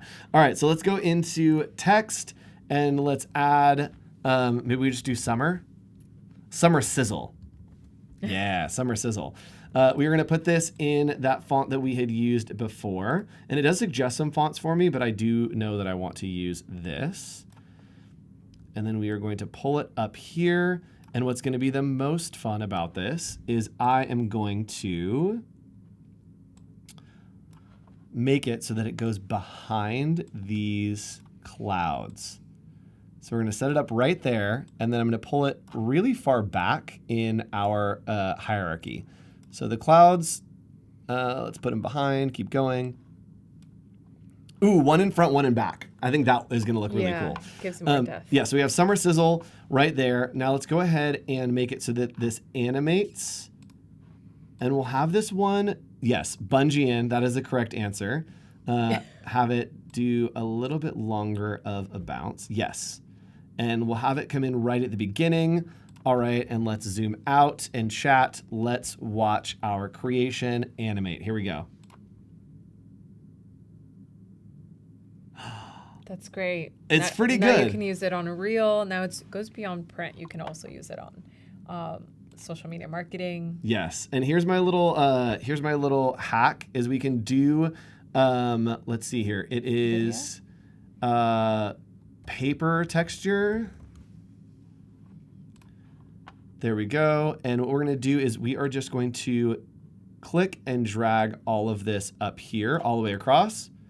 And then we need to do a couple little variations here. So we're going to go to adjustments. Blend mode. We are going to do, yes, high contrast, high brightness. The shadows we're going to have a little darker. Highlights are going to go up because I just want a little bit of texture on there.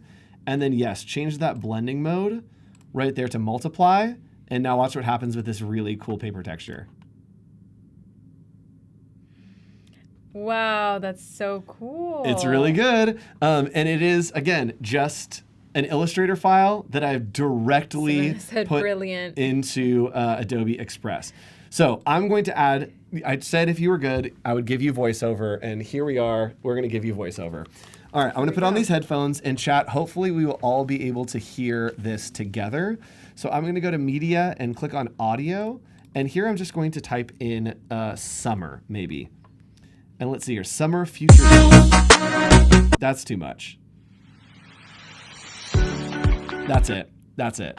All right, and this is now going to be an ad for like a block party. So we have our music, and I'm going to come back, and we are going to do a little voiceover work. Here we go, professional. All right, chat, here we go.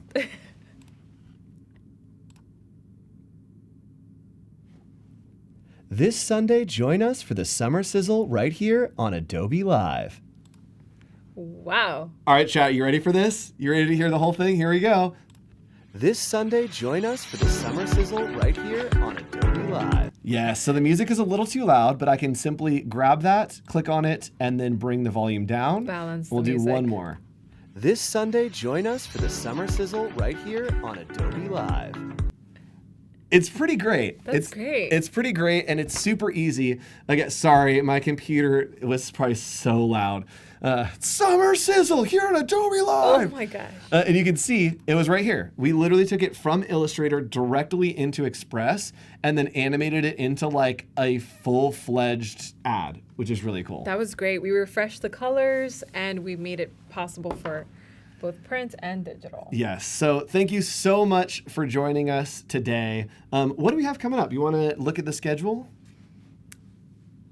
Yeah, let's look at the schedule. See, we are 3 p.m.'s next. It's I almost was like, 3. where's- Yeah, I know, okay, right? great. It's a long day. Create stunning designs in Illustrator with Michael Fugoso and Elise Swoops. Yes, so check that out. And at the end of the day, the magic of Photoshop. So stick around. It's going to be a great stream. We will see you again. And moderator Wade, bring out the band hammer. We'll see you in about 5 minutes. Bye, everybody.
Hi, everybody. Welcome to Adobe Live. My name is Elise Swopes. I will be your host today. Today we have a guest, amazing guest, Michael Fugoso. I'm the guest? You're the guest. Whoa, nice. Heck yeah. How does it feel after being a host quite a bit today? Well, I was only a host once, Okay. and it feels different. I feel different right now. I love it. And we're both newbies at Adobe. Yeah, right? the Yes. best. No, we're not the best. There's a lot of great newbies. You're amazing. We're getting this started off real strong. Hi, everybody in the chat. Welcome, welcome. I hey, see everybody. a couple names. We got Julia, Alice, CJ, Christopher. Welcome, everybody. Feel free to send some questions, thoughts, Please. suggestions, literally anything you think. Add it into the chat. We're here to talk about it and discuss and answer your questions.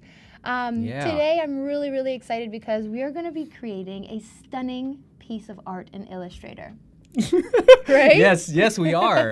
We're mainly gonna show you what's new in Illustrator, and what's out of beta is generative recolor. That's what we're gonna be focusing on. Correct. But we're also gonna be building an illustration from scratch.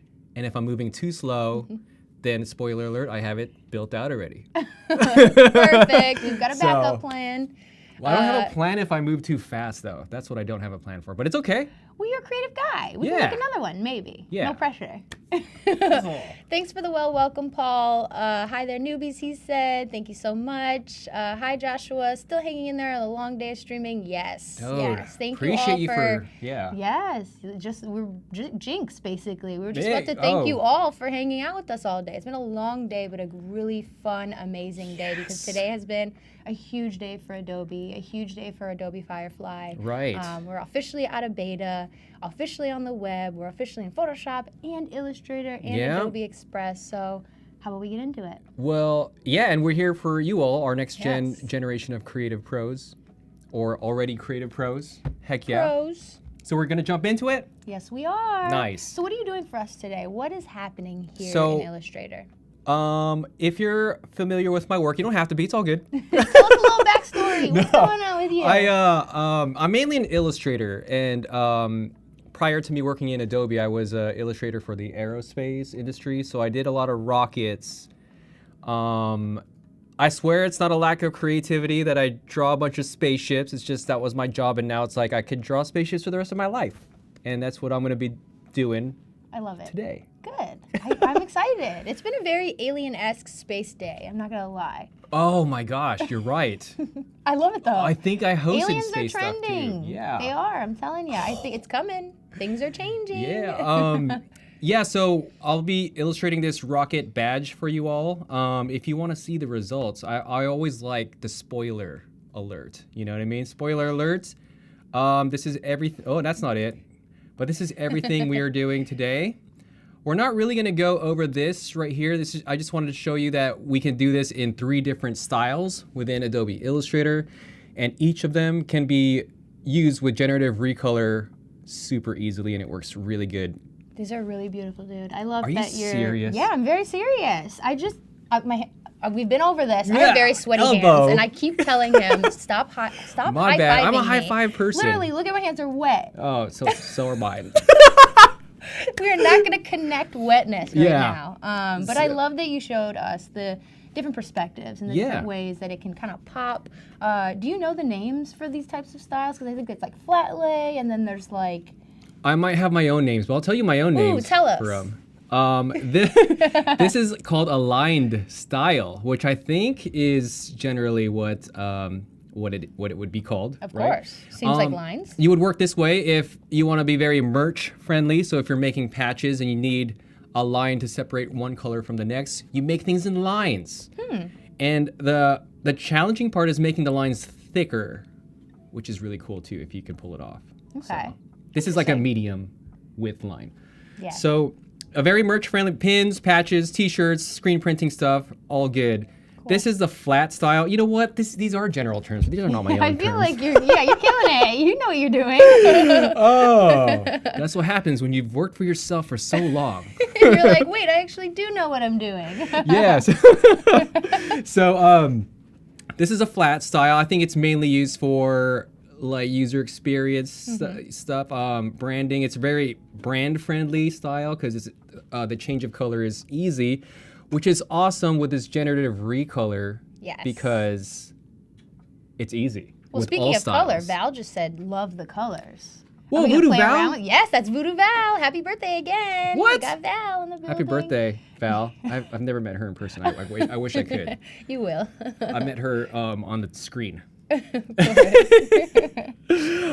So the last style, I think the one that most people kind of talk to me about is this one right here. We probably don't have time to build this entire thing, but I will give you all the tools you need to know how to make something like this with all this depth.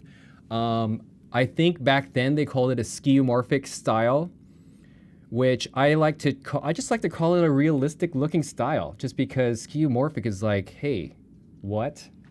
But hey, I've never heard that word, but I think like it. neomorphic is the other one that people use too. Neomorphic. Yeah. Interesting. So what I wanted to demonstrate today is all three of these styles. Not only are we going to build them, they're all easily recolored, Wonderful. no matter how much gradients, shadings, blurs there are. Absolutely love it. Love it, love it. Cool. And Ivan said, how? So the drawing was converted automatically in a logo built in vectors. I think you'll explain at some point how those changed. Yes, I will. Yes, we so will. He will We're show totally us. Gonna do We're going to it. dive Let's into start from the it. beginning. Yes. Okay. Now, how about you just expand your screen for us real quick?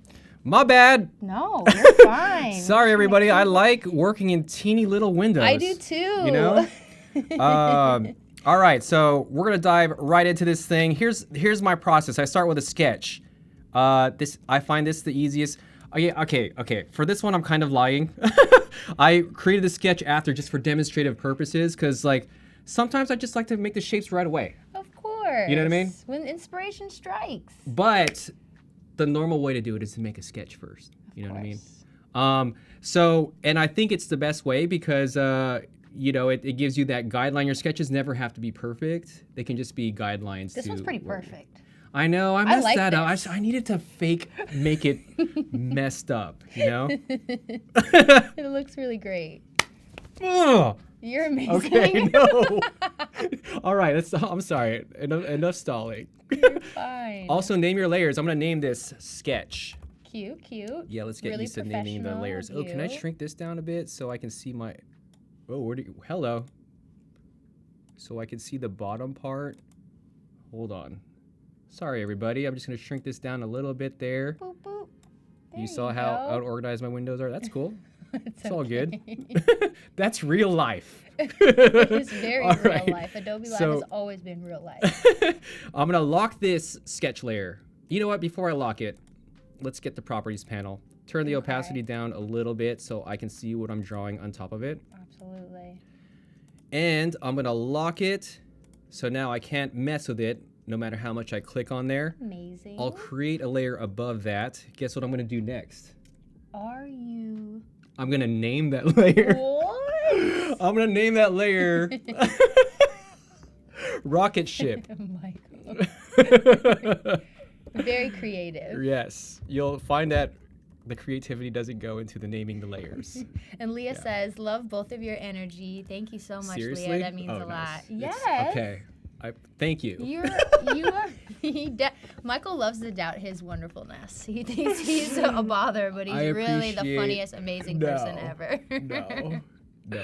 No, you are. You are. You. Okay, so let's get the pen tool out. Please. I'm just So I'm gonna first I just start with a line like this. Some people usually start with their handles with the pen tool and do that. I like to start with like a point. I do too. Whoa. I really do. And I just Okay. like to point, and then I go, and then I drag, and then I... And Elise, you could tell me if things I'm doing is, because I've been doing this for so long, I might be doing don't. some archaic ways. I said the same thing when I was in Photoshop earlier. I told people I am a self-taught creator. If I do something that is destructive, first of all, not using a mask, or something of the sort, tell me. Because growing up on my phone, I was using different apps that didn't allow me to mask and all this stuff. So I had these bad habits. And so now I'm getting back into it where I'm, really utilizing Adobe for all the amazing things that it has. Right. So I think that's most of us, to be honest. It's just like we have our ways of doing things. But I mean, we're also here to show you some really cool, efficient ways to do stuff. So what I'm doing here is I took my half of the rocket here, and I'm gonna right click on this, transform, reflect. Cute. So, because it's a symmetrical design, this rocket, so we could kind of copy and paste the same thing. And I'm gonna move that there to where it's kind of centered. Get my direct selection tool here, drag over these two. Command, Option, Shift, J. That joins the paths? It joins it. I forgot why I do that whole Command, Option, Shift, J, because I know you can do Command J too. But it's always worked for me here. I have the node. Oh, where did node go? Oh, there it goes. So I can, I can curve it down if I want to. I can move it. Whoa, hello. I can move it to the side, which I'm not going to be doing here. Hey, that's kind of a cool, funky rocket ship. So, okay, I'm going to grab this point here, right there, and then I wanted that curve at the end. There we go. Lovely. So that's the... I've never seen someone make a line so fun. Really? This is a blast. Oh. This is kind of like what's the guy with the afro who used to paint and he's like, we're just gonna paint some happy trees. That's what you're giving right now. You're giving me that. It's not Bob Saget. It's Bob Ross. Bob Ross. Bob Saget. What's up? Props. Yeah, shout out Bob Ross and Bob Saget. Okay, so we we got this part of the rocket. All right, once the laugh attack starts, it's gonna keep going. Just a heads up. So keep it going. I'm gonna turn this into a fill, okay? And I will make this into maybe like a lighter gray. So heads up, I make everything in black and white. I think that's kind of how I learn color. I know we're gonna be using a generative recolor tool, but if you make it in black and white, you can judge how one color contrasts from the next color in the best way. Absolutely. I think, in black and white. I respect that. Yes. It's all about dimension. Yeah. Yes. Contrast. Oof. Contrast gives you depth and stuff like that. Absolutely. Let's go to the properties panel. You all let me know if I'm moving too slow, too fast, too. You're doing great. Ask me questions. Yes, We've got please. some good feedback here. Oh, Clever said you can copy directly in the reflect window. Interesting. Okay. Teach me how to do that, please. Next time. Got you. Heck yeah. All right, so I'm gonna create this part of the rocket, which is... Which part is that? This is the thruster. Do you know what each part is? No pressure. No, okay, it's for each part of the rocket. The plume of the rocket is the fire that comes out. Okay. The livery. That's the name of the rocket shape. And then the body of the rocket. Interesting. And then I don't know what this is called, so I'm calling it a thruster. Okay. So. Because it thrusted into the air. Yes. Seems pretty common sense. Yeah. For sure. Clever said Bob Ross, happy little trees, Bob Saget, dirty little jokes. That is true. Absolutely. Oh, I love it. The chat's chat's if I'm been, saying your name wrong, you tell me, but I love your chat has name. been so cool what today. What a great name. It has been. Yeah. It's a great chat. So I use a lot of direct selection tools. It's like, it saves my day in Illustrator. I get it, it's daunting to a lot of people, but I like deleting points and adding points. Are you all the same? Are you the same, Elise? I It's all good if am. you're not. So usually when I'm in Illustrator, I will I'm very, very bad. I will just outline and just tap, tap, tap, tap, tap, tap, and then at the end I'll go in and curve it, and then I'll add the different things. I don't curve right away. Tappa tappa. Yeah. I'm a tappa I like that. I'm a tappa tappa. Yeah, that's. Just made that up. So am I. You tap it too? Oh, see, that's what I do. I'll click the little thing and then I'll just tap and keep going. Okay. I think you kind of said in a different way the things that I do. Yeah. Which is really cool. Absolutely. And then even sometimes when I do the little click, I'll simplify the path. because then it'll get like soft and curvy. Oh, Yes. so you're a fast. Mm-hmm. Okay, see, I'm One of those. I'm one of the slow line makers. Okay, that's as fine. you will Take your see. time. It's an art. Yeah. So so basically I think you'll kind of get the point with this. Yeah. Yes. Just so we have enough time to cover some of the other stuff. Arrange, send to back, so that's gonna be behind. One thing I want to show you before we move on to the next part, if I turn my opacity back up here, my favorite tool, which is a tool that probably most of you all know, and it's what I depend on for my life. I call it the Fruit Ninja tool, but that's not what it's called. It's called the shape builder tool. And so if I select both of those and I hit Shift M, you can hover over each one of these to punch out, or you can kind of swipe across like you're like slashing it with a sword. That's why I call it the Fruit Ninja tool. Fruit Ninja. It's not the Fruit Ninja tool. It's the it's the shape builder tool. Boom. Oh, Sliced. wow. So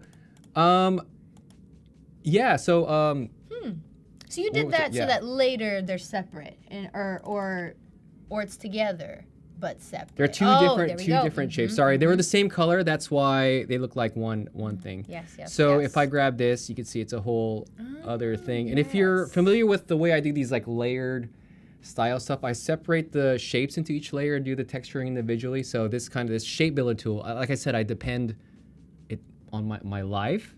Am I saying it right? My life depends on it. There you go.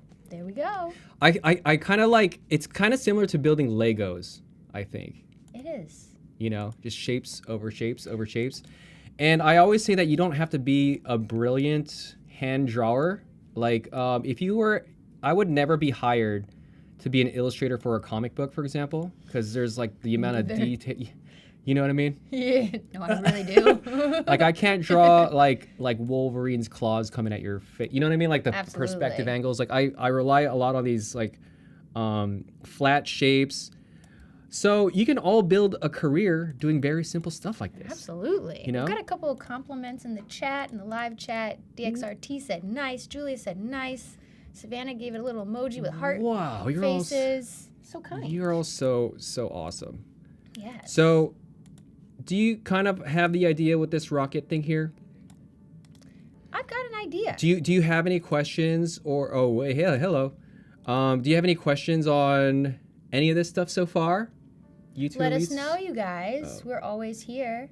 What are you most excited about eventually coming to Firefly when it comes to Illustrator?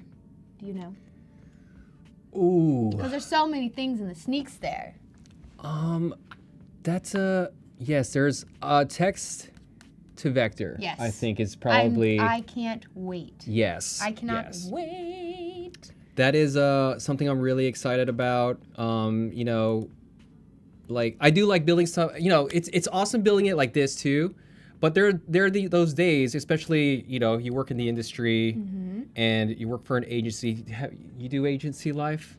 Yeah, You I have done have an agency agency, life? worked for agencies. Oh, you have an agency? That's so awesome. I just want to make it the star because I have this fun way of making the star. It's like I don't use the star tool because it only has 4 prongs. Right. So I just do that. It's just like I said, it's like building Legos. I just wanted to confirm that it's like You're building doing great. Legos. You're building it wonderfully. That's the star, everybody. That's how I build the star. Does it? Yeah, okay.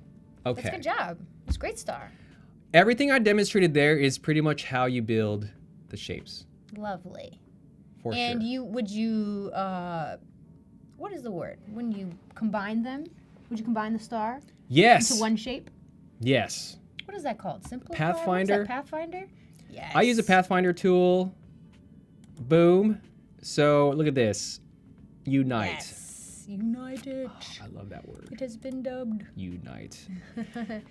Paul So- said, I am so sorry that I do not know the presenter and guest name. Well, I am Elise Swopes. I am the host, and this is Michael Fugoso. Thank you for asking and appreciate the welcome to the Adobe family. We're very happy to be here. extremely happy. Oh, thanks, Voodoo Val. And Voodoo sent the link. Thank you, Val. Oh, thank you. Always linking us up. Val's the best. Okay, so we're gonna move on to the next part because I could spend the time building this whole thing, but I want to make sure we cover all the stuff. Okay, so let's move on to the gradient workflow. I think that's what most people get. Mm-hmm. Do people get excited when they see? I don't know. I love gradients. I'm a gradient gal. I really do. To create the depth and stuff. It's that's what we're doing. It's all about highlights, midtones, and shadows. That creates when your clients say make it pop, make it highlights, midtones, and shadows. Make it pop. When they're like something's not right, just add a couple gradients. Okay, so before you even get started here, the thing I wanted to tell you, what did I want to tell you about that? So the agency thing. So yeah, I do like making things from scratch for the most part, but these generative tools, what's so awesome about them is 90% of the time you're on a time crunch. Yes. Right? Especially with agencies. So, this is needed. Like, what was the phrase I got was, this is needed yesterday. Goodness gracious.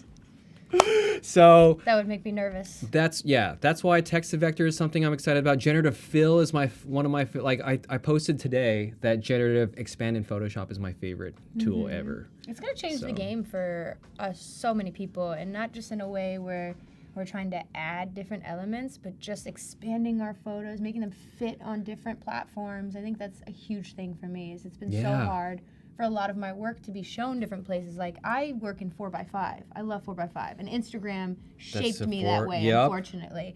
But then someone will say, oh, I need a 16:9 or a 9:16. And I'm like, oh my God, no, I don't make like that. And that saves my butt. All right, so I have my gradient panel open here. I'm gonna hit this right here. You're like, wow, Michael, that looks great. Well, we're gonna change it, okay? Okay. So we're gonna make this less harsh. I'm gonna double click on that. I'm gonna click this white area here. What we got going on over here? I'm in a different workflow than I'm used to here, but it's all good. Interesting. Is that because you updated Illustrator today? No, mine was different, by the way. That's because I updated after the update. It's okay. All my stuff is moved, but it's all good because we're gonna figure this out. Yes. On the fly, because we're creative pros. Absolutely. Yes, we are. So what are you doing right now? What's happening? What are you looking for? I'm looking for what do you call that? The swatches. Swatches. Yeah, it is in alphabetical order. Yeah, so that's good. Okay, so this will do here. So I'm gonna get my white value. I'm gonna move that down here. Nice. Actually, let's get like kind of a light gray. You're just dragging them on in there. And then when you don't want a color, you drag it off. Yeah, and then I'm gonna get like a darker gray, put that right there. Boom. Beautiful, beautiful. Whoops. So my magic number, I forgot to tell you, like before I start this stuff, I pick a light source. So my light sources is usually coming from the top left-hand corner. And the reason why that's important, so imagine there's like a ray of light coming from the top left of this rocket. So it tells you where to place the highlights and where to place the shadow. So my magic number for the top left-hand corner on the angle here is -33. So you can see like the light is up here and it gradually goes darker down there. Gotcha. Yeah! Looks beautiful. So yeah, this is pretty much the workflow for that. We're gonna do a bit more. So if I turn that to a gradient here, I can choose a bit darker tones for that gray and maybe. It's already shaping up well, my friend. Yeah. Looking good. Don't you like that when you can kind of see the finish line? It's like, ooh, yeah. Oh no, I love the finish line. Oh gosh. It's painful when you can't see it. Oh. But usually you can't. Work through those times, right? Like, yes. Yeah. Oh, by the way, Paul says, Michael, you should design mission patches for NASA. I have in the past. So NASA was one of my clients before. Yeah, that's a big deal. Check it out on the Instagram, homies. Check it out. Look so at his work. I love making mission patches. That's so mainly cool. on the NASA Endeavor. That was the main. So here's a quick tip: if you all want some space clients, make space stuff based off of rocket ships that exist. Mm-hmm. You know, celebrating engineers' achievements. Don't make these like I mean, you can make fantasies fake because it's fun. Because it's fun. Do what's fun. But if your goal is to have clients, just celebrate an engineer's life work. Absolutely. And yes. Can I also tell you that that is a cheat code for any creator, in any business, any industry you want to get in? Fake it till you make it, to an extent. You know, if you want to work for Nike, make some Nike faux work. If you want to work for Adobe, make some Adobe work. You know, like consistently if you feel like it. And I think, you know, I think that's such a huge advantage and a huge like little secret that a lot of people really don't take advantage of. Right. So it's like find out what the need is and then go full force on it. Yep. Yeah, for sure. So, okay, I'm sorry, I haven't been talking about what I was doing. So what I did here is I used the eyedropper tool and it just copied the same gradient here. And what I'd have to do— you put that on like the wings. On the wings, Okay. yes. And the same thing I'm gonna do here. I'm gonna get the eyedropper tool and then eyedrop the darker shade because you know the light's coming from the top left-hand corner, it should be darker on the bottom right-hand. So what's my magic number? Negative 30. Negative 33. Oh shoot! Why did I even? Okay. I already know it. Yeah, you do. You totally do. Check it on my Instagram. Everything is negative 33. You'll see. Amazing. You'll all see. You're the funniest person. No. Thanks. But Yes. Bye, Clever. I said, this has been really nice. Gotta go, though. Thanks for all the streams. So Yeah, many. yeah. Yes, thanks for yeah, hanging you can out totally with check us. this out later too if need be. But happy to help. Happy to answer any questions now too. So as you can see, like a lot of the stuff I do is actually very simple in Illustrator. Like I really rely on very simple tool sets. I don't know if you all knew that, but you know? Yes. So I'm gonna keep building this stuff out here. I switched that to gradient. I'm gonna make the moon white here on this side. And then we can maybe choose like, it doesn't get that much darker if it's light. So a lighter shade of gray. This is so nice. It's like popping. Right? It's just like the simplest things. Yes. Make your, you know, I understand it. I know it's like kind of a meme, right? When your clients say make it pop, but it's like, I understand it. It just means like, just put more contrast, you know? Yes, I get that. Cool, so let's do this part right here. We can probably copy this shade of gray right there, see? Lovely. You can also adjust this right here to see if you want it like if you want the darker part to expand more through the shape. So I'm not doing negative 33 here because it's a crescent shape going downwards, and I figured, you know, a left to right blend, it kind of fits. Absolutely. You know, cool. So we're gonna do that with.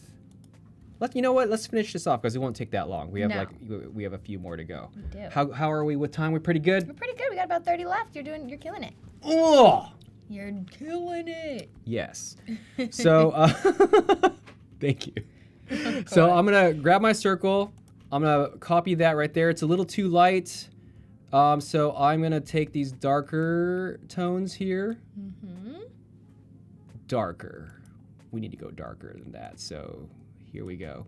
Take that one out. Take that one out. It's just a feeling you get. Yeah. Okay. Negative 33, right? Is that for this guy too? Yep. Because yes. So. Yeah, this is looking great, dude. Do you like it? I love it. Oh. And it's crazy because we were even gonna level it up. I don't even know how, but we are. We're gonna level it up to the max. You know. To the max. So I'm gonna take this. I'm gonna drag that over here because I don't want it too light. I don't want they call those hot spots when it's like when the highlight part of the shape is too bright. So I want it more of a gradual blend. So that's getting it. I like that. Okay. Let me know if the light source thing didn't make sense to anyone, because usually when I do this tutorial, yeah, heck yeah.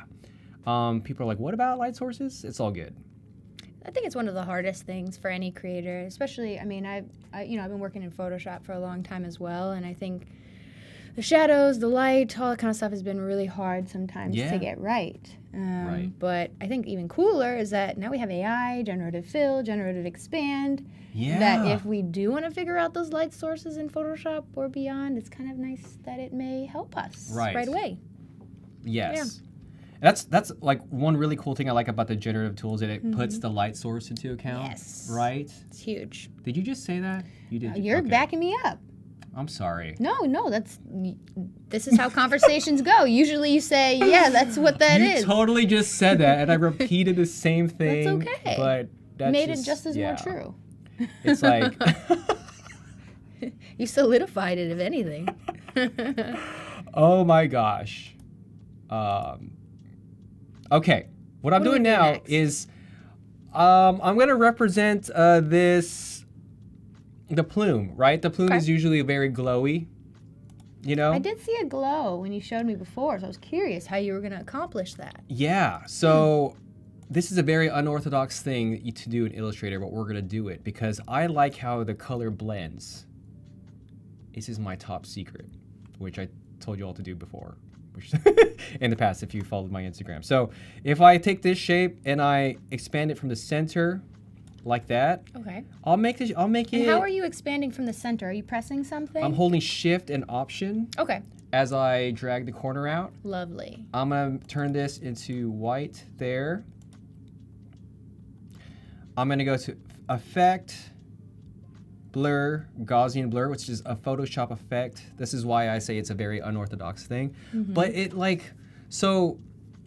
it just blends so well, I think. It gives it almost like a painterly look within Illustrator. That's why I do it, you know? So if I just turn this, if I turn that up a bit, you see how it kind of look at that. Yeah. kind of like blossoms that way? Yeah. You can do it with a gradient mesh too. I just like how fast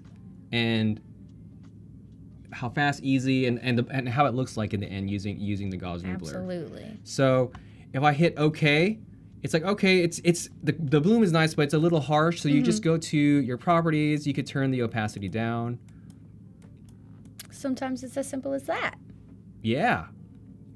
Turning the opacity down. Maybe I should probably work with the blur a bit more. Boom.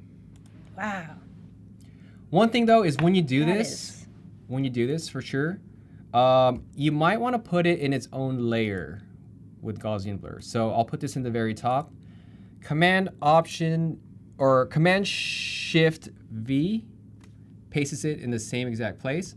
So the reason why I do that is to put it in its own layer is because I want to lock it so I don't touch it anymore.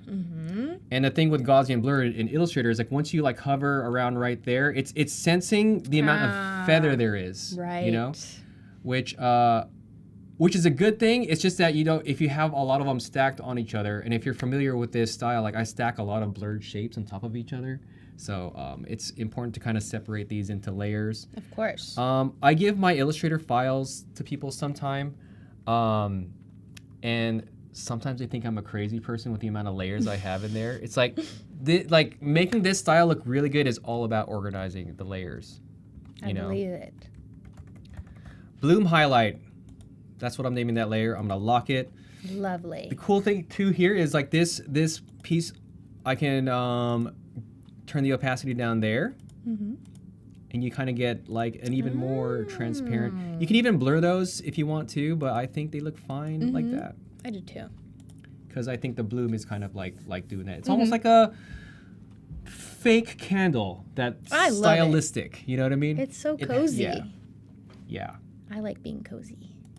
It's all about character. It's not about realism.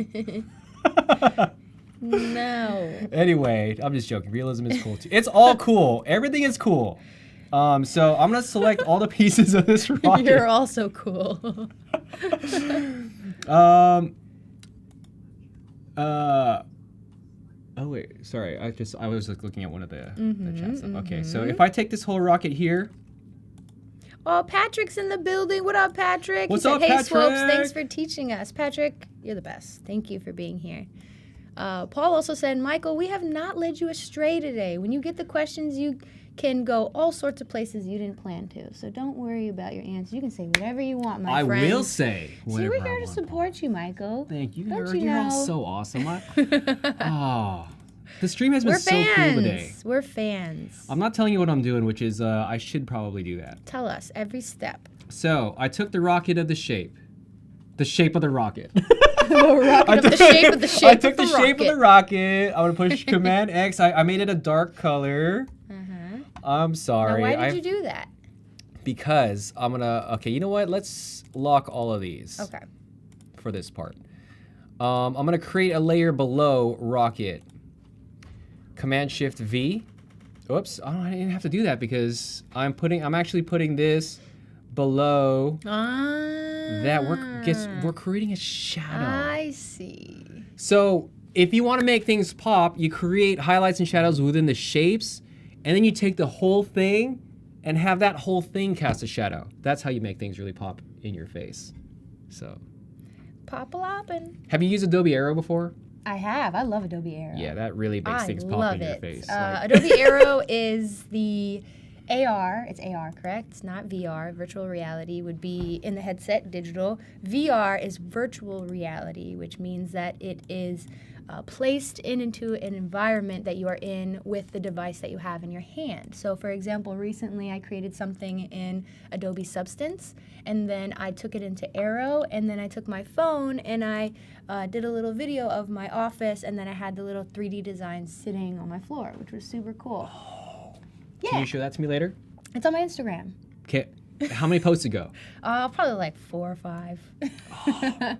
It's there. Okay. I'll show you after we leave. I love Adobe Aero. A lot of my followers are like, do more Adobe Aero stuff. I'm like, yes, totally. It's so fun because especially with illustrations, the cool part, what you can do is pull all those kind of apart, and people can kind of, navigate through those different layers. Yeah. In real life, so to speak. Right. You create these interactive experiences. Yeah, it's super, super cool. Okay, so we created that extra level of depth. I don't know, did I talk about this much? So I created the shape of the rocket, placed it underneath the rocket, made it a very dark gray, and I blurred it out using Gaussian blur. Amazing. One of the reasons too why I'm using Gaussian blur for this, I'm really trying to trick generative color as much as I can, throw in it gradients and blurs. I can't wait to see what happens. See if it all works. You know what I mean? Because I'm a trickster like that. Let's see. Cool. So that's probably the biggest thing creating depth. Let's do it to the moon too really quick. All right. See, we just locked that. We'll call that rocket shadow. Being really organized. I love it. Couldn't be Everything else in my life isn't organized. At least that shouldn't be a quote actually on a shirt. Like, my layers are organized, but my life isn't. Oh my gosh. Yo, Adobe. That is. Hit me up. Let me know. I'm just It's kidding. I'm like, already my here. layers are organized, but my life is a mess. I love kind of like a little bit of dark humor. It's not super dark. I just like kind of a little bit of dark humor. So sorry if that's That's okay. if you need to get used to that. It's like all it. in good. It's all in fun. So oh, okay. I lost track of what I was doing here. So Doing the moon? yes. Command Option V to paste in place. And then I'm going to make this into a dark color that's darker than the circle above it, so you can see the shadow being casted, like right there. Beautiful. Another thing is you don't have to blur these. Like having them like hard shapes, it still tells the story that it's a shadow. Absolutely. You know, it's just the more you play with the blendings and the blurs, the more realistic it looks. You know, and yeah. Absolutely. Joshua said, yeah, you will never be mad at your past self for properly naming your layers. I always like to thank my past self for setting me up for success, because sometimes I'll be like, where did I put my keys? And then it's already in my bag. Oh. I'm like, oh, she did that. Do you have one of those, what do you call that? Those tags that like since, you put it on your keychain so... No. Yeah, No. me neither. I don't have an air tag or anything. Me too. If I lose stuff, I lose it. It's gone. For sure. Anyway. What's the last thing you lost? Let's dive deep. I left the iPad in an airplane seat before. Have you done that? No, That's, I have not. Yeah, And I would lose my it's the mind. best feeling ever. I almost thought that I left my Nintendo Switch at TSA through the, like when you have to take your stuff out, and I was traveling out of country, so I'd take everything out, and I put my Switch in there, and then I walk to my gate, and I look in my bag, and I'm like, where's my Switch? Like my heart dropped. So I ran all the way back over there, asked them if they had it. They were all looking for everywhere. While they're looking, I look in my bag, and it's in there. Oh yes, those are always. I was Yeah. like, okay, so we're just gonna walk away. It's like you beat yourself up, but it makes you so happy that you have it. Gosh. So look what I'm doing here. So if here's something that's I'm not talking about again, but I will tell you in a second. Ooh, something just happened. You super popped it out. That's a little too much contrast over there. But yeah, so if I double click that and I turn the opacity to 0, now I have the white blending into 0. Oh, wow. And here's what I was thinking. So I'm gonna drag this down here. More. And then I'm gonna move this there because the plume of the rocket is like it's hovering over the circle. The circle has to be lit too, right? So like little details like that is really what makes your artwork pop. Absolutely. Hey, Voodoo Val's playing Animal Crossing. What are you playing on Nintendo Yes, Switch? Val said that she almost lost her Switch on an airplane too. Oh gosh, I would lose my mind. Yeah, how are we gonna pay our Animal Crossing mortgage now? I'm behind on my rent in Animal Crossing, so I haven't got on in a while. The little raccoon guy is like, where are you at? I need to get my life together in Animal Crossing. You know, that's a. That's what's so crazy is my Set my life out priority. here is like really organized and good, but when I get into Animal Crossing, I'm like, I don't even know where to start. I have to build this place to collect these things. I don't even know why they're telling me to build it now. It needs to be organized better. Yeah. I don't know. I'm not gonna tell them how to organize their tasks. Right. Yeah. I'm micromanaging Animal Crossing. I'm creating more blurs and more. I'm making this look more and more. I'm giving you all ideas on how to light your objects and make things look more. I wouldn't say realistic. I would say hyper realistic because the exaggerated look is really, I think, what catches clients' attention rather than agree. making things too real. Yes. You know? Yeah. If I was a client and I saw this already, I'd be like, wow. He's making me Seriously? something like legit. I mean, he worked hard on this. Now, if you gave me the line one, I'd be like, what does he want me to do? Make a t-shirt? Yeah. What is it? What does he want me to do? Make a t-shirt? No, I'm just kidding. Oh, yeah. But probably, yes. You know what's funny? The lion style probably takes me longer to do. Does it? Which is weird. I think it's just It's a because. little more intricate because the lines have to be perfect. Yeah, and, that's with minimal designs. Like Mhm. they have to be perfect. Yes. Right. Like the littlest imperfection is Yes. becomes so noticeable on minimal designs. That's why logo design is so hard. 100%. You know. Absolutely. Bruno said, I'm a lawyer. I'm Brazilian. I can't understand what you're doing or talking about, but I'm really enjoying it. Thank you, Bruno. I love that. Thanks, Bruno. Thanks for being here. Thanks for supporting us. Means a lot. Dude. Oh, that makes me feel. That's like the best compliment I've It like is. ever got in my life, probably. Like, basically, So you didn't need kind. subtitles to have fun. You know what I mean? Like that's. Yeah. That's. Energy speaks. It really does. Good energy and a smile.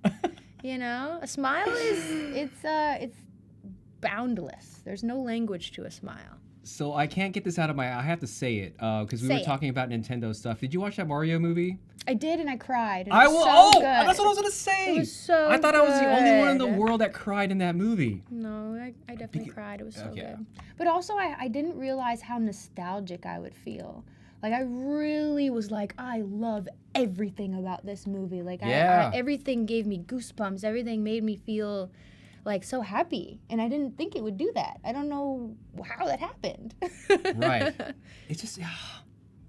And then, like, you know, like, I don't want to spoil it. Yeah, no, I don't either. That's why I was like, it's just going to make you happy. Well, okay. It's called Mario Brothers, you know what I mean? Any story about brothers is just gets me so choked up. Do you have siblings? 2 brothers. Oh, there we go. Yes, they are the best. Oh, shout out to the fam. What are their names? Let's shout them out. Paul and Francis. Paul and Francis, what up? What's up, Paul and Francis? Amazing. Oh, hold on. Okay, hold on.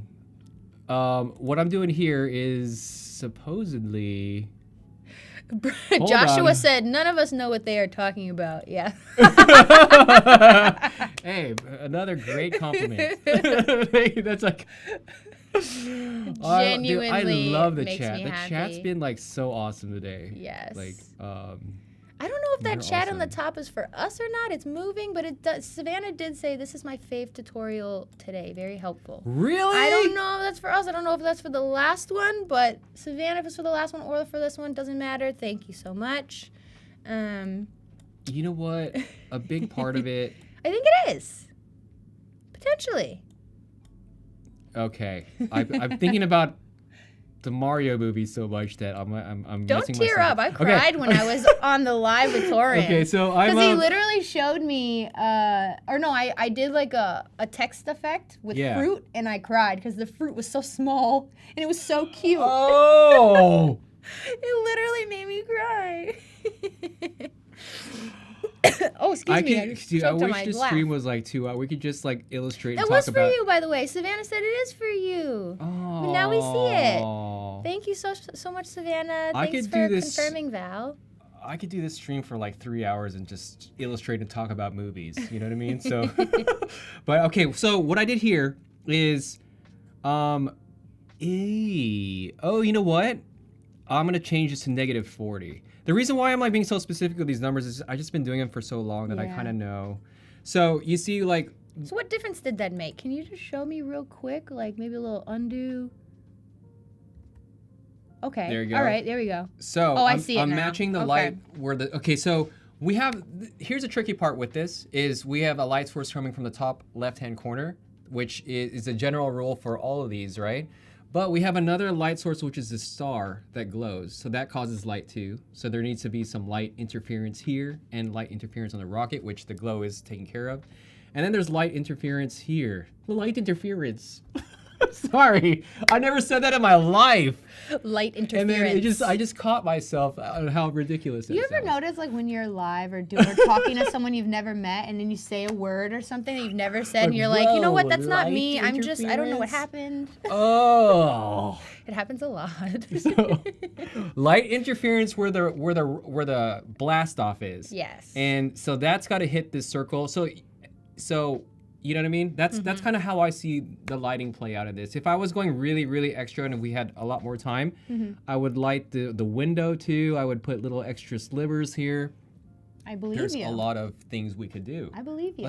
Shall So we? we only have a little bit of time Yup. left, about maybe 10 minutes, less than 10 minutes. Do you want to Perfect. show us generative recolor? Yeah, I almost forgot I was going to I show you all know. that. But let's go. Let's go. Let's do some prompts here. This Okay. is where we're going to have fun. Aha, spoiler alert, I already did one for you here. But see, that's That's how okay, because the color's going to change. Okay, let's do it with this lined one first. Okay. Select that. Okay. Okay, properties. Whoa. Hold on for a Did it second. change? Did it flip on you? Wait a minute. What's happening? What are you looking for? Recall, I guess, is it because... Okay. Apologies. I think this is kind of like a flat image in a lot of ways. So it's not reading the vector properties to it. Interesting. My bad. See, when Why I is click on that? it, I think I pasted it. I'm not really sure, but we can move on to this You one. can't expand it? Yeah. No expanding. Yeah, let's just move on. Yeah, since we don't have a lot of time, I'll just show you it with this one here. We have, if I go to properties and I hit recolor right here. Nice. Okay. Don't you love how my You have so panels are many set? little panels up. I and love my little panels. I'm impressed by you. It just takes me so much longer to do stuff. It's okay. I'm just kidding. We hit generative recolor right there. Lovely. What's a cool vibe you're feeling? Have you updated your Illustrator? Oh, I have not. Yeah, so okay, it's not because supposed it still to say. says beta. So Apologies if you there go too, to your yes. Illustrator, it will not say It that. will not say beta it on will there. be a legit generative It recolor. would be the real thing. This is the real Yes. thing, but in beta. But if you updated in Illustrator. Okay. You guys get my vibe. I get it. Michael. So let's talk about the vibe with this rocket.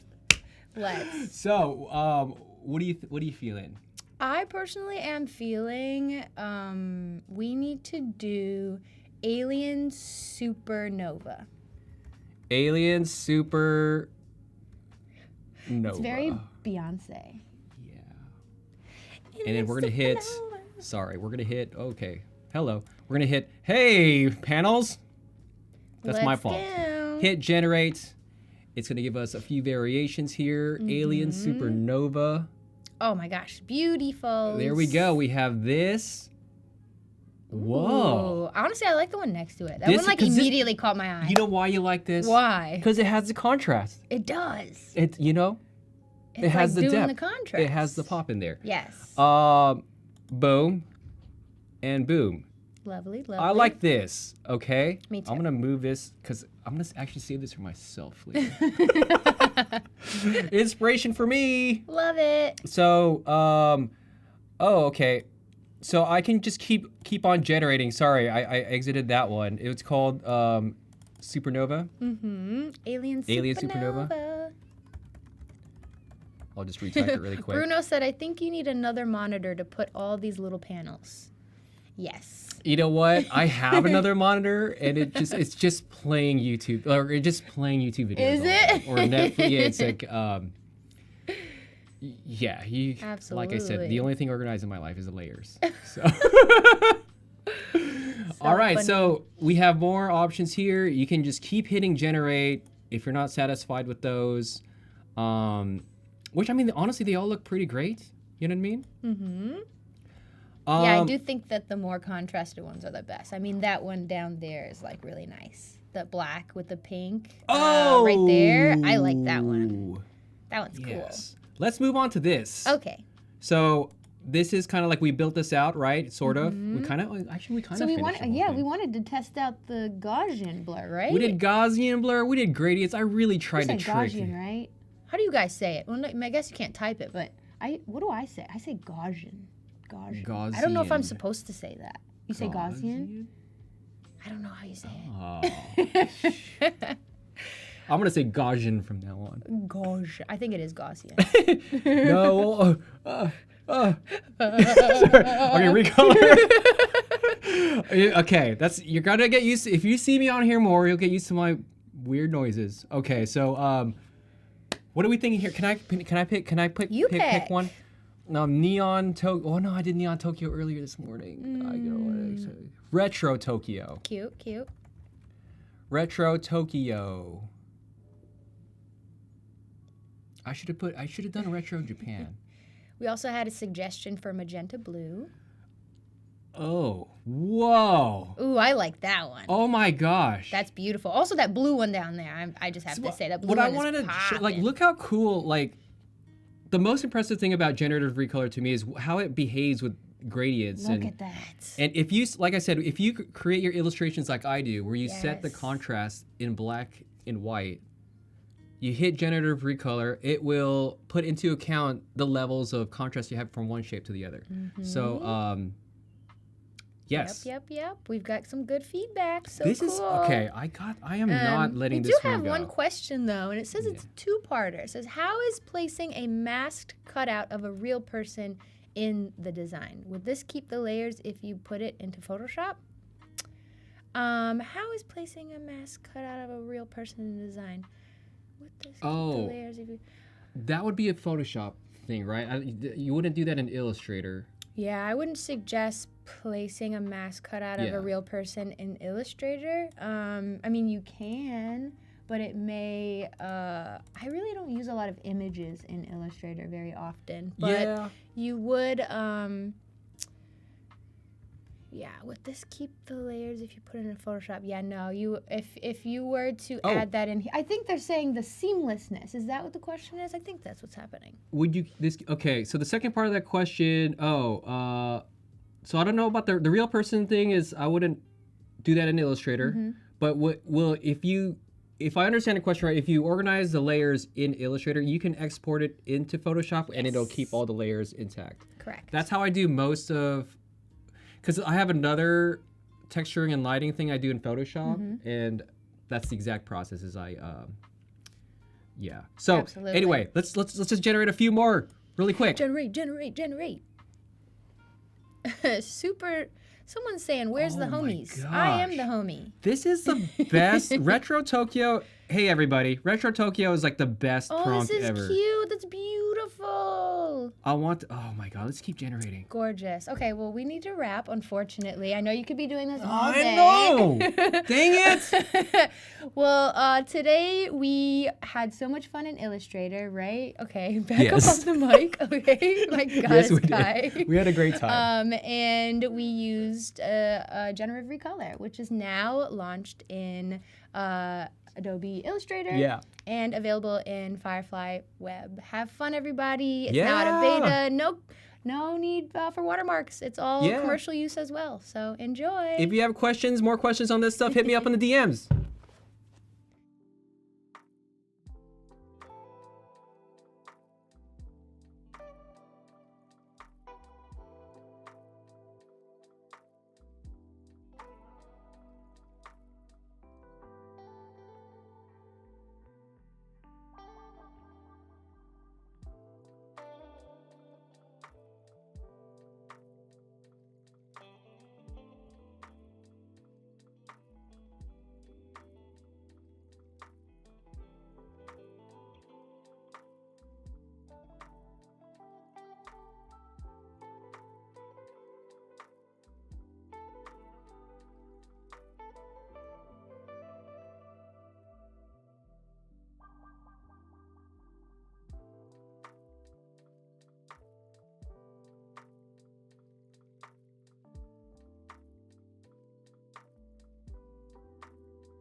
What's up, everybody? We're back. You just saw me. Just like a second ago. Yeah, but we're back, and I got Jesus Ramirez here. Awesome Photoshop tutorials. If you check them out on Instagram, like probably, if you want to learn a ton, just check out his Instagram, and he's always been super helpful. He's had another stream here. He's done some really cool stuff. We're pretty much gonna wrap this up, showing you all the cool stuff we've talked about today with Firefly. What's up, man? Man, a lot, Michael. Well, as you mentioned, we had a fun-filled day with a bunch of generative AI stuff, Firefly, Photoshop, Illustrator, all that stuff. So Yeah. I figured that for this stream, I would just show things that people may not know, may know, just do a recap on what you can do with Gen Fill in Photoshop. So I love it. why don't we get right to it? Generative Fill is such a game-changing tool too that like, okay, I can't wait. Let's jump into Let's it. just drive right into it. So here we have basically, and I'll delete these extra files because that's like the finished product. You know, have to make sure that it works before I actually come here. But as you can see, we have all these files, only 2 layers really. We have the selfie and this photo of the Eiffel Tower. So one of the things that you can actually do with GenFill AI is create composites. So it allows you to merge images by combining the lighting and perspective and all that of the scene. Of course, you have to do a little bit of that on your own. In this image, you can see that the foreground element and the background element have very similar lighting styles. If this was a nighttime shot, it probably wouldn't work as well, but it's very similar. Also, wherever you place the tower, it needs to kind of match the scene, right? We can see that the horizon line of this particular image is here. Her horizon line is right about here. So we need to match those so that it's in the appropriate area so that it becomes realistic. Now with Generative Fill, we can now merge these together. So you have to take into account a lot of things. Like for example, in the image of her taking a selfie, you can see that the sky is overcast, not really blue or anything. The sky here is blue and has clouds and all that stuff. So we're gonna have to replace the sky as well. How are we gonna do that? Very, very easy now with GenFill AI. Here we go. Look at that. Yes. All you need to do is lasso tool, and I'm gonna make a selection, and I'm actually gonna go into the tree line because again, we want to replace the sky, right? And also, I want the sky to be visible behind her head. So I'm just gonna go just in here, just inside of her hair, not too deep in, but you know, just enough to get it. And actually, I kind of made a mistake, but I'm gonna go back and fix it. I'm just gonna go into the Eiffel Tower now, and then just select all of this. So there you go, selection is there. Now I want the same thing here at the bottom. So I'm gonna hold Shift, click and drag, and make a selection. And I'm gonna go into her hair as well. And I probably don't need to go too deep in here. Or maybe I do, I don't know, I haven't decided yet, we'll see. I'm just gonna make sure that I select everything here because I wanna merge the grass from the Eiffel Tower to the grass where she's at. And maybe do a little bit in this area as well. If you feel like you go into an area where you made a mistake, you can hold Alt on Windows, Option on the Mac, click and drag to subtract, boom. There we go. Can I ask you, like, how perfect do you have to be with your selections, or what's your very threshold? loose for this very loose, and the reason being is that I don't want to be pixel perfect to the edge because I want the GenFill to take into account her body. In this case, it doesn't make much of a difference, but imagine if there were like a strong light source. I would want that light source on her body. So in this case, this is pretty good. And maybe even add more of her hair in there just so that we can really get it in there. And all I need to do now is click on Generative Fill, click on Generate, and don't type anything in the prompt. Let Photoshop do its magic. What's gonna happen? We'll see. So let's take a second here. This is like... And there you go. Look at that. Oh my! It blends the sky. It blends the sky, the grass, and everything. And that looks very, very realistic, right? So now we can select from one of the variations, right? What variation that we like the best? The first one, the second, or the third. I don't know about you. I'm liking the third a lot. I like the it has that perfect mix of blue and clouds and everything. Right. And something I tell people is when you're working with GenFill, if you're gonna, you can, keep adding variations as many as you need, but that's going to bloat your file size. So I tell people, you know what, I know for sure I'm not going to use this first one, so I'll delete it. Maybe I like the second, I like the third. You know what, this one has this stuff here in front of the Eiffel Tower that I don't like, so I'll delete it. So I know for sure I'll like that one. And if I want to just give it one more go just to see if something else pops up that's better, just click on generate one more time. It's going to send it back up to the cloud. There's going to be some magic happening behind the scenes, and it's going to send it right back down to us. And then now I can decide, oh, which of these is better. Now, for example, I like this one, but I now like that one a lot as well. So, you know, maybe I can just keep this one. So you can keep experimenting. But the important thing is that I don't really have to do much work. You know, I basically made a couple selections, and it created this composite that is very, very realistic, very convincing, and I have a lot of options to choose from. So that is one of the cool things about GenFill AI. It's not that you can just generate one thing over another, is that you can combine things. And also, for example, I don't know what could be fun that we can add here. Maybe it's probably not realistic. I know there's no body of water here, but I can just make a selection here, click on Generative Fill, and I'll just type something like lake. You know, maybe there's a lake there to the next to the Eiffel Tower now. And hopefully this will generate a lake that has the right lighting, right reflections and all of that. We'll see what happens. It's just that easy. It's just that easy. There you go. Look at that. Oh, and it mirrors the tower. It mirrors the tower. That is. You didn't have to type in like mirror lake or anything. None of that. It's smart. It's smart enough to figure it out. Oh. And again, you can decide which of these elements is the one that works best for your project. Super, super cool, right? We did have a question. It was Voodoo Val already answered it. But I want to let everybody know the question was: Is this already included in Photoshop? Yes. Mm-hmm. Download the latest Photoshop now. It's there, available for everybody. Full version, no longer in beta. Yes. And best of all, available for commercial use. So you can go ahead and make some money with it now. That agency work. I was just saying this in the last stream. It's I wish these tools were there when I worked for these agencies, because there's always these like last minute deadlines, last minute changes. Yeah. For mood boarding especially. Oh yeah. Yeah. Yeah. And another cool feature is with the crop tool, we now have this option here called Generative Expand. Previously, we had the Content Aware Fill option. So let me show you the old way and then compare it with the new way. So how about that?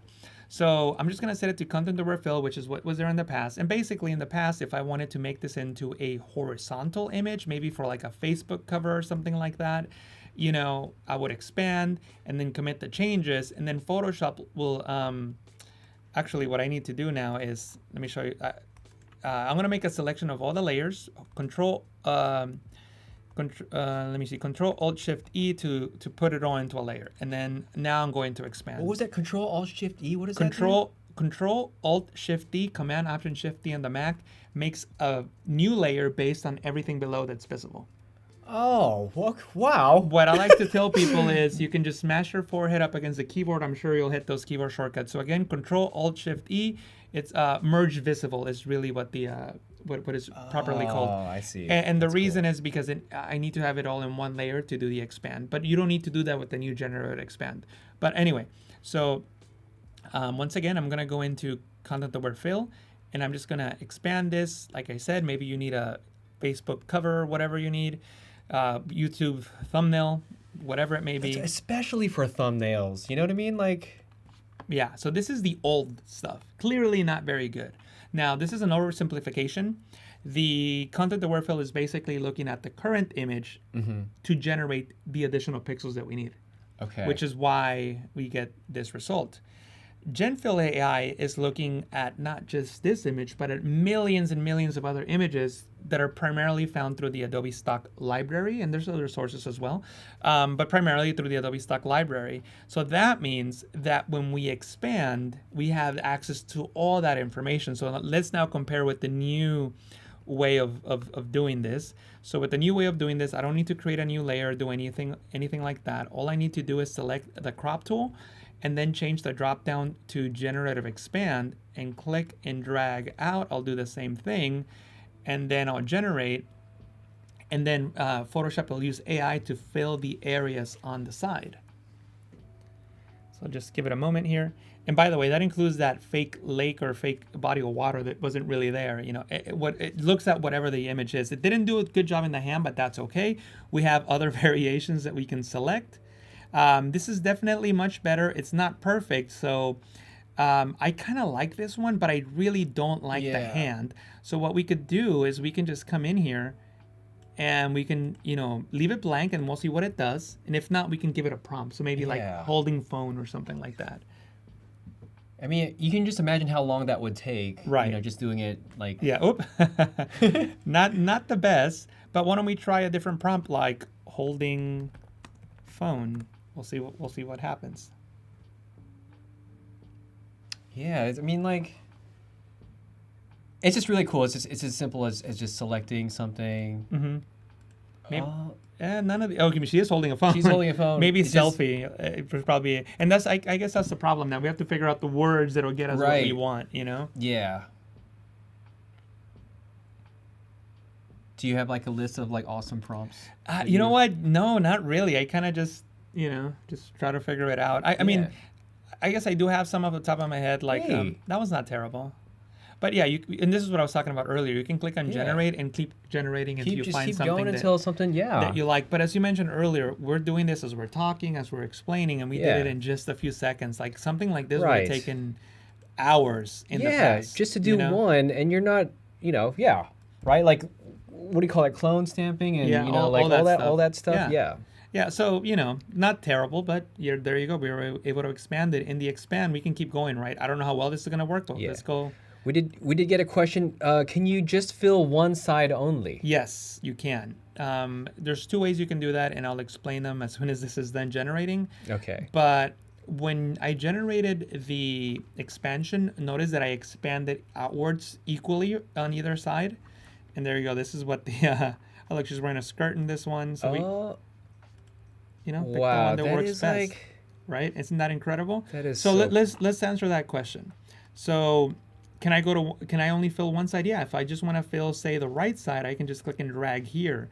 And now this area is transparent. There's nothing on the left. What I did earlier is I expanded outwards at the same time. So both sides needed to be filled. This is what I did earlier. But we don't want that this time. We just want one side, which is what the question was asking. I don't know who asked it in the chat, but I'm just going to commit the changes. And what's going to happen now is Photoshop will fill that right side. Creative expressions and gifts. Ask the question. Okay, thank you for that question. Yeah. And there you go. Yeah, that is, oh man. That second one. Oh, wait a minute. I think I like the third one. I don't know what you think. Yeah, the third one. Yeah. Don't But listen to me. As you can see, it's very, very incredible. So that's one of the things you can do. Another thing that you can do in Photoshop that a lot of people don't know about is you can actually import video. So I have a video file here of this bicyclist coming along. And wouldn't you know it, you can do the same thing with video. So if you just have a regular cell phone footage that you shot portrait, this will be the footage, right? I'll play it again. That's the footage, right? Portrait. Well, what if I want to, again, use this for maybe like a video and I don't want to have the black, on the sides or whatever. Right. You can now just expand this out like so. And I'll commit the changes. And it's going to use GenFill AI to generate the sides, and it will still be a video. So let's see how this works. I did not know you could do this. That's really cool. So it's Man. Oh, okay. So people are like, wait, that didn't work. It did work, but we have to realize that when video, we're now dealing with a time. So notice that the generator fill layer here, it's not going to the beginning of the video, right? So I just gotta drag that over here, and look at that. Oh my gosh. There it is. I'm gonna hit play, and there's No! crazy, That is right? so awesome, yeah. Isn't that crazy? That is so sick. And same as before, we have variations, right? Which one do you like better?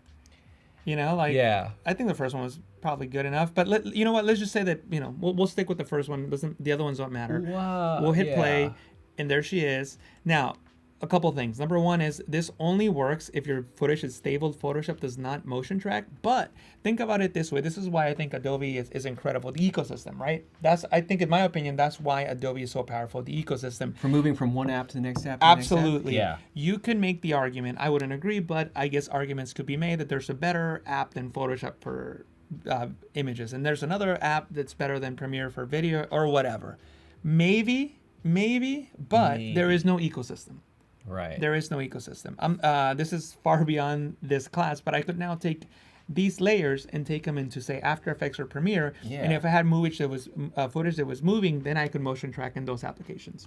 But the file here, this layer, it's already a layer that I can import anywhere, whether it's through a Creative Cloud Library asset or just open up a PSD in Premiere or After Effects, whatever. Yeah, it's the same with Illustrator and Photoshop. I use them hand in hand together with smart objects, importing from Illustrator, and opening it in Photoshop, and all the layers are intact for extra lighting. It's pretty cool. Yeah. And the cool thing is now that we can say something like, oh, you know what? Maybe I want a red barn here.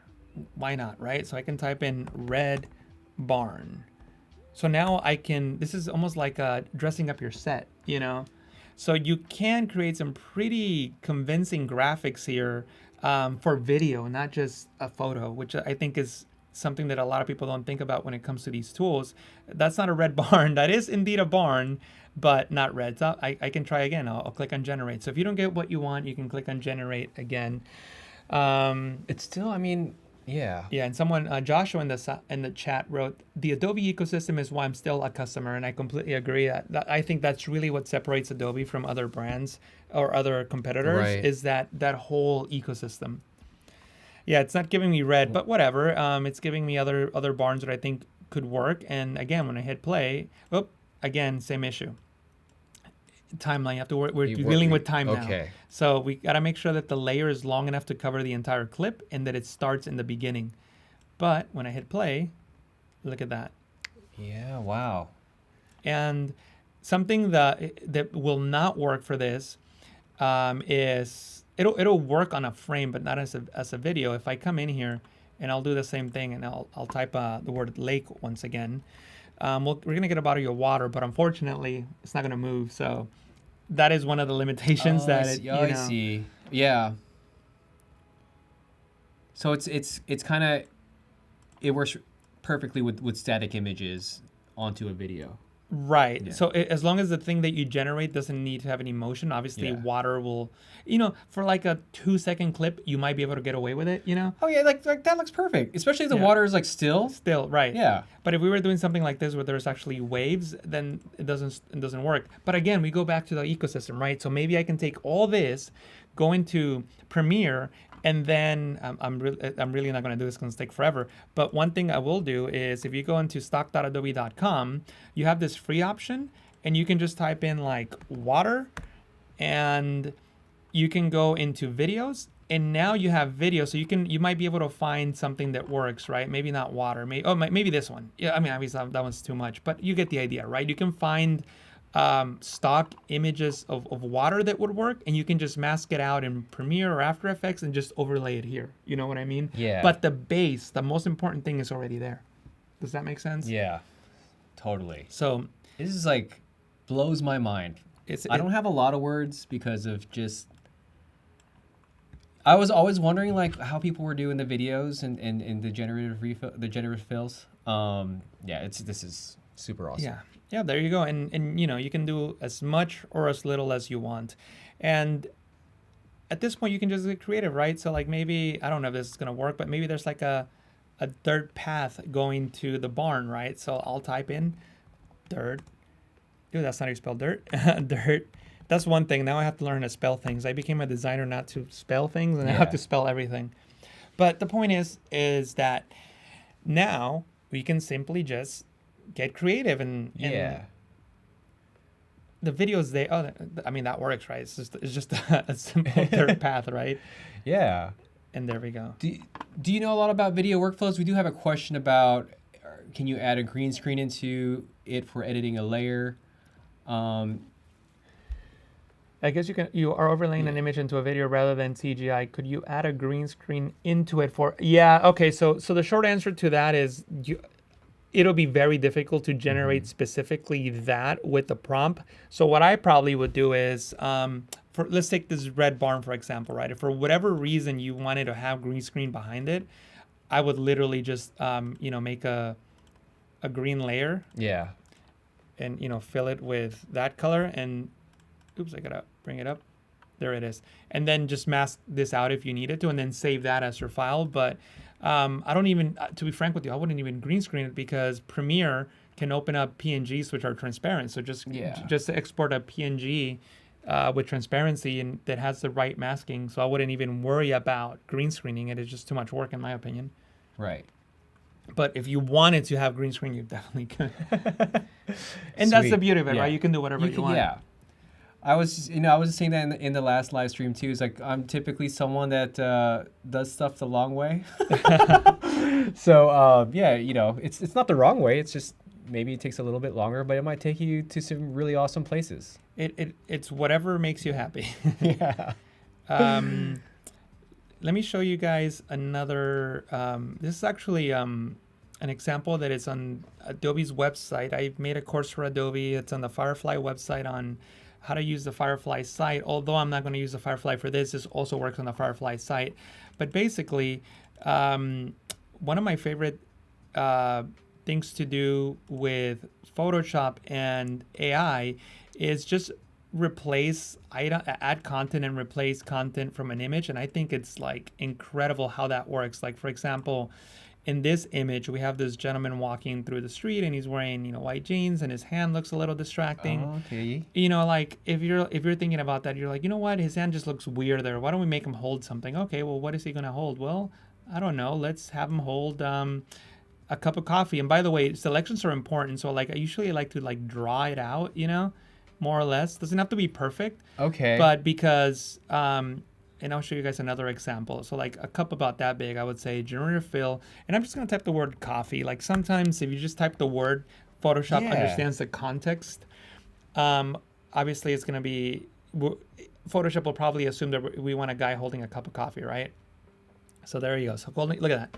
Holding a cup of coffee. So it doesn't look so weird now that his hand is just, just coming up there, right? So if you elaborate a little on how you make your selections specifically with hands, you're saying you had to be a little careful on the selection part of it? The shape of the selection. The shape of the selection, okay. So I'm going to open up a new document and see if this works. I guess the background doesn't matter. We'll see. Yeah. But for example, if I just make a box, right, and then just say the word dog, it'll give me a dog, but there's no like context to that, right? Like if you're going to be facing left, you're going to be facing right, how big is he, like all of that. Like, okay, he's facing left, no, facing left on all of these, right? I hope this works. So like if I make something that looks like that, that's his tail, and then this is like his head right there, theoretically we're going to get a dog that's facing right. So let's see if this indeed works. Okay. So so this is not like an exact science, but you can definitely influence the shape of the object you generate based on a selection. See, they're all facing right. Wow. My gosh. Okay. So Jesus, this is the tutorial I needed. I know. Sorry, everybody. I want to be selfish. I needed this. Yeah. No, I mean it's awesome. It's super helpful stuff, especially with the selections and the video stuff. It's just blowing my mind. Well, I figure that now you guys saw how all this stuff works. I just throw a few advanced tips and tricks if you really want to dive into it deeper. Yes. But yeah, so this is why I was a little meticulous when creating the selection, because in my mind I'm like, well, if this is a real coffee cup, it wouldn't go up that high, and there's no need to. Oh, that'd be like a tumbler, like a right. Yeah. And even though the AI could be smart enough to say, hey, this is not appropriate to scale, then everything here will be AI generated. But I don't want that. I'm very happy with the natural, so like there's no need for that extra stuff. So there it is. And like what if okay, maybe I want a green cup, so I can say green cup of coffee. I don't know. The only reason I said green is because it's the opposite of red and complementary colors. It's my favorite color. You knew that? Yeah. There you go. Yeah, just for you. Just for you. Yes. It's actually. Is it my favorite color? It's either mine is blue, orange. Oh, but see, it. Hey, yeah, it's matcha. That's like a lime. That's like a lime slushy. Yeah. Nice. I think I like the original one better. But anyway, so there you go. Cool. And also, you know what? I don't like white. I'm not okay. So I'm gonna tell you guys a story. When I was like a freshman in high school. Okay, I love. Freshman in high school. We got to hear this story. I thought I wanted to be cool, so I got my parents to buy me white pants. And I was always in art class. I was an art kid, so I showed up to art class and we were working with pastels. Okay. Let's see where this is going. I got up after my class and I had a rainbow on my thighs. because my thighs were like rubbing up against the table, yeah. and I assumed kids will touch and put the pastels or whatever on other periods, and I just had rainbows on my thighs the whole day. And that was the first and last time I wore white pants. You know what though? You strike me as someone that has the confidence to just rock it. If Oh, that God, if that were to no. happen to you today, Oh, today, not when I was 11 or what, 13. yeah, no, I think you would enjoy those pants Yeah. today. I would say bring back the white pants, but we're gonna take his white pants away, right? Yeah, we're just gonna make them, blue jeans. Why not? So again, General Phil, blue jeans. Creative Expressions and Gift says, I feel like I just took a masterclass since I've been on this live. This is a game changer. I feel the same way. Awesome. I was focused so much on Illustrator. I knew all the Photoshop stuff, but the stuff that you're showing me now is just like, oh, okay. Look at those designer jeans. Yeah, there you go. I like those jeans better. They're not gonna get so messy with that coffee, right? Yeah. But the cool thing about this is not only that, look, we added a new element, a cup of coffee. We changed an element, meaning we changed his pants. But we can also do things to the background. Like we can do something fun. Like let me select the polygonal lasso tool here, which allows you to create these straight selections. Pro tip, if you are ever in the polygonal lasso tool and you want to freehand something like this and then go back into the polygonal lasso tool and create those straight lines, what you do is you start with the polygonal lasso tool, click, and it draws these straight lines, right? I'm sure we've all seen that before. But if you hold the Alt key on Windows, which is the Option key on the Mac, it'll allow you to just freehand. Oh. And then you can go back by releasing the Alt key to the straight lines. Anyway, so I'm going to do a combination of that. That's why I wanted to point it out. So I call that the Spider-Man tool. Spider-Man tool. Because you're like... I love it. And Spider-Man's my favorite superhero. I'm sure that's why you brought it up. Yep, you know it. You know it. See, so I switched from those straight lines. I kind of went too deep into his arm there. That's fine. And I'm just, not being super perfect, but, close enough. Yeah. I just want to get those edges so that Photoshop knows that I want to, oops. And by the way, that right there is called overscroll. If you press Control K, Command K, you can go into under tools, overscroll. So I have that enabled. If I disable it, I can no longer do that. Watch with the hand tool. Like, see, I cannot move it anywhere. Right. Control K, go back into tools, overscroll enabled. That's what I prefer. I can just move it anywhere. It just allows me to be, I don't know, it just feels more real to me. Kind of like a piece of paper, you can move it anywhere. Anyway, so I kind of went too deep into his arm there, and I didn't want to do that. I like to keep enough of the original, but also get enough of it so that Photoshop uses it as context. So I made that selection there and includes that couple walking there. And now I'm going to type in something like, I don't know, like a Venetian canal. Make it seem like he's in Venice. Click on generate, and we're going to get the lights. We're going to get the reflections. Hopefully, we'll see. Yeah, Joshua says he always has overscroll on. It's my favorite, so I always leave it on. Oh, no. Definitely not Venetian. That's more Venetian. Oh, there you go. That's not Venetian. Did I spell Venetian right? Venetian. Yeah, I did. Wow. So it only gave me one Venetian option. So I'm going to click on generate again. But you can see how we were easily able to change essentially the location of this photo, right? Because now when somebody looks at this, people will say, oh yeah, this is definitely Venice. It's not, another place. Yeah. So, and you know what? The incredible thing is the reflections in the water match what's on there, which to me is it's just like, incredible. It's not just the reflections too; it's the depth of field. When it gets blurrier back there, and you know me, I just love bokeh in every single image. Like, you buy a camera, you buy the expensive lenses for those that bokeh effect, and every photo has that, and the fact that it can generate with that in mind is awesome. It is just incredible, and we can keep adding whatever we want, and that's the beauty of it. Also, like you want to add a shark? Don't add a shark. Let's add a shark. Why not? Let's add a shark. Let's just add a shark. I don't know why I chose that shape. A shark in Venice. Yeah, why not? Let's just say shark.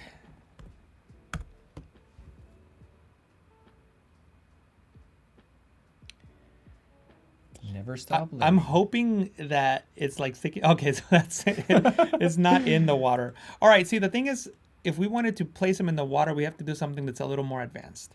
And let me show Okay. you guys what I mean by that. Because Oh. by default, we're generating this at 100% intensity. We need to create the intent. We need to have an intensity that is lower. And I'm not talking about opacity. I'm talking about intensity of the generation. So what we need to do is press the Q key, which will get us into the quick mask mode. You'll know you're in the quick mask mode because your layer will turn red. And that means that we can paint black or white to make a selection. So we'll just do the same shape right there. Oops, sorry about that. I didn't mean to do that. Sorry. I'm gonna fill with black. Black means that it's gonna deselect everything. Okay, so now I'm gonna make a selection. And I just want this to be 50% selected. So 50% gray will give us 50% selection. So I'll just type 50 here. I'll press OK. And then I'll fill with my foreground color, which is that gray. Alt and backspace to fill with the foreground color. There it is. I'll press the Q key again. So now I have my selection with 50% gray there. Now I'll type in the word shark, and theoretically we're gonna get a shark that is not as intense as the previous shark, meaning it'll blend in better with the background.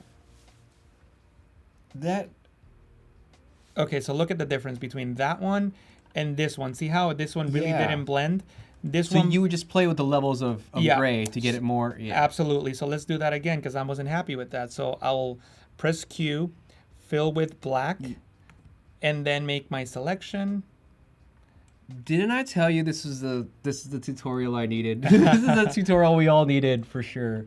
So the closer we are to white, that gets closer to 100%. The closer we are to black, that gets closer to 0. So why don't we just say, I don't know, 35%. Press OK, fill with that gray, Alt and backspace, that's Option Delete on the Mac. Sorry about that, guys. Oh yeah, no, I did it right. Deselect and press the Q key. The reason that that's not visible is because for the marching ants to show, the selections need to be 50% or more in terms of intensity. We did something that was 35%, which is why it's not showing, but it's still there.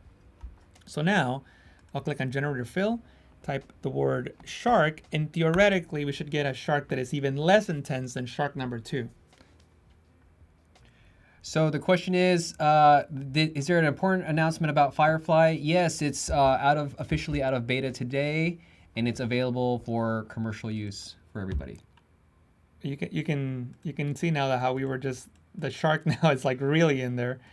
I'll generate again. So you see how it's now less intense, and it's not lower intensity, lower opacity. It's intensity.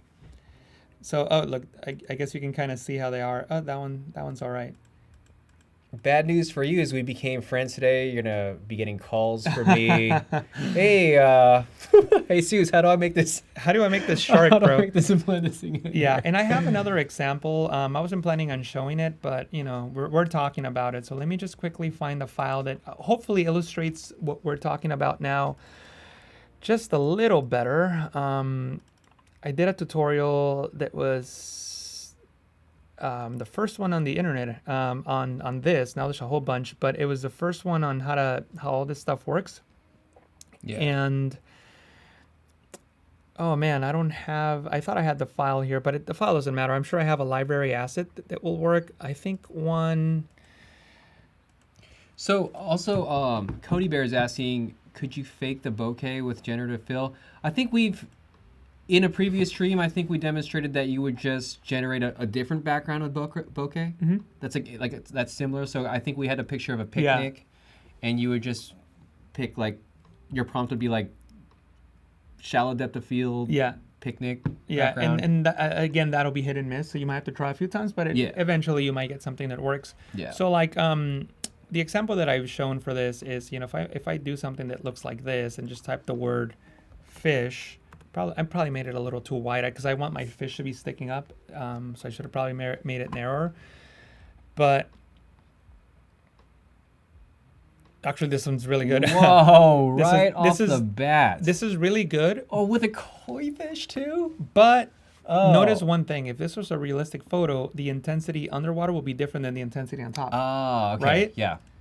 Right. So then, what we can do is we can do exactly the same technique I showed you earlier. Make it all black because you don't want to select anything. And then this top part here, where the fish is going to jump up, that one will be completely white at 100%, right? Completely white at 100%. And then down here where the fish is underwater, we can do a different percentage. So we'll go so it's probably a little heavy-handed. I like this. I want to be thinking of everything in grays now. Yeah. Like shades of gray. Is that a no? Yes. And there we go. You might be thinking, wait, why is the top part selected? Is what we talked about earlier. 50% or more, you see marching ants. 50% or less, you don't see it. Marching ants, the ant trail. Yep. Yeah. And I'll just type the word fish. So now if everything worked correctly, the top part of the fish will be 100% intensity and the bottom part will be 35 or whatever. I already forgot what percentage I put in there. And we can probably keep generating a few more times to see the result. But look at this. This is actually a good... Whoa. See that? This looks more realistic now. See the bottom part? Because the water particles and the density of the water wouldn't allow you to see the fish at 100% intensity when it's in the water. See that? And you can, we can try again, do another one and see what happens. But this one's probably the best example out of the three that we got. The top part is 100% intensity. The bottom part... I mean, yeah. The results, especially for this photo, is pretty awesome. Oh. I mean, that one right there. And compare again. These look great, but when you start really analyzing it, you're like, oh yeah, the bottom part's quite not working that well. How can I fix the bottom part? So these are those little tricks that like really separate you from like, oh yeah, I'm just going to type in a prompt and really getting into it. And this is what I tell people when they're telling me, oh, well, I'm afraid it's going to take my job. Well, not really. You still need to know all these different nuances and little different things to like really get it to that next level. Like if you're a really good designer using these tools, you'll totally optimize these tools rather than an average Absolutely. person, So, and developing that eye as a designer is the hardest part. It is the most difficult part. Yeah. And it's funny I don't know if this happens to you now, but it really bothers me when like I may be working with a designer next to me like you are, and you might point something out and I'm like, how did I not see that? Like, like what, like 20 plus years of experience, how did I not see that? And it's as clear as day, Right. So yeah, that happens to me all the time. Yeah. I think it just happened to me in the last stream. There you go. But we have a really, really important question for you. So Creative Expressions and Gifts really loves your tutorial style. I need to know where can this person find? Yeah, Photoshop training channel on YouTube. Here, I'll show you guys. And actually, I have a YouTube channel where I teach Photoshop, believe it or not. Bring it up. Yes. Yeah, Photoshop. I mean, I'm subscribing today. Thank you. Right now, maybe. I have a computer. Thank you. Photoshop training channel.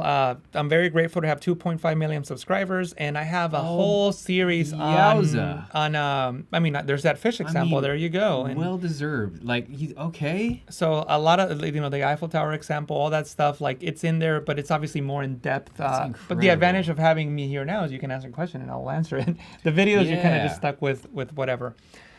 So ask those questions, everybody. Definitely. And let me show you guys a couple of, how much time do we have? We have, okay, cool, like 10 minutes or so. Let me show you guys. Oh, you know what? Since we're also talking about Firefly today, let me show you guys something in Firefly that's super cool. Yes. And it kind of relates to what we're talking about now, because I'm just going to do text to image and I'll explain what I mean in a moment. Okay. I'm just going to do something like modern living room with a fireplace. Well, hopefully this works. And I'll make it into a widescreen and a photo. Sweet. I was just, trying to buy all these mid-century modern furniture. Okay. I'll show you a picture later. Please. I did Where do you live? Austin. Okay, Texas. Cool. I'm local. I'm an hour away from here. Oh. Yeah, I grew up. I grew up like really close to here. Okay, I was gonna say you're welcome to come by anytime. Teach me some Photoshop stuff. Perfect. Yes. Okay, sweet. Okay. Yeah. So one of the cool things about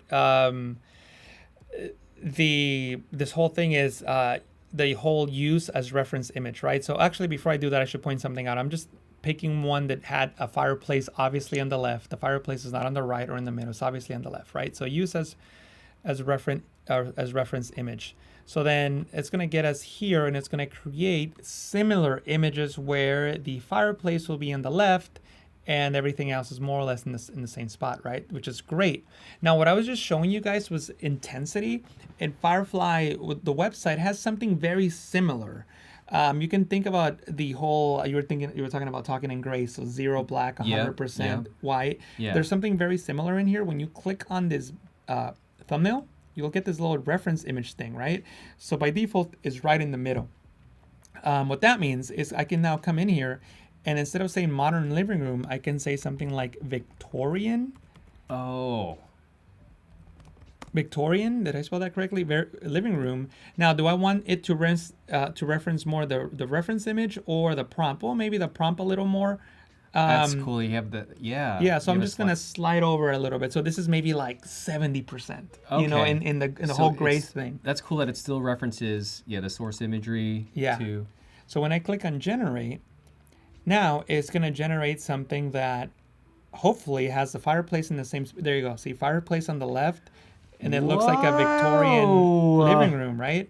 What happens if you go all the way to the prompt? Well, it's no longer going to take a lot of cues from the original image, so the fireplace may be somewhere else, on the right, middle, who knows. So we'll see what it does.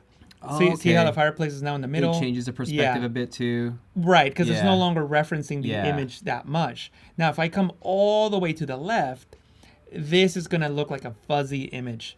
See how it's fuzzy? Because it's now trying to apply my prompt image on top of that. So the intensity is so low that it just kind of like, you can't really see it. So, 50% or a little bit over is ideal for situations like this where I want to use the reference image, but I want to apply something, create something that's a little different. Yeah. So there you go. The windows are more or less in the same spot. Couches are in the same spot. Fireplace is in the same spot. So this is another way in which Adobe, in this case Firefly, is using that intensity that I was talking about, but more on another feature, on the reference image feature. But this is very similar to the Photoshop stuff. You can just think about this slider in Photoshop. 0 will be here and 100% will be here. So this will be black and this will be white in Photoshop. Same idea. The grays. The grays. Thinking in grays. Absolutely. Absolutely. Any other questions? If not, I'll open up the next slide. And I know you have something to show, so let me know when it's your turn. I mean, you want to take a break? Or actually, no. Let's show all this stuff first. Okay. And because I want to keep all the photo. It's Photoshop, right? Right. This is all Photoshop. Keep all the Photoshop stuff together. Keep all the Photoshop. Okay. Cool. Let me see. I have another tip here.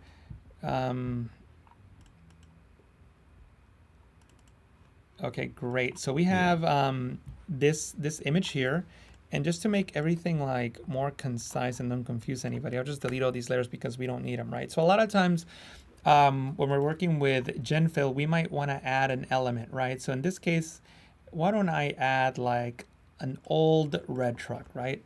Old red truck, and it's gonna generate.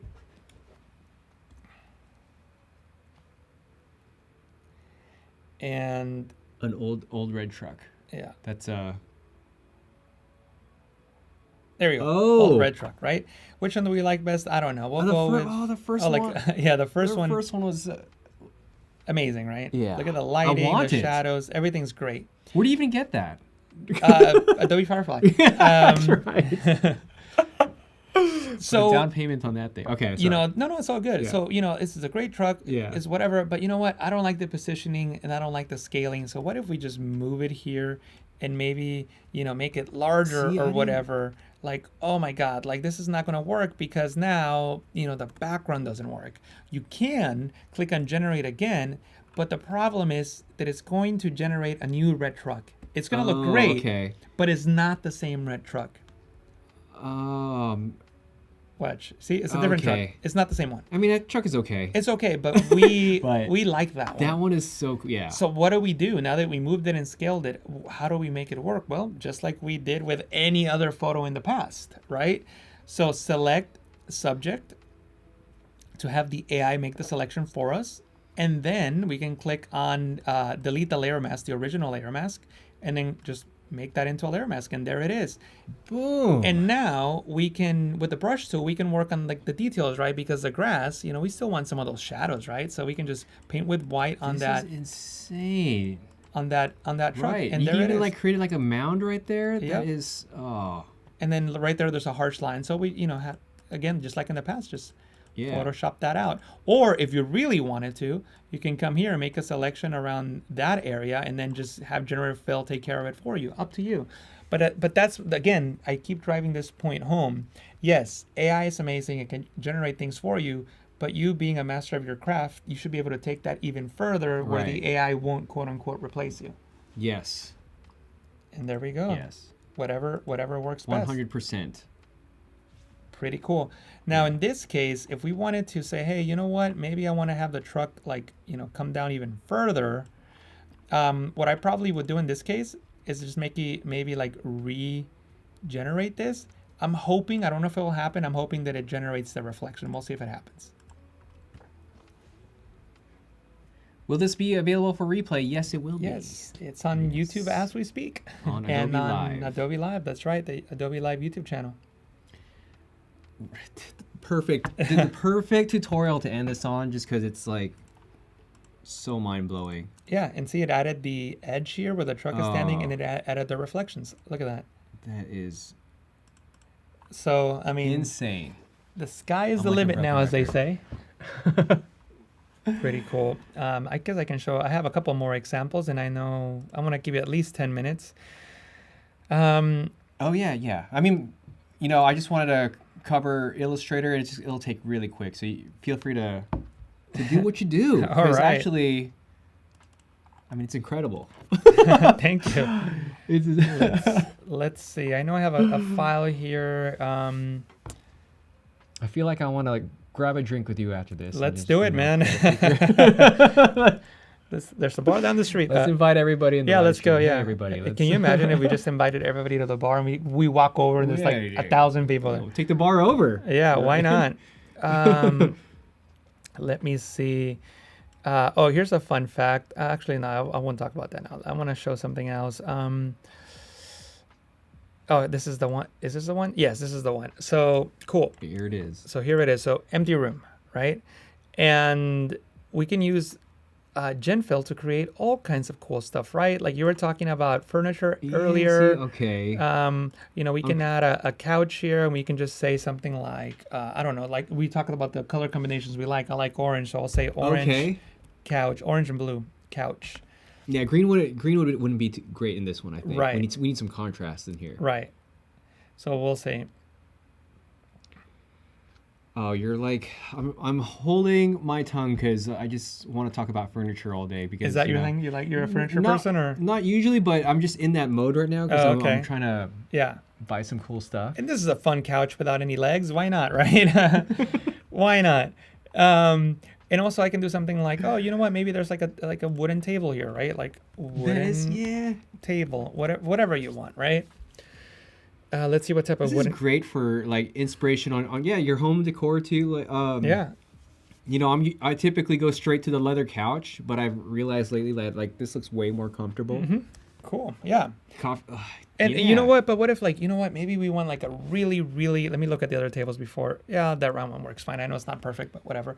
But what if we want like a really, really like reflective table, like something that's like really shiny?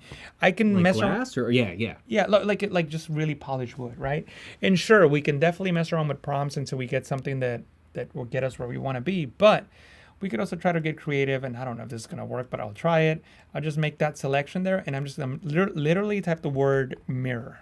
I hope it works, mirror, because I want Photoshop to generate a mirror. I made it bigger than the table so that I have opportunity to mask it out. So let's see what it does here. I'm hoping it generates a giant mirror.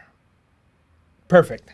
Ooh, it generated it reflect a giant mirror. Gosh, perfect, right? So what I'm going to do now is just fill that with black. Alt and backspace, fill that with black. Now I can paint with white on the surface of this table, and obviously I can get a better selection or a better edge if I had more time. But you know what? This is going to be good. There we go. Oh. There we go. So now I have it's like a glass top, right? But I said really polished wood. So I can now change the blending mode to something like screen, and then reduce the opacity. It's like that. See? So now, Dude. there you go. Look at that. You have old school Photoshop tech, blend modes, layers, opacity, all that mixed in with new technology. But notice how I thought I need a reflection. How can I get a reflection? A giant mirror, you know? There you go. That is incredible. Right? And also like, I'm sorry? I don't know. I love that you're like mixing traditional Photoshop techniques and with this, it's just, yeah, you're just an endless mind blower. Yeah. I'm sorry. I'm lost for words there. It's been a long day, but a great day. Yeah, and you know what? Why don't we do the same thing? Like I'm gonna try to create like a really like a very like glossy floor. I don't know if it'll work, but this selection, of course, is very, very loose and not the best in the world. But with the time frame we have, I just noticed in the chat that was it Joshua that said that they would wants to grab a drink with us. Drink with us, yeah. If you make it down to San Francisco tonight, yeah, sure. Joshua, let's go. Yeah. And the thing is I take these opportunities when I come and see you guys here at Adobe San Francisco to talk about Photoshop, because nobody at home wants to hear, like my fiance doesn't want to hear me talk about Photoshop. And I bet she secretly loves it. Oh no, she doesn't. She doesn't. No, she's never seen me. I've done over 50 conferences, but she'll see me present at Adobe Max this year for the first time. So we'll be married by then. So by then, she says she'll. Oh, congratulations! Thank you, man. Let me see if it works. Reflective wooden floor. I don't know if it'll work, but we'll give it a try. Oh, okay. We're doing.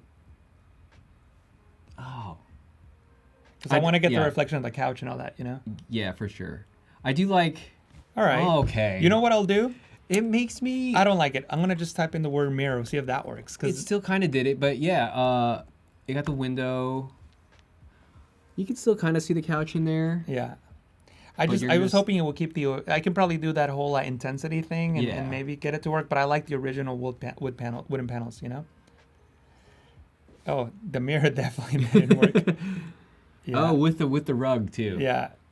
Okay, well in this case it wasn't very successful, but you get the idea. You know what I'm wondering now? How much time do we have? You know what? It's your turn. Oh. Yeah. Well, I just want to just cover what's available on Illustrator. It's really generative recolor. If we could switch over to my screen here.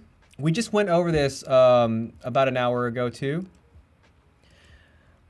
This is out of beta as well. Ignore my, I think if my window says it's in beta, ignore mine. Right here, I can make any selection of anything I make in Illustrator. And if I click on recolor on my properties panel, and under generative recolor, I can type in any prompt to change this. Can you give me a really cool one really quick? Why am I blank? Like, how about... I know, I put you in the spot. How about something like colorful pastels? Or something like that. Like, I just saw the Barbie movie, so I have that color scheme in mind. Oh, colorful pastels. Oh, colorful pastels. Let's see what happens. Yeah. Sorry, we're short on time, but I just wanted to show you that this is available and ready for commercial use on Illustrator. So we got some. We got some here. We can keep generating if we didn't like those results. How about this? I was thinking of like autumn, like something with autumn or like fall. I'm thinking like now brown, reddish color. So like fall season. Yeah, fall season. We need one more word. Fall season. Fall season. There we go. We're too tired. We're 90s But neon. there you go. See, that's what I had in mind, the top left. Right here. Boom, boom. And really quick, because we're going to have to wrap up pretty soon, everybody. Really quick here, I just want to show that it works incredible with, even if you have a ton of detail like this. I have a bunch of highlights, a bunch of shadows. We go to recolor, generative recolor. Someone said 90s neon. Boom, let's do it. 90s neon. That's a good one. That's much better than we came up with. Oh, dude. Okay. I can tell you this last one is gonna be killer. Yes. Like, look at that. It just retains all the detail in Illustrator. Like I said, that all the stuff that we're showing you today is available for commercial use. All right, let's wrap this up, everybody. Thank you for coming in. The big news today is that Firefly is out of beta and ready for commercial use. Thank you, Jesus Ramirez, for jumping on. This was the best. This is exactly what I needed. I think this is what everybody needed. It's the perfect way to end the show. Shop the shirt. I love Photoshop. Oh, and I like my sweater. But heck yeah. Yeah. Thanks, everybody.